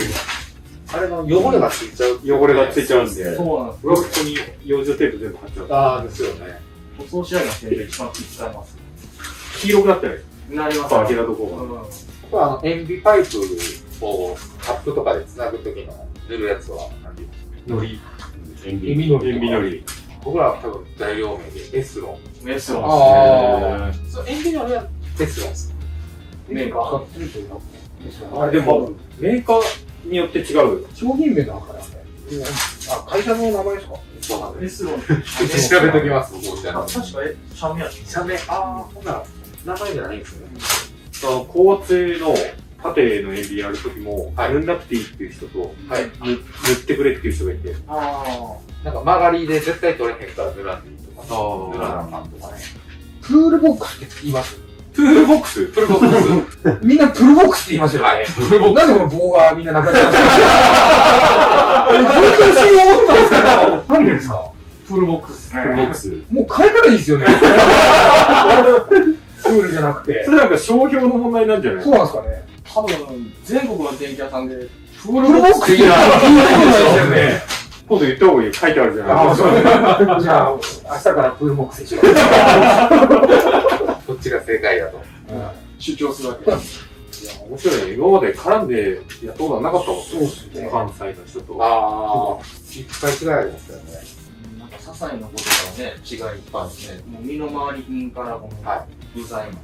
あと入線、天井入線とか、まあいろんな場面があると思うんですけど、こう、ぴょんぴょんぴょんって伸ばしていくやつ。スチールか。あ、じゃないです。棒の。竿。ケーブルキャッチャーとかフィッシャーとか。ああ、僕はフィッシャーですね。フィッシャー。サオなんですね。青がキャッチャー。キャッチャー。フィッシャーになんか全部言うような気がします。いろいろ人によってですね。キャッチャーも言いますね。言います。僕の親方はサオ。あ、サオ。サオか、釣り竿みたいな。でもあれが出来上がった背景は、とある電気屋さんが釣り竿を改造したり作ったらしいですけど。へー。それをメーカーにこれ作ってくれって言ったら、マーベルかな最初に採用したの。賢いですね。それ大阪の電気屋さんらしいですよ。噂で。勉強になりますね。いい動画ないと思います。なんでいきなりそれに伴ってくっつけていく、僕は釣り名人って呼んでるんですけど、ねじって伸ばしていくやつ。ジョイントライン。ジョイントライン。ジョイント棒。ジョイント棒。ジョイントライン。ロットとか。ロットもいいな。スネークとか。スネーク。スネークは言わないですね。なんで言いますロット。いろいろ人によるんですね。あれなんか俺だけ一人いたみたいな。スネークは僕初めて聞きましたね。じゃあちょっとみんなに明日からロットって言います。いや、俺は関東でスネークを話して逆に飲めていいですね。スネーク。なんか今いろいろ出たけど、やっぱ関西の方が擬音とか何かに見立てて名前を総称して言う傾向にあるのかなと。あとトミネンさんの動画でよくやってた。はい。あー、ニャンキー。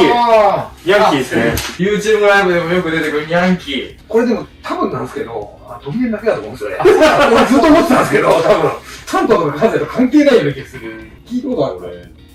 芋掘りとか。そうですよね。そのトミネンさんのチャンネルから来た視聴者さんが、ニャンキーニャンキーって僕の方でも言うんですけど、どういうふうにこう流行っていったんですか？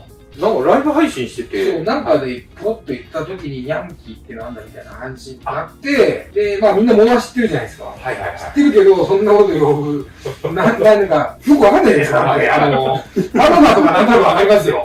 あれをヤンキーって、結びつきがなくて、でもそれでなんか結構面白がられて、そう、だから関東で流行った後の打ち発信だと思います、あれは。マジですか。ヤンキーは誰が言い出したんですか？ヤンキー俺ですね。あとは自分でオリジナルで。そうですね。ヤンキー。ヤンキーなんですか？いや、なんか、ヤンキーっぽかった。その、原型がわからないですよ、ヤンキーの。ヤンキーの原型が全然思い浮かべないですね。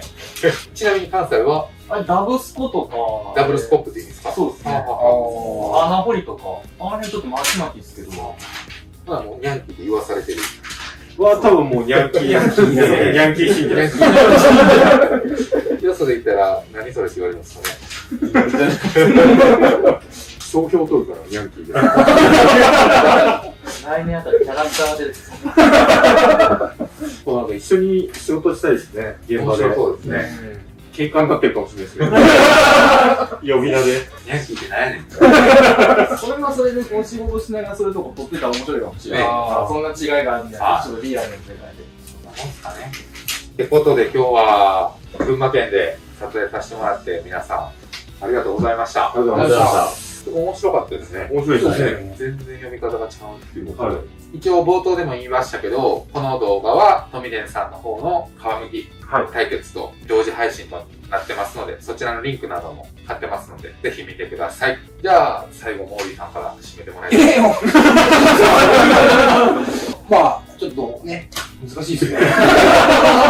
ちょっとためになるのは、トミデンチャンネルさんの宣伝してください。あ、うちのですか。はい。まあちょっと東と西で、結構似たようなってんじゃないですけど、まあ電気屋さんなんで、同じことやってても、なんかちょっとやり方が違ったりっていう違いもあるんで、ぜひちょっと見比べていただければなと思いますので、ぜひよろしくお願いいたします。ありがとうございました。ありがとうございます。ありがとうございます。トミデンラボさんの動画も僕撮らせてもらってるので、そちらもぜひ見てください。ありがとうございました。ありがとうございました。お疲れ様です。今日はね、出張撮影に来ました。まあね、サムネイルでもうバレていると思うんですけど、群馬県のトミデンラボさんに来ています。梨屋さんを越えて、ブラックストアがあったりして、今見えてきましたね。見えますでしょうか？黒い看板ですね。トミデンラボワークショップ。インスタとかでもね、これ上がってますよね。YouTube とか。お、でっかい看板が。このままもう前から止めちゃいます。着きました。一応今日はコロナ対策ということで手袋をして臨みたいと思います。これがドムゲンラボさんの社長のハイエースですね。やっぱりこの辺りはちょっと走るだけで虫がついちゃうんですね。ガンダム仕様ですかね。 SAD カスタム。ちょっと開けていって今日あったりしますこんな感じです。ここが入り口になります。こんにちは。はい、もう回してます。もう回してます。あ、そういうこと？はい。ベイシアでお願いしました。お願いします。なんていう名前でやってるんですか？エコキュート女子さんっていう名前で。そうです。 YouTube でも大丈夫ですか？大丈夫です。出ちゃった。また行きます。すいません。ここが職人の皆さんとかレノックスとかメーカーさんとかさっき僕も貼らせてもらいました。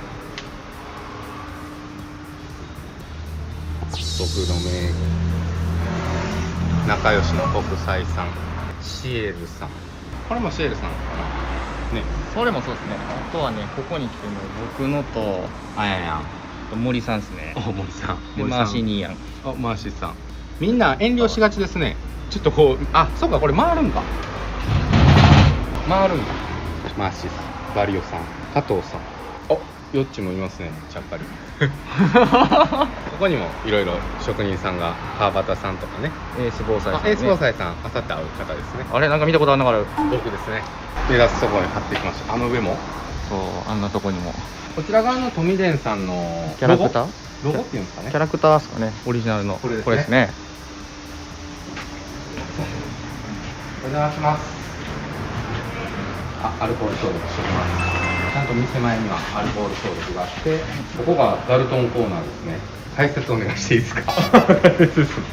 富田ラボさん YouTube とインスタとで入ってきてこのコーナーなんですけど、はい、これはどういった方向けといいますか？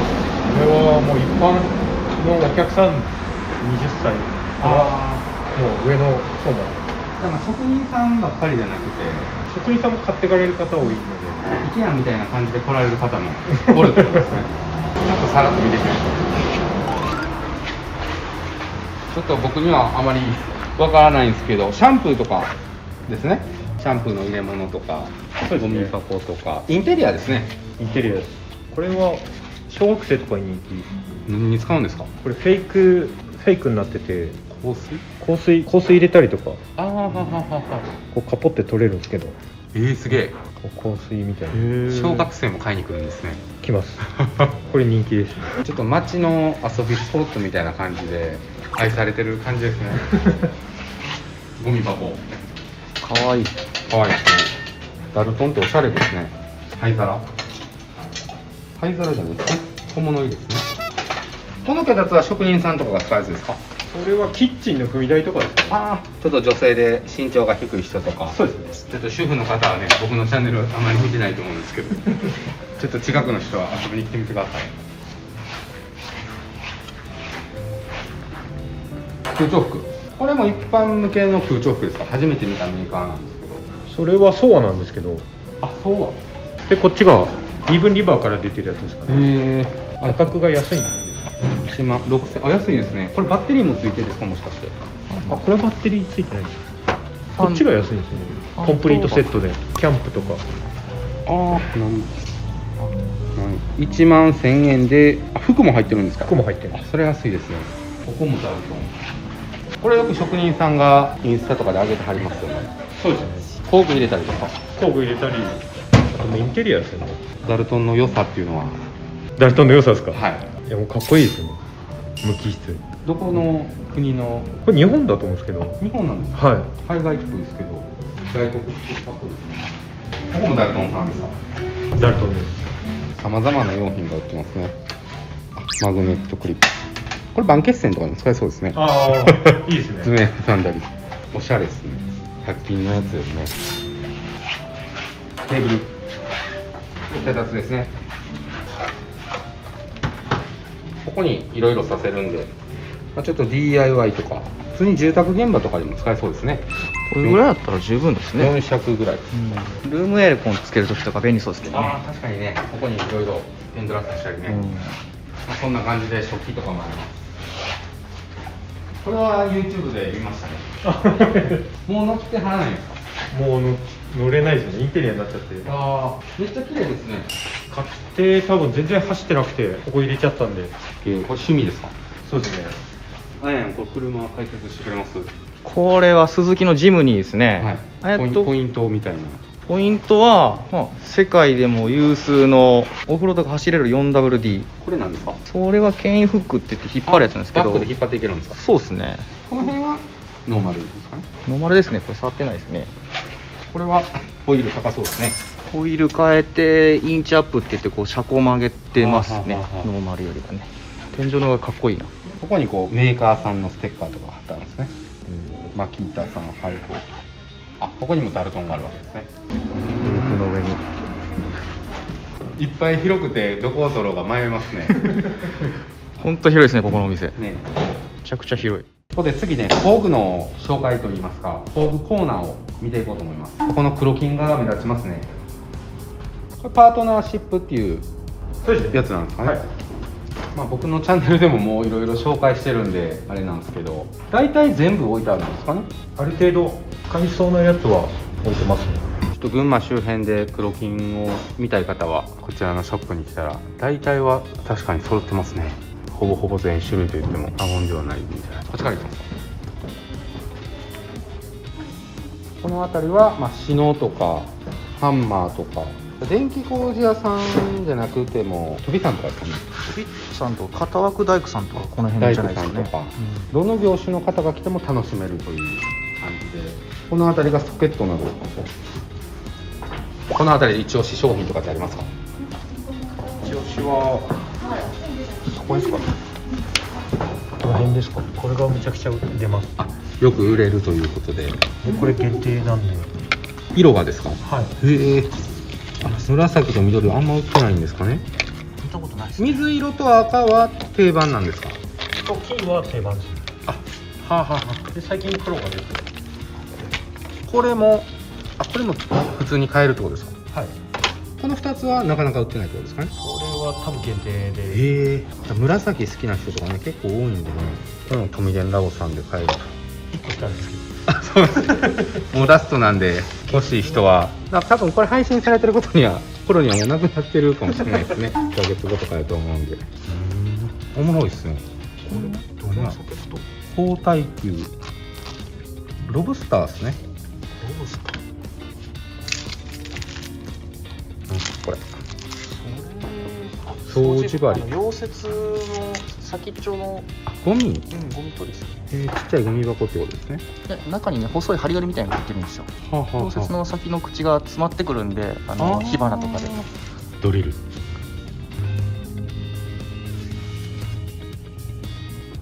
っと現場行く前とかでもパッと揃えれますね。緊急でもね。エノックスや。そうですね。それ一番一押しで。これってどうなんですか？調光用とこっちとあるじゃないですか。サスも全然いける感じです。豆腐になるやつ液体つけてステンコロリンあれでゆっくり回せば全然。これ前富善さんの方に動画紹介されてましたよね。じゃあサムネイル貼っときます。エノックスかっこいいですね。エノックスがあったり、この辺は大工さんとか使うんですかね。大工さんとかですね。 7.5 メーター。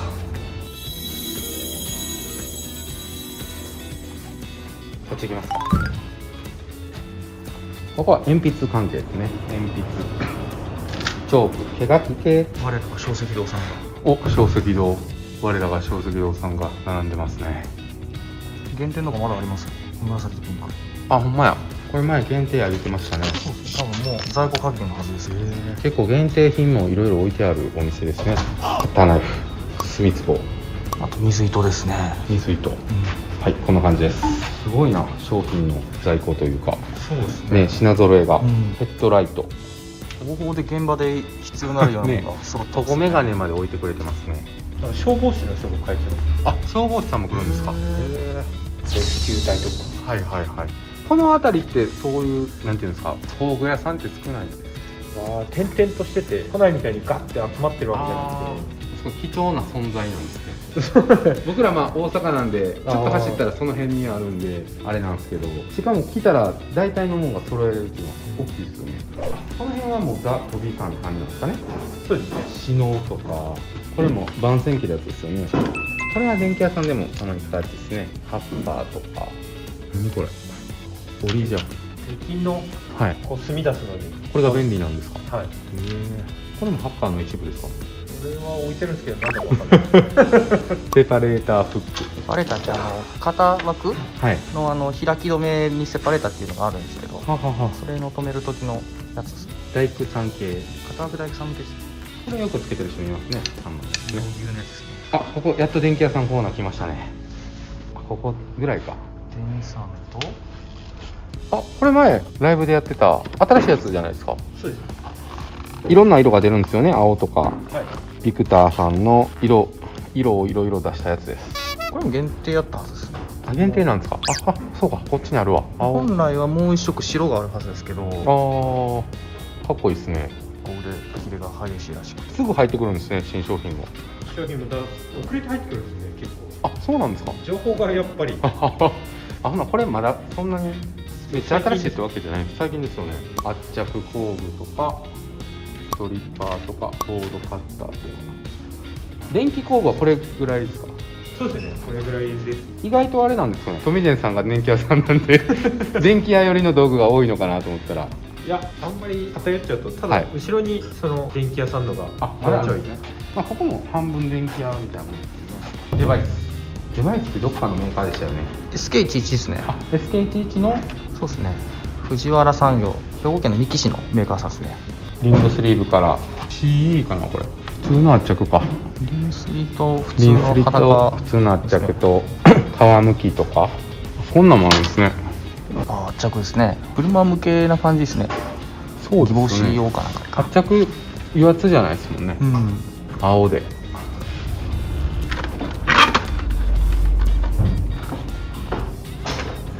れとかも普通に買うより全然安くて。スチールですか。スチールとか。これもめっちゃ便利そう。サッシもついてるし、これコンセントのサイズになってるところですよね。スイッチボックスって書いてますね。おお、これ便利そうですね。これが普通の水平器か。蓄光付き。さっき見つけたんですけど、これ良さそうですね。サンスケのアルミのやつ。おお。普通樹脂やからボロボロになりますもんね。現場で。ほんまですね。軽そうですしね。厚切り回しも出てるんですね。デバイスさん。曲げれるやつ。絶対言いますもんね、うちら。言いますね。あ、検電器も出してんねん。あ、テスターとか。あ、これも出てるんですね。充電ドリル。飛び3コーナーですね。違うメーカーさんバージョンですね。これも SK11 ですね。スパイダーって書いてあるんですか。はい。かっこいい。それは最近話題の時短のめっちゃ強力についてますね。シートタイプですね。これをどっかにかけといてビスポンとやったり。商品のポスターに富田社長があ、そうなんですか。すげえ。掃除用具。落下防止系ですね。D 缶とかですね。 D 缶とかもここでいけると。干し袋フォーム。飛び3用なんですかね。飛びって書いてるんでね。うちらにしてはちっちゃいですもんね、これじゃね。ああ、形もちょっとこう大工さんチックな。住宅の仕上げとかするときこれぐらいのサイズちょうどいい時ありますけどね。あんまりジャラジャラぶら下げるとクロスやっちゃうんで、スマホ入れる。工具コーナーはこんな感じですかね。ってことで工具コーナーはこんな感じで、次はメインの作業服コーナーに行こうと思います。いっぱいあるんでね、サラサラっと人気のスタッドさんですね。このテープ一つにしてもおしゃれですね、巻き方が。スタッツ結構おしゃれですもんね。おしゃれですね。しかもかなり種類置いてはりますね。こんだけの数揃えてるとこなかなかないですもんね。関西では見ないですね。スタッツを取り扱ってるとこがまだないですね。もともとネット限定とかでしたよね。何店舗ぐらいあるんですか。最近増えて、僕がやった頃は20何店舗限定で全国。今さらにもうちょっと増えて。そうですね、何店舗か増えてると思います。ほぼ全種類揃ってそうな感じですか。ある程度。ある程度。売り切れちゃったのを使われる。ああ。まあ、大体は揃ってるかなっていう感じなんで、スタッツ好きの方は来てみてください。結構スタッツのファン今多いですからね。ね、靴下まで置いてあるんですね。ここは GG グラウンド。そうですね。そうははい。GG。人気ですか。人気です。シャツとか、これはまた別のメーカーさんですか。それも GG ですね。あ、同じ G グラウンド。あ、買って珍しいですね。ね、こういう感じですね。夏やからポロシャツが多いんですね。これも G グラウンドなんですけど NBW っていう、これはすごい履きやすいです。ドミネさんのおすすめですか？はい、安いんですよ、値段が。3200円。あ、確かにリーズナブルですね。ちょっと夏やったら暑いかなって感じですか？春とかに良さそうですね。冬でもいけますね。人気が続いていきます。リノベーションって今すごい人気ですよね。人気です。よく売れますか？そうですね、買われる方多いですけど、上は最近夏なんで。あ、ちょっと厚みがあるから、あれですか。夏用っていうのは置いてないんですかね。夏用はジャージが涼しそう。いいな。かっこいいしね。普段履きできそうね。パンツボもある。ショートパンツもありますね。あ、これめっちゃいい。4500円ぐらい。ジュさん半パン好きですもんね。僕めっちゃ好きですね。夏半パンしか履いてないですね。これもジャージかな？ワークウェア。ワークウェア。こっちがジャージですかね。そうですね。こういう組み合わせで着ると。バートルさんの半パンもいろんな種類あるんですね。こんな4種類ぐらいある。バートルの半パン初めて見ました。大阪で見たことない。ないっすね。さすがトミデンラボス。何このバートル？これ知らない。これ履きやすい。あ、マジっすか？涼しそうですね。涼しいで。めっちゃ豊富ですよね。ね。かなり多いです。僕も大阪でちょくちょく作業服屋さんは行くんですけど、見たことない服が多いですね。ちょっと群馬県を舐めてましたね。いや、なんか大阪って何でもあるイメージなんで。あ、それはちょっとあるかもしれない。店舗数も多いですしね、圧倒的に。見たことないのがいっぱいあるじゃないですか。村松さんが終電まで帰らへんかった理由が分かりますよね。イーブンリバー。そうですね。涼しそうですね、そのシャツも。そうですね。白であっさりして。遮熱マイナス8度。イーブンリバーさんって確かリーズナブルな感じでお買い求めやすい値段でしたよね。そうですね。あ、9,720円。あ、来た。会津フロンティアコーナー。会津さん。これも見たことないのばっかりですね。かなり薄手のシャツですね。涼しそう。涼しい商品なんで。ちょっとこの見える襟元とかにデザインが入ってたりしておしゃれですね。あ、これインスタで見たことあります。着てる人多いですよね。多いですね。ワイヤーが入ってるんで。ワイヤー入ってるんですか？襟に立てとけるってことですか？そうですね。はあはあはあ。あ、そんな色もあるんや。限定ですかね。去年の限定。この辺もですか？限定ですね。かっこいい。しかも安いですね。その辺のカラーは見ないっす1よね。万弱するんかなと思って恐る恐る見たら5000円ぐらいでした。もう最近バートルから合図に浮気気味なんですよ。こんな感じですね。結構夏物冬物関係なくいろいろ置いてはる感じですか？それで置いてて季節物だと入れ替えが激しいんで。ああ。アイズフロンティアコーナーめっちゃ多いですね。最後までそうですよね。そっちがネオンなんですけど。ここまでアイズフロンティアですね。パーカー。そうですね。欲しいな。お、値段も4000円。安いですよ。買おうかな。一日楽しめますね。そしてネオテライズ。ネオテライズさんのこう履き心地とかどうなんですか？僕履いたことないんですけど。好きな人はめちゃくちゃ好きですよね、ネオテライズ。結構着てはる人多いですよね。そうですね。なんかここに丸いマークが入ってたやつありましたよね。限定なんですか？限定なのかな？森さんとかがなんかよく履いてたような。って感じでネオテライズさんもいっぱい置いてあります。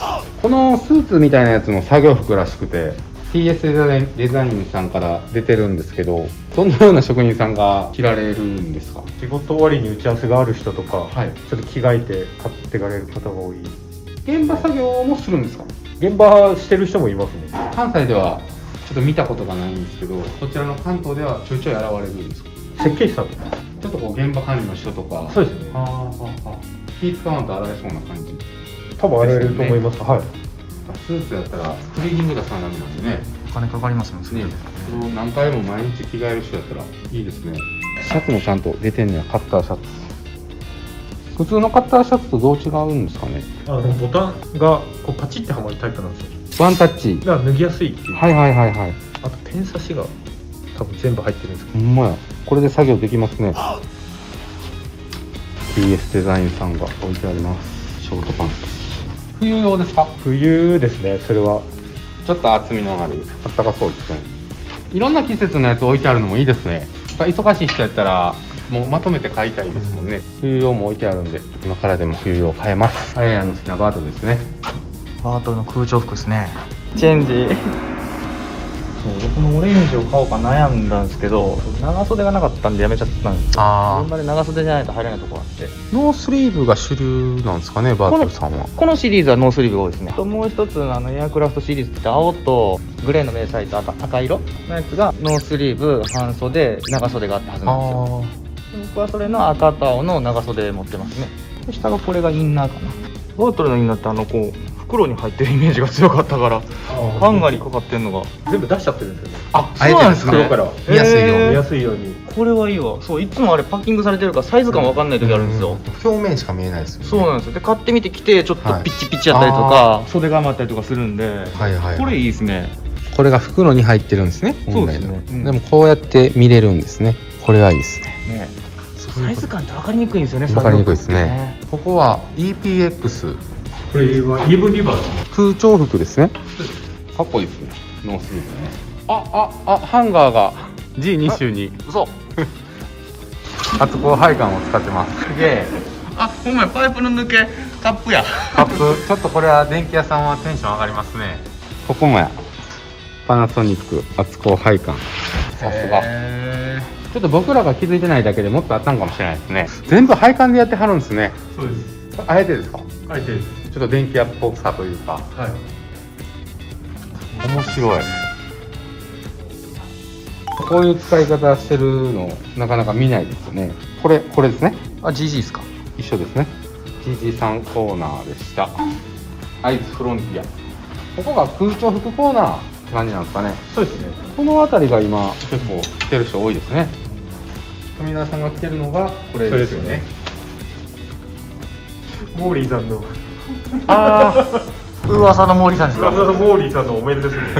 顔出ししてないわけじゃないんですよね。一応 NG みたいなんですけど。そうなんですモーリーさんが誰かっていうとトミデンさんの YouTube でいつもカメラの後ろからの声の人です。それ GG です。 G グラウンド。防水バートルですね。2つまたここにも出てきましたね。店内中にワークウェアがあるんですね。そうですね。すごいな。実はあの辺とかにもありますもんね。まだあるんですよね、あれ。ユウさんは、メーカー的にはどこを一番持ってるんですか？アイスフロンティアですかね。アイスが多いですか？あんまりこればっかりっていうこだわってはないんですけど、なんか今思えばアイスフロンティアさんが多いかなって思います。かっこいいから買ってもらうんでしょうね。GG セールコーナーって感じですか？そうですね。手のところに安い。春冬秋と入れそうですね。ネオテライトこんなんもあるね。ってことで作業服いろいろ取らせてもらったんですけど、すごい量でしたね。試着室とかあるんですか？見てもいいですか？はい。一応こう試着ルームもこうやって準備されているので、等身大の鏡でチェックしながら、えらい広いですね。だいたい作業服屋さんの試着室って1人入れたらみたいな感じなんで、ちょっと何着か持ってきてね、コーディネートしてゆっくり選べるっていう作業服を選ぶときは群馬県のトミネラボさんに来てみてください。次は靴とかシャツとか見ていこうと思います。こういう夏対策のマスクとかね、アームカバー、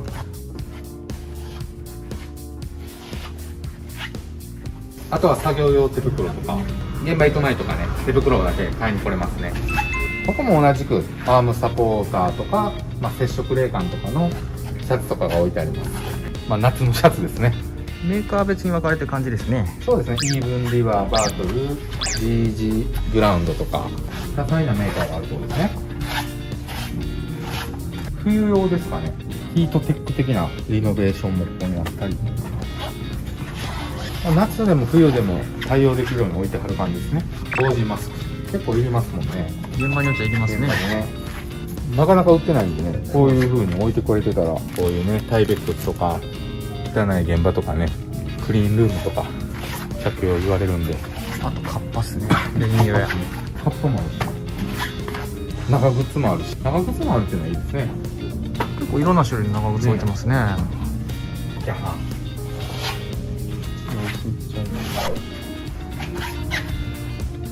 で、靴下作業用であったり、普通にも履けそうですね。チェックとかインソールですね。この辺からだけで1日の疲れ方全然変わりますからね。いますか？買おうかな。結構フィットするジェルタイプとかに出会うことができると夕方楽ですよ。これは買うべきですね。安全靴もね、たくさん置いてありますね。人気のテクシーワークスとか、この辺がエアー青木、初めて見ましたね。青木ってスーツの青木なんですかね。ちゃんと安全靴です。おしゃれですね。ね、いいですね。あ、青木安全靴。その青木、あの青木なんですかね。イエッチヤン。これかっこいいな。かっこいいですね。安いです。3000円ぐらい。スワ靴的なのも置いてますね。屋根プロ、高所作業に最適。滑りにくいんですかね。ここがなんか滑りにくそうですね。ね、トップフォーム。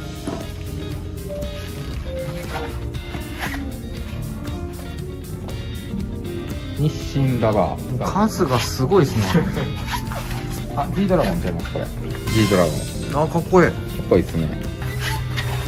あ、これ履いてる人ちょくちょく見ますよね。いますね、これ、このタイプ履いてる人ね。結構いいって聞きますね。軽いですね。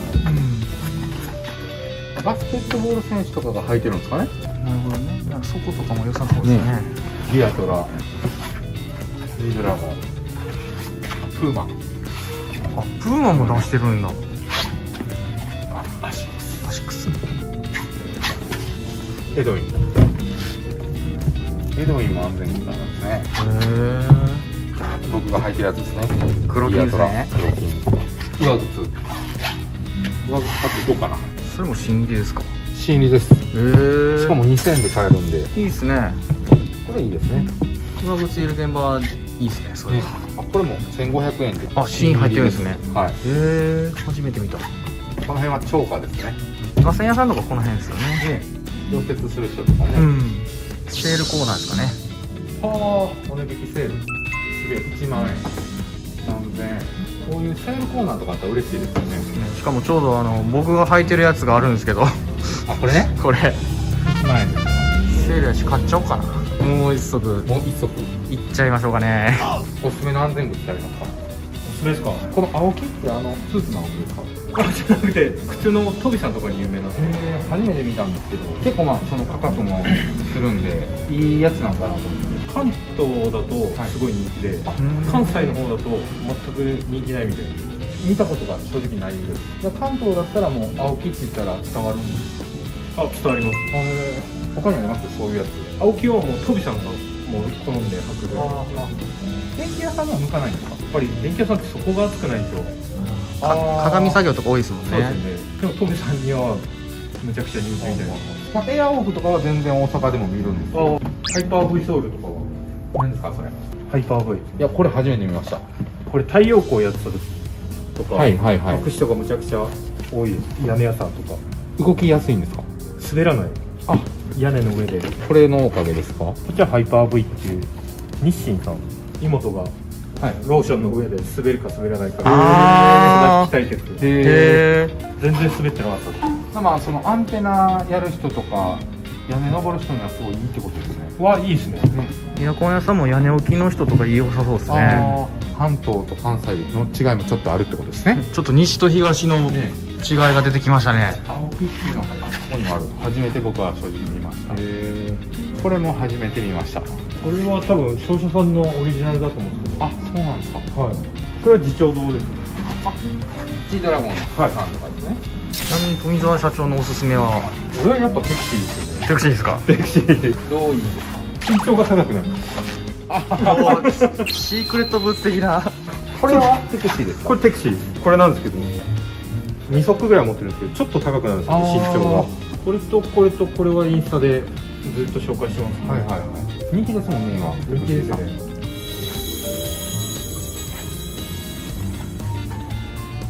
あと多分バートルで安全靴出るんですよ。はい。バートル出るんですか？めちゃくちゃ人気出ます。バートルでもモデルだと大阪で見たことある。あ、こっち側のやつなんですね。多分9月ぐらいに新商品が出る。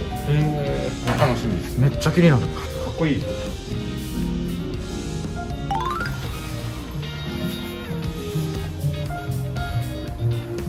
ピークさんっていうメーカーなんですけど、僕は正直見たことがなくて、結構いっぱい並んでるんで、推しですか？推しですね。これはもう裏がソールが白だから、仕上げ現場とか汚さない。はい。白のみの現場とかありますもんね。価格帯としては7000円ぐらいなんですね。本当はもっと高いんですよ。富田さんやから安いと。そうですね。これセールで置いてます。普段は1万円ぐらいかな。多分近い値段で売ってると思います。高いなあとが白ですか？そうですね。あっちは黄色とかあるんですよ。これですか？そうですね。色のラインナップとしてはこれぐらいあるんですね。はい。で今度多分新しいのが出るんですよ。バスケットとかスポーツメーカー、スポーツでも使われてるんですね。履いたことはありますか？自分は合わないんですよ。足のサイズが。足がちょっとでかいんで。はいはいはい。細身の人はいいかもしれないです。これにマッチする人が現れたら多分ハマってしまうって感じなんですかね。そうですね。足の形によっては合う合わないか。それはどこのメーカーにも一緒ですもんね。70歳のおじさんとかかけてますよ。普通に。かっこいいですね。あ、オリジナルロゴ推しですね。そうですね。普通に販売されてるんですか？それは販売してます。トミデンラボキャップ。ベルト。作業用ベルトですかね？そうですね。太いですね。あえて太いのと細いの入れてるんですけど、好みがありますよね。バートルは入れるとすぐな感じ。人気他にもっと種類あるんですけど。バートルは人気だと。価格も求めやすいですもんね。クラインさんのバッカン。このバッカンって形的にはホームセンターで2000円とかで買えるからですかね。それもあれかもしれないですね。でもこの底が硬いのはなかなかないんちゃうんですか？ないですよ。ヘルメットコーナーです。ちょっと見ていきましょうか。今ヘルメットがすごい人気みたいで、こういう黄色とか蛍光色であったり、こういう迷彩柄とか、ラメとかも売れるんです。ラメも好きな人は買ってきますよね。ラメも結構売れると。で、マットブラック的なやつとか、ゴールドとか。触っていいですか？触ってください。ラップ塗装が人気です。これですか？ラップ塗装って。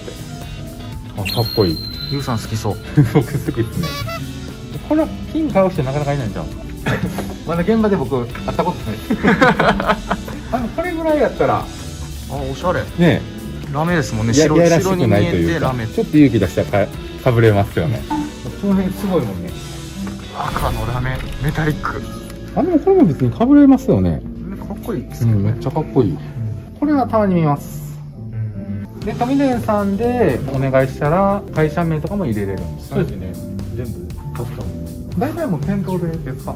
店頭受付で。DM でもいけるんです。DM でもいけます。ヘルメットを揃えたい方は一回連絡してみてください。次、富田さんの奥の方にあるデオルトコーナー、かなりの数です。こんだけディスプレイしてるお店はないですね。なかなか見ないですよね。だとしてもポンポンと置いてある程度だと思うんで、これ置いてるの珍しいですよね。この壁掛けのスタンドね。こんなんもあるんですね。これは会社の倉庫とかに置いとく用ですか？そうですね、置いとけますね。デオルトの箱はこのアームのところにこう刺せるんで、縦にその保管できるし、でなおかつ下の箱を取るときに上の箱を一時どけなくても。これですね。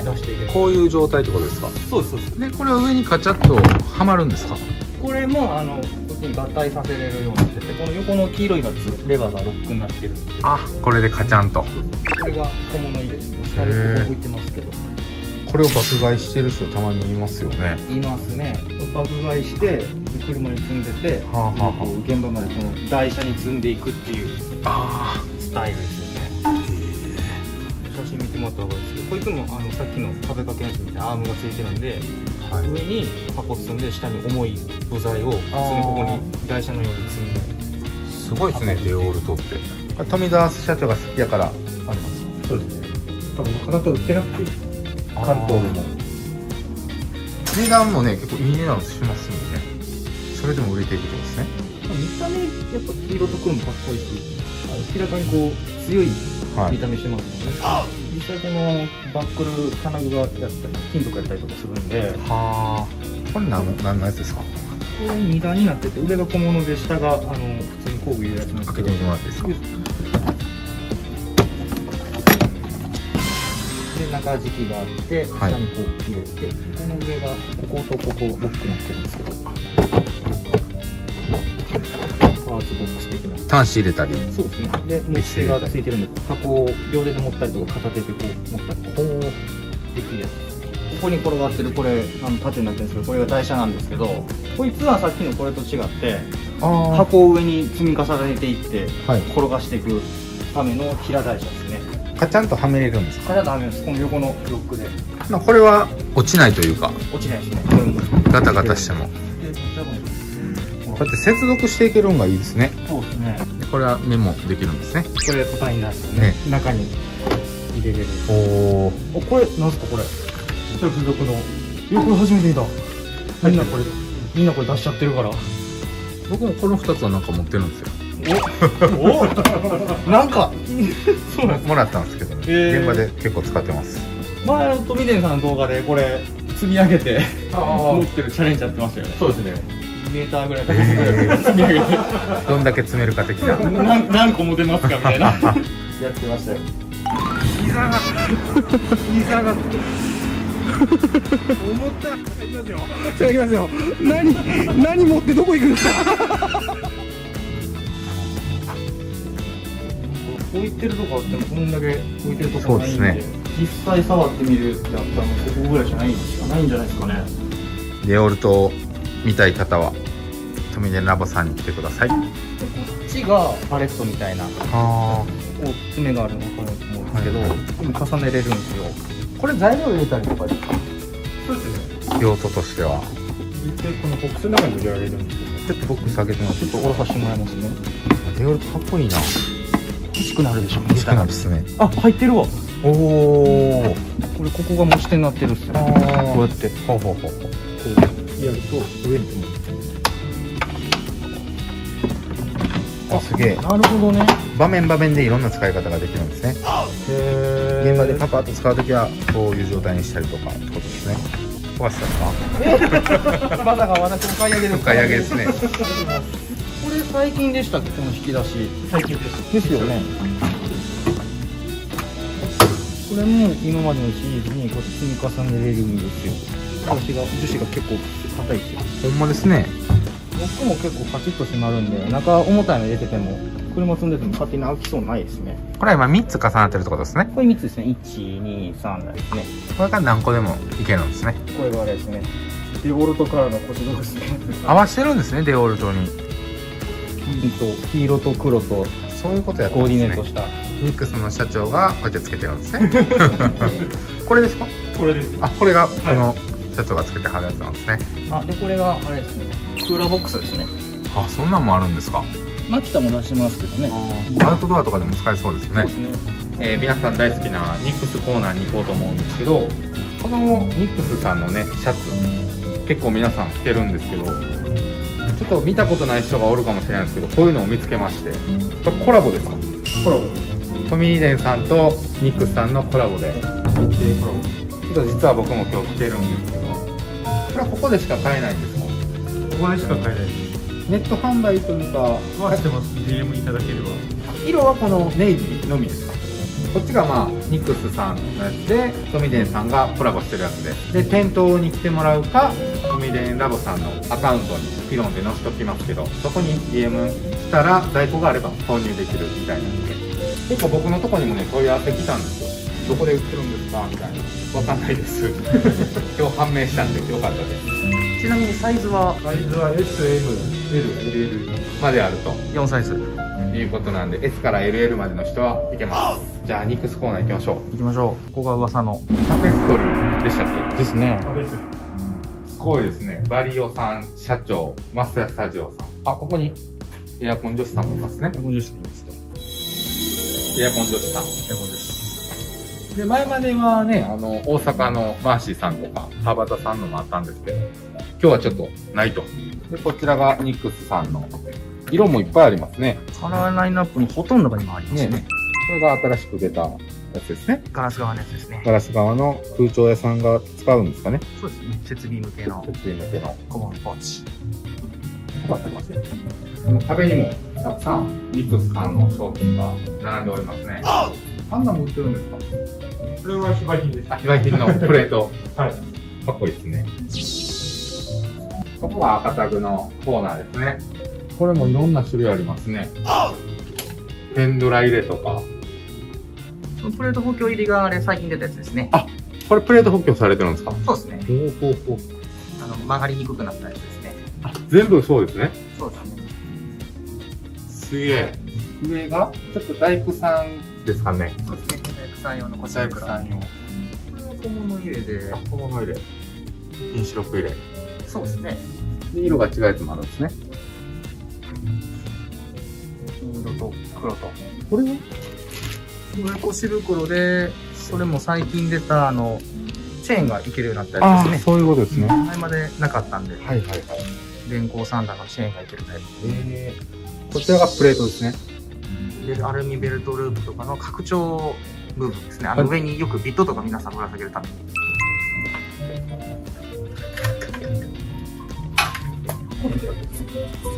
トミデンさんはこう皆さんに分かりやすいようにサンプルみたいな感じで組んでいてまして、今言ってたこれがこの部分になります。あ、この部分はこれになるんですね。普通のはい、ベルトループここありますね。はい、この穴を使って足してるんですよね。これチェーンを通せるようにするために。このボルトとかも一緒についてくるんですか？これ付属でしたよね。この止める部分ね。ロゴはちゃんと入ってますね。こうやって実際見れるから分かりやすいですね。インパクトフックですね。インパクトフック。T ケースとかですね。下の補強プレート。ワックス。オレンジ。これがまあ非売品ですね。ディスプレイですね。なかなかないんですよね、オレンジってね。オレンジないですよ。この数は僕は初めて見ましたよ。よだれもんなんですけど。ちょっと買って帰りたいなと思ってるわけですね。よだれもんです。ベルトループ、サイズが2種類あって、L と M があって、横幅が違うんですよ。でそれを間違えると取り付けできないんで。間違えたらダメなんですね。そうですね。で、革の腰袋ですね。こんな感じで。これも新しいんですよね。それ最近出たやつですね。バリスティックの小物ポーチ。ロックができる。これはどっかかけれるんですかね。ここにあ、すげえ。で、ゴミ捨てるときとか。小物ポーチがいるときだけつけて、いらないときは外しといてっていう。今までのやつ、ベルトに通さないといけなかったんで、必要なくてももうつけっぱなしじゃないとダメだったんで。ほうほうほう。これはいいですね。現場によって選べるようになりましたね。あ、そういうことですね。そうなんですよ。後ろがベルトを通すだけなので。つけっぱなしにしかできないってことですね。そうなんです。ちょっとニックスさんじゃないんですけど、これも売り物ですか？それ売り物です。クラインのツールバッグ。横長ね。これ松本さんが持っててね。これいいですよ。底強いですし。バリスティックのダストカップですね。これバリスティックなんですね。そうですね。そのバリスティックのやつは、そのフックと、あとセフとどっちもいけるようになってるんですよ。タグひっくり返してもらったらプレートついてると思うんですけど。そこがセフ対応なんです。これもそういうことですか？そこにカチャンと。便利ですね。大体最近こうもできると。そうですね。大体皆さん今セフ前の方つけてるから、そこにこう付け替えでいけるようにできるんで。こうもできると。例えば安全帯かける D カンとことかね。はいはいはい。レベルホルダーですね。ラルスティックの。このね、水平器を斜めにかけてるのってどうされてるんですかってコメントでよく問い合わせがあるんですけど、僕わかんなくて、あややんに解説してもらいます。この部分ですね。トミデンさんの動画でもこれ作る時のやつで上げてあったんですけど、それ見てもらったらいいですね。そうですね。金具が売ってるんですよ。お風呂のチェーンのやつみたいな金具。それを使ってみんなここ止めるんですよ。それチェーンを通して。こういうのが売ってるんで。これ初めって誰が考え出したんですかね？西の方だからやってきてる。ああ、そうなんですか。自分もシエルさんに教わって。へー。なんかいろいろ考えますね。みんないろいろ考えます。これ社長が作ってるワッペンですよね。釣り用のカジキの。で、社長が好きなワッペンがあったり。トミデンさんの限定ワッペンってまだあるんですか？裏にあります。あ、すげえ、かっこいい。トミデンラボさん限定のワッペン。お前、プロフェッショナルトミデンラボワークショップって書いてますね。1500円で売ってます。そのワッペンは僕の腰道具の腰袋についてる。あ、マジですか？トミデンさんの。ついてます。これは革にはつけない。バリにつけるんですか？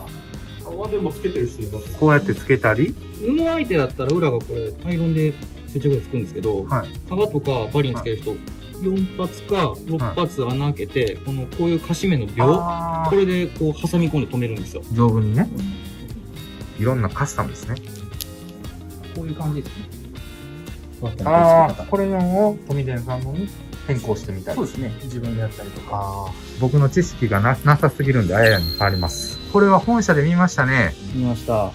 今これ置いてるとこなかなかないんじゃないですかね。このカバンね。これですね。小物入れですね。あ、これもセフでいけますね。すげえ。プラプラしないようにこれ押さえるためのマジックテープですね。バルスティックのバッタンですね。カッシーが好きなやつですね。あ、これね。真空ポンプがちょうど入るって言ってすごい喜んでました。広くケースに、このケースの拡張数のアタッチメント。ボタンでこれ足せるらしいです。はいはい。段数を増やしていって入れるやつ増やしたり減らしたり。非売品コーナー。おしゃれコーナー。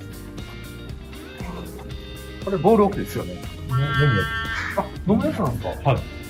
ニックスさんの本社ではサインボール置いてましたね。サインボール置いてたんで、ボールオフかなと思ってますけ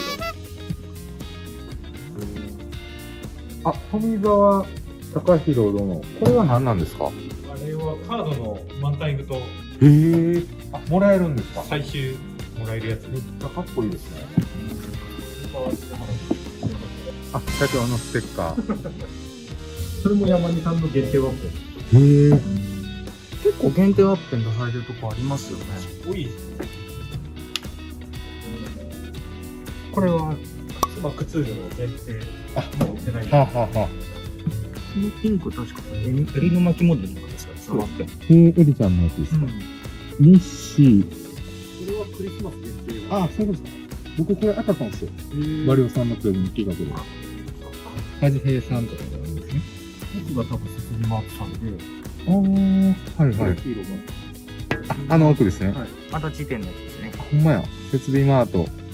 設備マート。下がミシン。プロフェッショナルオリジナルとしか書いてないですね。これも非売品なんですか？非売品。特殊なんですか？ガラス側のレベルホルダーです。あ、普通には売ってないんですか？はい。これも非売品なんですね。売ってないんですね。赤の設備さんでたまに売ってます。あ、そうなんですか？レアってことですか？レアです。限定で出したりとかしますよね。たまにね。ここは何ルームですか？これは打ち合わせスペースです。メーカーさんが来たりして、そうです。ここで打ち合わせ。はい。このバイクも飾りですね。飾り。もともと誰か乗ってたんですか？いや、オブジェ用で買って。わざわざ。ここもダルトンとか。あれもダルトンですか？あれもダルトンです。ダルトンです。ゴミ箱ですよね。はい。これは非売品ですよね。非売品です。で、ちょっと開けさせてもらいますけど、皆さん大好きなクラインのクリッパーとか、ニッパーとか。クラインを置いてるところって結構限られますもんね。そうですね。なかなかないですね。ストリッパー。これは買えるってことですよね。これも販売されてるやつですね。ちょっと一回閉めます。下に行ったらクラインさんのドライバー。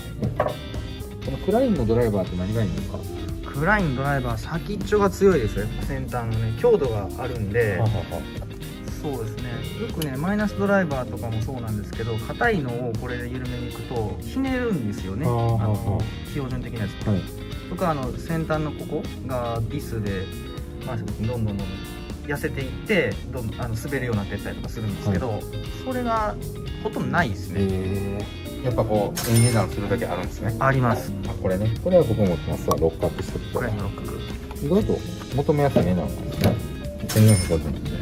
空調屋さんがこれがもう1個上のサイズを欲しがるんですよね。パッケージとかやると10ミリの太いのが必要になってくるらしいんで。足らないんですね。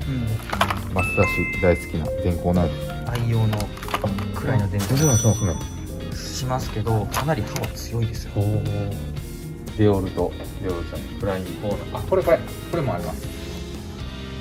これがね、僕は持ってるのはレノックスさんなんですけど、ちょっとこう硬いケーブルとか抜くのに刃がね、カッターナイフ扱いじゃないらしいんですよ、一応。建築現場でカッターナイフダメって言われたところでも、いやカッターナイフじゃないって通したらいけると僕は聞きました。なみに刃がさっきどっかで見たんですね。これですね。こういう刃です。これカッターナイフじゃないじゃないっていう正式に、はい、折れないんで。僕の解説は一応合ってたみたいでさすが。まあその建築現場でカッターナイフみたいな感じで使いたい人はこれがいいかなと僕思います。電光ナイフではどうしてもね、こう刃が鋭くない分あれやと思うんで、この辺にもありますね。クラインさんのストリッパーとか。これがさっきのクラインの電光ナイフの入れるやつ、ね、ホルダーですね。革のホルダーだったり、純正の田島さんのこういうやつとか。これがトミデンさんが自社で作った手袋、作業用手袋ですね。これはどうなんですか？使いやすいですか？使いやすい。こだわったポイントとかありますか？結構ね、作業用手袋って選び方迷うと思うんで。グリップですかね。はい。